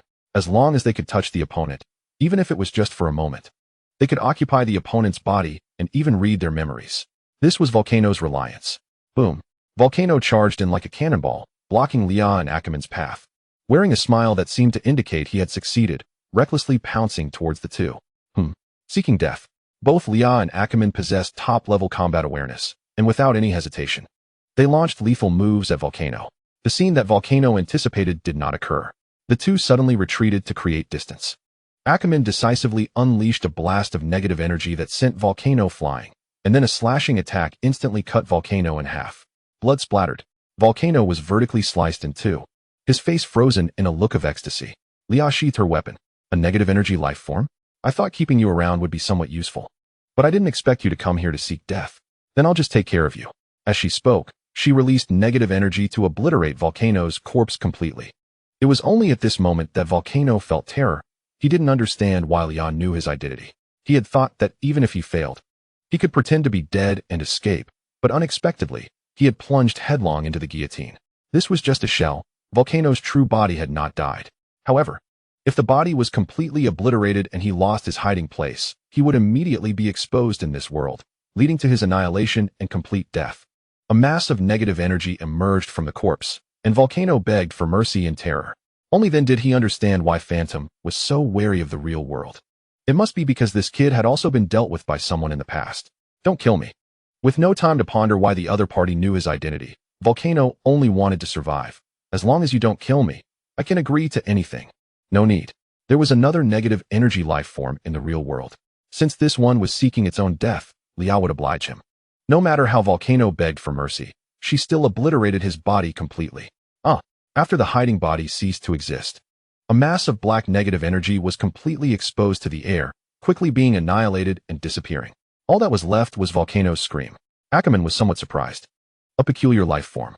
Meanwhile, the still shaken Phantom retained a look of fear, but at that moment, an inexplicable force surged into his body, and his strength unexpectedly doubled in the blink of an eye. It was as if a negative energy being could only insert one tube into the negative energy field to extract energy, but now Phantom inexplicably had another tube. He was now extracting negative energy at double the rate of other negative energy beings of the same level. The amount of negative energy extracted was a crucial standard for determining the strength of a negative energy being. The derivation of deep equations was aimed at continuously delving deeper into the negative energy field, thereby constantly improving the extraction efficiency of negative energy. What was happening to Phantom was undoubtedly another way to become stronger, but this method was not replicable by ordinary people. He seemed to sense something vaguely. "Volcano?" Phantom's expression was somewhat uncertain. He believed that his newfound strength definitely had a reason behind it, and aside from the now-gone Volcano, he could not think of any other factors. If it really was because Volcano died, a look of joy appeared on Phantom's face. He seemed to have discovered the unique aspect of negative energy life forms. This was the path to strength exclusive to negative energy life forms. His smile gradually became arrogant as he suppressed his laughter, and the buried ambition resurfaced, with a bright light flashing in Phantom's eyes. "So that's how it is." Chen Yi strolled leisurely down the street, happily wandering about. At such a close distance, no fluctuation of energy could escape his notice. Chapter 65. The Cosmic Gaia Consciousness. The death of Volcano. The change in Phantom. The simultaneous occurrence of these two events led Chen Yi to realize a truth. When a negative energy life form dies, its power transfers to another being of the same kind. If a considerable number of negative energy life forms enter the real world and then die consecutively, the one who survives to the end will definitely be extraordinarily powerful. After all, they would gather the powers of all the negative energy life forms. And compared to other negative energy beings of the same depth, their negative energy output would be exponentially higher. Chen Yi suddenly understood. This was the greatest threat posed by negative energy life forms. Killing them would not resolve the crisis of this world heading towards destruction and ruin. It would only accelerate the gathering of their power until they created an immensely powerful negative energy life form. The space interface refresh prompt confirmed that Chen Yi's speculation was correct. Main mission stage 3 completed. Points earned. 3,000. Main mission stage 4. According to observations, the power transfer phenomenon after the death of a negative energy life form is an acquired formation, which relates to the truth of the world's destruction. Please investigate the cause. Mission reward. For 1,000 points. The difficulty of tasks in this world is exceptionally high, and naturally, the rewards are exceptionally generous. And it seems there is also a stage 5 main mission. As for the level of danger, the main difficulty of the various stages of the main mission in this world lies in the difficulty of finding needles in a haystack and having no clues. If it weren't for Chen Yi's strong perception and monitoring abilities, it would have been very hard to push the mission to stage 4. Unless one had information gathering abilities like the civet cat, ordinary returners would truly be at a loss in this main mission of the world. Now there are only 2 negative energy life forms in the world. One Volcano has just been taken down, and the other, the Phantom, is cowardly avoiding contact, making it difficult to reach him. This has led to the main mission of the wild hunt being stuck at stage 2. Although by a twist of fate, they have locked onto Chen Yi as their target. This step is not wrong. If they could obtain intelligence from Chen Yi, They could easily complete stages 2 and 3 of their mission, but that is almost impossible. Acquired postnatally? Chen Yi was surprised. He observed the transfer of power from the volcano to the phantom throughout the entire process. It was very natural, with no signs of human interference. Just like a natural phenomenon. He fell into deep thought. So, negative energy life forms do not possess the characteristic and ability to transfer power before entering the real world? Is this characteristic only born after they enter the real world? The real world. Natural phenomena. No human interference. Chen Yi recalled the situations in the first 2 worlds, both of which naturally led to destruction and ruin without human interference. His actions in the Star Beast world merely accelerated this process. He himself was not the root cause, which is highly similar to the situation in this world. The outcome seemed quite clear. Gaia consciousness. Not the Gaia consciousness of this planet, but the Gaia consciousness of this universe. The self-adjustment of a planet would never lead it to destruction. At most, it would kill certain organisms on the surface, not the entire ecosystem. However, the role of negative energy is to annihilate everything, regardless of what the substance is. This is clearly too extreme for the planet itself. This would only be a spontaneous adjustment behavior of the universe's natural system. The natural laws of the universe chose to destroy this planet in such a way. The planet, in relation to the universe, is like a cell in the human body. If a virus, parasitizing it, becomes harmful to the body's defense mechanism will spontaneously attack the virus, and if necessary, even kill that cell. Of course, humans are a part of the universe and cannot be crudely defined as a virus, but when humans disrupt the local balance of the universe, they need to be dealt with. All of this is merely Chen Yi's speculation. Proving whether Gaia consciousness is involved is a difficult task because everything happens naturally. There is no way to deduce whether Gaia consciousness interferes. But conversely, the same reasoning is much easier to understand. Chen Yi quickly figured out the logic. If that is the case, then everything that happens naturally can be said to be interference from Gaia consciousness. The question arises, what does Chen Yi need to do to elicit a sufficiently large reaction from Gaia consciousness? The movement cannot be too big, but it also cannot be too small. If it gets too loud, Gaia consciousness might directly send down a number 1 or a humanoid life form of similar strength to fight him. Therefore, Chen Yi cannot display too overwhelming power to avoid triggering an excessive reaction from Gaia consciousness. Soon, Chen Yi thought of a solution. Since Gaia consciousness wants to use the negative energy domain to destroy this planet, he will deliberately interfere. Once the negative energy domain strikes back, it would be enough to prove Gaia consciousness's interference. Leah, assemble a research team, and the topic of study will be how to cure black spot disease. We must not delay. You handle this personally. Chen Yi's voice came to her ears, and Leah immediately understood. Understood. You want the negative energy domain to infiltrate the real world? Then Chen Yi will provide free treatment for black spot disease patients, who are individuals of negative energy infiltration. I don't believe Gaia consciousness won't respond. Ackerman, do not give the Alliance and the Kingdom a chance to calm down. I need the situation to be more complicated. The war cannot stop yet. No problem. Ackerman was eager to try. This was precisely what he was best at. Chen Yi brushed past the members of the Diamond Corps team, but they were completely unaware of his presence and walked straight past. Only the civet cat's pupils contracted, clutching its heart and collapsing to the ground, looking extremely pale. What's wrong? The members of the Wild Hunt immediately prepared for battle, helping the civet cat up. It's nothing. The civet cat took a deep breath, still shaken, and said, it felt like something very terrifying just passed by us, something extremely terrifying. Upon hearing this, the Wild Hunt became extremely serious. Let us go. The civet cat urged them to leave quickly. Whatever that existence was, it was definitely not something they could provoke. This was the first time he felt such immense power up close since becoming a mysterious traveler. He couldn't describe that power, only knowing that before it. They were even less than ants. This world was more terrifying than he had imagined. The next day, a news headline shook the world. Ceasefire agreement interrupted. The Alliance's #1 negative energy user Ackerman massacres the Kingdom's delegation. Intense fighting breaks out at the venue, with unknown forces intervening. Bang! The Kingdom's lawmakers slammed the information they held onto the table, furious. Reinforce the front lines immediately. Chapter 66. Hello, humanity. The Kingdom's lawmakers are not fools. And the Intelligence Bureau is not just for show. The situation in Hungman City that day was very complex, and it would take time to ascertain all the details. But there is no doubt that Ackerman and several negative energy users from the Alliance attacked the Kingdom's delegation, resulting in no survivors. The lawmakers understand that this could possibly be the personal actions of Ackerman and those negative energy users, but accepting this explanation means they would have to swallow their anger. Besides, without evidence, they do not accept the Alliance's explanation. They must place the blame on the Alliance to gain the upper hand and obtain more negotiation leverage and benefits. The ceasefire agreement incident ignited public outrage within the kingdom, leading the lawmakers to reinforce the front lines and continue fighting against the Alliance to see who would give in first. If anyone in the kingdom is the happiest, it is undoubtedly Mr. Eddie, the honorary chief of the Royal Academy of Sciences. The continuation of the war means more investments in negative energy users. He can continue to profit more. Ha ha ha.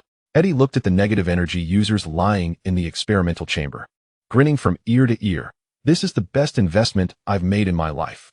Alliance. Are you sure? Absolutely, it's Leah. In response to the question, Major Kelvin affirmed. Although I haven't seen her in many years, I can confirm that it is Leah, Mr. Chen's adopted daughter. Mr. Chen's disappearance has always been a significant loss for the Alliance. They have always believed that Chen Yi had fallen into the hands of other countries. Leah's appearance gives them hope. If they can re-establish contact with Leah, perhaps the Alliance can find out Mr. Chen's whereabouts. You are fully responsible for this matter. I allow you to select some elite negative energy users to act in secret. As long as you can rescue Mr. Chen, spare no effort. Anyone who dares to obstruct you can be dealt with. Understood. After accepting the order, Kelvin quickly formed a secret team. They do not need to get involved in the war with the kingdom. Their only target is Mr. Chen. They cannot track Chen Yi's whereabouts. But Ackerman and Leah often move around various locations. As long as there are enough personnel involved, they will eventually find them. Leah was exposed in Hungman City as being associated with Ackerman, and not only is Kelvin looking for them, but the Diamond Core team is also busy. Even other countries are tracking Leah and Chen Yi's whereabouts, with numerous forces and countries involved, as Mr. Chen's weight is simply too heavy.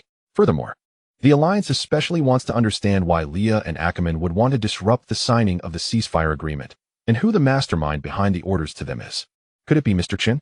But why would Mr. Chen do this? This incomprehensible point further confirmed the suspicions of the Alliance's upper echelons that Mr. Chen must have fallen into the hands of some power or nation. Otherwise, he had no reason to disrupt the signing of the ceasefire agreement. In fact, other countries would be more than happy for the Alliance and the kingdom to continue fighting, further depleting the national strength of both sides. In the year 815 AD, in the blink of an eye, it had been 7 years since the ceasefire agreement incident in Hungman City, and the intensifying war was rapidly driving the development of weaponry technology. The emergence of heavy machine guns turned the battlefield into a meat grinder, coupled with the continuous advancement of artillery technology, resulting in a sharp increase in soldier casualties. Over the years, Leah and Ackerman had dealt and clashed with various factions, especially the Alliance's spies and agents, who had approached them more than once, claiming they could help rescue Mr. Chen. Leah was at a loss for words. She didn't want to say much to the Alliance.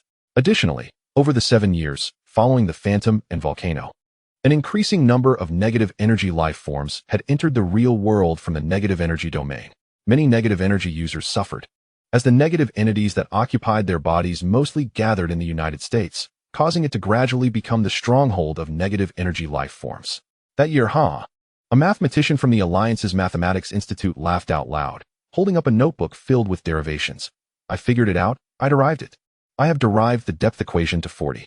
After 7 long years, the depth equation had finally been derived to the level of 40. This also meant that Chen Yi could finally complete another upgrade task. Upgrade task 4 completed. Super burst option upgraded. Super burst LV5. Ability, super burst. Level, LV5. Description, concentrate all power to unleash a powerful strike with 100 times the force in an instant. A 100 times powerful strike.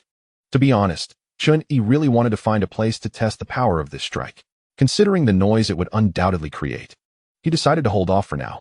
He estimated that as this ability continued to upgrade, it would eventually allow Chen Yi to possess the capability to kill at a higher level, perhaps even without needing a critical breakthrough. At the same time, Chen Yi noticed that as the depth equation was derived, the time consumed was increasing. He whispered softly, "It seems I need to get help from other civilizations." Fearing that his rash intervention might draw the attention of some existence or advanced civilization in the universe, Chen Yi did not plan to intervene personally. This matter had to be handled by the humans of this planet themselves. He had long had a plan for this, and one of the research institutions established a few years ago served this purpose. The signals sufficient to attract extraterrestrial civilizations had already been sent into space several years ago.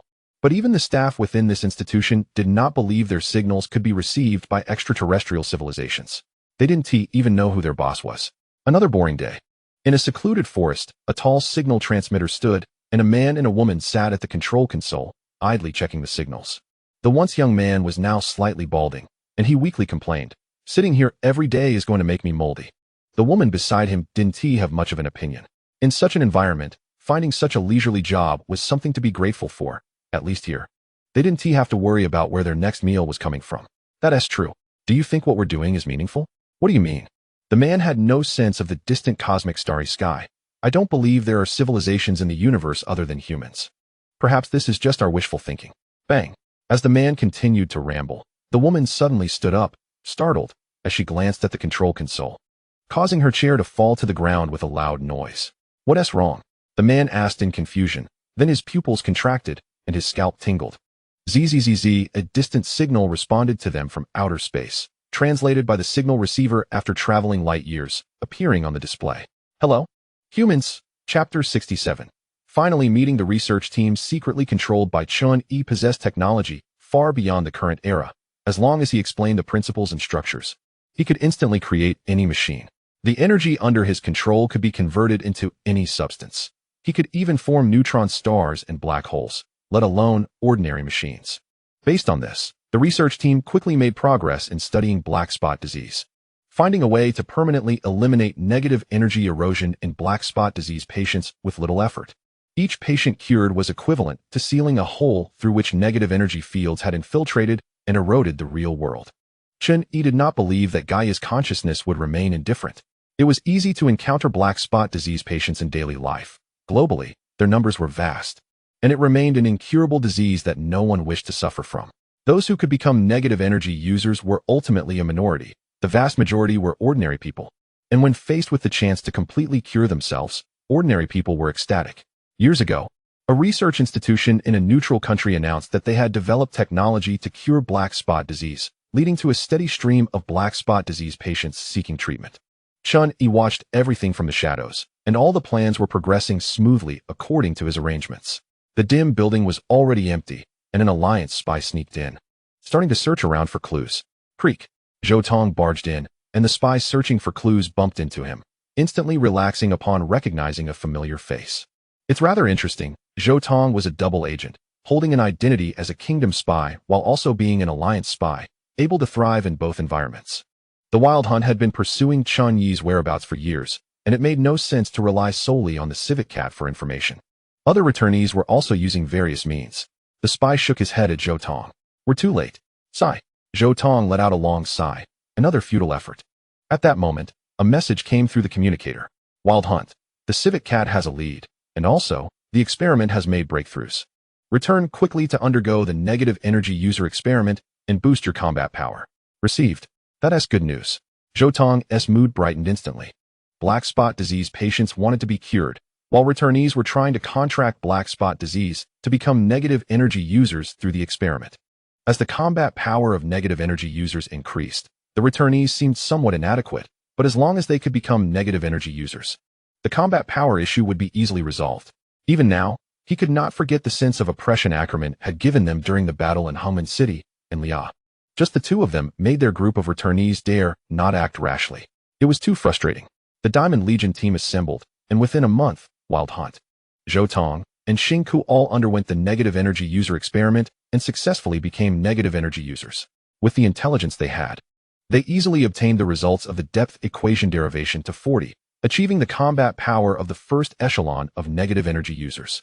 Coupled with their original abilities and strength, Wild Hunt and the others suddenly possessed super frontline combat power among negative energy users. Is this the power of negative energy users at depth 40? Zhou Tong felt the power within him and could only describe it as immense. He originally had a very strong self-healing ability, and after infusing superactive cells, he naturally became even more formidable. In terms of self-healing ability alone, he has undoubtedly become the #1 in the Diamond Legion team, completely reaching the level of a superactive cell's initial sample. Even if only a piece of flesh remains, Zhou Tong can restore himself to his original state. An epic enhancement. Zhou Tong was overjoyed. "Everyone, within the secret base," the civic cat spoke up, "I have good news. After becoming a negative energy user, my abilities have advanced further. Now I can let everyone meet the mastermind behind the scenes. But it's limited to the fictional level of the imagined space and cannot happen in reality. That's enough. Huang Lai nodded and asked, "So what's the bad news?" The civet cat shrugged. "The bad news is that I need a large amount of negative energy to perform this trick. The negative energy output from just us negative energy users is far from sufficient." Xingke asked, "How many more people are needed?" "It's not about the number of people. I need a huge negative energy storage device. As far as I know, the Alliance is trying to deploy this technology in the war. Simple." Zhou Tong patted his chest and said, "I'm familiar with the Alliance, and aren't they also looking for the mastermind behind the scenes? It should be fine to count them in." Okay. Half a month later, at a secret base within the Alliance, in front of a massive negative energy storage device, Kelvin brought his secret team and said to the civet cat, "Let's begin." The entire Diamond Legion team was present. The civet cat nodded and began extracting the vast energy from the device. As the mysterious walker's ability was activated, everyone's consciousness was instantly pulled into the imagined space constructed in the void. At the same time, a strand of Chen Yi's consciousness was also drawn into the civet cat's imagined space. Since they had this ability, Chen Yi didn't mind meeting them. Buzz. The invisible force rippled through the void, constructing a dim, imagined space. After the Diamond Legion team and Kelvin arrived, they looked at each other, realizing there was no difference from the real world. Now they were only curious about one thing: who the mastermind was. Thinking that they were about to meet the person behind it all made them somewhat nervous. Footsteps approached. Everyone's expressions suddenly stiffened. A faint sense of oppression accompanied the approaching footsteps, making them increasingly tense.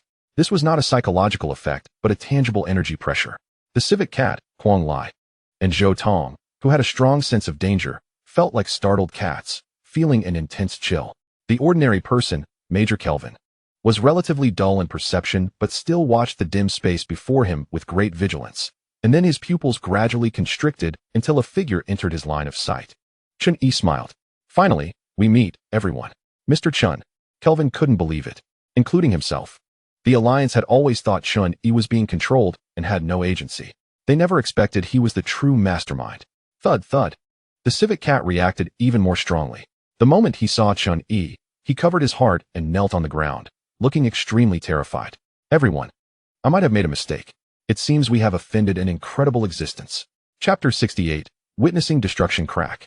A powerful energy surged within the imagined space, causing the imagined space constructed in the void to start cracking and gradually collapse.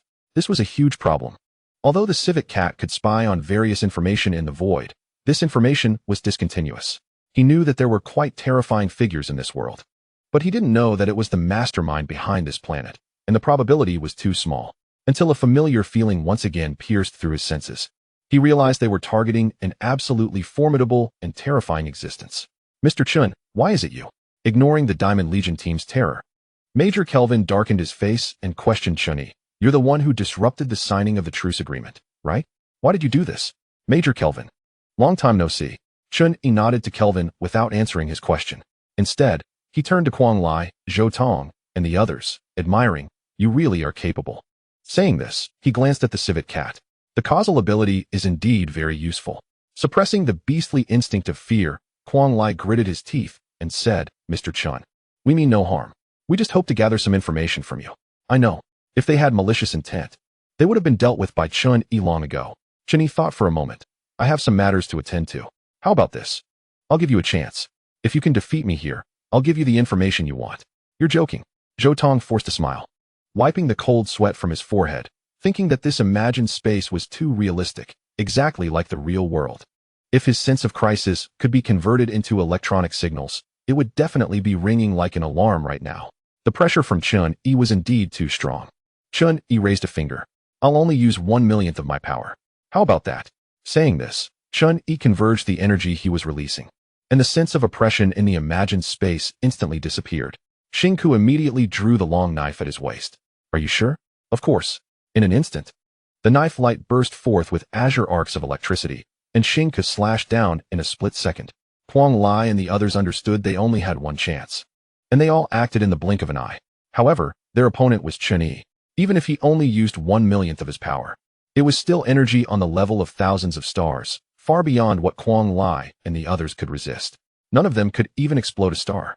Time in the imagined space froze at that moment, and then erupted with an incredibly dazzling light, followed by being completely destroyed and torn apart by the violent energy. Boom. Whoosh. The moment their consciousness returned to their bodies, Zhou Tong and Xingku, along with the others, all collapsed on the ground, gasping for breath like ordinary people who had just resurfaced from drowning. Huang Lai was filled with fear, drenched in sweat. I thought I was really going to die? Zhou Tong lay back on the ground, recalling the earlier confrontation. In an instant, they were completely wiped out. It was a battle of entirely different levels. 1/1,000,000th of his power. He asked, what should we do since we didn't get any information from him? The civet cat fell silent. Huang Lai didn't know how to respond either. All these years, they had been dancing on the edge of death, daring to target such a superpower house. Thinking about it, they were truly lucky to be alive. Kelvin's face turned pale, sinking into a long silence. The negative energy users in the secret team also hadn't recovered from the shadow of death. The fact that Mr. Chen was the mastermind was something they could barely accept. But what Kelvin couldn't understand even more was why Mr. Chen had to hide when he was already that strong. He could conquer the whole world directly. Hiding behind the scenes seemed unnecessary. This world is far more complicated than I imagined. Kelvin couldn't figure it out. Meanwhile, in a neutral country. Boom. The deafening explosion echoed through the sky. A massive energy shockwave swept through, and in an instant, the research facility treating black spot disease was leveled to the ground. A young man with a hedgehog hairstyle stood atop the ruins, exuding an exceptionally powerful negative energy, evidently stronger than previous negative energy users. This was a negative energy user who had broken through 40 depths. Moreover, his power far exceeded that of negative energy users of the same depth. Without a doubt, this was a negative energy life form. Finally, there was a response. Chen Yi appeared on the ruins, surveying this extraordinary negative energy life form before him. The arrangements and waiting over the years had finally yielded results. This can be considered proof that the Gaia consciousness is interfering to prevent Chen Yi from saving the world. Similarly, the phenomenon of power transfer is also the work of the Gaia consciousness. As expected, Main Quest Stage 4 completed. Points earned, 4,000. Main Quest Stage 5. Witness the destruction of this world. Quest reward, 5,000 points. The young man with a hedgehog hairstyle showed an exceptionally displeased expression upon seeing Chen Yi appear. Human, do you have any idea how hard I've worked to spread the black spots? Generally, negative energy life forms do not possess the ability to spread the black spot disease. But this one is clearly different. Chen Yi is curious about his identity. Do you mind introducing yourself? No need. The hedgehog-headed youth isn't in the mood to say much to Chen Yi, and Chen Yi doesn't mind either. He can guess at least part of it. That statement earlier contained enough information. He is likely the culprit spreading negative energy from the negative energy realm to the real world, or perhaps just one of them. In any case, it doesn't matter. Chen Yi's establishment of an organization to heal patients with the black spot disease has made them very displeased. And now they have come to trouble Chen Yi. If the power of an average negative energy life form is 1, then this hedgehog-headed one is at least over 10. Based on this, he can exert combat power and destructive capability over 10 times that of a deeply negative energy user. However, this is far from enough in Chen Yi's eyes. Boom. The sound of an explosion echoed in his ears as the hedgehog head charged with surging and violent negative energy appeared before Chen Yi, delivering a strike with all his might, only to be instantly frozen in midair. The speed of light dropped to 0 in an instant, freezing everything in space, and at that moment, the hedgehog's thoughts were completely frozen as well. With a thought, a mass of negative energy was extracted from the hedgehog's body, just like the illusion before. The essence of this negative energy life form was drawn out by Chen Yi. There was no resistance. Immediately, Chen Yi completely obliterated the negative energy life form in his hand, allowing its power to transfer to another negative energy life form under the interference of the Gaia consciousness. After years of planning, the 4th stage of the main quest was finally completed. Chen Yi's gaze fell upon the content of the 5th stage of the quest. Falling into contemplation. Witness the destruction of the world? Can I just destroy it myself? This is a question worth pondering. Chapter 69. The coming of the apocalypse. Since the 4th stage of the main quest has been completed, Chen Yi no longer needs to provoke the Gaia consciousness. Lest something big happens. Naturally, he will not rebuild the research institution to continue healing the black spot disease. That said, the 3 task worlds have all been closely related to the Gaia consciousness, and Chen Yi has reason to suspect that they will have to deal with the Gaia consciousness frequently in the future. Although the Gaia consciousness is an unconscious and unwise abstract concept that integrates life and non-life in nature, merely maintaining the balance of the natural system. Since there exists an item like the chapter of Gaia, Chen Yi has reason to suspect that the Gaia consciousness in some worlds is actually conscious and intelligent.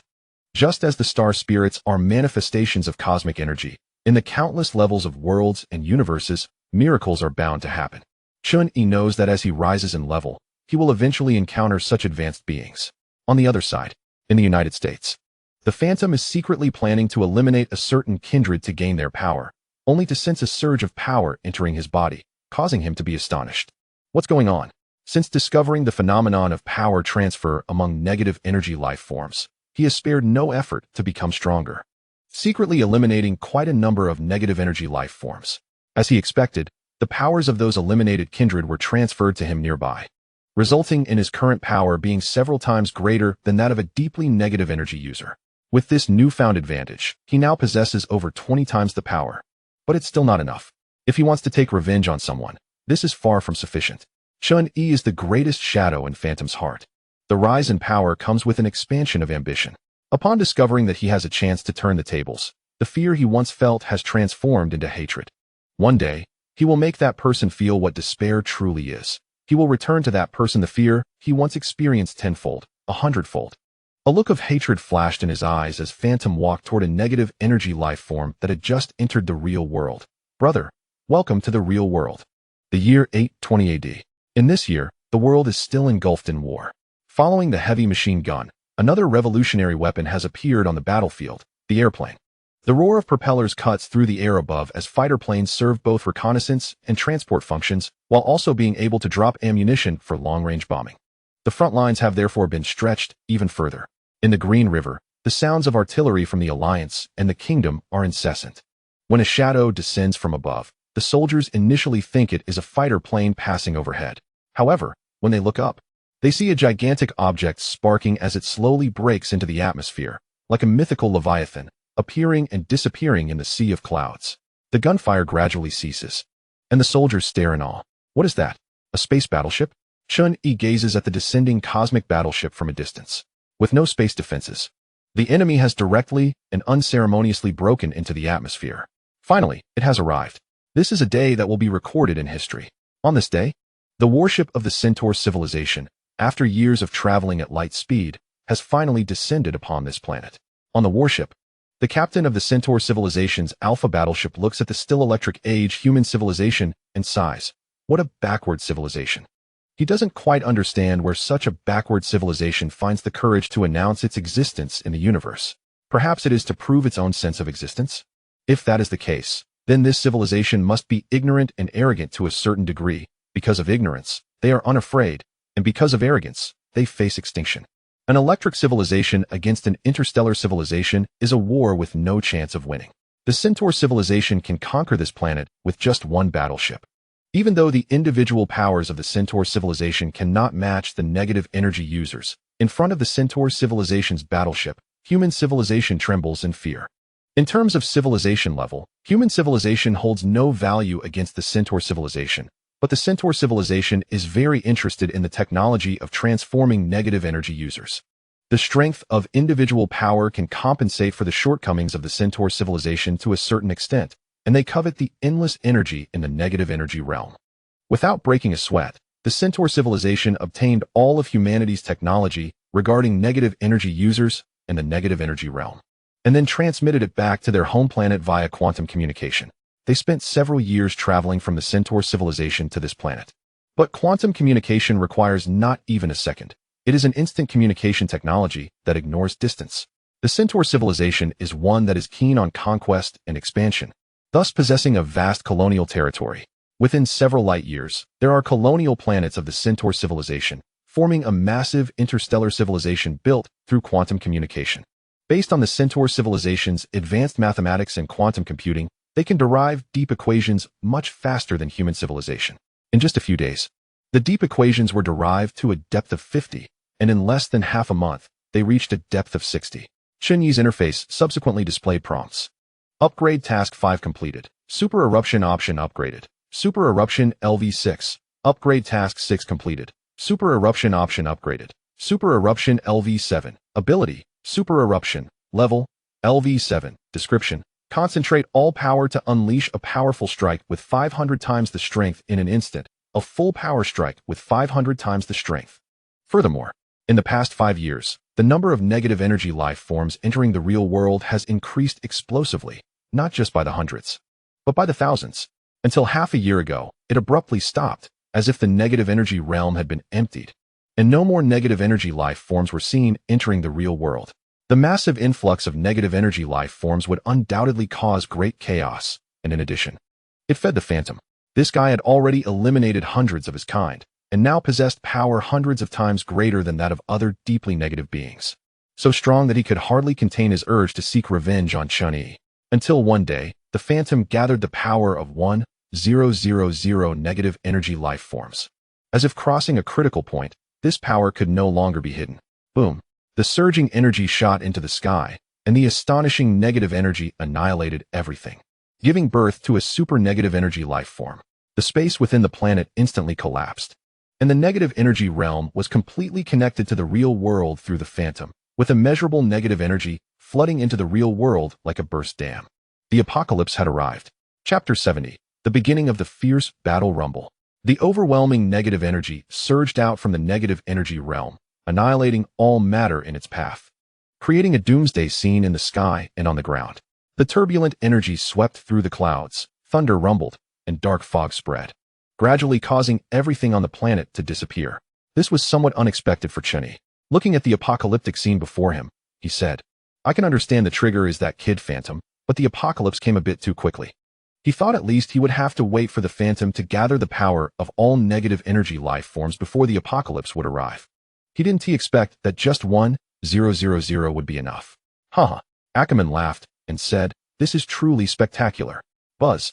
As a wave of negative energy swept by, the ground cracked, and everything disintegrated in an instant. A figure appeared amid the overwhelming negative energy. Upon seeing Chen Yi, the Phantom immediately revealed a ferocious smile. "You remember me, right?" This kid had no idea that Chen Yi had been watching him all along, and now, thinking he had enough power, he couldn't wait to seek revenge. Chen Yi couldn't help but chuckle. "So, here to take revenge on me?" Of course. Recalling the humiliation from back then, the Phantom's rage surged, and he roared, "The fear and humiliation you gave me back then, I will repay you 100-fold. Clang. The cold light of the blade flashed. Liu Tai was about to take action, but Chen Yi raised his hand to signal her to stop. The Phantom didn't care about that. After showing off his presence with words, he immediately attacked. A massive vortex rapidly drew in the surrounding huge negative energy, then transformed into a gigantic energy beam that blasted toward Chen Yi. Now the entire planet was filled with negative energy. He wanted to see how Chen Yi would fight him, but the explosive energy scene he imagined did not occur. The negative energy beam dissipated and vanished in the blink of an eye, and the three of them stood there unscathed. Instead, with just a thought from Chen Yi, the Phantom was sent flying. The flying figure plunged headfirst into the tide of negative energy, stirring up turbulent waves. The Phantom could not understand the powerful essence of Chen Yi. The gap in power between him and Chen Yi was beyond his imagination. In fact, compared to energy attacks, physical attacks that hit hard posed a greater threat to Chen Yi, but the Phantom had yet to reach that level. "Is this the power you're confident in?" Chen Yi appeared in the tide of negative energy, ignoring the erosion of the negative energy, and grabbed the Phantom by the neck, lifting him into the air. Somewhat disappointed, "I thought you could surprise me. Let go of me." The Phantom struggled to break free, but was powerless. His self-proclaimed powerful strength was like a firefly compared to the bright moon before Chen Yi, completely incomparable. The so-called revenge was from start to finish a joke. However, this time the Phantom did not beg for mercy as he did back then. Realizing he could not contend, he instead tightly grasped Chen Yi's arm. Furious negative energy surged into the Phantom's body at an astonishing speed, brewing an extremely terrifying wave. The Phantom grinned fiercely. "Since you can't win, then let's die together. You have some guts." Chen Yi acknowledged the Phantom's courage, then decisively exploded him into a cloud of blood mist. At the moment of the Phantom's death, the negative energy within him was released, resulting in a terrifyingly massive explosion. Boom! The shockwave from the explosion obliterated the entire continental plate beneath them, and the whole planet looked as if a giant beast had bitten off a piece of it. On the Centaurus civilization's Alpha battleship, the captain and others watched the apocalyptic scene before them in shock. What happened on this planet? Soon, the aftershocks of the explosion, carrying a vast amount of negative energy, swept over, quickly engulfing the Centaurus civilization's Alpha battleship completely. Ordinary people would vanish upon contact with negative energy. Only negative energy users could remain unharmed. Rather, they thrived in it. In this collapsing world, Kuangli, Zhou Tong, and Zinc stood, witnessing everything rapidly disappear under the annihilation of negative energy, feeling an unprecedented impact. Zhou Tong was dumbfounded. Is this the apocalypse? What a pity. Huang Li sighed. The main quest isn't finished yet. This planet was destined to be destroyed. Under the Gaia consciousness of the vast universe, this was an unavoidable outcome. But once it witnessed its destruction, it would mean the complete end of the main quest. And Chen Yi would have to return to space. However, he still had several upgrade tasks that were not completed. After thinking for a moment, Chen Yi decided to intervene. This planet could not be destroyed yet. He knew that doing so would attract the checks and balances of the Gaia consciousness, bringing down greater disasters and stronger existences to destroy this planet, but it was worth a try. At worst, if the situation changed, Chen Yi would destroy this planet himself. Buzz. In an instant, the speed of light for the entire planet dropped to 0, and the apocalypse was frozen at this moment. At the same instant, Chen Yi sensed a faint sense of crisis. As expected, the Gaia consciousness immediately reacted. This sense of crisis was not very strong, and Chen Yi estimated he could still cope. 2 months later, the Centaurus civilization pushed the depth equation to a depth of 70. Upgrade task 7 completed. Super explosion option upgraded. Super explosion LV8. Ability, super explosion. Level, LV8. Description, concentrate all power to unleash a powerful strike with 1,000 times the power in an instant. At the same time, a dazzling stream of light approached the star system where Chen Yi was located from deep space. Resembling a meteor, but surrounded by very powerful energy. Thump thump. Waves of energy stirred, resembling a heartbeat. Half a year later, the depth equation was pushed to a level of 80. Upgrade task 8 completed. Super explosion option upgraded. Super explosion LV9. Ability, super explosion. Level, LV9. Description, concentrate all power to unleash a powerful strike with 2,000 times the power in an instant. The superluminal meteor quickly entered the star system where Chen Yi was, flying straight toward him. The moment it entered Chen Yi's perception range, his danger sense immediately reacted. Here it comes.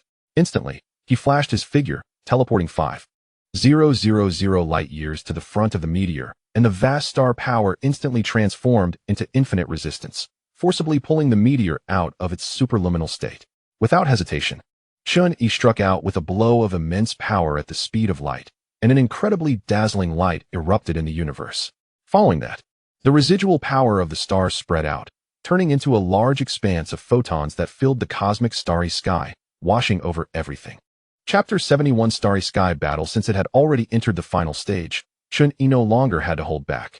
Not only did he spread the deep equation to the Centaur civilization, but he also extended it to many other civilizations.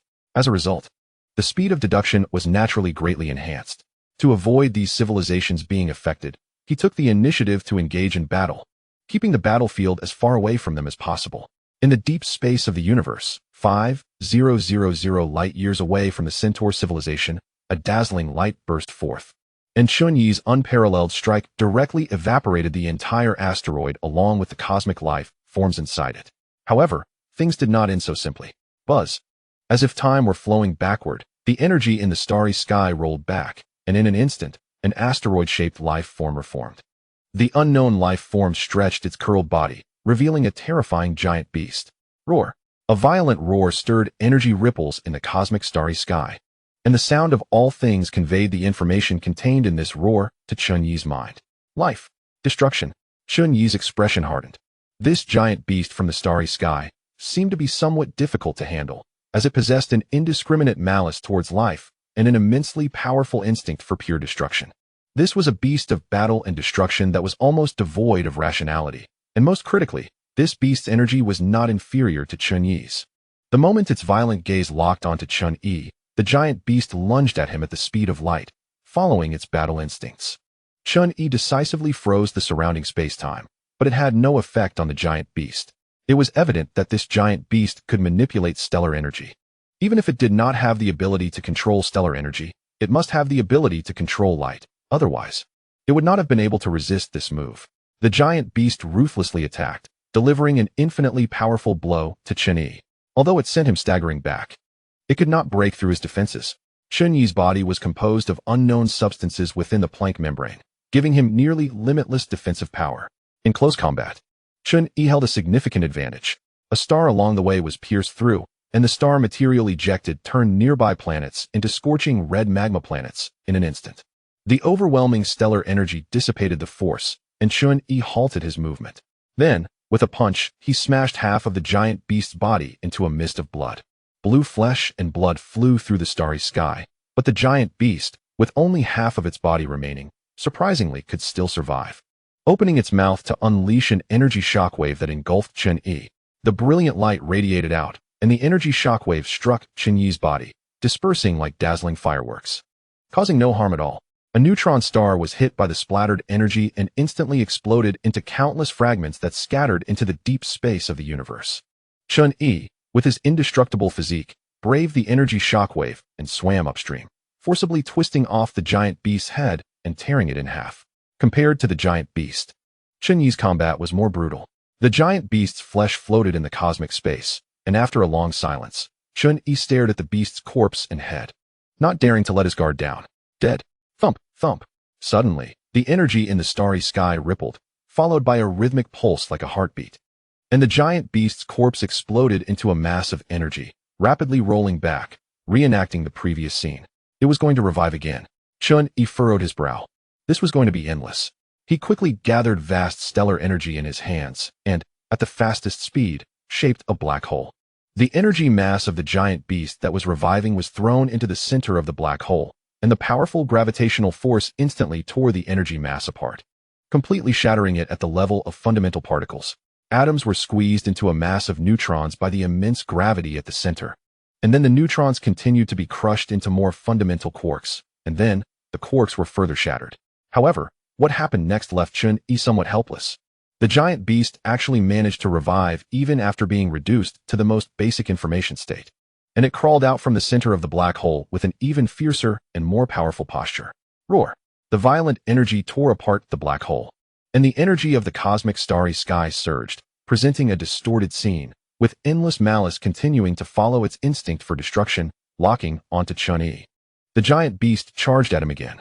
Chen Yi had no choice but to engage once more.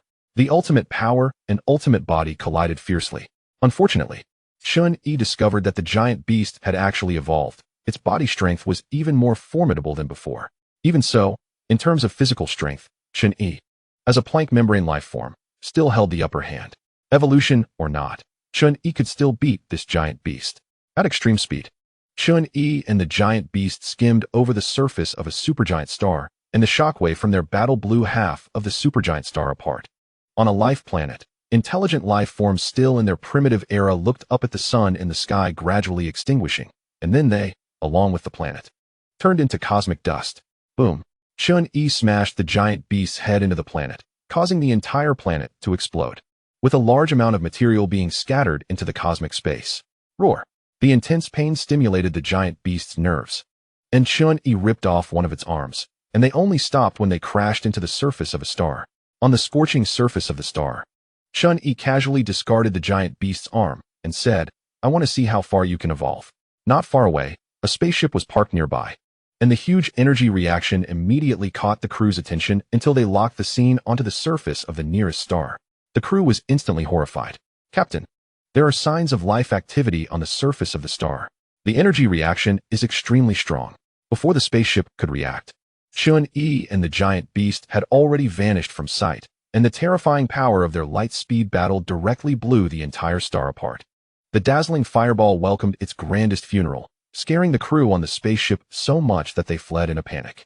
This battle could be said to be the most intense one Chen Yi had fought so far, with a continuous stream of stellar energy pouring into his body, transforming into powerful strength to wrestle with the giant beast. Both of their stamina seemed endless, as if they could fight until the universe's destruction.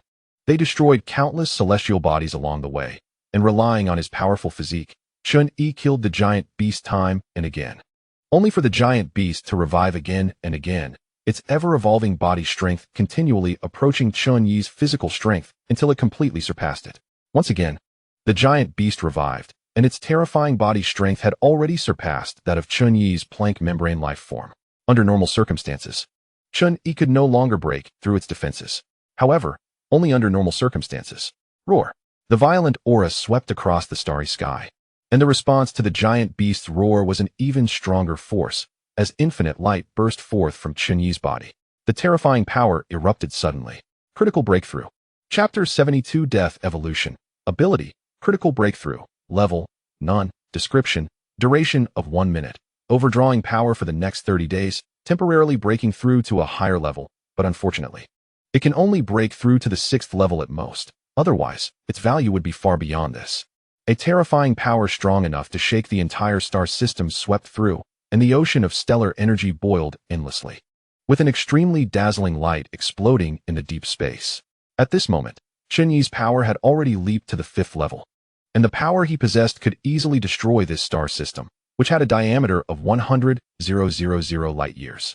The immensely terrifying energy washed over, and the giant beast, whose body strength had already surpassed that of the Planck membrane life form, was instantly obliterated by the energy. Amidst the endless boiling of dazzling brilliance, the giant beast's energy rolled back and gathered. Upon revival, it still could not withstand this force and was instantly reduced to ashes. This repeated dozens of times until the 1-minute limit ended, and Chen Yi's power fell back to the 4th level. The boiling ocean of stellar energy quickly calmed down, and the dazzling brilliance gradually extinguished. In a short period, the giant beast died dozens of times under the crushing force of the 5th tier, and with each resurrection, it rapidly evolved and was already faintly exhibiting the power of the 5th tier. The rhythmic pulsation emitted by the energy orb formed from the giant beast's resurrection shook the starry sky, and even the power that was merely close to the 5th tier gave an unparalleled sense of oppression. Of course, Chen Yi had his reasons for doing this. He continuously urged the evolution of the giant beast merely to maximize its value. Solving the giant beast was not difficult. The simplest method would be to directly banish the giant beast into the Planck membrane, but that would be too wasteful, as such a powerful life form was rare.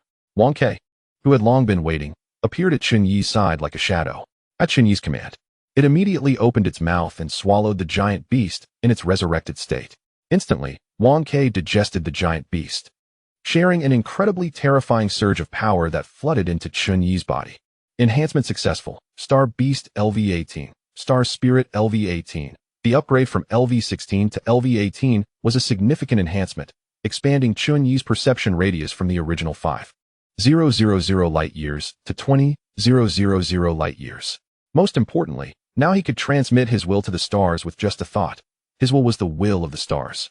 As long as Chen Yi wished, the will of the stars would guide the direction of civilization's development according to his thoughts, whether it be history, culture, or the survival of civilizations.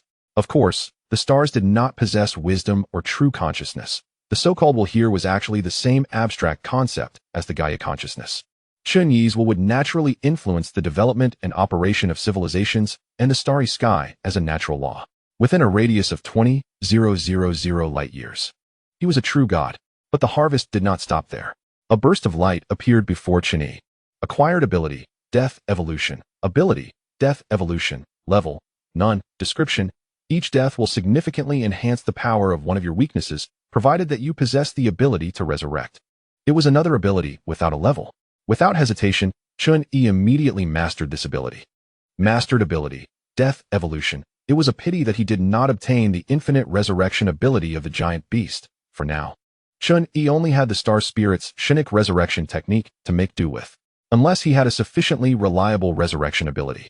Chen Yi really did not dare to recklessly seek death. Death evolution was very tempting, but also very dangerous. One could truly die if not careful. Just like with the giant beast. It was like each independent mechanism in a game being invincible, but there were always counters between mechanisms. Chen Yi tried it out, and to his surprise, it worked. One could only say that it was indeed a product of an external modifier. He realized how powerful Wang Ke was. He certainly could not defeat that giant beast, yet this little creature's devouring ability was nearly unbeatable. If Wang Ke could not handle the giant beast, Chen Yi would have no choice but to waste this opportunity and banish the giant beast into the Planck membrane. He was still a bit short of the 5th tier. Feeling his own power, Chen Yi was very satisfied, estimating that if he encountered another giant beast of this level, he would likely step into the 5th tier. This battle had indeed lasted a long time, especially before he unleashed his critical breakthrough. The physical strength of the giant beast continuously approached Chen Yi with each resurrection, making the fight quite intense. Chen Yi's perception swept across various civilizations, and it was gratifying to find that the derivation of the deep equation had been completely completed, reaching a level of 100. Upgrade task 9 completed. Super explosion option upgraded. Super explosion LV10. Upgrade task 10 completed. Super explosion option upgraded. Super Explosion LV11. Ability, Super Explosion. Level, LV11. Description, concentrate all power to unleash a powerful strike with 10,000 times the force in an instant. This was the first time Chen Yi had completed all 10 upgrade tasks. An LV11 of Super Explosion ultimately reached the exaggerated value of 10,000 times its power. When he returned to the planet of the main storyline, a much stronger sense of crisis descended compared to before. Even when the giant beast was nearing the 5th tier, Chen Yi had not felt such a strong sense of crisis. This time, the opponent guided by the Gaia consciousness was very likely a true 5th tier. Fortunately, there should still be plenty of time left. Buzz, the frozen planet returned to normal, time began to flow, and a continuous stream of negative energy surged out from the negative energy realm, engulfing the entire planet. After witnessing the near-total destruction of human civilization and the entire planet falling apart, the 5th stage of the main storyline task was finally completed. Main storyline task stage 5 completed. Points earned, 5,000. Main storyline task completed. Would you like to submit the task? Yes. Main storyline task submitted successfully. Settlement completed. Points balance, 21600 Ziz. Chen Yi's figure flickered and disappeared, returning to the ruined space. At the same time, the members of the Diamond Legion squad who survived the planet's apocalypse also returned to the space. Fortunately, they had become negative energy users, allowing them to survive until the end. Zhou Tong and Xing Ke did not gain many points in this world, but becoming negative energy users was already a gain. The bright sunlight felt warm on them, and the vibrant earth was filled with the sounds of birds and the fragrance of flowers. Coming to her senses, Lia looked up at the 2 moons that were faintly visible in the sky, smiling. Goodbye, uncle. As a reward for her following, Chen Yi gifted the derivation result of the deep equation at level 100 to Lia and Ackerman, and sent Lia to a peaceful planet. As for Ackerman, this guy was a war fanatic, and according to his request, Chen Yi sent him to a planet where wars frequently broke out. Chapter 73. Turning Fortune. Name, Chen Yi. Tier, 1st tier. Points, 21600. Abilities, Star Spirit LV18, Planck Membrane Lifeform, Critical Breakthrough, Super Explosion LV11. Death Evolution. Items, Personal Space Galaxy, Chapter of Gaia, Heart of the Tyrant. Ability, Star Spirit. Level, LV18. Description, the darling of the universe, the master of celestial bodies. Inherently possessing the ability to manipulate star power, a tangible manifestation of cosmic energy. Enhancement cost, 9,000,000 points. Ability, Super Explosion. Level, LV11. Description, concentrate all power to unleash a powerful strike with 10,000 times the force in an instant. Enhancement cost, 1,000,000 points. After returning to the space, Chen Yi immediately ran to the enhancement chamber. In the ability list, there were 3 abilities that could not be upgraded or enhanced, while the enhanceable Star Spirit and Super Explosion were beyond his reach. He had no choice but to save up points. Points were different from money in the space. They could not be traded and were very precious. Since the balance was too low, he decided to save more points to enhance important abilities. This time, Chen Yi did not obtain any equipment or items in the task world, as not every task world would allow him to explode with great gains. That was quite normal. One should not be too greedy. He felt very content. That said, the next task should be an advanced task. Chen Yi remembered clearly. The first task was in the zombie world, the second in the star beast world, and the third in the negative energy world. After 3 anchoring tasks, he had to execute an advanced task. He had heard from other ruins dwellers that the mortality rate for advanced tasks was much higher than for anchoring tasks. Fortunately, the ruined space did not have high requirements for them. There had never been a situation where failing a task meant facing death penalties, let alone death penalties. The ruined space didn't even have penalties for failing tasks. As long as one can survive, it doesn't matter if the advancement task fails. It's merely a failure to advance. After going through 3 anchoring tasks, one can attempt the advancement task again, until the returner either successfully advances or dies. The only cost is that the more times the advancement task fails, the fewer points will be gained from the anchoring tasks, which can be seen as the space indirectly urging the returners to advance. Chen Yi felt that the space didn't seem to mind if the returners lingered at lower levels. After all, those who could stay at lower levels must possess some remarkable strength. The more task worlds one has experienced, the stronger one naturally becomes. So these returners stuck at lower levels could represent a very powerful force. Compared to ordinary returners, their chances of successfully completing mainline tasks are much greater. and the return space should not be dissatisfied with having too many worlds anchored. The business at Xiaoquo's boutique seemed quite ordinary, at least when Chen Yi passed by. He rarely saw any customers inside, and most of the time, Lin Xiaoquo was in a state of idleness. Yet, she was able to keep the shop running. Leaning against the door, Lin Xiaoquo watched a group of people excitedly playing with the ticket machine, looking quite content, and her mood had been particularly good lately. Although the shop's business had always been half alive, she had recently struck it lucky and made the biggest sale since opening the store. She made a small profit. When she saw Chen Yi walking toward her, Lin Xiaoquo was taken aback for a moment. Then a warm smile quickly appeared on her face. "Boss." Chen Yi nodded at her and headed straight for the ticket machine. Lin Xiaoquo's smile froze on her face as she then joined the onlookers. Chen Yi still had around 2 million in his anonymous asset card and thought he would come here to pass the time. This was probably one of his few entertainment activities. Woof. Wang Ke found this thing very boring and jumped onto the top of the ticket machine to lie down. Chen Yi took out his asset card and swiped it on the ticket machine. 10,000 yuan payment successful. The pointer on the ticket machine began to spin rapidly, sweeping past the numbers from 1 to 10, and just as it was about to stop, a guy approached. Chen Yi turned to look and thought the person looked somewhat familiar. The guy recognized Chen Yi and was instantly very excited. "Hey, little brother, let me tell you. After you left last time, I hit the jackpot." Upon hearing this, Chen Yi narrowed his eyes. His demands weren't high. As long as he wasn't a stepping stone this time, it would be a success. Uft. The vibrating ticket machine spat out steam, and the pointer slowly landed on the second-tier number, a touch of green, making Chen Yi's mood particularly pleasant. The ticket outlet spat out a green second-tier ticket. The guy was astonished. A good start. Chen Yi suddenly felt a bit more confident. It seemed his luck was good today. He then decisively went for 10 consecutive draws. Boom, boom, boom. A series of 10 draws. The ticket machine rudely spat out 10 first-tier tickets, with no blue skies. Just a sea of white clouds. Chen Yi faced this fearlessly, and then took a deep breath for 30 consecutive draws. White clouds. White clouds. White clouds. Hiss. Lin Xiaoquo, watching from the side, felt her scalp tingle. "Boss, don't get carried away." Chen Yi remained calm and focused. His expression unchanged as he faced the result of 30 consecutive draws, all being first-tier tickets. This was nothing. Just a few 100,000 was not worth mentioning.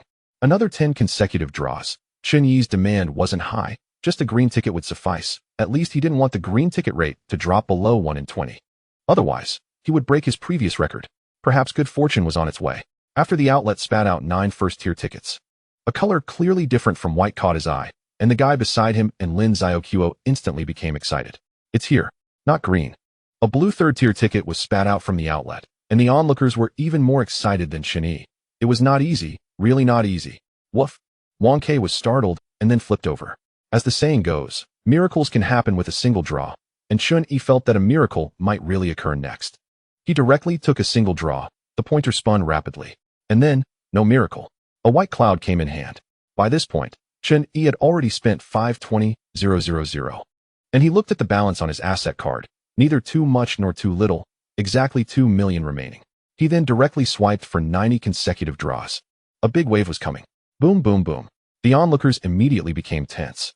The pointer stopped repeatedly, and one after another, first-tier white tickets were spat out from the outlet, occasionally seeing 1 or 2 green second-tier tickets. Until a certain moment, the pointer slowly stopped at the 4th-tier number. The guy was stunned, rubbed his eyes to confirm he wasn't seeing things, and looked somewhat incredulous. 4th tier. Big goods are coming. This was the first time I've seen a 4th-tier ticket. The deep and mysterious purple was particularly eye-catching, and a purple 4th-tier ticket appeared from the outlet. Even Chen Yi was somewhat surprised. Luck has turned. Chapter 74.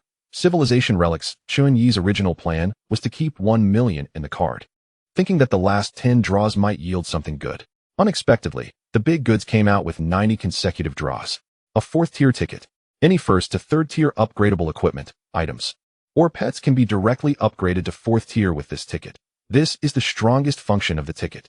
The market price for 4th-tier equipment and items starts at 1 million, and the more powerful and precious the item, the higher the price. Top-tier 4th-tier equipment can match 5th-tier equipment, valued at tens of millions. This means that as long as this 4th-tier ticket is used on a powerful low-tier equipment, one can immediately obtain a top-tier 4th-tier equipment. It may not be worth tens of millions, but several million is certainly not a problem. With just this 4th-tier ticket, all of Chen Yi's previous investments have been returned, and this is without counting the value of the other tickets. 1st-tier tickets are the most common. Second and third tier tickets also appear occasionally, but fourth tier tickets are something this group of gamblers has never seen before, and they were all incredibly excited. Bro, are you selling this fourth tier ticket? Less nonsense. The guy beside him hurriedly pushed away the person who approached and said to Chen Yi, little brother, this thing must be kept for yourself. It's a rare find. The replacement of equipment and items is a problem many returners need to face. Once their strength grows, they must eliminate equipment that can't keep up. However, with high-tier tickets, this is no longer a problem. Powerful equipment and items are the foundation for survival. Unless necessary, turning it into money is really too foolish. The guy's reminder was well-intentioned. Chen Yi nodded to him, not planning to sell it. Saying this, he glanced at his asset card and finally swiped for 10 consecutive draws on the ticket machine, leaving a neat balance of exactly 1 million, which felt particularly pleasing. Boom, boom, boom. After the previous 90 consecutive draws yielded big goods, Chen Yi didn't have much expectation for this last 10 consecutive draws. Surprises often come unexpectedly. Little brother, more goods are coming. The guy shouted. Chen Yi looked, and in the last 10 draws, he actually got a third-tier ticket. While the other 9 were all first-tier, just enough to complete a set of blue skies and white clouds. Counting it up, along with the previous tickets, Chen Yi now had 148 first-tier tickets, 9 second-tier tickets, 3 third-tier tickets, and 1 fourth-tier ticket. 10 low-tier tickets can be exchanged for a higher-tier ticket. Chen Yi sequentially put the low-tier tickets into the ticket machine to exchange for higher-tier tickets. The onlookers were drooling at the sight. This guy is really rich. Most returners in the space are poor. Equipment, items, abilities, pets, and so on are all bottomless pits that consume money, leaving no money left over. After the exchange, Chen Yi had 8 first-tier tickets, 3 second-tier tickets, 5 third-tier tickets, and 1 fourth-tier ticket. Even without this fourth-tier prize ticket, the value of 5 third-tier prize tickets alone is already worth it, mainly thanks to the luck this time. Last time, Chen Yi couldn't draw even 1 third-tier prize ticket. The only one he got was exchanged at the end. After a bit of entertainment, Chen Yi stopped. He was still very rational and self-controlled. He kept the prize tickets, knowing they would be useful later. He didn't have much equipment or items, but they could be used on Wang Kai. After all, Wang Kai becoming stronger equated to Chen Yi becoming stronger, which was much more cost-effective than equipment or items. Then, Chen Yi returned to the Blue Star universe. Time, which had been stagnant, resumed its flow, and the time-space crystals in his personal space could finally be used again. Chen Yi stood in the cosmos. A colonization spaceship set off from Blue Star, heading towards the Mars colonization base. Chen Yi didn't accelerate the time-space of Blue Star any further. Human civilization had already been rebuilt, so there was no need to do so. He opened the beacon mall to take a look. Points balance, 200. 000. The points were running low. It was time to make some income.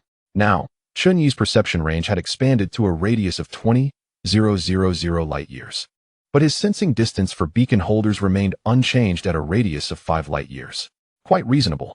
If a powerful being could sense all beacon holders in the universe with a thought, it wouldn't be a gladiatorial arena anymore, but a field of leaks. Previously, Chen Yi had swept through all beacon holders within a radius of 100 light-years, and now to continue harvesting, he needed to run a bit further. Next, Chen Yi circled around Blue Star, sweeping up all beacon holders within a radius of 1000 light-years, and points flowed in like a stream. Points earned, 5,000. Points earned, 7,000. Points earned, 40,000. Points earned, 100,000. I have to say there are quite a few beacon holders in the Milky Way. But those with star-exploding power are few and far between, and those with such power are classified as fourth tier. However, the gap between fourth-tier beings is also enormous. Chen Yi is still fourth tier, but he possesses more than just star-exploding power. His destructive capability can be measured in light-years. The stars are like toys to him. Half a month passed in the blink of an eye, and Chen Yi accumulated a large number of points. Points balance, 11 for 20. 000. This amount of points was enough to purchase an information-type product equivalent to fifth-tier value. But Chen Yi had no intention of stopping. He still had half a month, which was plenty of time.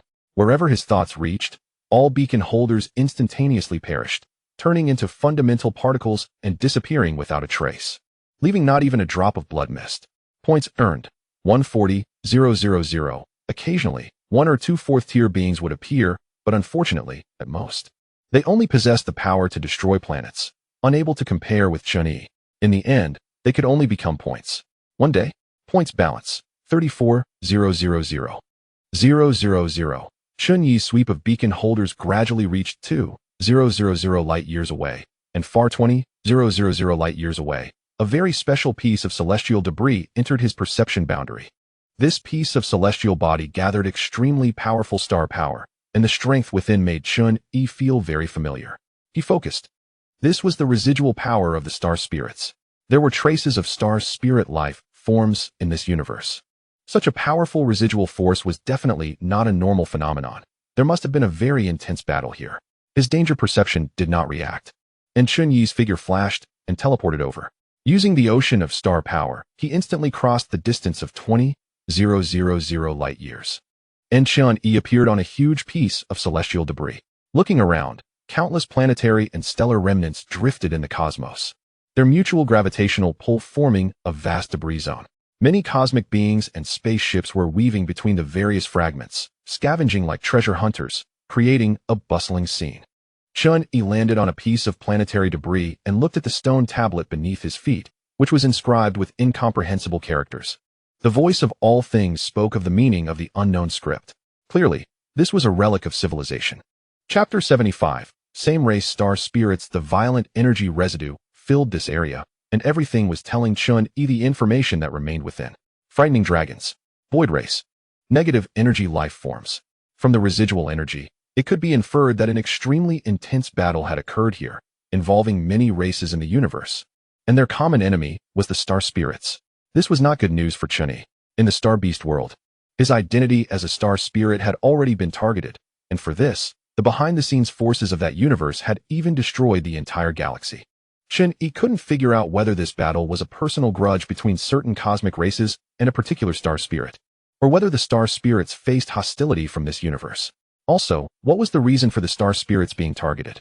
Chen Yi only hoped that the ultimate truth wouldn't be too terrible. His growth speed was indeed very fast, but if there really were powerful enemies, they wouldn't give him much time to grow.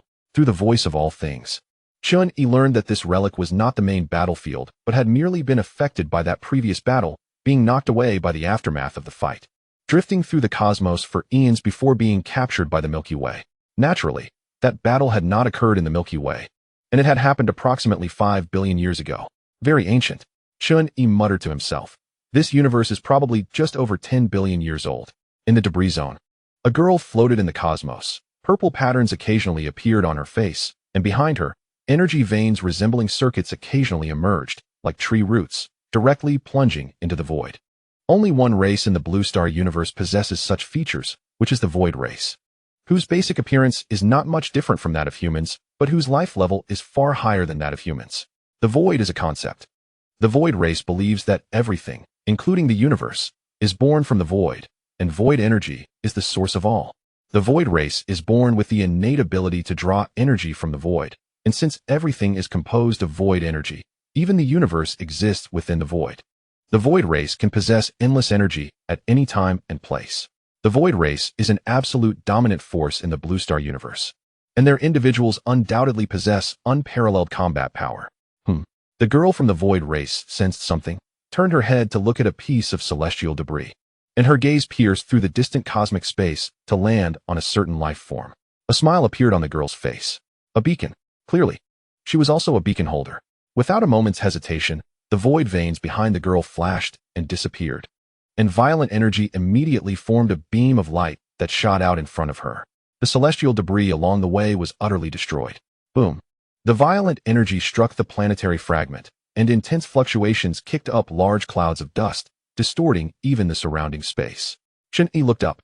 A purple light dazzled his eyes, and then he suddenly destroyed the entire piece of planetary debris beneath him into cosmic dust, the surging energy instantly engulfing his figure. Not dead. The void race girl gazed into the distance. She did not receive a prompt from the beacon mall. Just as she thought Chen Yi had escaped, a figure surged against the energy shock, splitting the energy beam in half like a sharp sword, and in the blink of an eye, it reached her front. An immensely powerful sense of oppression closed in, and the void race girl's expression suddenly changed drastically, causing her to panic a bit. Then, she was slammed down onto a planet by Chen Yi, who pressed her face down. Boom. In an instant, this planet is shattered. Not yet understanding the situation of the star spirits in this universe, Chen Yi refrained from using the power of the star spirits to fight, avoiding exposure of his identity. while the strength of the plank membrane life forms is equally formidable. The girl from the void race did not expect Chen Yi to be so powerful. She was stunned after a single encounter, having not faced an enemy like this in a long time. On the contrary, Chen Yi found it somewhat curious.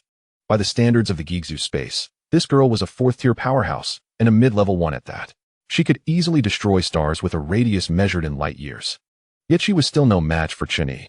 In terms of normal combat power, Chen Yi belonged to the top tier of fourth-tier fighters. Crushing this girl from the void race was as simple as squashing an ant. Chen Yi wasn't in the mood to farm points, but he didn't mind taking care of the beacon that had come to him.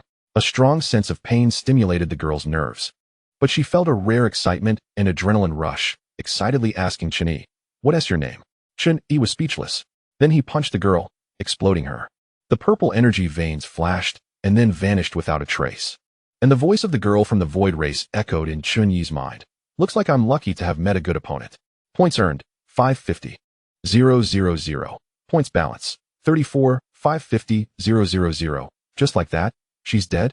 Chen Yi was surprised. He thought the girl had some tricks up her sleeve. The void race was wiped out? It seemed so. The nearby onlookers from the universe felt a chill and quickly distanced themselves from Chen Yi.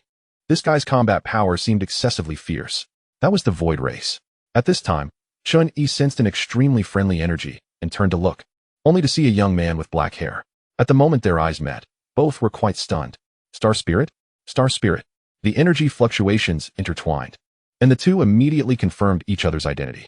Star spirits are very sensitive to energy. They might be able to hide from others, but not from their own kind.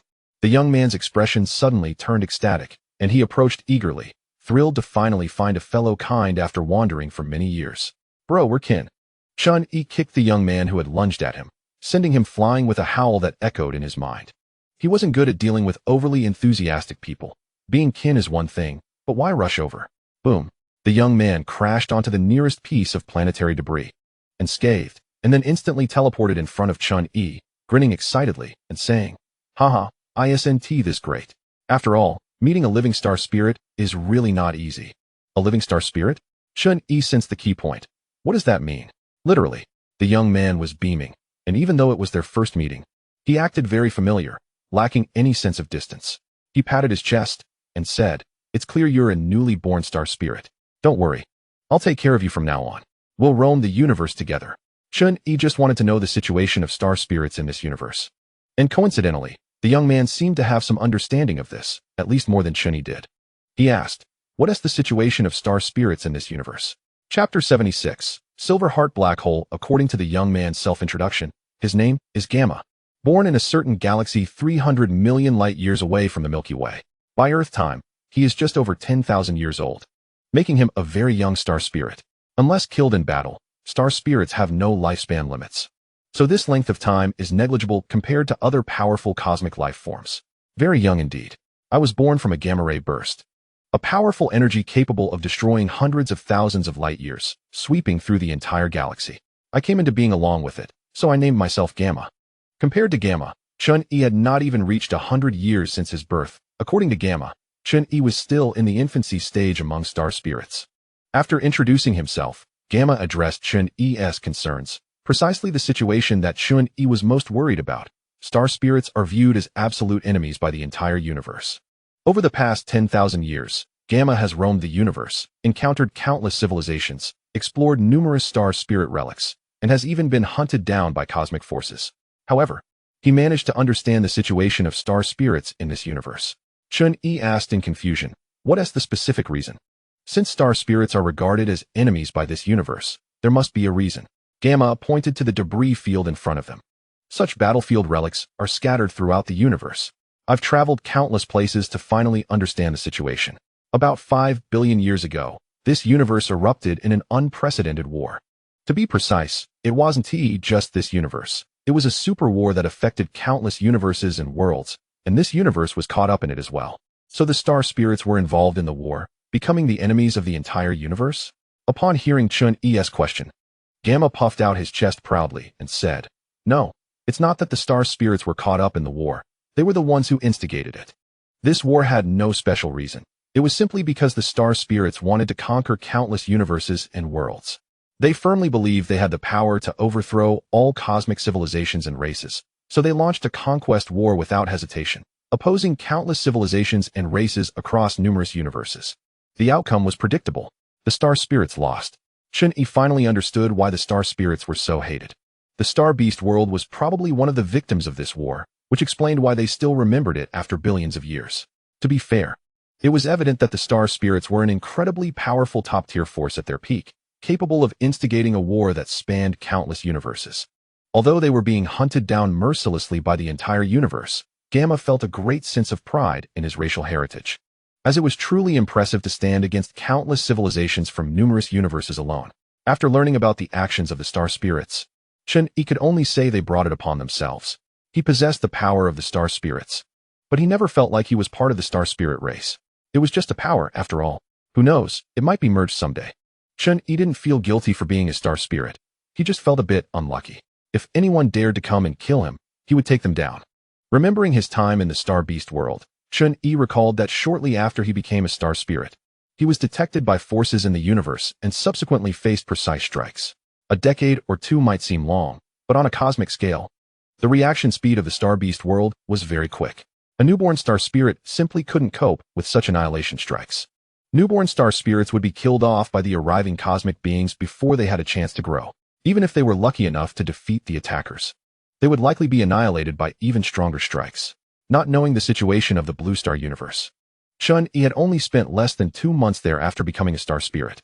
If the blue star universe had annihilation strikes targeting star spirits, he needed to prepare in advance. Gamma thought for a moment. Maybe it's because I move quickly. I haven't encountered a destruction-level annihilation strike. But star spirit hunters have been relentlessly pursuing me. This guy was very alert. Since learning that he was a public enemy of the universe, he never dared to stay in one place for too long.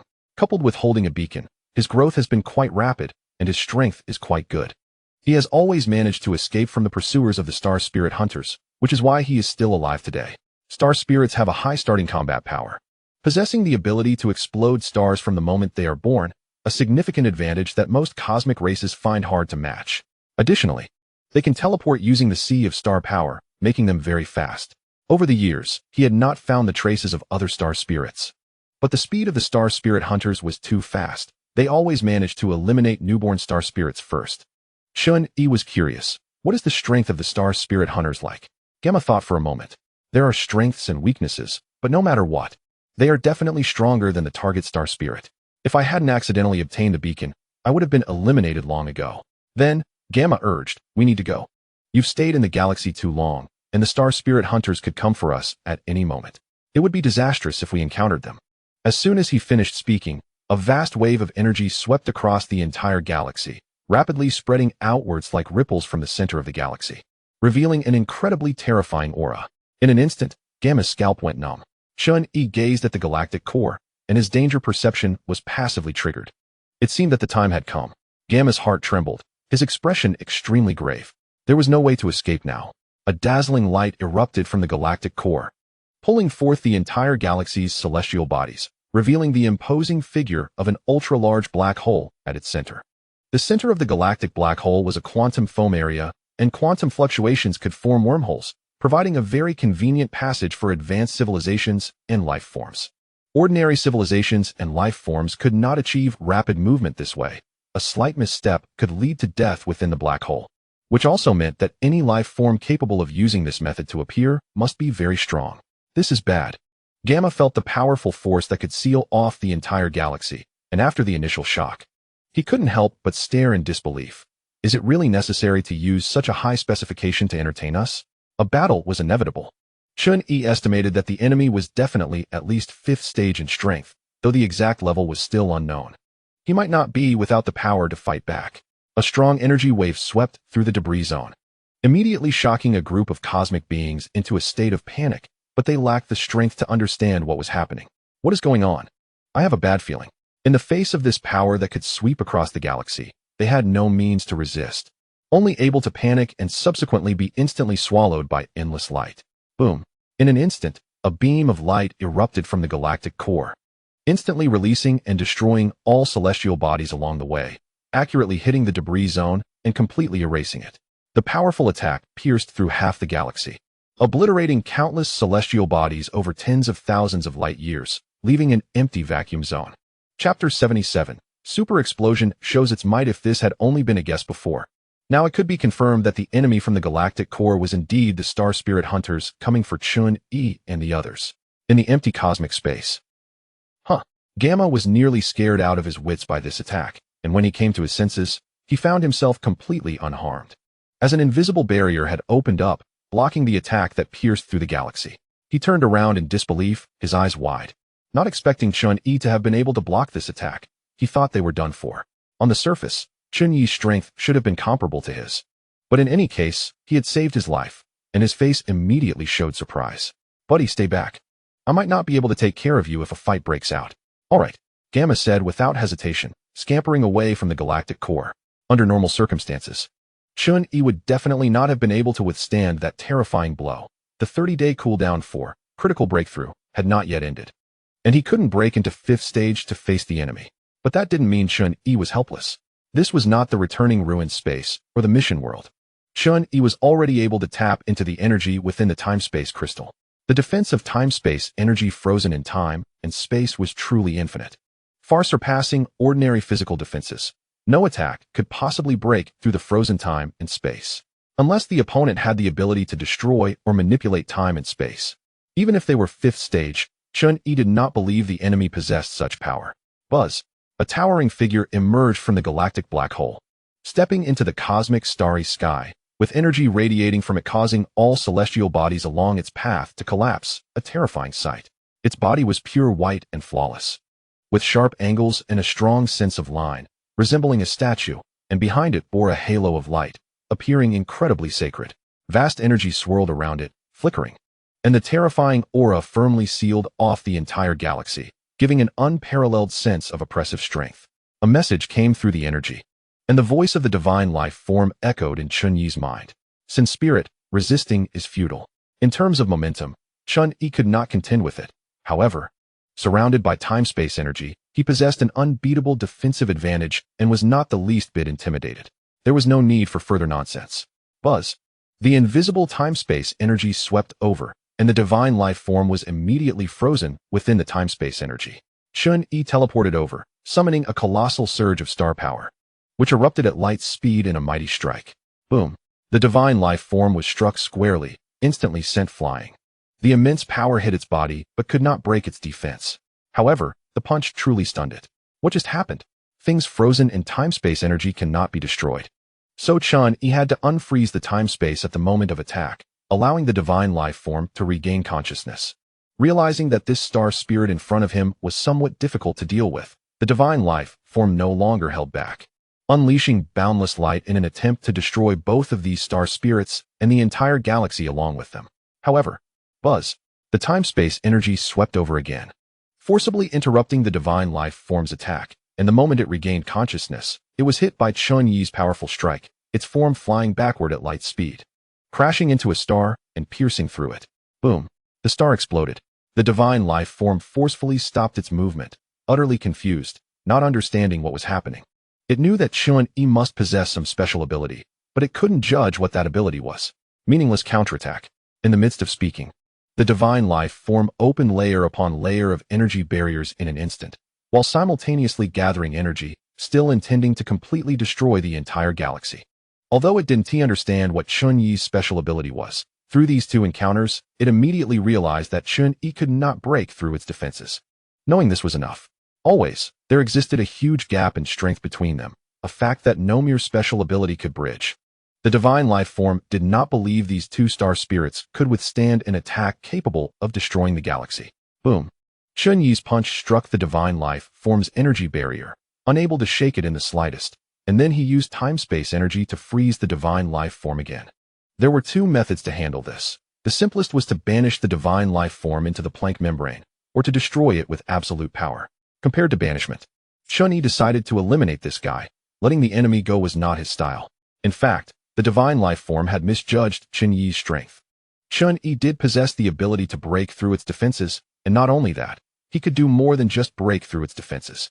Ability, Super Explosion, Level, LV11, Description, concentrates all power to unleash a powerful strike with 10,000 times the strength in an instant. Just right. Time to test the power of this move.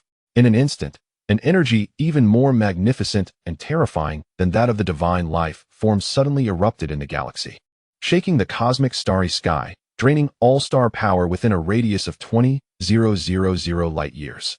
Then boom, unparalleled violent power surged from Chen Yi. And with all his strength concentrated, the powerful strike instantly exploded with a terrifying force of 10,000 times. The layers of energy barriers of the divine life form were completely destroyed in an instant.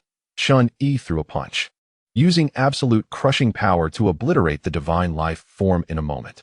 In the last moment of consciousness, the power gathered by the divine life form was forcefully shattered, and facing this strike, it could not comprehend. What terrifying power! His consciousness fell into an eternal silence. This strike pierced through the galaxy. The immense stellar power created a vast fan-shaped shockwave in the galaxy, obliterating 1/3 of it, turning countless stars and planets into fundamental particles. The terrifying force swept across the galaxy, erasing even the supermassive black hole at the galactic center, and then plunged straight into the universe, spreading out into the boundless deep space. Gamma, had already hidden far enough away. Had it not been for the blockade of the Milky Way, I would have fled long ago. The residual violent stellar energy gradually calmed down, and I stared blankly at the vast vacuum zone before me. The shock in my heart was indescribable. The destructive power of this level of combat was truly terrifying. There was no doubt about it. I knew this was Chen Yi's power, and this fluctuation of stellar energy was unique to the star spirits. Apparently, this guy was far more formidable than I had imagined. Gamma felt somewhat incredulous.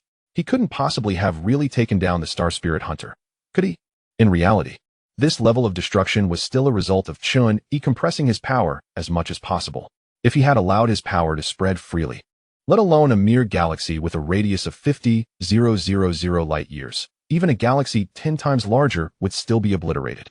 Chen Yi himself possessed power close to the 5th tier, and the full force of his strike, a 10,000-fold increase in power, was beyond what a divine life form could withstand. While divine life forms could destroy a galaxy, Chen Yi's strike was far beyond that, and the destructive power of the two was not even on the same level.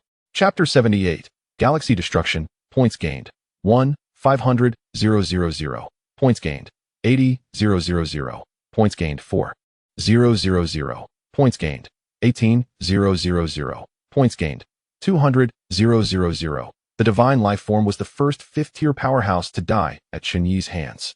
As the bearer of the beacon, it provided Chen Yi with 1.5 million points. A 5th-tier being was only worth 1.5 million points, which could be considered quite cheap.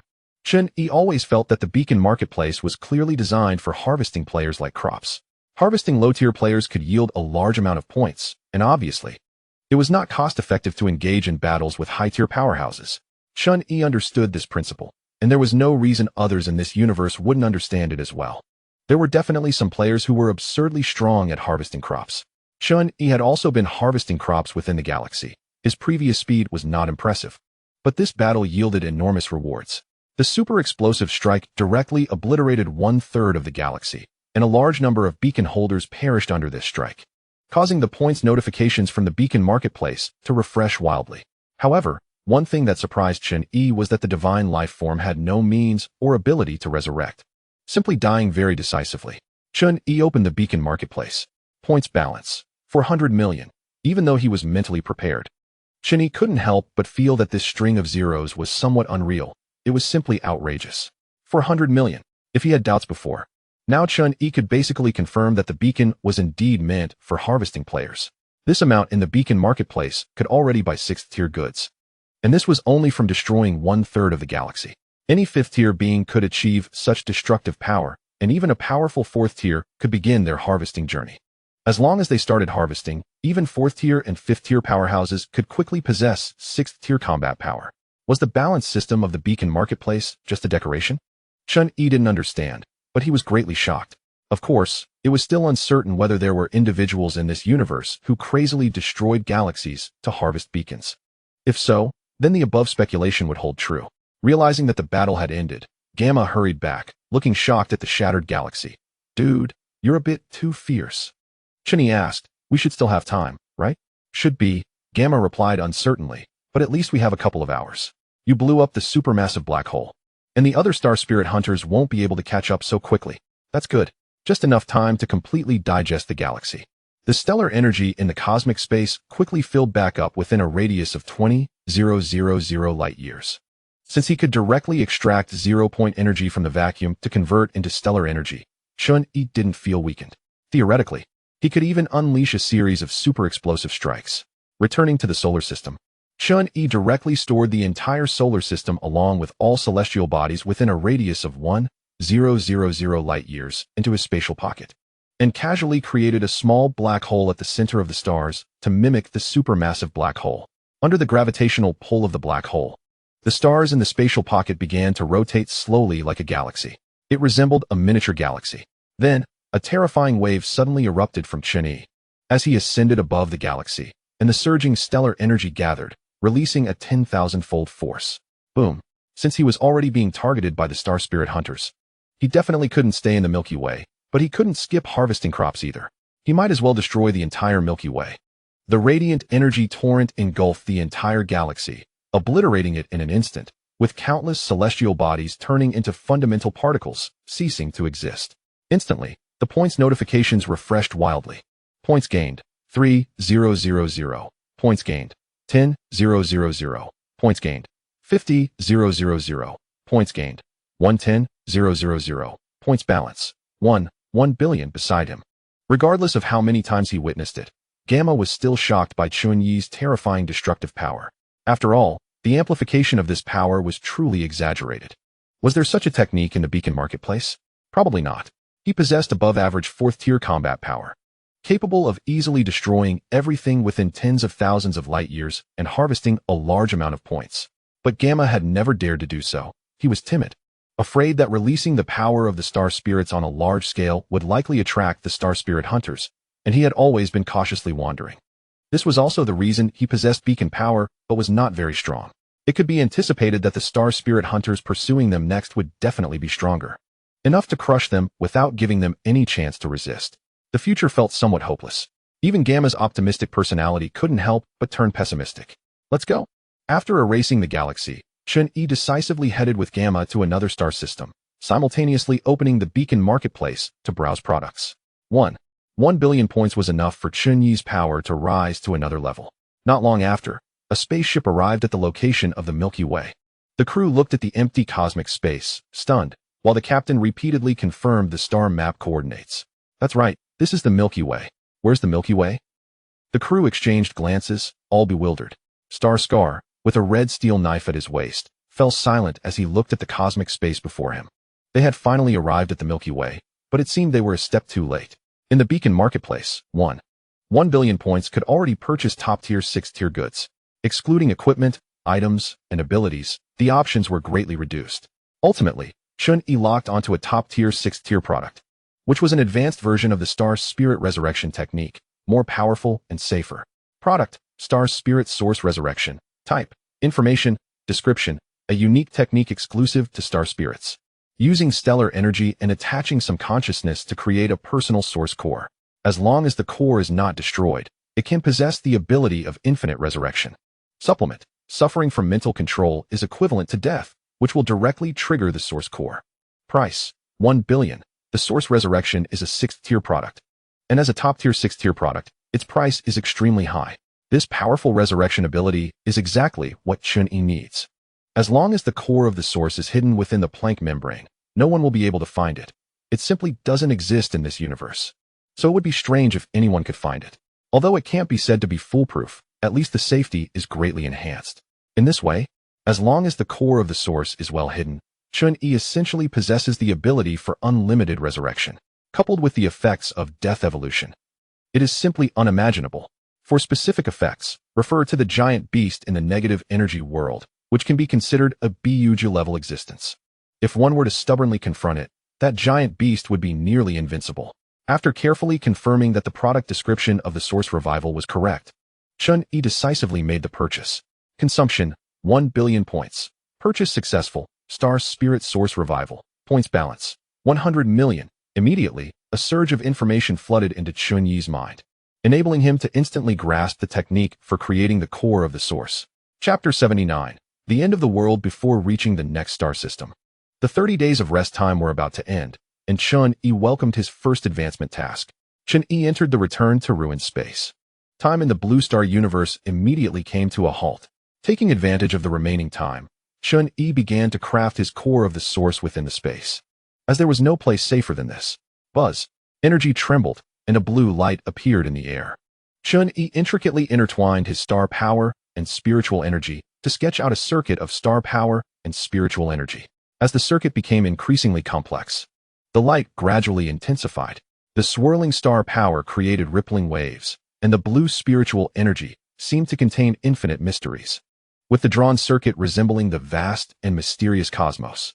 In an instant, the grand and complex circuit of star power and spiritual energy rapidly converged, naturally forming a solid crystal, within which the blue circuit light flowed intermittently. This was the core of the source. As long as this thing wasn't destroyed, Chen Yi was essentially immortal. Not only could he recover from injuries, but even if he were completely annihilated, he could instantly restore himself to full condition from a basic information state. That was quite a bug. Chen Yi seemed to understand the confidence of the star spirit race in daring to declare war on countless universes. Just this ability alone was quite difficult to deal with. He placed the core of the source into his personal space, unsure if it would still work across countless worlds. The safest approach was to hide it within the Planck membrane once he arrived in the task world, and retrieve it when leaving. For the advancement task, Chen Yi did not intend to underplay his level.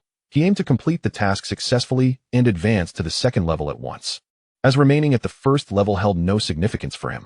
Meanwhile, Zhou Tong was somewhat anxious. In the negative energy world, he had become a negative energy wielder and had miraculously survived the planet's apocalypse, directly achieving a top-tier first-level power. As long as he continued to delve deeper into the field of negative energy, his strength would soon genuinely reach the second level. He had heard that the advancement task world was more dangerous than regular anchoring task worlds, and since it was his first time, he couldn't help but worry excessively. Should be fine, right? He muttered to himself. After all, he was quite strong among first-level beings. And he was also one of the return to ruins types with strong survival abilities. As long as he wasn't too unlucky, he generally wouldn't die. Damn it. I'm definitely going to die this time. An older guy cursed, having emptied his pockets to ask an equipment manufacturer to create a complete set of advanced gear for the advancement task, only to find that the bastard still hadn't finished. Crack. An old man with graying hair, dressed in high-tech battle armor, was silently inspecting the equipment, quietly waiting for the moment the task began. Some newcomers who had not done well in the first 3 anchoring tasks were already feeling nervous, while those who joined the Legion felt somewhat reassured and quite calm. Finally, a spatial interface popped up in front of Chen Yi, Zhou Tong, Xing Ku, and other returners of the same batch, displaying the task information. The advancement task had begun. Task type, advancement task, task difficulty, first level, EZZ. Chen Yi's figure flickered and then disappeared. And the same batch of newcomer returners officially began their first advancement task since entering the space. The gray sky was filled with dark clouds, and the entire world presented a strange silence and decay. The boundless earth was desolate. Broken giant celestial bodies fell on the horizon, and the craters on their surfaces were clearly visible. The setting sun hung at the edge of the sky, with an eternal dusk staining the horizon red like blood. Chen Yi appeared at the site of a ruin, and in his perception, the star power in this world was as silent as dead water. The entire world was permeated with an aura of demise and decay. There was not a trace of life. This world was beyond saving. It was a world on the brink of destruction, or more accurately, Chen Yi believed it was a world that had already been destroyed. A ruin and remnants left after the world's demise. Unlike previous task worlds, this world did not exist in the form of a universe, but was presented in the form of earth and sky, like a myth. No matter how far Chen Yi's perception expanded, he could not reach the edge of the world. It was immensely vast. And the stars in the sky had all fallen to the endless earth, leaving only void. Advancement Task Stage 1. The world of the end is nothing but ruins. The glory of civilization and myth sinks into despair and cannot be freed. Find a star seeker and grant him the name of the release of death. Task Reward, 1,000 points. Task Start. Name, Chen Yi. Level, First Level. Points, 21600. Ability, Star Spirit LV-18, Planck Membrane Lifeform, Critical Breakthrough, Super Burst LV-11. Death Evolution. Items, Personal Space Galaxy, Chapter of Gaia, Heart of the Tyrant, Core of the Source. In previous first stage tasks, the rewards were usually only a few hundred points. But this time it directly offered 1,000 points, indicating that the Star Seeker's strength was not weak. However, that was only relative to first-level returners. The star power in this world was very silent. If a normal world's star power was like air, then the star power in this world of end was like solid ice. Instantaneous movement and perception abilities were not significantly affected. But the invocation of star power was extremely slow and inefficient, greatly weakening the combat power of the star spirit. Chen Yi was indifferent. After all, he was not just a star spirit life form. The warrior template of the plank membrane life form was not affected at all, despite the mage template being cut down. Thinking of this, a gap opened in space, revealing a void. Chen Yi took out the core of the source from his personal space and tossed it into the plank membrane. The space then returned to normal. As the core of the source was an item created by Chen Yi using his own star spirit power, it was ultimately a creation of the return to ruined space and could naturally be brought into the task world. The spatial interface continued to refresh information. Target terminal detected. Plugin installation in progress. Installation complete. Random upgrade options being generated. Random option, critical breakthrough. Critical breakthrough option loaded. Upgrade task 1. Kill 1 sinking god. Critical breakthrough option increases 1 level. Upgrade task 2. Kill 2 sinking gods. Critical breakthrough option increases 1 level. Upgrade task 3. Kill 3 sinking gods.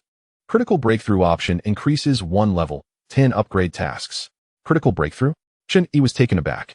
This was the first time he had seen a random option for an ability he already possessed, and critical breakthrough should have been impossible to upgrade. But now he could force an upgrade by completing the tasks. One could only say that it was indeed a cheat. Whether it was the Star Seeker or the sinking gods, finding them should not be difficult. Chen Yi's perception ability was strong, and with the sound of all things, he could easily find clues. Chapter 80. Faith in the Stars. This is a world that has been destroyed, lifeless and desolate, where humanity can be said to be extinct, and the few remaining humans can no longer be called living beings. The setting sun is eternally frozen in this moment, unchanged through the ages. Chen Yi walks through the ruined ruins and stops before a stone wall. The wall records the history of this world, and the sounds of all things convey the information contained in the stone to Chen Yi. Once, this was a world that believed in the stars. On the earth, there were countless followers of the stars who prayed to the stars to gain power, thus mastering star force and creating a brilliant civilization. The endless desires and wills of the people manifested as gods in the presence of the stars, dwelling high above in the heavens. At that time, the faith in the stars reached its peak. However, the moment of the world's end came without warning. The stars fell to the earth. The star force fell silent like dead water, and the faith on the ground collapsed in an instant. The followers fell into despair. With the fall of the stars, the gods manifested by the power of the stars could not escape either, leaving only hollow bodies with power, transforming into twisted fallen gods in this desperate world. This world has already met its end. In other words, no matter how much trouble Chen Yi causes here, it does not matter. It will not attract malice directed at the star spirits, because even the gods have fallen. The so-called star callers are the former followers of the stars. Chen Yi turns to look at the magnificent building standing in the center of the ruins. It is the former temple of the stars. Still grand and imposing despite enduring countless years of erosion. In front of the temple is an open square, and in the center of the square stands a statue of an old man in a robe, frozen in place and immovable. The old man is entirely blackened like charcoal, as if he has been burned by flames. Beneath his cracked skin, a faint red firelight can be seen, as if flames are burning his flesh and internal organs. The old man still holds a book in his hands, its pages yellowed and tattered. The sound of the desolate wind brushes past Chen Yi's ears, telling him that this old man was once the scribe of this temple, the one who engraved the history of this world on the walls. Sensing someone approaching, the old man immediately awakens from his slumber, the blackened skin on his body continuously peeling away, revealing deeper layers of charred flesh. He closes the book in his hands. Outsider, grant me release. The doctrine of the stars forbids followers from committing suicide. They must either die of old age or in battle. The old man longs for release, but will not go down without a fight, instead ready to confront the incoming enemy with all his strength. As he speaks, star force fluctuations emerge from the old man's body. Bang! With a decisive punch, Chen Yi reduces the old man to ashes on the spot. The exploding ashes swirling in the air and dispersing with the wind. The battle is over in an instant. Ordinary star callers met their end when the world faced its demise. Only the strong could resist the power of the world's end, enduring in a half-dead state until now. The old man's strength was approximately at the upper level of the first tier, posing a considerable challenge for a first-tier returner. But it was not a challenge for Chen Yi. Stage 1 of advancement task completed. Points earned, 1,000. Stage 2 of advancement task. Collect 5 tokens from star callers. Summon a star guardian, defeat it, and prove your strength. Task reward, 3,000 points. The book in the old man's hands falls to the ground. And this must be the so-called token. Chen Yi uses star force to slowly lift it into the air. Then, the surrounding silent star force is forcefully activated. And a powerful force sweeps through like a hurricane, instantly erasing one star caller after another from the land. Buzz. The space ripples.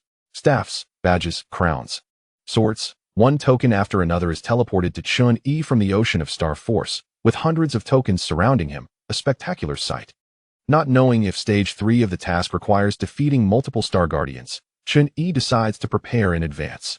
Perhaps he can complete stage 3 of the advancement task directly.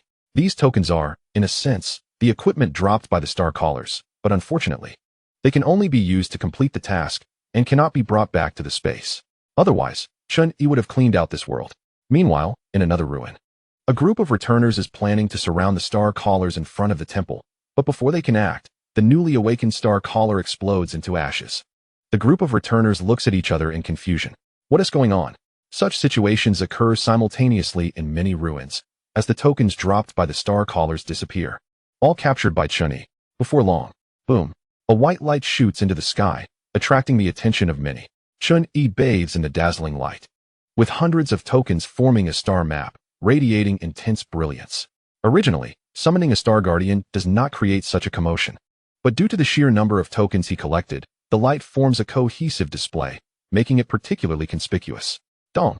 A loud bell tolls throughout the ruins, and blackened ash falls from the sky, as over 100 star guardians resembling the old man appear in response to the summons. The ash peels away from the guardians, revealing their cracked bodies glowing with red fire.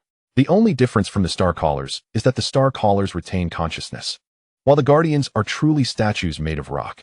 Moreover, they are statues that can fight. Damn it! Run! The nearby returners flee in panic, having seen over 100 guardians descend from the sky, instantly terrified and turning to escape. From a distance, the intense energy fluctuations indicate that each guardian possesses top-tier, first-tier combat power, which is extraordinarily frightening. Clang! The blades are drawn.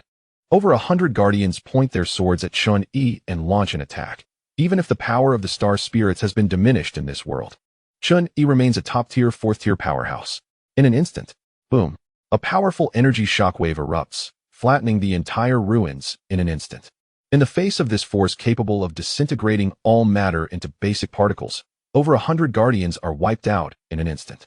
Stage 2 of advancement task completed. Points earned, 3,000. Stage 3 of advancement task. The eternal afterglow of the world of end, the ruined and dark altar of the stars. Ignite the star light of the altar and welcome the final trial. Task reward, 5,000 points. Simply put, the second phase of the advancement task is completed. However, the third phase of the task is not what Chen Yi anticipated. He stands still for a moment, contemplating. He decides to temporarily set aside the advancement task. At this speed, he will soon complete the advancement task and return to the returner space, but he has not yet completed a single upgrade task. The Fallen God, there are too few clues. Chapter 81. The Descent of the Gods. While the advancement task must be completed, the priority of the upgrade task is even higher. And this time the upgrade option is the ability of critical breakthrough. Chen Yi is indeed a bit eager to see how far this ability can be upgraded. Whether it will extend the breakthrough time or elevate the breakthrough tier, it could be anything. Based on the clues gathered from the earth, Chen Yi learns that the gods reside high above, and unless called by a star caller, they will not easily manifest. Now that the gods have perished, the fallen gods formed from their remains also dwell high above, and herein lies the problem. Chen Yi does not know how to call upon the gods. To be more specific, he has learned some rituals for calling upon the gods from several ruins, but those rituals are incomplete. More importantly, only followers of the stars can call upon the gods. Step 1. Call upon the fallen god. Step 2. Defeat the fallen god. He is stuck at the first step. Soon, Chen Yi thinks of a way. The afterglow of the setting sun. On a certain ruin, there are neither temples nor palaces. In an open space, a knight holding a giant sword stands firm, in a state of slumber. The knight's armor is completely black, fully covering his appearance, and just standing there exudes a chilling aura. At this moment, crisp and loud footsteps approach, and a highly mechanized requiem seeker discovers the ruins, heading straight for the giant sword knight. The newcomer is a middle-aged man with sharp features, a cyborg, a member of the Supernova Legion, belonging to the same faction as the Radiance of the Star Beast world. Sensing the approach, the sleeping giant, Sword Knight, awakens, pulls out the massive sword that resembles a door plank, and speaks. Outsider, grant me liberation. Buzz. The mechanical man is speechless. The power core emits a dull high-frequency sound. And just as he is about to take action, time and space suddenly freeze, and the mechanical man is halted in place. The giant Sword Knight, puzzled, turns to look at Chen Yi, who has appeared nearby. Chen Yi gets straight to the point. I need to call upon the deity to descend. But it seems I need a bit more star invokers. If possible, I hope to trouble you. The knight replies, the deity has already fallen. I know, Chen Yi says. With your strength, it won't be easy to die in battle. Help me call upon the deity, and I'll help you find liberation. This deal should be quite advantageous. The knight thinks for a moment, and then agrees. Deal. The knight is undoubtedly a solid second-tier combatant. A typical first-tier Requiem Seeker would be no match for him. He has already defeated many first-tier Requiem Seekers, and still struggles to find liberation. Without a doubt, Chen Yi possesses the strength to defeat him. Whatever Chen Yi intends to do when calling upon the fallen god is none of his concern, even if it involves slaying a god. Star invokers believe in the stars, not gods. The giant Sword Knight is not the first star invoker Chen Yi has approached. He learned the complete ritual process from other star invokers and now just needs to gather 10,000 star invokers. When 10,000 star invokers chant the sacred words, the fallen god can be summoned. As the stasis of time and space is lifted, the mechanical man looks at the empty ruins in silence. Where is everyone? Chen Yi's actions will undoubtedly affect other Requiem Seekers in completing their advancement tasks. The Requiem Seekers are running around, but they keep coming up empty at one ruin after another, cursing under their breath. Why is there no one again? Not a single star invoker. During this time, members of the nearby Legion gather one after another to complete their advancement tasks. The difficulty increases as they progress, and challenging as a team increases the success rate. On a hill, 5 Requiem Seekers from the Supernova Legion are scanning the surroundings. One Requiem Seeker senses the world's fluctuations. He opens his eyes. The nearby star invokers are continuously gathering. It seems they are preparing to hold some kind of ceremony. My suggestion is to keep a distance. Why? Intuition. Captain, what do you suggest? The captain of this small team is a young man in a robe, with all 10 fingers adorned with gemstone rings, clearly a mage. The robed youth says, let's go take a look. I'm quite interested in what they are doing. Perhaps there's a chance to gain something. His confidence stems entirely from possessing a third-tier piece of equipment, which someone in the Legion had given him because they believed in him. Just in case. The robed youth warns the team member who can sense the world's fluctuations. If you sense danger, we will run immediately. Understood. Not long after, this small team arrives outside the ruins where the star invokers are gathering. They dare not approach, but hide far away to observe. Thousands of star invokers gather together, and the entire ruin appears charred black. Just looking from afar sends chills down their spines. What does it mean to have over 10,000 first-tier and second-tier beings? Even the confident robed youth feels a surge of fear. If they all swarm over, it's unimaginable. What are they doing? Singing? Ignoring the prying eyes around them. Chen Yi, after gathering over 10,000 star invokers, immediately begins to call upon the deity. The star invokers chant the sacred words, which are like a song, solemn and sacred, echoing through the heavens. The silent star power ripples, forcibly driven by the power of over 10,000 star invokers, spreading toward the high skies above. What exactly are they doing? Something seems off. No, I should run away first. The melodic sacred words are extremely holy, yet they subtly unsettle many observing Requiem Seekers. Even Chen Yi feels a pricking sensation as if a thorn is in his back. The sense of danger is triggered. Before the deity descends, Chen Yi perceives a strong sense of crisis. He is not afraid, but rather excited, as he craves crisis and death. Death will only make him stronger. He fears not being enslaved. In the judgment of the core of the source, the star spirits being mentally controlled and enslaved is equivalent to death, which would lead to direct resurrection and thus break free from control. Of course, if the deity is stronger than imagined, Chen Yi will run away. The chanting of the sacred words continues until a certain moment. Buzz. A door appears in the sky, emanating a thick aura of decay. Yet that decayed aura is as heavy as a mountain, causing one to struggle to breathe.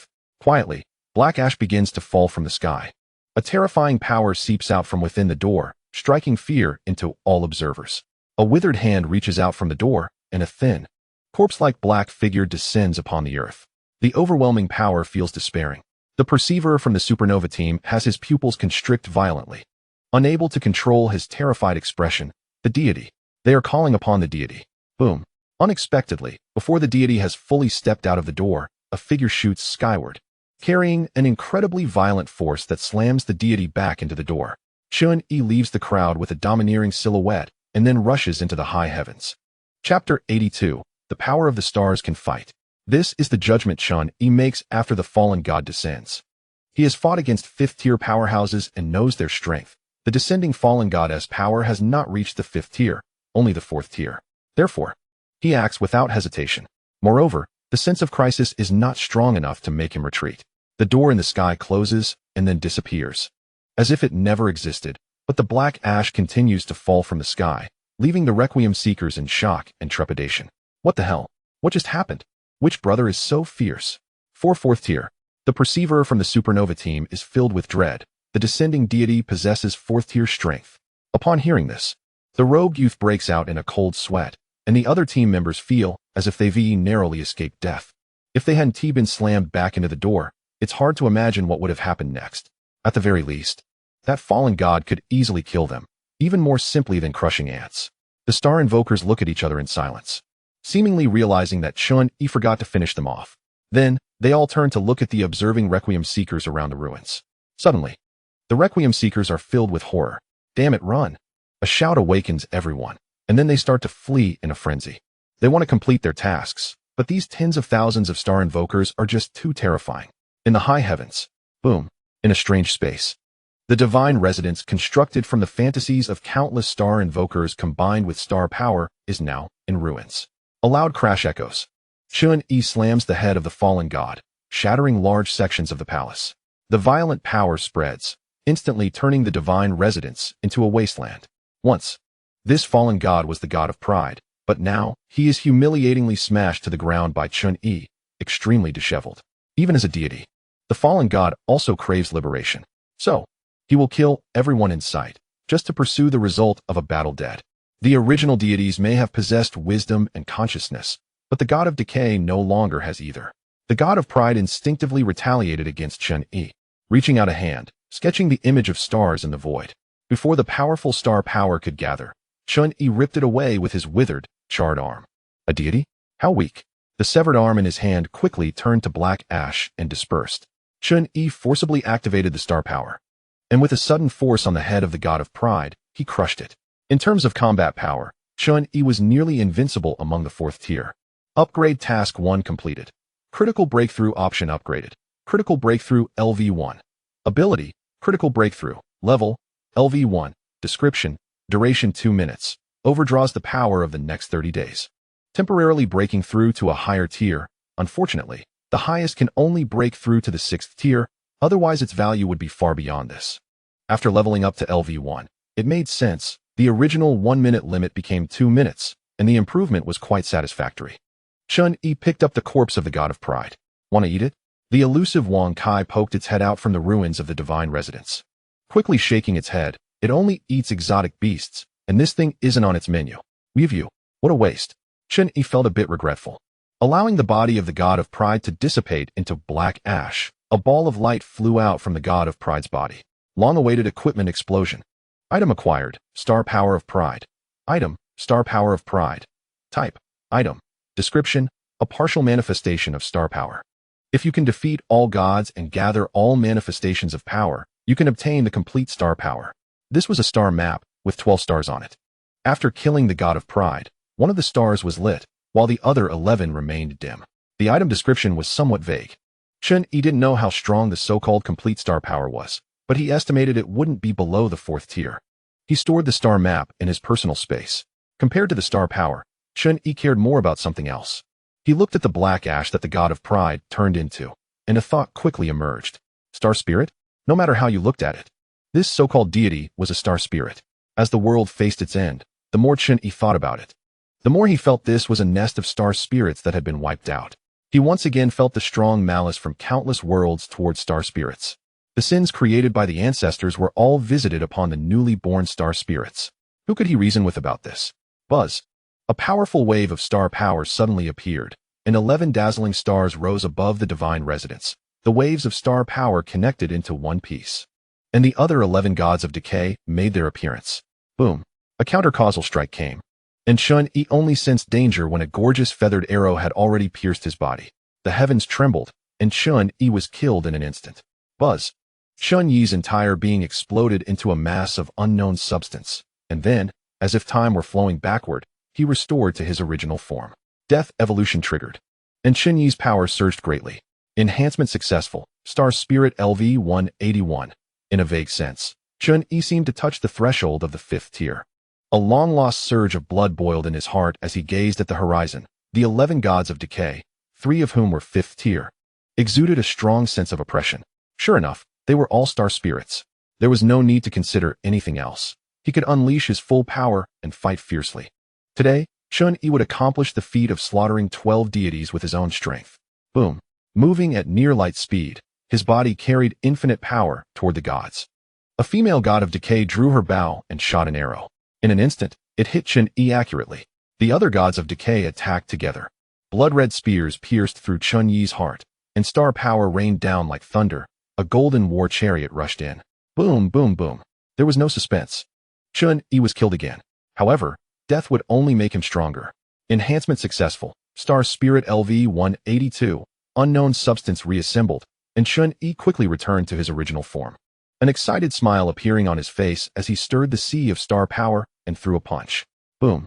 The solidified star power was forcibly controlled, and the unparalleled might seem to shatter the heavens. Chen Yi killed a 4th-tier deity with one punch. Upgrade Task 2 completed.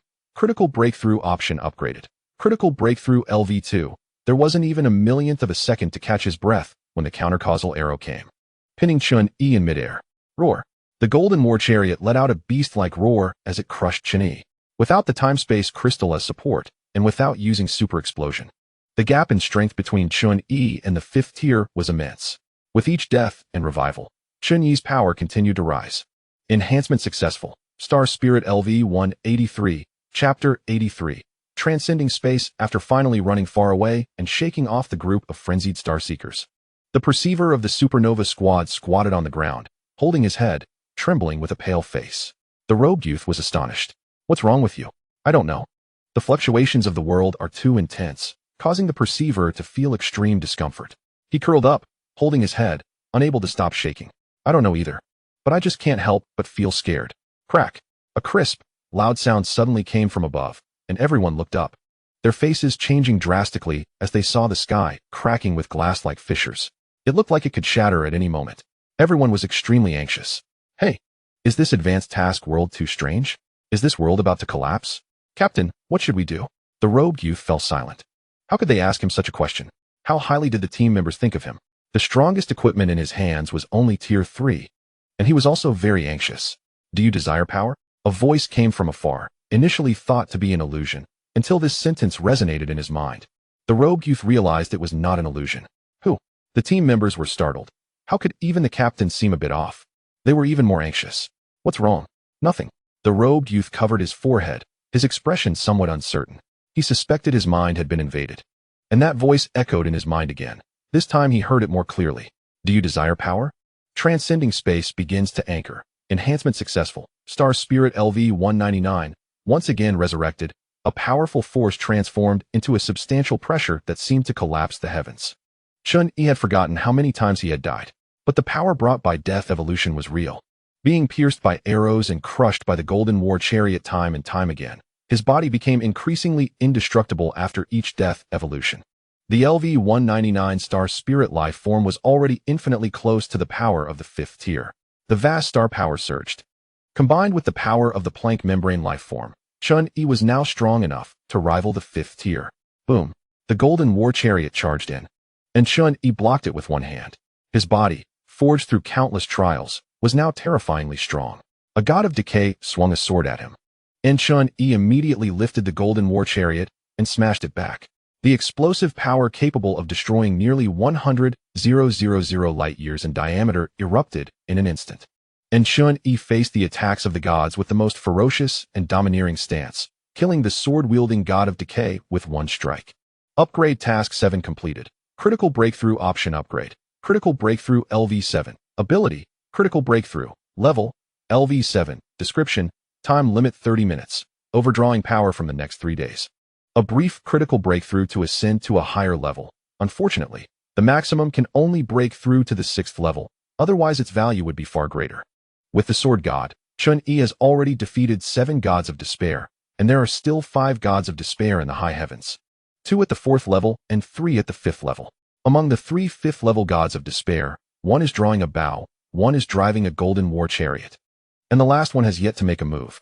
He quietly hovers in the sky, calmly observing the battlefield, looking nothing like a god of despair, seemingly still possessing rationality. Boom. The god of arrows shoots Chen Yi back with a single arrow. But the arrows that once pierced and killed him can no longer do so. Chen Yi pulls the arrows from his body.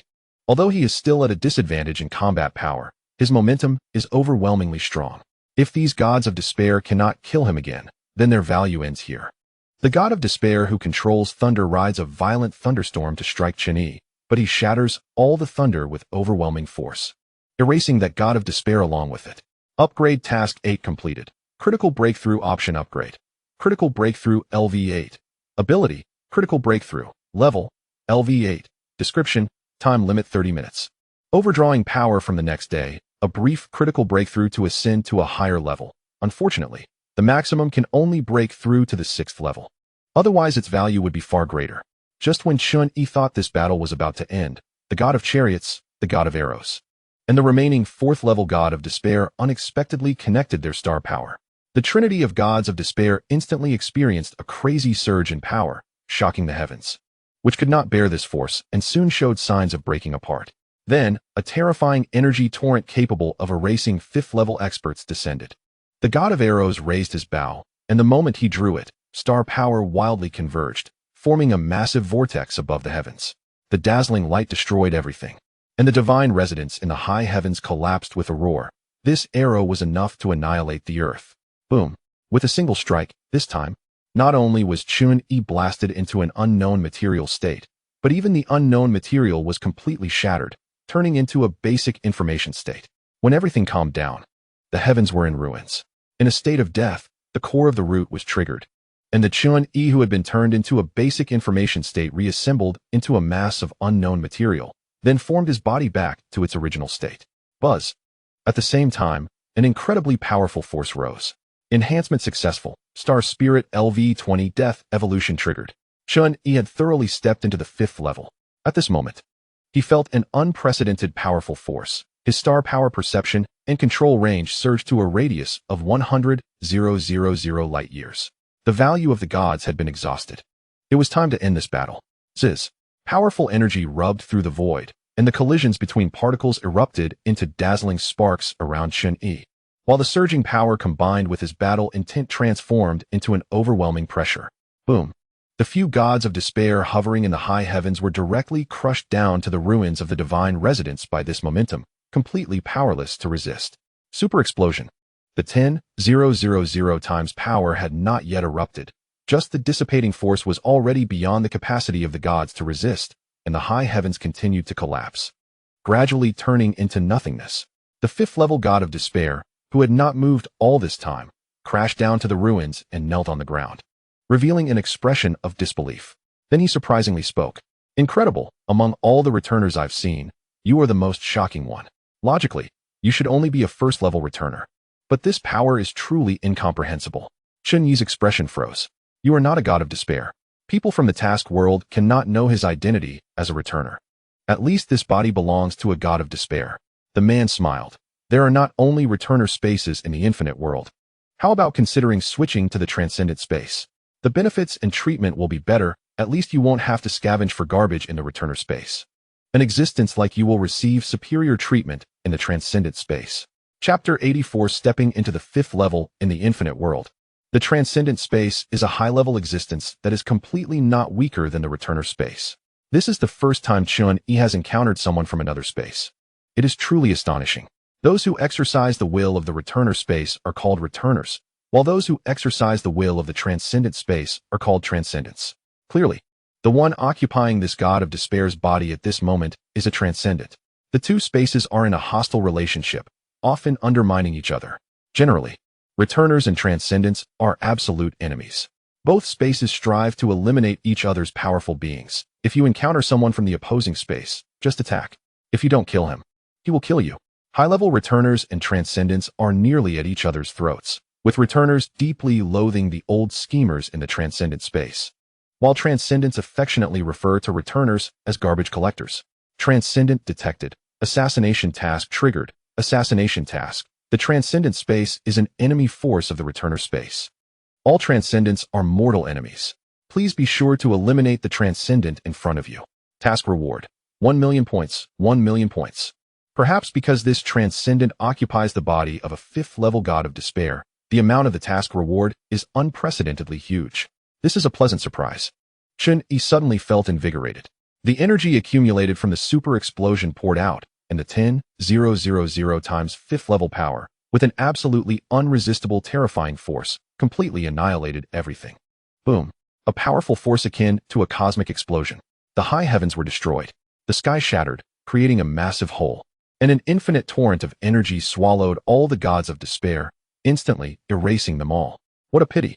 The transcendent expressed deep regret. Assassination task completed. Points earned.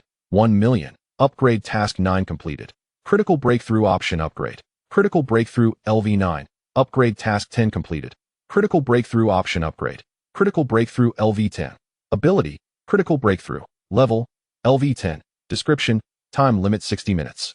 Overdrawing power from the next day, a brief critical breakthrough to ascend to a higher level. Unfortunately, the maximum can only break through to the 7th level. Otherwise, its value would be far greater. The critical breakthrough rose 2 levels in a row, with the time limit extended to 60 minutes. And the maximum breakthrough raised to the 7th level, greatly increasing the value of this ability. This is probably the fastest Chen Yi has completed upgrade tasks, directly taking down all the gods and completing all 10 upgrade tasks in one go. It's not over yet. The divine residence in the high heavens has completely vanished without a trace, and Chen Yi stands in the void, surrounded by streams of light. These are the star powers unleashed by the gods. He takes out the star map, and streams of light immediately fall into the star map, lighting up all 11 remaining stars on it, merging the star powers into one. The star map immediately radiated brilliantly, manifesting the appearance of a starry sky that merged into Chen Yi's body, and in an instant, Chen Yi's power surged once more, and his momentum skyrocketed. Enhancement successful. Star Spirit LV21. Enhancement successful. Star Spirit LV22. Enhancement successful. Star Spirit LV23. The star power surged into Chen Yi's body, abruptly raising his star spirit power to LV23, and now his star power control radius is 1,000,000 light-years.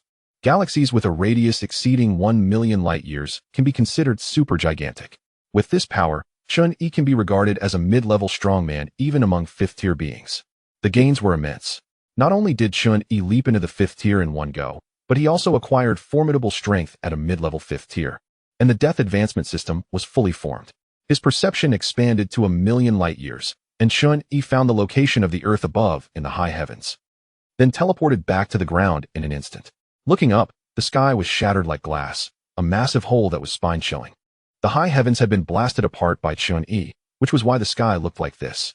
Ignoring the anomaly in the sky, Chen Yi took another look at the 3rd stage advancement task, but he had no clue. Hiss, still need to solve a riddle? Advancement task stage 3, the eternal twilight of the end times, the star altar in ruins and darkness. Ignite the starlight of the star altar to welcome the final trial. Task reward, 5,000 points. Chen Yi's perception swept across the earth, but he found no star altar. Perhaps this was a metaphor or some kind of symbolism, and he needed to ask the star seekers. Just in time. He would also eliminate those star seekers to fulfill a previous promise. A little earlier in time. Boom. A ring in the hand of a young man in a robe released a ghostly blue light, and the 3rd-tier equipment displayed its crushing power, including the perceiver. The other 4 members of the supernova team were bound in midair by the ghostly blue energy, completely unable to break free. The team members were terrified. Captain, what are you doing? We are teammates. The young man in the robe smiled kindly, then suddenly squeezed his hand, and the ghostly blue energy immediately erupted, turning the 4 into a cloud of blood mist. Not anymore. He betrayed the ruined space and joined the camp of the transcendent space. The benefit was that killing people from the ruined space could yield a lot of points. The key was that betrayers like the young man in the robe were difficult for the space to identify. and the ruins dwellers would not trigger erasure tasks when coming into contact with him. It was hard to guard against. Earning task points, honestly, was too slow. Hunting ruins dwellers for points was much faster, and as points started rolling in, the young man in the robe was instantly motivated. Of course, this situation occurred in transcendent space as well. It was the same there, where betrayers from one's own camp couldn't be identified, and both spaces were happily stabbing each other in the back. In the distance, a red-haired youth secretly observed the actions of the young man in the robe and couldn't help but sneer. Tisk, tisk, although this person has joined our camp, I don't recognize him as one of us. Beside him was a black-haired girl. The girl agreed. Betrayers are not to be trusted. Let them kill each other. No need to contact this person. He is just bait. We will act when we catch the big fish. Big fish. The red-haired youth pondered for a moment. Are you talking about that guy who dove into the high heavens? Goodness. It's the first time I've seen such a fierce first-tier ruins dweller. Well, I can't handle that kind of monster. Don't worry, I brought the Legion's battle flag. It's only 4th-tier strength, and with the power of the battle flag, we might not be his match. That's good. Both of them were transcendent beings from the transcendent space. The red-haired youth was named Red Hair, and the girl was named Waterdrop, both being 3rd-tier transcendents. Chapter 85. The final trial. The two spaces habitually stabbed each other in the back. As long as the world had not been completely anchored, the other space could intervene during the anchoring process, sending people over. The purpose of intervening had two kinds. One purely aimed at tricking a wave of the enemy camp, and the other was that the current world had extremely high value, so it was necessary to seize it. In most cases, it was the first situation. For instance, Red Hair and Waterdrop came not to execute a task, but simply to earn points. There were significant restrictions on intervening in unanchored worlds, at least. No high-tier strongmen could appear, otherwise, no one would play, and the ruined space would likely flip the table. This was a first-tier task world, so the transcendent space could only send over 3rd-tier transcendents. For a first-tier ruins dweller, this was akin to a dimensional strike. The gap of 2 tiers made it impossible to fight. However, this situation was rare, generally. The enemy space would only send over beings higher than the task world as 1st tier, and it was extremely rare to see those 2 tiers higher. If such a situation arose, it meant that there were people from the enemy camp in this task world that the opposing space wanted to eliminate at all costs. The transcendent space also had legions, and the battle flag was exclusive equipment for legion members, as well as equipment for team battles. The battle flag was tierless equipment, and its power enhancement effect depended solely on the number of battles it had experienced. The more battles it had gone through, the more intense they were, the stronger the enhancement effect. If one person held it, all members of the Legion on the battlefield could receive the enhancement, making it extremely valuable. Waterdrop brought a battle flag over this time, which was a significant risk. If it were lost here, the Legion would suffer a heavy loss. Red Hair looked at the massive hole in the sky. Although the main target is that 4th tier, whether he can come back alive from the high heavens is still a question.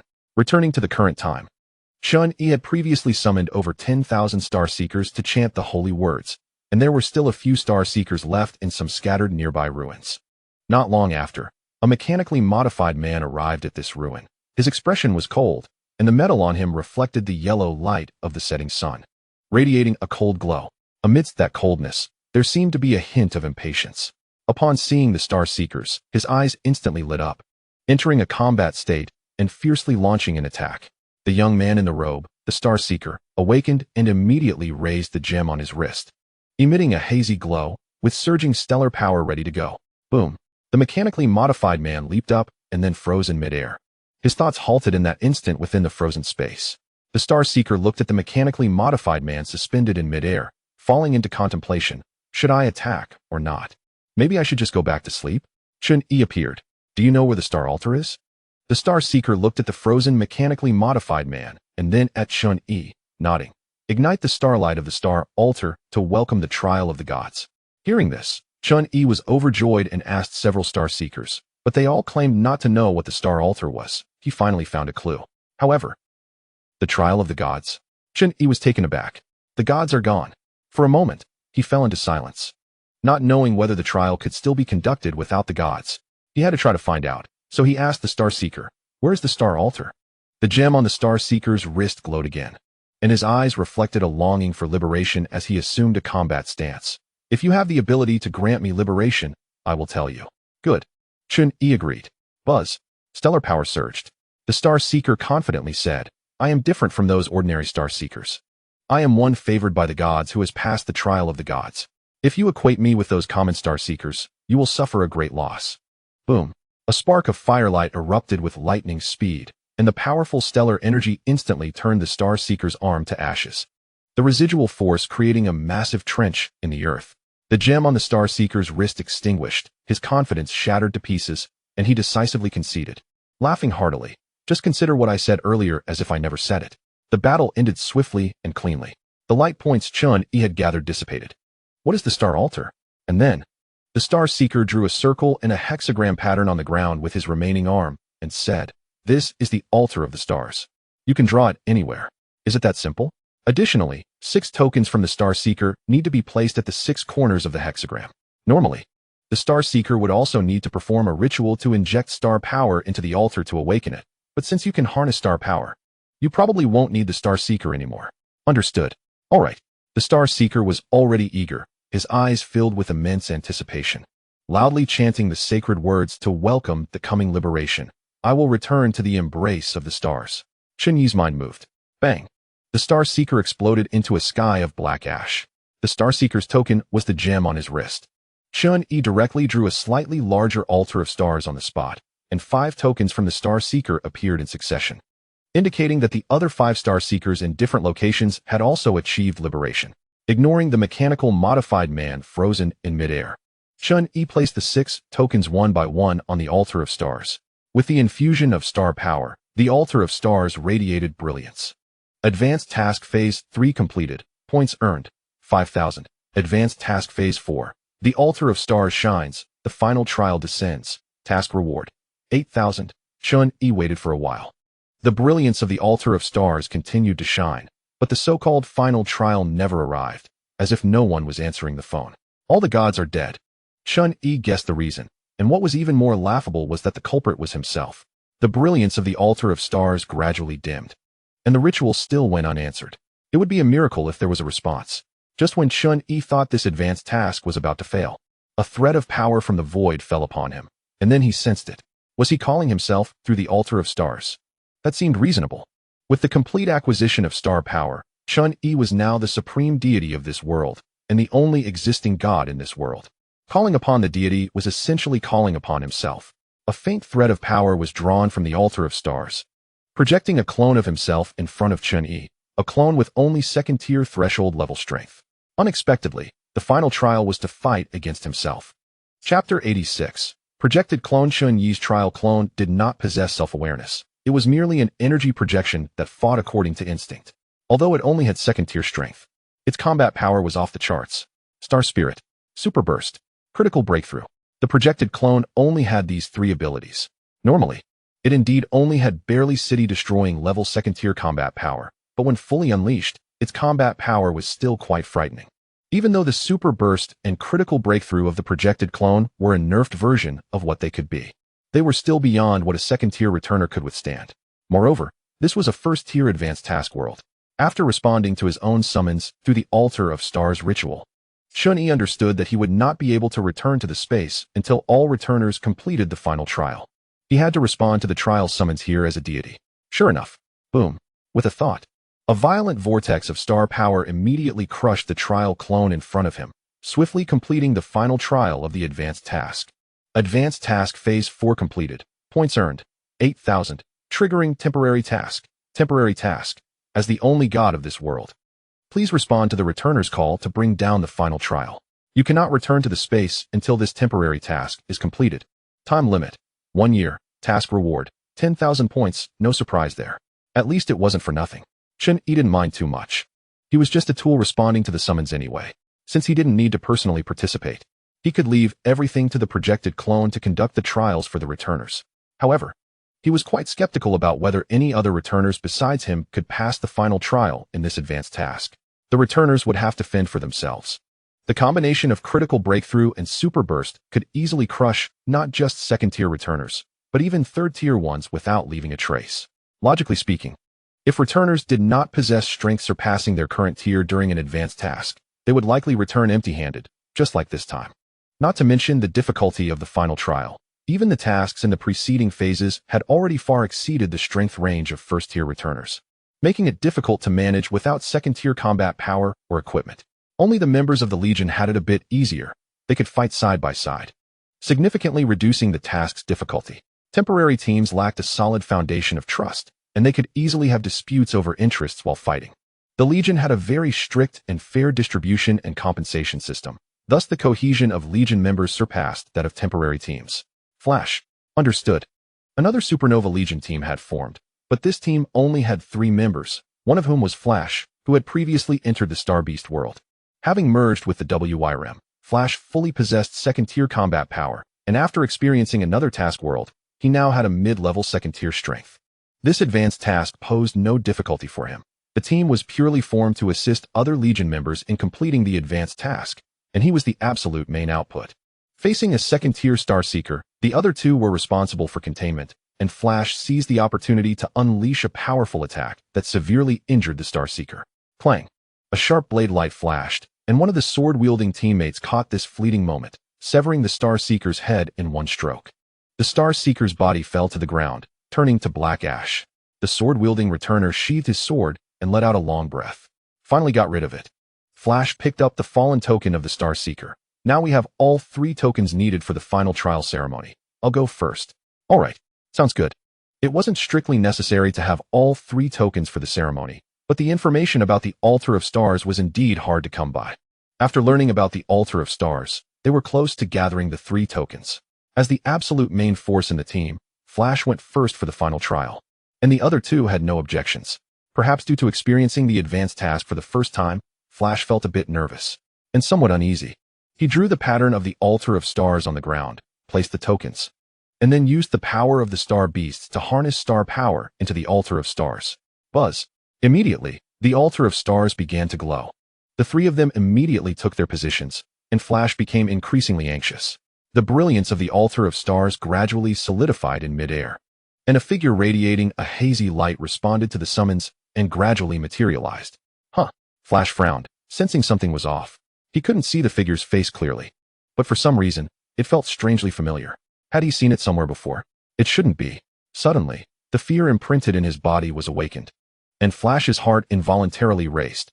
A strong sense of dread surged in his heart. He didn't even know why this was happening. In a daze, Flash. A shout from a teammate snapped him back to reality. At the moment the projected clone fully solidified, a powerful wave of star power surged forth, sending the 2 teammates flying with a single glance. Flash didn't have time to think too much and forcibly suppressed the inexplicable fear, charging towards the projected clone with a roar, compressing the air before him into a white sound barrier, and then smashing it with a punch. Boom. The visible shockwave spread out, and Flash, relying on his powerful Star Beast physique, struck true, sending the projected clone flying. His rich combat experience made him instinctively ignore the fear and take the opportunity to pursue. The light flashed and vanished. A surge of star power gathered into a single energy blast, shooting towards the projection clone. As the projection clone was sent flying, it reached out a hand, forming a gesture to condense star power. In an instant, a massive amount of star power was compressed into the palm of the projection clone, forming a dazzling energy sphere. This familiar scene completely awakened Wei Long's memory. Roar! The flash of consciousness within Wei Long became extremely terrified as the figure before him quickly overlapped with that of the person in his memory. That was his indelible psychological shadow. With Wei Long's reminder, the Flash couldn't help but be startled, his expression flustered. No wonder he always felt uneasy. But he quickly reacted. What am I afraid of? I have stronger power now. I might still have the strength to fight. In the blink of an eye, the energy impact collided fiercely with the energy sphere, and the explosive force created a pit several hundred meters in diameter, leveling the entire ruins. Thick smoke billowed across the vast land. The Flash felt somewhat lacking in confidence. Is it done? It seemed to respond. As the thick smoke was swept away by the powerful star power, and the projection clone decisively initiated a critical breakthrough. But that wasn't all. The super explosive power erupted continuously. Boom. The astonishing energy shot into the sky, leaving the Flash dumbfounded, and he immediately cursed. Is this a first-tier advancement task? Chapter 87, Star Crusaders Boom. The surging energy erupted arcs of electricity in the air, and the dark thunderclouds in the sky roared with deafening thunder, lightning dancing chaotically. After the critical breakthrough, the projection clone ascended to third-tier combat power. Combined with the super explosive energy ready to unleash, the scene was terrifying. Star power surged. and the ground shook violently. Damn! The other two team members were so frightened by the might of this energy that their souls nearly flew out. Who would believe this was a first-tier advancement task? No joke, this could probably knock a third tier into oblivion. The final trial developed to such a situation that none of the three could have anticipated. They thought this advancement task was never intended for anyone to pass. It was simply the worst luck. Flash, we can't win, run. Run. The overwhelming energy pressure surged like a terrifying wave. And the Flash was already drenched in sweat, the fear imprinted deep within him growing ever stronger. There was no way to escape. The gap in strength was too great. We're done for this time. Gritting his teeth, the Flash shouted, "Damn it, I'm going all out." Star Beast form unleashed. Thud thud. A strong heartbeat echoed as the Flash's body rapidly expanded, transforming into a nearly 100-meter tall, giant Star Beast, while Wei Long once again showcased his full power form. Buzz. Under the energy pressure of the projection clone, Wei Long tried with all his might to release all his energy, but unfortunately, the projection clone didn't give him that chance. The torrent of energy surged in an instant, engulfing Wei Long. Boom. A terrifying shockwave spread out, engulfing the Flash's two teammates, even from a distance. They couldn't escape the calamity. When everything settled, only an unfathomable abyss with a diameter difficult to measure remained, exuding violent energy. With chaotic energy interweaving and occasionally sparking fierce lightning. Not only the Flash and his two teammates, but a large number of returners nearby were also swept into this attack. The destructive power was simply too terrifying. Others lost consciousness without even knowing what had happened, turning into basic particles in the face of overwhelming energy. Even resurrection abilities at the blood rebirth level were powerless against this level of impact. There was no hope of leaving even scraps behind. A ball of deep blue light fell to the edge of the abyss, carving a long trench in the ground, and after a long time, the light dissipated. Cough cough. The young man in a robe, still shaken, crawled up from the ground. Fortunately, he was far from the explosion's center, so he managed to save his life. But he still suffered some injuries from the shockwave. Wiping the blood from his mouth, the young man in the robe stood up unsteadily. And when he saw the scene before him, his pupils shrank sharply, frozen in place. Before him was an abyss so enormous it was inconceivable. With chaotic energy flows and lightning erupting, even the dark clouds in the sky had been swept away. He was in a daze. What on earth happened? This scene was even more shocking than when Chen Yi broke through to the high heavens, as the destructive power was too overwhelming when presented visually. Not far away, Chen Yi stood at the edge of the abyss, speechless. He knew that his projection clone as the final trial was indeed beyond expectations. Without fourth-tier strength, one couldn't withstand such a terrifying attack. This was genuinely unreasonable for first-tier returners. To be honest, many returners perished in this wave, saving Chen Yi a lot of trouble. He wasn't planning to intervene in the trial. This was not his responsibility, and it had nothing to do with him. If other returners wanted to blame someone, they could only blame the return space. Coming back to his senses, the young man in a robe saw someone not far away and immediately brightened his eyes. Approaching with an innocent demeanor, his smile warm as spring. Brother. However, as he got closer, he realized this back view looked familiar. The domineering figure that had sent the deity back before the high heavens flashed through his mind, and the young man's smile instantly froze, halting in place. Chen Yi looked at the young man in the robe with interest. He knew this kid was on a killing spree, and many returners had already fallen at his hands. But his specific motives were unclear. What's wrong? Hee. Cold sweat dripped down the young man's face as he forced a stiff smile and turned to leave. Sorry, I mistook you for someone else. Buzz. In an instant, the inescapable star power bound the young man in the robe in place. Chen Yi curiously said, "If I'm not mistaken, you were planning to kill me, right? I'm very curious about your motives." In the back of his mind, Chen Yi had some guesses. Either this kid was truly insane, or it was related to the transcending space. He still remembered what the transcender who had occupied the god of despair had said. Returners could switch to the transcending space faction. Since he could gain a lot of points by taking down transcenders, it was very likely that transcenders could also earn rewards by eliminating returners. This reasoning was quite reasonable. The only thing Chen Yi was still unaware of was that betrayers could not be recognized by the space. So they naturally could not trigger the extermination task to obtain point rewards. That was why he couldn't determine the identity of the young man in the robe as a betrayer. Brother, you misunderstood. The young man in the robe turned pale, panicking greatly, and shouted, I just mistook you for someone else. I absolutely meant no harm. Just as Chen Yi's attention was focused on the young man in the robe, a cold glimmer suddenly appeared, and a battle flag was raised high on a long spear. The battle flag displayed the pattern of two crossed long swords. with a shining star in the middle. This was the battle flag of the top legion of the transcending space, the Star Crusaders.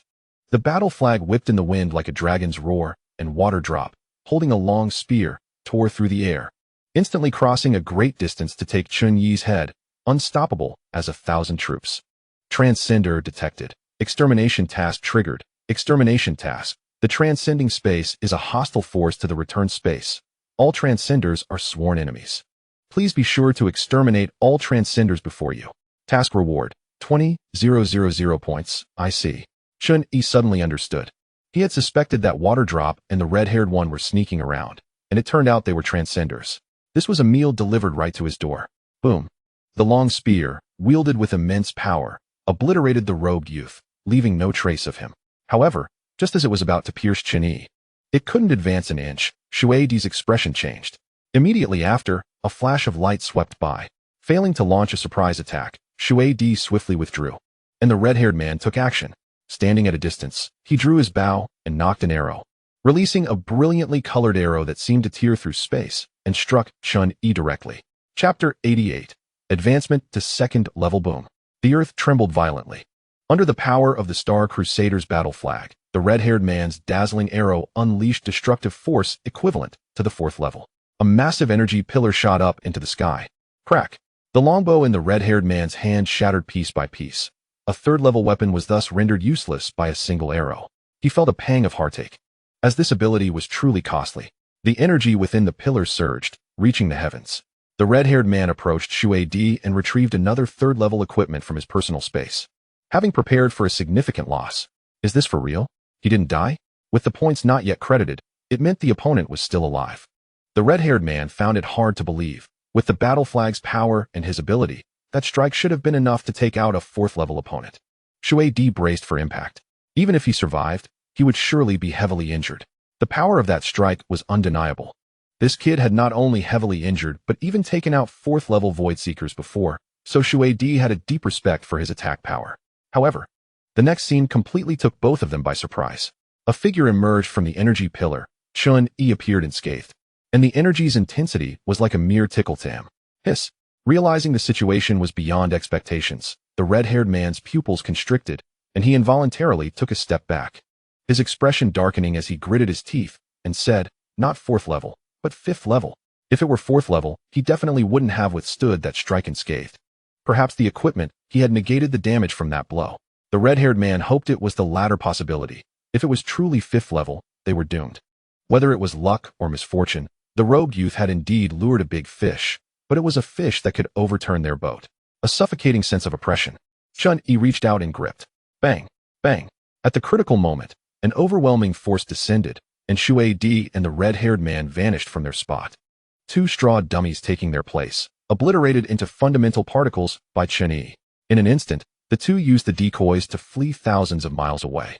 The red-haired man's heart trembled violently, the shadow of death still looming over him, leaving him with a lingering fear. There was no time to feel relieved. Shui Di, the battle spear, the red-haired man shouted. Without hesitation, Shui Di tossed the battle flag and battle spear to him. If Chen Yi was indeed a fifth-level powerhouse, it certainly did not mean they had escaped death. Now they could only fight desperately. The red-haired man took out a large bow. Using the battle spear adorned with the Legion's flag as an arrow knocked on the bowstring, aiming in Chen Yi's direction. Ability activated. The power of the third-level bow, battle flag, and battle spear was unleashed in an instant, numerous cracks appearing on all three, releasing terrifying waves of energy. Boom. The battle spear was released, but unfortunately, it was caught by Chen Yi, who had teleported right in front of them, crushing it in the most violent manner possible. In the final moments of life, the red-haired man cursed, leaving behind his last words. Damn it, it really is fifth level. Shui Di nodded. Yes, it is fifth level. Then, the two were engulfed by the power unleashed by the battle spear, perishing. This time, the Star Crusaders suffered the loss of a battle flag, likely feeling a deep sense of loss. Annihilation task completed. Points gained. 20,000. Point balance. 1,058, 600, 1,058, 600 points. The combat power of the red-haired man and Shui Di was not weak, but they were ultimately only third-level transcenders, unable to compare to the one who occupied the body of the god of descent. Chen Yi was also too lazy to investigate. Perhaps that transcender was special, after all. Occupying the body of a god of descent allowed him to exert solid 5th-level combat power even without relying on equipment or items. Thus, the rewards were higher.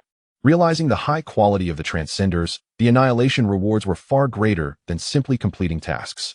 Chen Yi even hoped there would be more Transcenders. Unfortunately, it seemed there were only a few, and they had all fallen into his hands.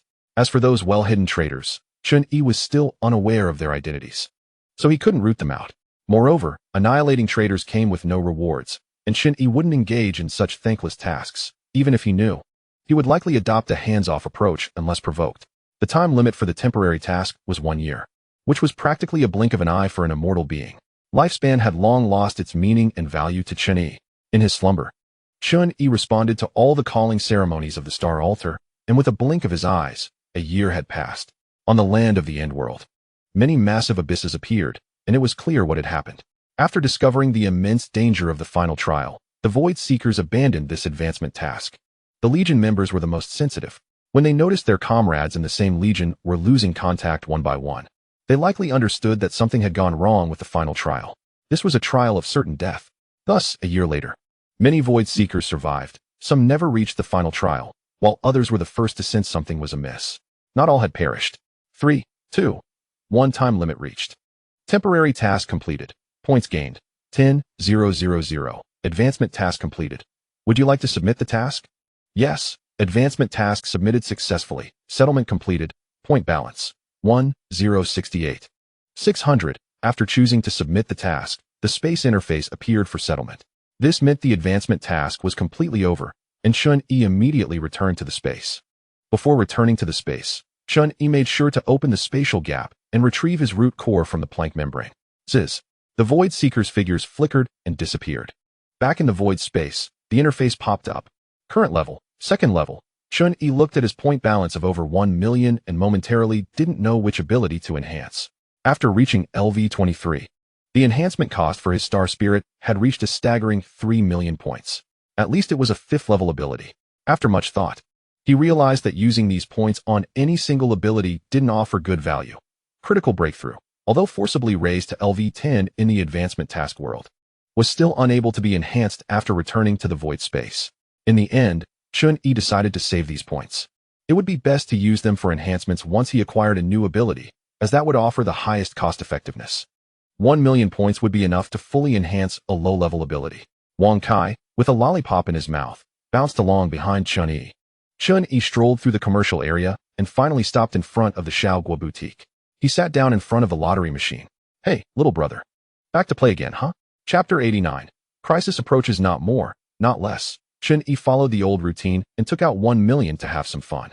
He swiped an anonymous asset card through the lottery machine and began to draw. This time, however, Chen Yi was not so lucky. From 100 draws, he got 92 first-level lottery tickets, 7 second-level lottery tickets, and 1 third-level lottery ticket. No 4th-level lottery tickets. After exchanging, along with the reward tickets he had saved up earlier, Chen Yi now had 1 4th-tier reward ticket and 8 3rd-tier reward tickets. Overall, his luck this time was quite good. After that, Chen Yi arrived at the central square, where a considerable number of returners were gathered, all watching a world war being broadcast on the big screen. Others were discussing who is fighting who. The Thunder Legion is fighting the Star Crusaders. Those old bastards from beyond space are at it again, and this time they're coming at us hard. What's the outcome? I heard the Thunder Legion suffered heavy losses this time, but the Star Crusaders aren't faring much better either. They can't gain any advantage. That's true. At least the Thunder Legion is a top-tier legion of the returner space. The Supernova Legion and the Thunder Legion are both well known as top-tier legions in the returner space, with a large number of powerful beings from the first tier to the highest tier. Equally renowned are the Iron Throne and the Diamond Legion. Chen Yi had not interacted with the Iron Throne, while the Diamond Legion was the wealthiest legion. Compared to other top-tier legions, the Diamond Legion resembled a merchant organization more. They preferred business over fighting. The United Bank has shares from the Diamond Legion, and the anonymous asset card in Chen Yi's hand came from the United Bank. The reason Chen Yi had not returned to the Blue Star universe was that he wanted to gather intelligence about beyond space, as the space guide did not record relevant information. First-tier returners know very little about beyond space and the existence of transcenders, which is not a secret for high-tier returners. The higher the tier, the more opportunities returners have to engage with transcenders. Starting from the second tier, returners gradually come into contact with transcenders. News is not hard to gather. Chen Yi bought a tablet, connected to the network in the space city, and entered a certain forum based on a brother's suggestion, where there were strategies and intelligence. He was stunned when he saw this forum. He truly did not expect such a thing to exist. It was indeed quite modern and information-driven. He then learned a lot of information about beyond space and transcenders, as well as information about traitors. These transcenders cannot be identified and do not trigger extermination missions. Thus, Chen Yi suddenly realized that the young man in the robe was likely a traitor. It was already enough for returners and transcenders to stab each other in the back. Now, with the addition of werewolf games, the environment had become even more hostile. This also prompted more returners to join legions because, when facing transcenders and traitors, lone wolves are too easily backstabbed, and the risks are enormous. So what do you think? Want to join our legion? Although we can't compare to those big legions, it's better than going solo. The intelligence and benefits are quite good. A bearded brother sat in front of Chen Yi, downing his drink in one gulp. This brother was called Gunpowder, and Chen Yi exchanged a meal for information with him. Thank you. Chen Yi straightforwardly said, I still prefer being alone. Gunpowder chuckled and got up to leave. If you change your mind, feel free to come find me. The Legion is short on people. After resting in the space for a few days, Chen Yi finally returned to the Blue Star universe, where time began to flow again. He was still traveling through the cosmic starry sky with Gamma, heading to the next star system. The star spirit hunter hung over Chen Yi and the others like the sword of Damocles, uncertain of when it would fall and erase them from this universe. Chen Yi had indeed become stronger, with many trump cards, but until he knew how powerful the Blue Star universe was, he couldn't help but feel a sense of crisis. He had taken down a 5th-tier star spirit hunter. Who knows if the next one would be a 6th tier, or even more outrageous, a 7th tier? It all depended on how strong the forces behind the star spirit hunters were. Anything was possible. Under the immense crisis, they could only throw caution to the wind. Chen Yi had no choice. To become stronger in a short time, he could only destroy all star systems along the way with Gamma to gain more beacon mall points. However, the star systems near the galaxy were not large, so the points gained from destroying a small star system were not much. But there were plenty of star systems in the universe. Meanwhile, in a distant, infinite distance, in the crevice between the universe and the void, starlight lay silent. And a wave of thought fluctuation arose within a dark space. 2 star spirits appeared in the Milky Way. One 5th-tier star spirit hunter was dead. Both of these star spirits were suspected to hold beacons and were currently rampaging through star systems, likely to gain points in an attempt to counter us. They cannot be allowed to continue growing. This is the command of Gaia's consciousness. This universe does not need star spirits anymore. This is their own sin. Understood. Then I'll take a trip. Since a 5th-tier star spirit hunter has fallen, it can only be us to take action, just to pass the time. Don't send a clone. Rest assured, I'll go personally. After saying this, a red glowing crimson steel blade tore through the cosmic space, and a white-haired man leisurely stepped into the torn cosmic gap, then vanished. Within the cosmic space, one shining star after another disappeared in succession. Now at the 5th tier, even without using a super burst, Chen Yi could easily destroy a star system. From a great distance, star power rippled, and energy waves swept through, disintegrating a star system tens of light years away into fundamental particles in an instant. All civilizations and life within that star system returned to the universe in that moment. And all beacon holders died, with points notifications refreshing crazily. Points gained, 5,000. Points gained, 20,000. Points gained, 150000. Points gained, 200000. Points balance, 9. 5 billion. There were many star systems near the Milky Way, with smaller ones having only 1 billion stars, while larger ones like the Andromeda Galaxy had trillions of stars. Those small star systems found it very difficult to nurture civilizations and life. Beacon holders were even rarer, and even if an entire star system was destroyed, there wouldn't be many points. The Andromeda Galaxy, too, 54 million light-years away, provided Chen Yi with the largest points gain when the Andromeda Galaxy was destroyed. Chen Yi received a whopping 4 billion points. The Milky Way only provided Chen Yi with 1 billion points. Chapter 90. Cluster level. The universe is thus cruel and dark. The dazzling starlight only ever shows brilliant rays, hiding the fragility of civilizations and life.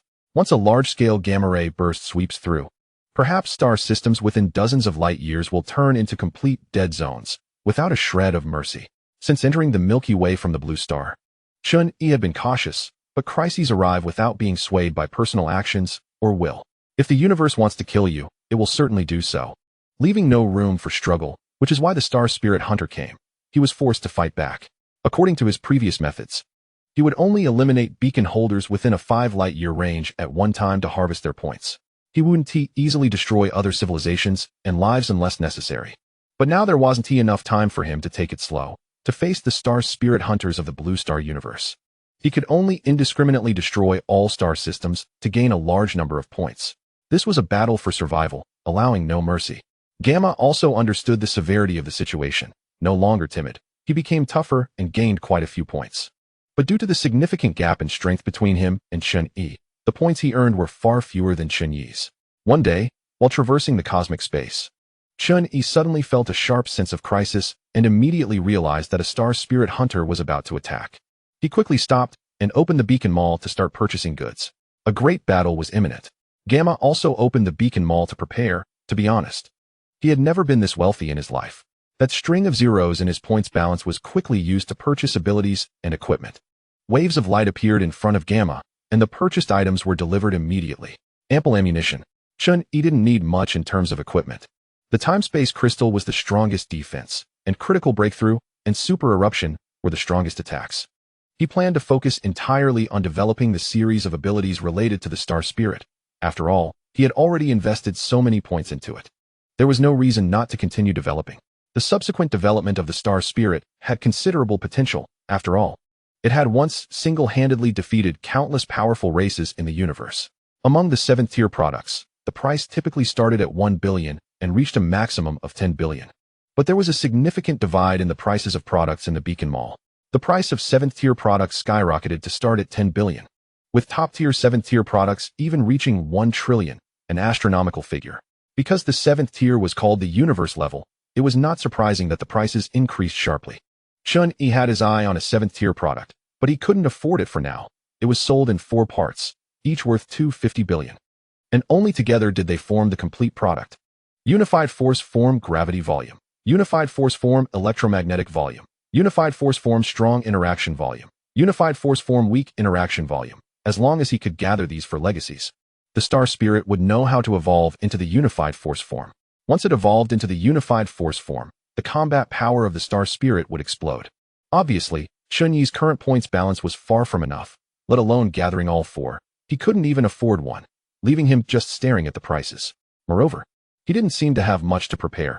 He had the root core for self-preservation, which he planned to throw into the Planck membrane when he returned to the Blue Star universe.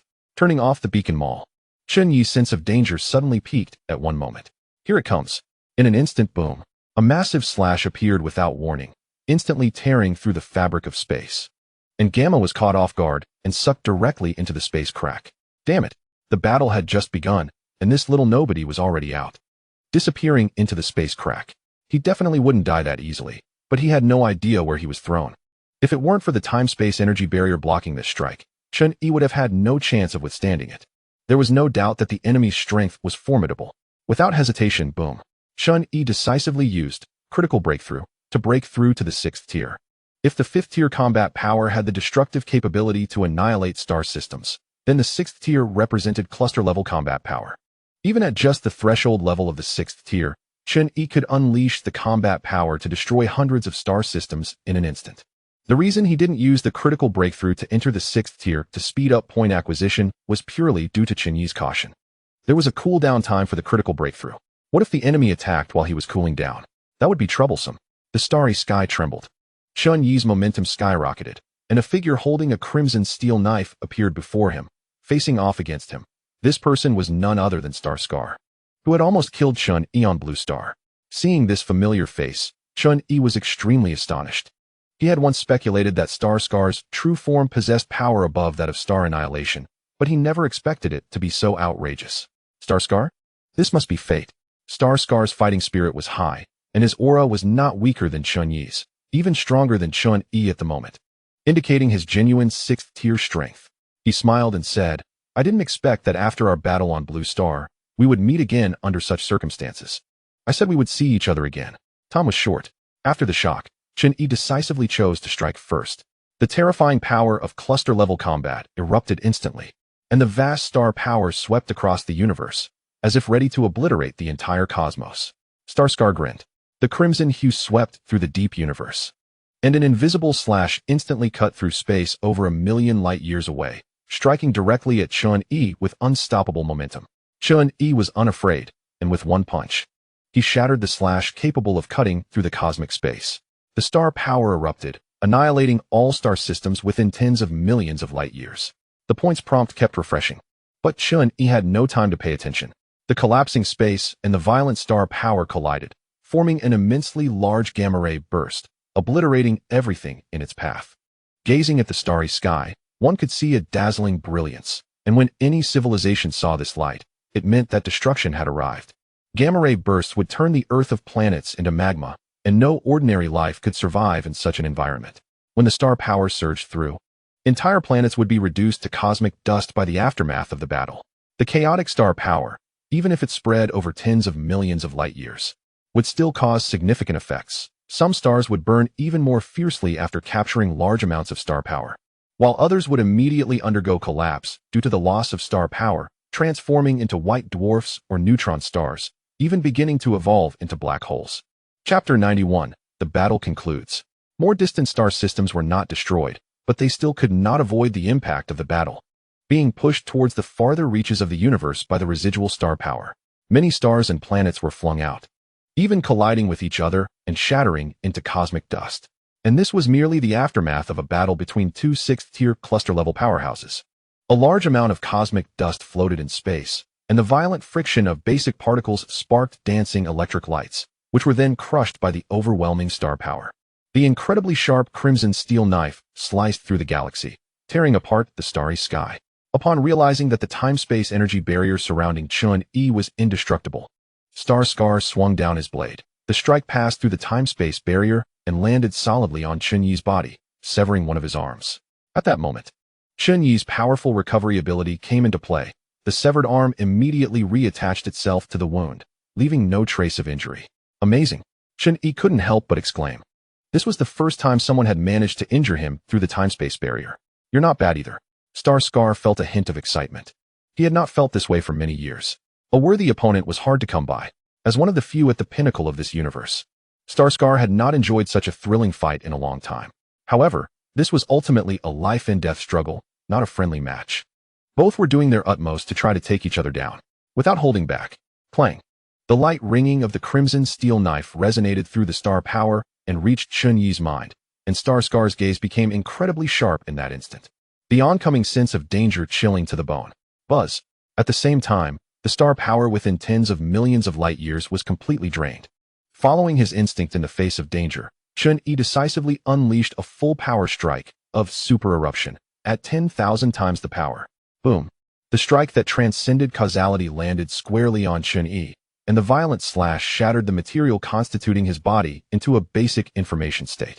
Simultaneously, the 10,000 times power of the super eruption caused the cosmic space to shatter inch by inch. Everything within billions of light-years was utterly destroyed, and the cosmic space shattered like glass, then was ground into powder and consumed. The strike that gathered the star power from millions of light-years contained an immeasurable mass, and thus, at the moment it appeared in this universe, it expanded into a super black hole of unimaginable size. The star mark was swallowed by the black hole at its center, an unparalleled force crushing down, turning all matter into basic information and transforming into quantum bubbles in an instant. Immediately, the cosmic starry sky fell into a long silence. Chen Yi repeatedly experienced the cycle of life and death under this causality-defying strike, while the star mark sank infinitely within this supermassive black hole. However, with each cycle of life and death, Chen Yi's power and aura grew stronger, like the energy accumulating in a cosmic explosion. Death evolution was triggered again and again, and Chen Yi was becoming stronger. Thump, thump. The fluctuations of star power and spiritual energy gradually intensified, pulsating through the universe like a heartbeat, brewing a fierce vitality. The commotion caused by this battle was immense. The residual power of the star force continued to spread, startling many powerful beings in various galaxies. Among them were even some fifth-tier experts. The distance was too great for them to glimpse the situation in the center of the battlefield, only able to observe an unimaginably large, supermassive black hole. Just seeing this situation made the fifth-tier experts break into a cold sweat, and upon closer inspection, they found that nearly all galaxies within hundreds of millions of light-years had suffered devastating blows. A large number of galaxies were being torn apart and crushed by the black hole. What exactly was happening? A calamity in the void? No. This was a battlefield of 6th-tier experts. Upon hearing this, the swarm of 5th-tier experts immediately fled in panic. The battle of cluster-level experts was something they, as mere 5th-tier beings, could not afford to be involved in. There were only so many cluster-level experts in the universe. Who was fighting whom? They didn't know. Thump. Thump. At that moment, a heartbeat-like rhythm echoed through the ocean of star power, causing the powerful beings to suddenly freeze. It was an overwhelming star power fluctuation that was suffocatingly strong. In the face of this power, they felt incredibly small, like humans gazing up at the vast and deep cosmic starry sky. The faces of the 5th-tier experts turned pale in an instant. The cosmic starry sky began to tremble faintly. The 5th-tier experts could not help but change their expressions drastically. Run. Get away from this battlefield. The battle isn't over yet. Boom. The endless star power suddenly erupted, and Chen Yi broke free from the causality-defying strike with an invincible momentum, finally escaping after using a critical breakthrough. At this moment, his power level was at the mid-6th tier. If he did not use the critical breakthrough, he would be at the peak of the 5th tier, if possible. He wanted to use death evolution to advance to the 6th tier before breaking free from the cycle of life and death, but time was not on his side. Chen Yi was worried that Star Mark might escape before him, which would be very disadvantageous for him. At the same time, the supermassive black hole was cleaved open, and the reborn Star Mark stepped out, confronting Chen Yi from a distance. But his momentum was already beneath Chen Yi's. Tisk, Star Mark remarked calmly, then sheathed the red steel knife. You're much stronger than I imagined. If we keep fighting, I might lose. However, I won't die. Escaping is quite easy for me. His fighting spirit quickly faded, and Star Mark pulled out a black crystal and tossed it into Chen Yi's hand. This thing can conceal the energy fluctuations of the star spirit. With it, you can cut off the tracking of the star spirit hunters. Chen Yi received the black crystal, somewhat puzzled. What do you mean? Star Mark replied. Continuing the fight has no meaning. I don't intend to fall here, but I also can't ignore the tasks assigned above. I can only do you a favor. If they can't track you, they will think you've been taken out by me. He was not concerned about the orders from the Gaia consciousness and had not regarded the Gaia consciousness seriously at all. In fact, Star Mark had been displeased with the Gaia consciousness for a long time. Chen Yi accepted the crystal. Then I'll take this favor. By the way, Star Mark deliberately added, the points earned from this battle count as a gift. You need to behave yourself from now on. If you continue to recklessly destroy galaxies and disrupt the cosmic balance, the Gaia consciousness of this universe won't just sit idly by. At least, it's best to stay low-key until you're sure you have the strength to blow up this universe. Chen Yi didn't quite understand. It seemed that Star Mark was very concerned about him. Our relationship isn't close enough for you to care for me like this, right? It's one thing to do me a favor, but why warn me about the Gaia consciousness? What is your purpose? Purpose? Star Mark grinned and said directly, I've been displeased with the Gaia consciousness for a long time. I think you have great potential, and maybe in the future, we can team up to take down the Gaia consciousness. Is that persuasive enough? Chapter 92, Void Realm. What he said was true. The Gaia consciousness had always treated them as mere tools to manipulate, which Star Mark had long been dissatisfied with. He genuinely wanted to overthrow the Gaia consciousness of this universe. Regarding Star Mark's words, Chen Yi was half convinced. He was more concerned about another matter. From what you're saying, the Gaia consciousness of this universe has gained intelligence? Star Mark affirmed this. Before leaving, he repeatedly warned, so, be low-key to avoid the Gaia consciousness getting personally involved. That would be a huge mess, as it possesses cosmic-level power. The implication was to stay low and develop gradually. Right now, they did not have the power to resist the Gaia consciousness. If they did not want to die at its hands, they should not act too rashly. Chen Yi understood. The fact that the Gaia consciousness of this universe had gained intelligence was indeed unexpected for him. An infinitesimal miracle was happening in his universe. In summary, the black crystal given by Star Mark could conceal the fluctuations of the star spirit, temporarily resolving the crisis of the star spirit hunters. There shouldn't be any major troubles ahead. Additionally, Star Mark's attitude toward the star spirits was clearly indifferent. But that did not mean that other powerful beings in this universe shared the same view. Chen Yi was well aware of this. If one thought everyone was like Star Mark, that would be too naive. Some people were likely sworn enemies of the star spirits, which was definitely possible. As Chen Yi suspected, the Gaia consciousness of this universe indeed viewed the star spirits as enemies, but the star spirit hunters were not merely following orders. They genuinely hated the star spirits.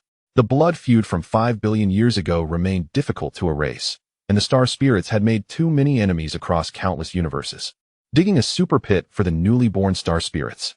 Looking around the cosmic space, the nearby galaxies had been completely destroyed in battle, and most of the beacons within nearly 1 billion light-years had become Chen Yi's points. Opening the beacon mall, an astronomical number appeared before his eyes. Points balance, 57. 92 billion. He was still over 4 billion points short of purchasing the 4 unified power forms to complete the inheritance, which was quite far away under the premise of not recklessly destroying galaxies. Next, Chen Yi continued with his old method, eliminating the beacon holders within a 5 light-year sensing range to harvest points. It was slow, but it was low-key and safe enough. He could still harvest points, and he had no complaints about it. He would develop steadily and then blow up this universe. By then, no matter if the top experts of this universe were hunting him down or if the Gaia consciousness was hostile toward him, he would eliminate whoever threatened his life. Currently, Chen Yi possessed peak 5th-tier combat power under normal conditions, with a star power perception and control range of a radius of 3 million light-years. And his star spirit level was LV25. It seemed he was just one step away from the 6th-tier cluster level, but in reality, the gap was vast. Chen Yi had experienced the power of the 6th tier after his critical breakthrough. The force to obliterate hundreds of galaxies in one strike was far from what the 5th tier could compare to. The difference between the 5th and 6th tiers was astonishingly large, and the 7th tier cosmic level was likely even more unimaginable, a power that Chen Yi could not contend with. Even though he possessed the ability of death evolution, he would not recklessly confront the Gaia consciousness head-on, fearing that he might fall into a trap. As for that Gamma kid, Chen Yi had no idea where he had been sent in the vastness of space, so he could only wish him good luck. Buzzing. Chen Yi quickly gathered the star power in the universe, and the immense star power first formed matter, then continuously created various celestial bodies that dotted the cosmic space. A giant black hole was created, with its immense gravity pulling a large number of celestial bodies to slowly rotate around it, resembling the Milky Way. A new galaxy. The newly created galaxy by Chen Yi had a radius of 1 million light-years and contained hundreds of trillions of stars. He took the solar system out of his personal space and placed it into the new galaxy. The move was complete. The space-time energy covered the entire new galaxy, and the flow of time suddenly accelerated. The will of the star spirit fell among the stars, and life miracles quietly began to emerge in the vibrant nature, with countless lives thriving. After doing all this, Chen Yi immediately withdrew the space-time energy and left. From then on, how Blue Star and the new galaxy would develop would depend entirely on their own fate. Shortly after Chen Yi left, a streak of light shot out from Blue Star, and it was faintly visible that it was a ferocious beast with bright red scales. Roar. The silent roar triggered intense energy fluctuations in the cosmic space, and the long-hidden youth finally stepped into the galaxy, beginning his own story. There were no beacons in the new galaxy, so Chen Yi had to search for new fields of chives. There were quite a few 5th-tier powerhouses in the universe, after all. With the beacon mall being a ripening artifact, there were still many chives that could escape calamity and turn into farmers. However, looking at the trillions of galaxies in the entire universe, 5th-tier powerhouses were as rare as a grain of sand in the sea, and it was hard to see one under normal circumstances. Chen Yi quickly found a new field full of chives. Located in a galaxy 100 million light-years away from the new galaxy, which the civilization there called the Tianfan system. The Tianfan system was a spiral galaxy, very similar to the Milky Way, with a radius of 100,000 light-years, containing trillions of stars and numerous civilizations. Naturally, there were beacon holders among them. Buzzing. In an instant, the space-time energy swept through, accelerating the space-time of the entire Tianfan system. Chen Yi entered the accelerated space-time, harvesting rapidly in this way. Chen Yi could only sense the beacon holders within a radius of 5 light-years. Without accelerating time and space, it wouldn't be easy to harvest the 200,000 light-years worth of beacons. Continuously harvesting beacons. Points earned, 1,000. Points earned, 3,400. Points earned, 25,000. Points earned, 140000. Soon, the beacon holders in the Tianfan system were completely harvested, bringing Chen Yi 2 billion points, and the space-time energy receded like a tide, returning to the space-time crystal. Points balance, 582, for billion fortunately. With the help of the space-time crystal, otherwise, a month's rest wouldn't be enough for Chen Yi to finish harvesting a galaxy. Sensing the nearby galaxies, Chen Yi quickly headed to the next target. Meanwhile, Gamma woke up in a daze, opening his eyes to see a massive crack in front of him. As if the universe had been torn open, with chaotic energy from the void surging in. You finally woke up. A strong brother, as massive as a starry beast, patted Gamma's shoulder with satisfaction, revealing a friendly smile. Welcome to the void realm. Huh. Gamma was still confused about the situation. The brother directly shoved a gun into Gamma's hand, pulled out a metal rod glowing with green fluorescence, and, puffing out smoke, dragged Gamma toward the void crack. Get ready to fight. Gamma looked bewildered. What the heck is going on? Chapter 93. Eastern Special Zone. A month flew by in the blink of an eye. Points balance. 623, 7 billion. Ultimately, Chen Yi's points balance rose to over 600 billion. Still nearly 380 billion short of buying the unified force form for 1 trillion points in one go. He estimated that in another 2 to 3 months, he would be close, and as long as he could evolve into the star spirit of the unified force form, 7th tier cosmic power would be within reach. In the unified force form, Chen Yi would at least possess 6th tier star cluster level combat power, and with critical breakthrough, 7th tier would be truly attainable. Here, it's important to understand that simply having high-tier abilities and equipment does not mean one can fully possess the strength of the same tier. Chen Yi's source core is a creation of the star spirit's 6th tier inheritance, but he has not yet stepped into the 6th tier because, under normal circumstances, he does not possess 6th tier strength. Conversely, if a person has an item that grants them 6th tier strength, then they can be considered a 6th tier powerhouse. Regardless of what their inherent power is, they actually possess 6th tier strength. Chen Yi does not rely much on equipment and has always taken the pure route of power returning to oneself, which is also the most genuine path. Entering the void space. At the moment the time on the interface reached 30 days, the information for the new task world immediately refreshed. This was Chen Yi's first anchoring task after advancing to the 2nd tier. Task type, anchoring task, task difficulty, tier 2, IZZZ. Chen Yi's figure instantly flickered and disappeared. This is a very healthy world, where the entire world showcases vibrant vitality, showing no signs of decline or destruction. A modern information society bustling with people, cars, and the like. Mobile phones, the internet, airplanes, and busy office workers in professional attire. Everything is so stable and peaceful. As Chen Yi's star power perception swept across the planet, he directed his gaze toward a certain direction. Eastern Special Zone. The space interface popped up. Mainline Task Phase 1. This is a world dominated by void energy. If you wish to explore the crisis and secrets of this world, you must first master void energy.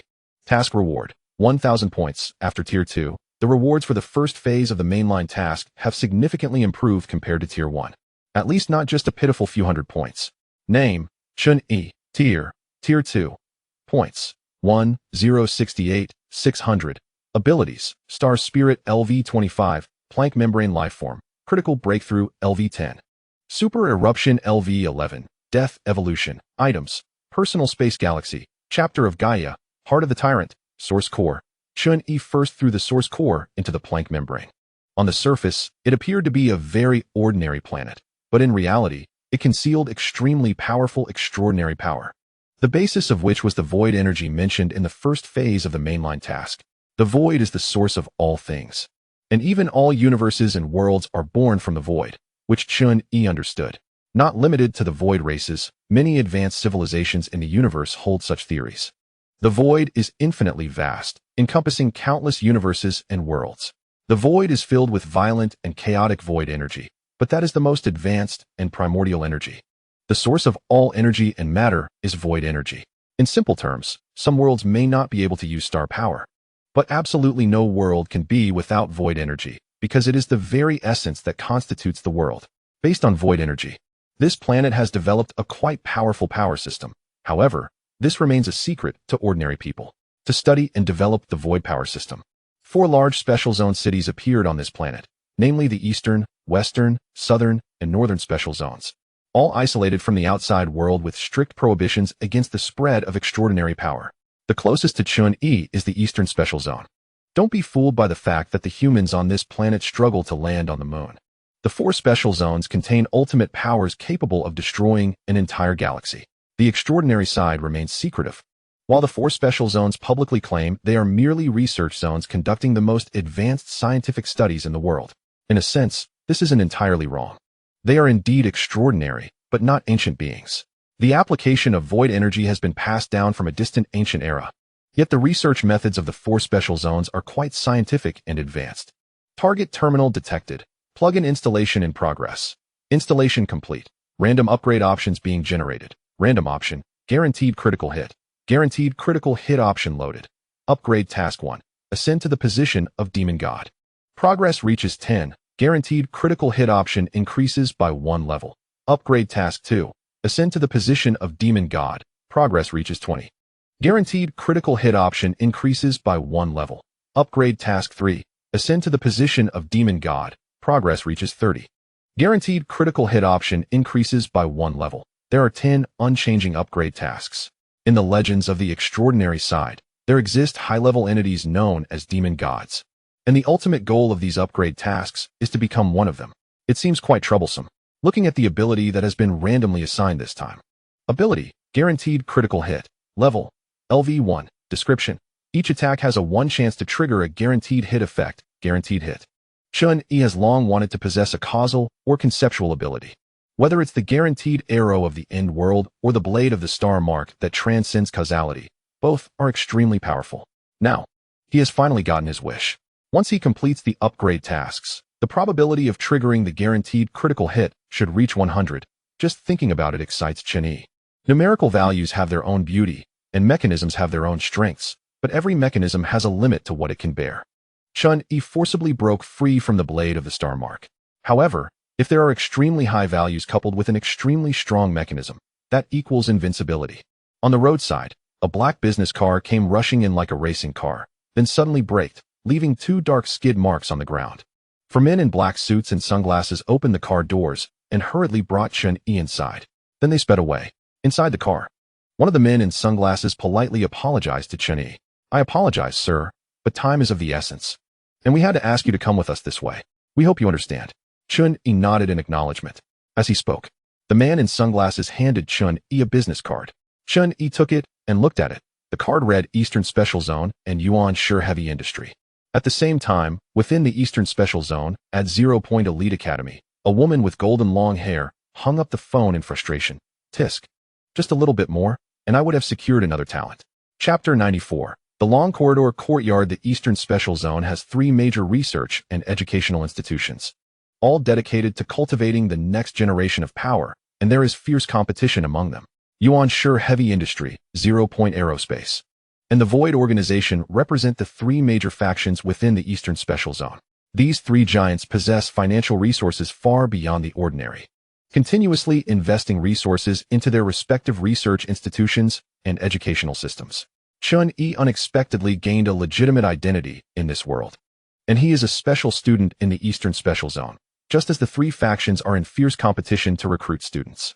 The other 2 educational institutions were a bit slower. Chen Yi was taken away first by Yuan Sure Heavy Industry. The educational institution of 0 Point Aerospace is called 0 Point Elite Academy. However, Yuan Sure Heavy Industry does not have a proper educational institution.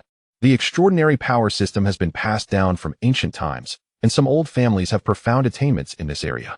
Therefore, Yuan Sure Heavy Industry follows a traditional family-style education, adhering to rigid doctrines and elite family education, which is incredibly retro. The Long Corridor Courtyard is named because the family-style education of Yuan Sure Heavy Industry primarily takes place within family courtyards, and this place has an exceptionally long corridor. Thus, it is called the Long Corridor Courtyard. As footsteps fell on the wooden floor, a middle-aged man with a strict and meticulous demeanor led Chen Yi into the courtyard. According to the rules, to cut ties with his identity from the outside world, he must choose a new name. If he can't decide right away, we can choose for you. Chen Yi thought for a moment. Let us call me Sui Lang. It's a name with no particular meaning. From now on, this will be your new name. When Chen Yi arrived on this planet, he had already learned how to ascend to the position of demon god.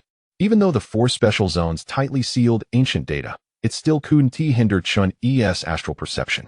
It's not something that can be accomplished by brute force alone. Ascending to the position of demon god requires completing a series of steps strictly according to rituals, and the Eastern Special Zone just happens to meet these conditions. Thus, Chen Yi smoothly joined Yuan Sure Heavy Industry. Many students live in the Long Corridor Courtyard, learning how to control the basic powers of the extraordinary side. Sometimes, they need to collaborate with certain institutions in the Eastern Special Zone for joint development and research. This year, new students only account for 1/4 of the total number. Family-style elite education cannot handle too many students, So compared to the other two educational institutions, the number of students in the long corridor courtyard is quite small. Yuanji, 17 years old this year, has grown up in the Eastern Special Zone and was exposed to extraordinary power earlier than those outside the zone. He was selected by Yuan Heavy Industry a year ago to enter the long corridor courtyard for education. Within a week, he learned how to control void energy. His outstanding aptitude has earned him the title of an absolute genius, and within just a year, he became one of the top students in the long corridor courtyard. In terms of strength, Yuanji can be considered a strong contender in the first tier of the long corridor courtyard. Although he doesn't deliberately show off and is not the type to become complacent, deep down, he is very confident in his aptitude and strength, believing he would never be weaker than anyone in the courtyard. Until this day, the teacher brought in a young man. From today onward, Sui Lang will be the new member of the long corridor courtyard. Sui Lang. At the moment Yuanji locked eyes with Chen Yi, it felt as though he saw the vast and boundless cosmos. In the presence of this starry sky, he felt as insignificant as dust. This was an intuition stemming from his own extraordinary power, and Yuanji stood frozen in place, not understanding why he had such an intuition. Yet he was certain that if he were to spar with Chen Yi, he would definitely be the one to lose, akin to a human gazing at the starry sky. One would never think themselves more powerful than the cosmos. Why? Why does he have such an intuition? Clearly, this is just a new student who hasn't even mastered void energy yet. Coming back to his senses, Yuanji fell into a prolonged silence. Looking again, Chen Yi's figure gradually disappeared into the courtyard. He asked the young man beside him, "Senior, what do you think of this new student?" The young man pondered for a moment. The name is quite strange. Yuanji was speechless. Thus, the leisurely courtyard life began. The power system of the extraordinary side is called sequence, which is essentially similar to magic, spells, and techniques, driven by void energy.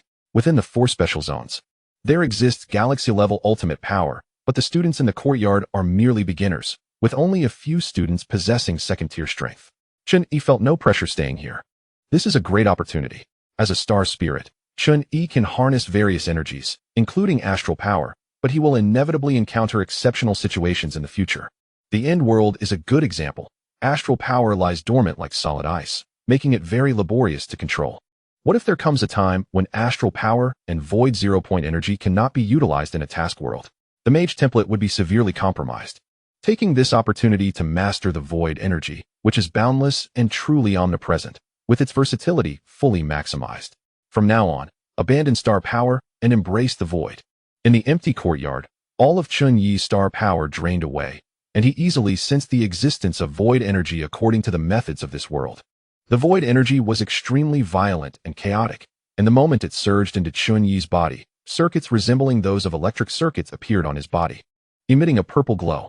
The void energy circuits rapidly constructed themselves on Chen Yi's body, then disappeared into the air behind him, successfully taking root in the void. Just like the void race, it is difficult to touch the true void while within the universe. The true void exists beyond the universe and the world. However, everything is born from the void, and the broader concept of the void includes both the universe and the world. Therefore, even within the universe, one can draw upon endless void energy. Chen Yi felt the void energy within him, mastering it as easily as star power. Main task phase 1 completed. Points earned, 1,000. Main task phase 2. The sequence is the foundation of all powers in this world. Based on void energy, construct your own versatile sequence set. Task reward, 2,000 points. Soon, the returners who arrived in this task world entered the 4 major special zones one after another. Some, like Chen Yi, entered a certain academy as students. Others transformed into extraordinary thugs, forcefully breaking into the 4 major special zones. The way they appeared could be described as the 8 immortals crossing the sea, each showcasing their abilities. Chapter 95, Demon God Inscription Sequence. It can be understood as a programming language. Just like writing a program, to achieve different calculations and results, different programs must be written according to demands. Using void energy to construct and drive sequences allows for a degree of interference with reality. Whether it is called a spell or magic, it is essentially the same thing. However, after entering the modern information society, people are still accustomed to calling it a sequence. Moreover, as the literal meaning suggests, these things have sequence numbers. After modern science's summarization and organization, all spells and magic have been combined and reorganized into hundreds of sequences based on their essence and effects. Sequences 101 to 500 are referred to as versatile sequences. Whether constructing items or energy conversion, The basic sequences are all contained within, from daily life to industrial production, scientific research, and even combat applications. These 400 sequences are fully functional and sufficient to meet any demand. As for sequence 1100, it does not belong to the category of versatile sequences. Versatile sequences mean that anyone can master and apply them. The first 100 sequences are different. They are unique, exclusive sequences. Back to the topic. Versatile sequences can be combined like building blocks, with complexity potentially very high, and the amount of power they can unleash depends entirely on the user's level. High-level versatile sequences often overpower holders of unique sequences. Rarity does not equate to combat power. It purely depends on personal level. The so-called construction of one's own versatile sequence set in the second phase of the main task refers to Chen Yi using versatile sequences to combine and create his own complex sequence set, not merely mastering the basic versatile sequences. This is not a problem for him. Chen Yi's level and essence are too high, allowing him to easily construct extremely complex and powerful versatile sequence sets. Projection, construction, property conversion. The void circuits flashed and disappeared. Purple energy radiating light as void energy constructed sequences in midair. The moment the sequence was completed, various effects immediately manifested. A ball of fire in Chen Yi's hand continuously changed its properties and forms, and the source tree silently appeared beside him, watching the flame in Chen Yi's hand. Is this your sequence? Since that day, he had been particularly attentive to Chen Yi. Chen Yi retorted, "What? Can I test the power of this sequence?" Chen Yi had just entered the courtyard for a few days and had already mastered the ability to construct sequences, a speed so incredible that the source tree could no longer contain his curiosity.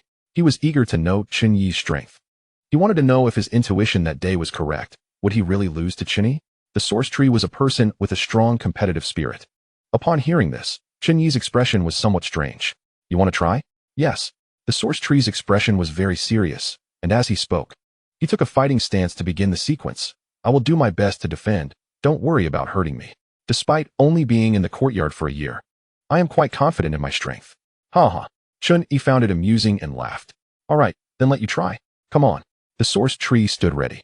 The next second, boom, the deafening series of explosions echoed through the courtyard, as a figure instantly smashed through several walls of the courtyard and landed on the ground in a very disheveled state. The source tree was completely bewildered. What just happened? Indeed, the void energy is boundless, but that does not mean the power of the sequence can be infinitely large. The stronger one is, the better they can control larger amounts of void energy to construct sequences in an instant, and this is the key to determining the power of the sequence. In theory, Chen Yi could use the vast amounts of void energy within a radius of 3 million light-years to construct sequences and unleash an unparalleled blow in a maximum state. What the source tree just endured was nothing. It was merely a joke from Chen Yi. "What's wrong?" The students in the courtyard rushed over upon hearing the sound, looking at the holes in the walls with surprised expressions, and when they saw the source tree lying on the ground, they were even more shocked. "Source? Got beaten up? Are you okay?" "I'm fine." The source tree lay on the ground, staring blankly at the blue sky, not knowing what he was thinking. By the time he got up, Chen Yi's figure had long since disappeared. Main task phase 2 completed. Points earned, 2,000. Main task phase 3. It is said that there are 10 demon gods with supreme power in this world. Unbeknownst to many, this world is now perilously close to danger due to the power of the demon gods. Please investigate the cause. Task reward, 4,000 points. Phase 3 of the main task is somewhat troublesome. Chen Yi's perception, covered by the omnipresent void energy, spanned the entire planet, even covering the entire galaxy. However, he found nothing. There are many secret societies and cults that worship the demon gods both inside and outside the 4 major special zones. There are quite a few madmen, but Chen Yi has not yet discovered any society or cult preparing to take a big risk. It is likely that the crucial clues have not yet occurred. Faced with this situation, all Chen Yi could do was wait, and in the meantime, he completed the upgrade tasks. Corresponding to 10 upgrade tasks, ascending to the position of demon god requires going through 10 steps in order. The first step is to obtain the demon god inscription. The second step is to establish a pact with the ritual maiden, and the subsequent rituals are interconnected, with no room for error. In reality, the existence of demon gods is a secret and a legend for ordinary people on the extraordinary side. However, conglomerates like Genji Heavy Industries and high-ranking officials of major educational institutions are well aware that the existence of demon gods is not merely a legend. They truly exist in this world. Moreover, the 4 major special zones have never ceased their research on the demon gods. The ultimate goal of the sequence power system is to become a demon god. And the rituals for ascending to the position of a demon god have never stopped being held. Chen Yi does not need to forcibly dominate this planet to hold the ascension ceremony. The ceremony has always been ongoing, and he only needs to naturally join in. For thousands of years, Genji has been doing everything possible to ascend to the position of a demon god, even if the one who ascends is not a Genji person. As long as they are students educated by them, that would be sufficient. The fundamental meaning and value of the long corridor courtyard lie here. And it is also the long-held wish of the Genji that has continued for thousands of years, for which they are willing to pay any price. They are a group of individuals eager to glimpse the ultimate truth. Whether they possess the power of the demon god is not important. What matters is that the truth comes from their hands. This is their ultimate pursuit. At night, a bright moon hangs high, and the stream in the courtyard flows gently. Ancient texts unfold before Chen Yi, and the moonlight falls upon a peculiar pattern, the demon god seal, the first step of the ritual. Chapter 96. The long-held wish of the Genji. The preservation of the Genji is within Chen Yi's reach, not because he must possess this text, but simply because he prefers the texture of physical books. Footsteps sound in the silent courtyard, and an old man leaning on a cane slowly appears, his face lined with wrinkles and hair completely white, as if seriousness had been etched onto his face. Genji Sakuaki, the head of the long corridor courtyard, the current patriarch of the Genji family, and an absolute high-ranking figure in Genji heavy industries, does not care about Chen Yi's reckless behavior of stealing forbidden items. Cough, cough. He coughed twice and said, "Talented young people like you are rare. No, I should say this is the first time I've seen such talent." While the mediocre ones in the courtyard cannot perceive Chen Yi's strength, Genji Sakuaki can sense the terrifying power hidden within him. He even feels that the strength might rival that of a demon god. The sequence power system does not strictly prioritize the magnitude of destructive power. It is a path to explore the truth. Genji Sakuaki's combat power is only at the second tier, but his probing ability is close to the fourth tier. Like the civet of the Diamond Legion, his probing ability as a mysterious practitioner is exceptionally strong. Genji Sakuaki cannot feel Chen Yi's energy fluctuations, but he senses a glimpse of reality in the dark. Chen Yi does not take Genji Sakuaki seriously and remains focused on the demon god's seal, casually saying, "I thought you were here to cause me trouble." Not at all. Genji Sakuaki's gaze also falls on the demon god's seal. A talent as astonishing as yours should have privileges. You have the right to access this level, Sui Lang. Do you wish to ascend to the position of a demon god? He glanced at Genji Sakuaki casually. Chen Yi asked, "What are the conditions?" Genji Sakuaki succinctly replied, "You must do so in the name of the Genji. The Genji will assist you in the ritual to ascend to the position of a demon god. You will ascend to the position of a demon god in the name of the Genji." Okay. Chen Yi does not care whose name he ascends in. He wants power. And he aims to complete the upgrade task. The name is something the Genji can have. The deal is struck. A chilling smile quickly appeared on Genji Sakuaki's withered old face. This is perhaps the closest the Genji has come to its ultimate goal in 1,000 years. If Chen Yi cannot ascend to the position of a demon god, then no one else can. Everything goes as Chen Yi planned. He successfully enters the demon god ritual. Arriving precisely at midnight, and a group of old geezers from the Genji appear one after another. Following the ancient traditions passed down, the old men surround Chen Yi, chanting something. At a certain moment, the energy of the void ripples. They all initiate the sequence. Buzz. A purple pattern appears on the back of Chen Yi's right hand. Thus, he obtains the demon god seal and qualifies to join the subsequent ritual. The first upgrade task is completed. Upgrade task 1 completed. Guaranteed critical hit option upgrade. Guaranteed critical hit LV2. Ability, guaranteed critical hit. Level, LV2. Description, each attack has a 10 chance to trigger a guaranteed hit effect. Chen Yi estimates it should be about what he guessed. Looking at the increase in trigger probability, perhaps when guaranteed critical hit reaches LV11, it can trigger a 100 chance. After the ritual, Genji Sakuaki's exhaustion is evident. He sighs, time waits for no one. This old body really can't take it anymore. I will arrange the subsequent rituals, and I will communicate with you in advance regarding matters involving the other 3 special districts. From today on, you can utilize the power of the courtyard and the Genji. Next, it's time to select the priestess for the subsequent ritual. Genji Sakuaki leaves leaning on his cane. You will have to choose personally. As the future demon god's priestess, only you have the right to decide on your selection. If possible. Chen Yi just wants to pick someone casually and get it done quickly. Unfortunately, he cannot. He does not know if these complex rituals are really necessary. But he will just follow the process.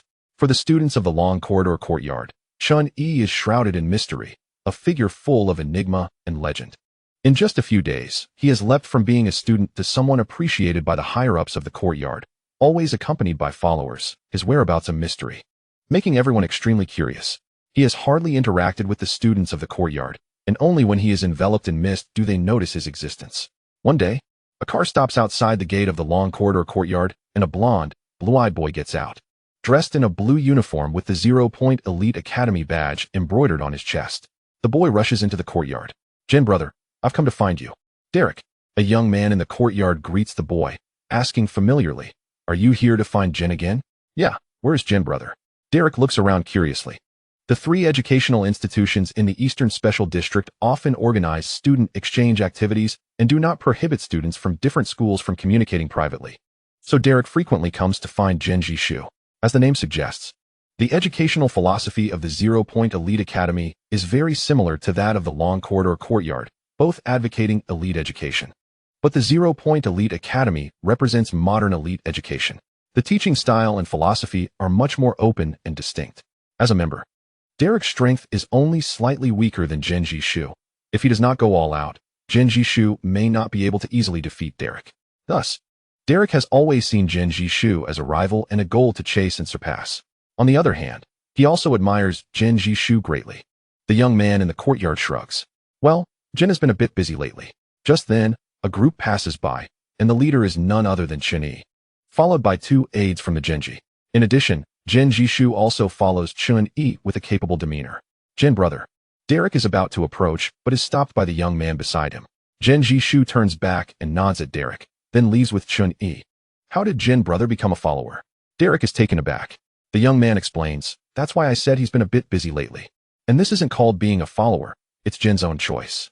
Perhaps Sui Lang has a charm that he admires. Only Jen knows." Hearing this, Derek furrows his brows.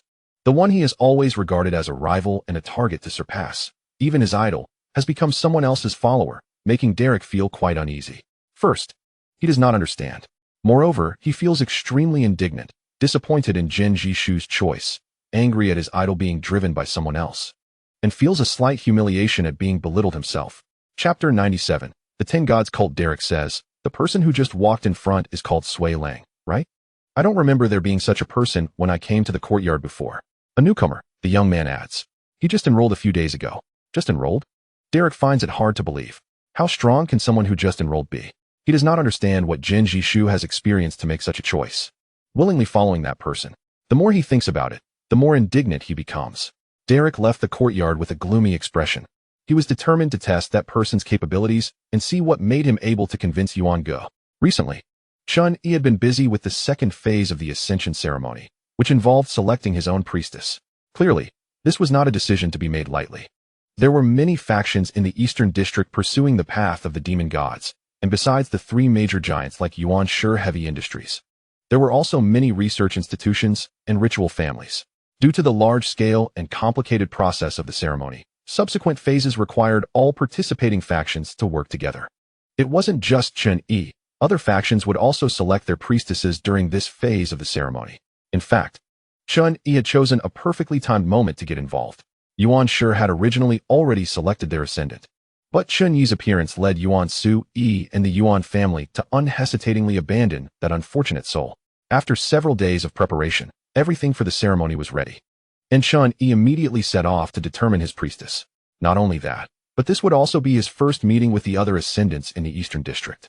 In the Eastern District, at the current World Pavilion, a highly modern venue had been set up with security lines made from ritual constructs, giving off a sci-fi vibe akin to a virtual projection.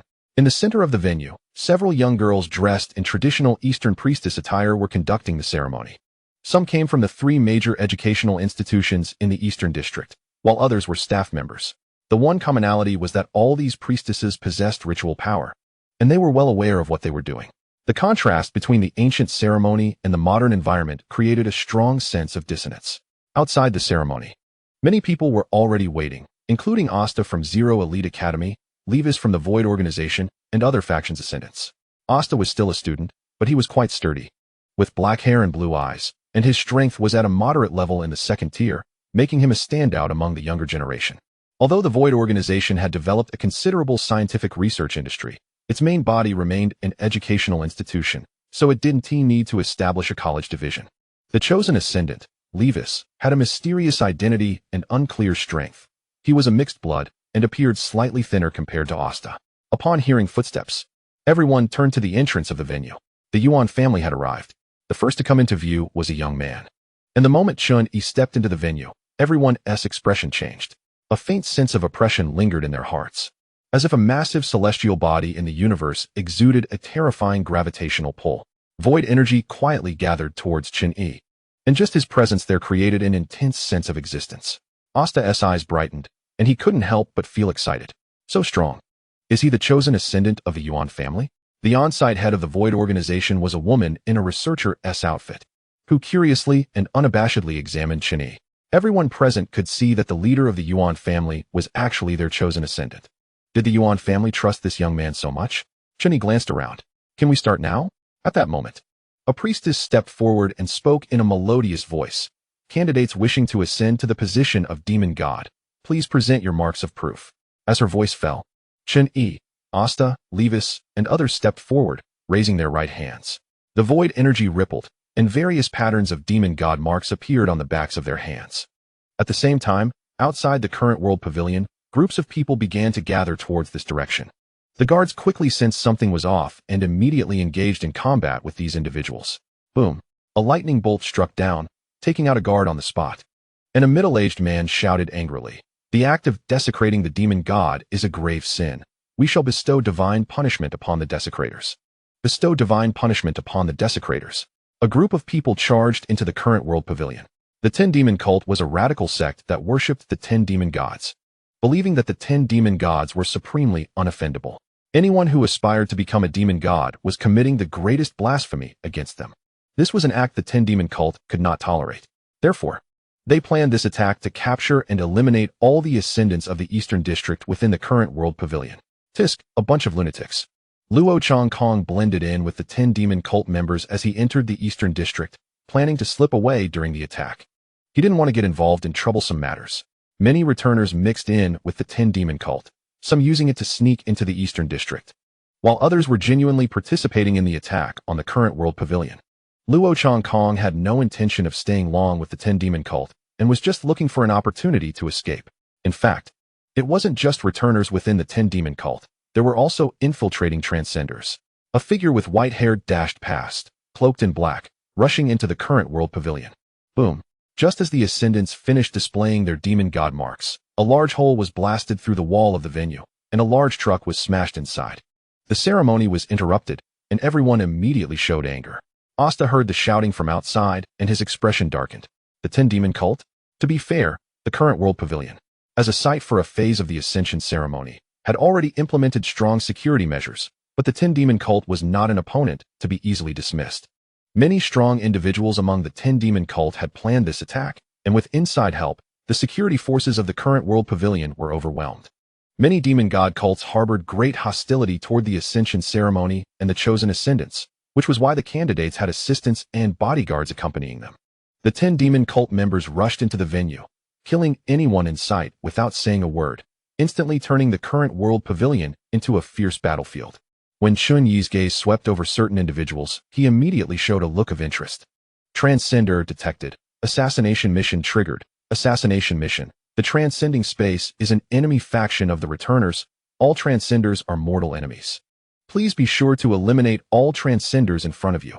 Mission reward, 15,000 points. Chapter 98. Bonds beyond time and space indeed. The attack by the 10 demon cult brought considerable trouble, but everyone remained relatively calm.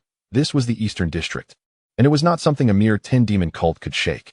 Not to mention, there were the 3 major factions present in the current world pavilion to protect the priestesses. The female leader of the Void organization adjusted her glasses, calm and composed. And in an instant, the Void energy fluctuations disappeared, causing all nearby 10 demon cult members to drop dead. The cause of death was unknown. They were merely weaklings. The subtle energy fluctuations fell silent, showcasing the top-tier combat power of the glasses-wearing woman at the second tier, with her powerful attack not affecting the surroundings, only accurately killing the attackers. This is also a major characteristic of the ritual power system. It does not solely focus on destructive power, but emphasizes targeted attacks on goals and objects, developing towards the ultimate objective of conceptual attacks. The same strike could instantly kill an ordinary person without damaging the surroundings, but if it landed on the sun, it might blow up the entire sun. Such attacks essentially result in death and destruction for their targets, but due to the differing sizes of the targets, the displayed destructive power varies. The ritual power system particularly enjoys manipulating causality and concepts, viewing destructive power as a secondary and accompanying element, which is why they say this is the path to ultimate truth. First, kill the desecrators. The middle-aged man from the 10 Gods Church shouted commands, his whole body radiating dazzling lightning, targeting Asta, Levis, and the others with a barrage of attacks. Clearly, he had received advance intelligence about the candidates. However, he overlooked Chen Yi. Chen Yi had just recently displaced the original candidate for the god of Genji, and the intelligence of the 10 Gods Church had not yet been updated, so they naturally did not know about Chen Yi's situation. Chen Yi looked at the flashing lightning, finding it quite splendid, and did not take the situation seriously at all, while the tree of origin appeared solemn, as if facing a great enemy. He asked Chen Yi, "Should we leave first?" "No need." A splash of bright red stained the blade of a dagger. As a ruinswalker who had joined the 10 Gods Church turned to look at a girl who was also a member of the church, her gaze filled with disbelief. She then collapsed to the ground, dead. The girl wore a black hood, with white strands of hair faintly visible. As a transcender, it was entirely reasonable for her to stab the ruinswalker in the back. As for why these ruinswalkers did not notice, it was simple. She was a traitor of the ruined space. Amidst the chaos of battle, the girl was planning to continue secretly hunting ruinswalkers when she inadvertently spotted Chen Yi, instantly freezing in place. Her eyes, calm as still water, seemed to see a glimmer of hope. She had never seen Chen Yi's true face. But this figure was impossible to forget. Back then, on the ruins, as the collapsing building shook the earth, the young girl looked up at that figure in the sky. Truly godlike. From that moment, she decided he would be her faith for life. Perhaps blessed by heaven, she gained favor from the ruined space, becoming a ruinswalker and starting to track Chen Yi's whereabouts, even if hope was slim. She invested all her resources into her intuitive perception ability, just to ensure she would recognize Chen Yi amidst countless task worlds. Moreover, after realizing she was not in the same batch as Chen Yi, she resolutely switched to the transcendent space during a chance encounter, beginning to hunt ruinswalkers madly. Only in this way could she quickly gain strength surpassing her current level, and then enter the high-level task worlds of the ruined space through the transcendent space. Miracles followed. This was not a shallow matter of love. The girl harbored the purest and most fervent faith in Chen Yi. When Chen Yi sensed the transcender mingling within the 10 Gods Church, he actually recognized the girl. But aside from marveling at the incredible coincidence, he felt nothing more. What truly astonished him was when his gaze met the girl's. The demonic imprint on the back of his hand immediately appeared, radiating a faint glow. Their destinies were now connected across countless timelines. Chen Yi's priestess had appeared. The bond between them was so strong that the glow of the demonic imprint grew ever brighter.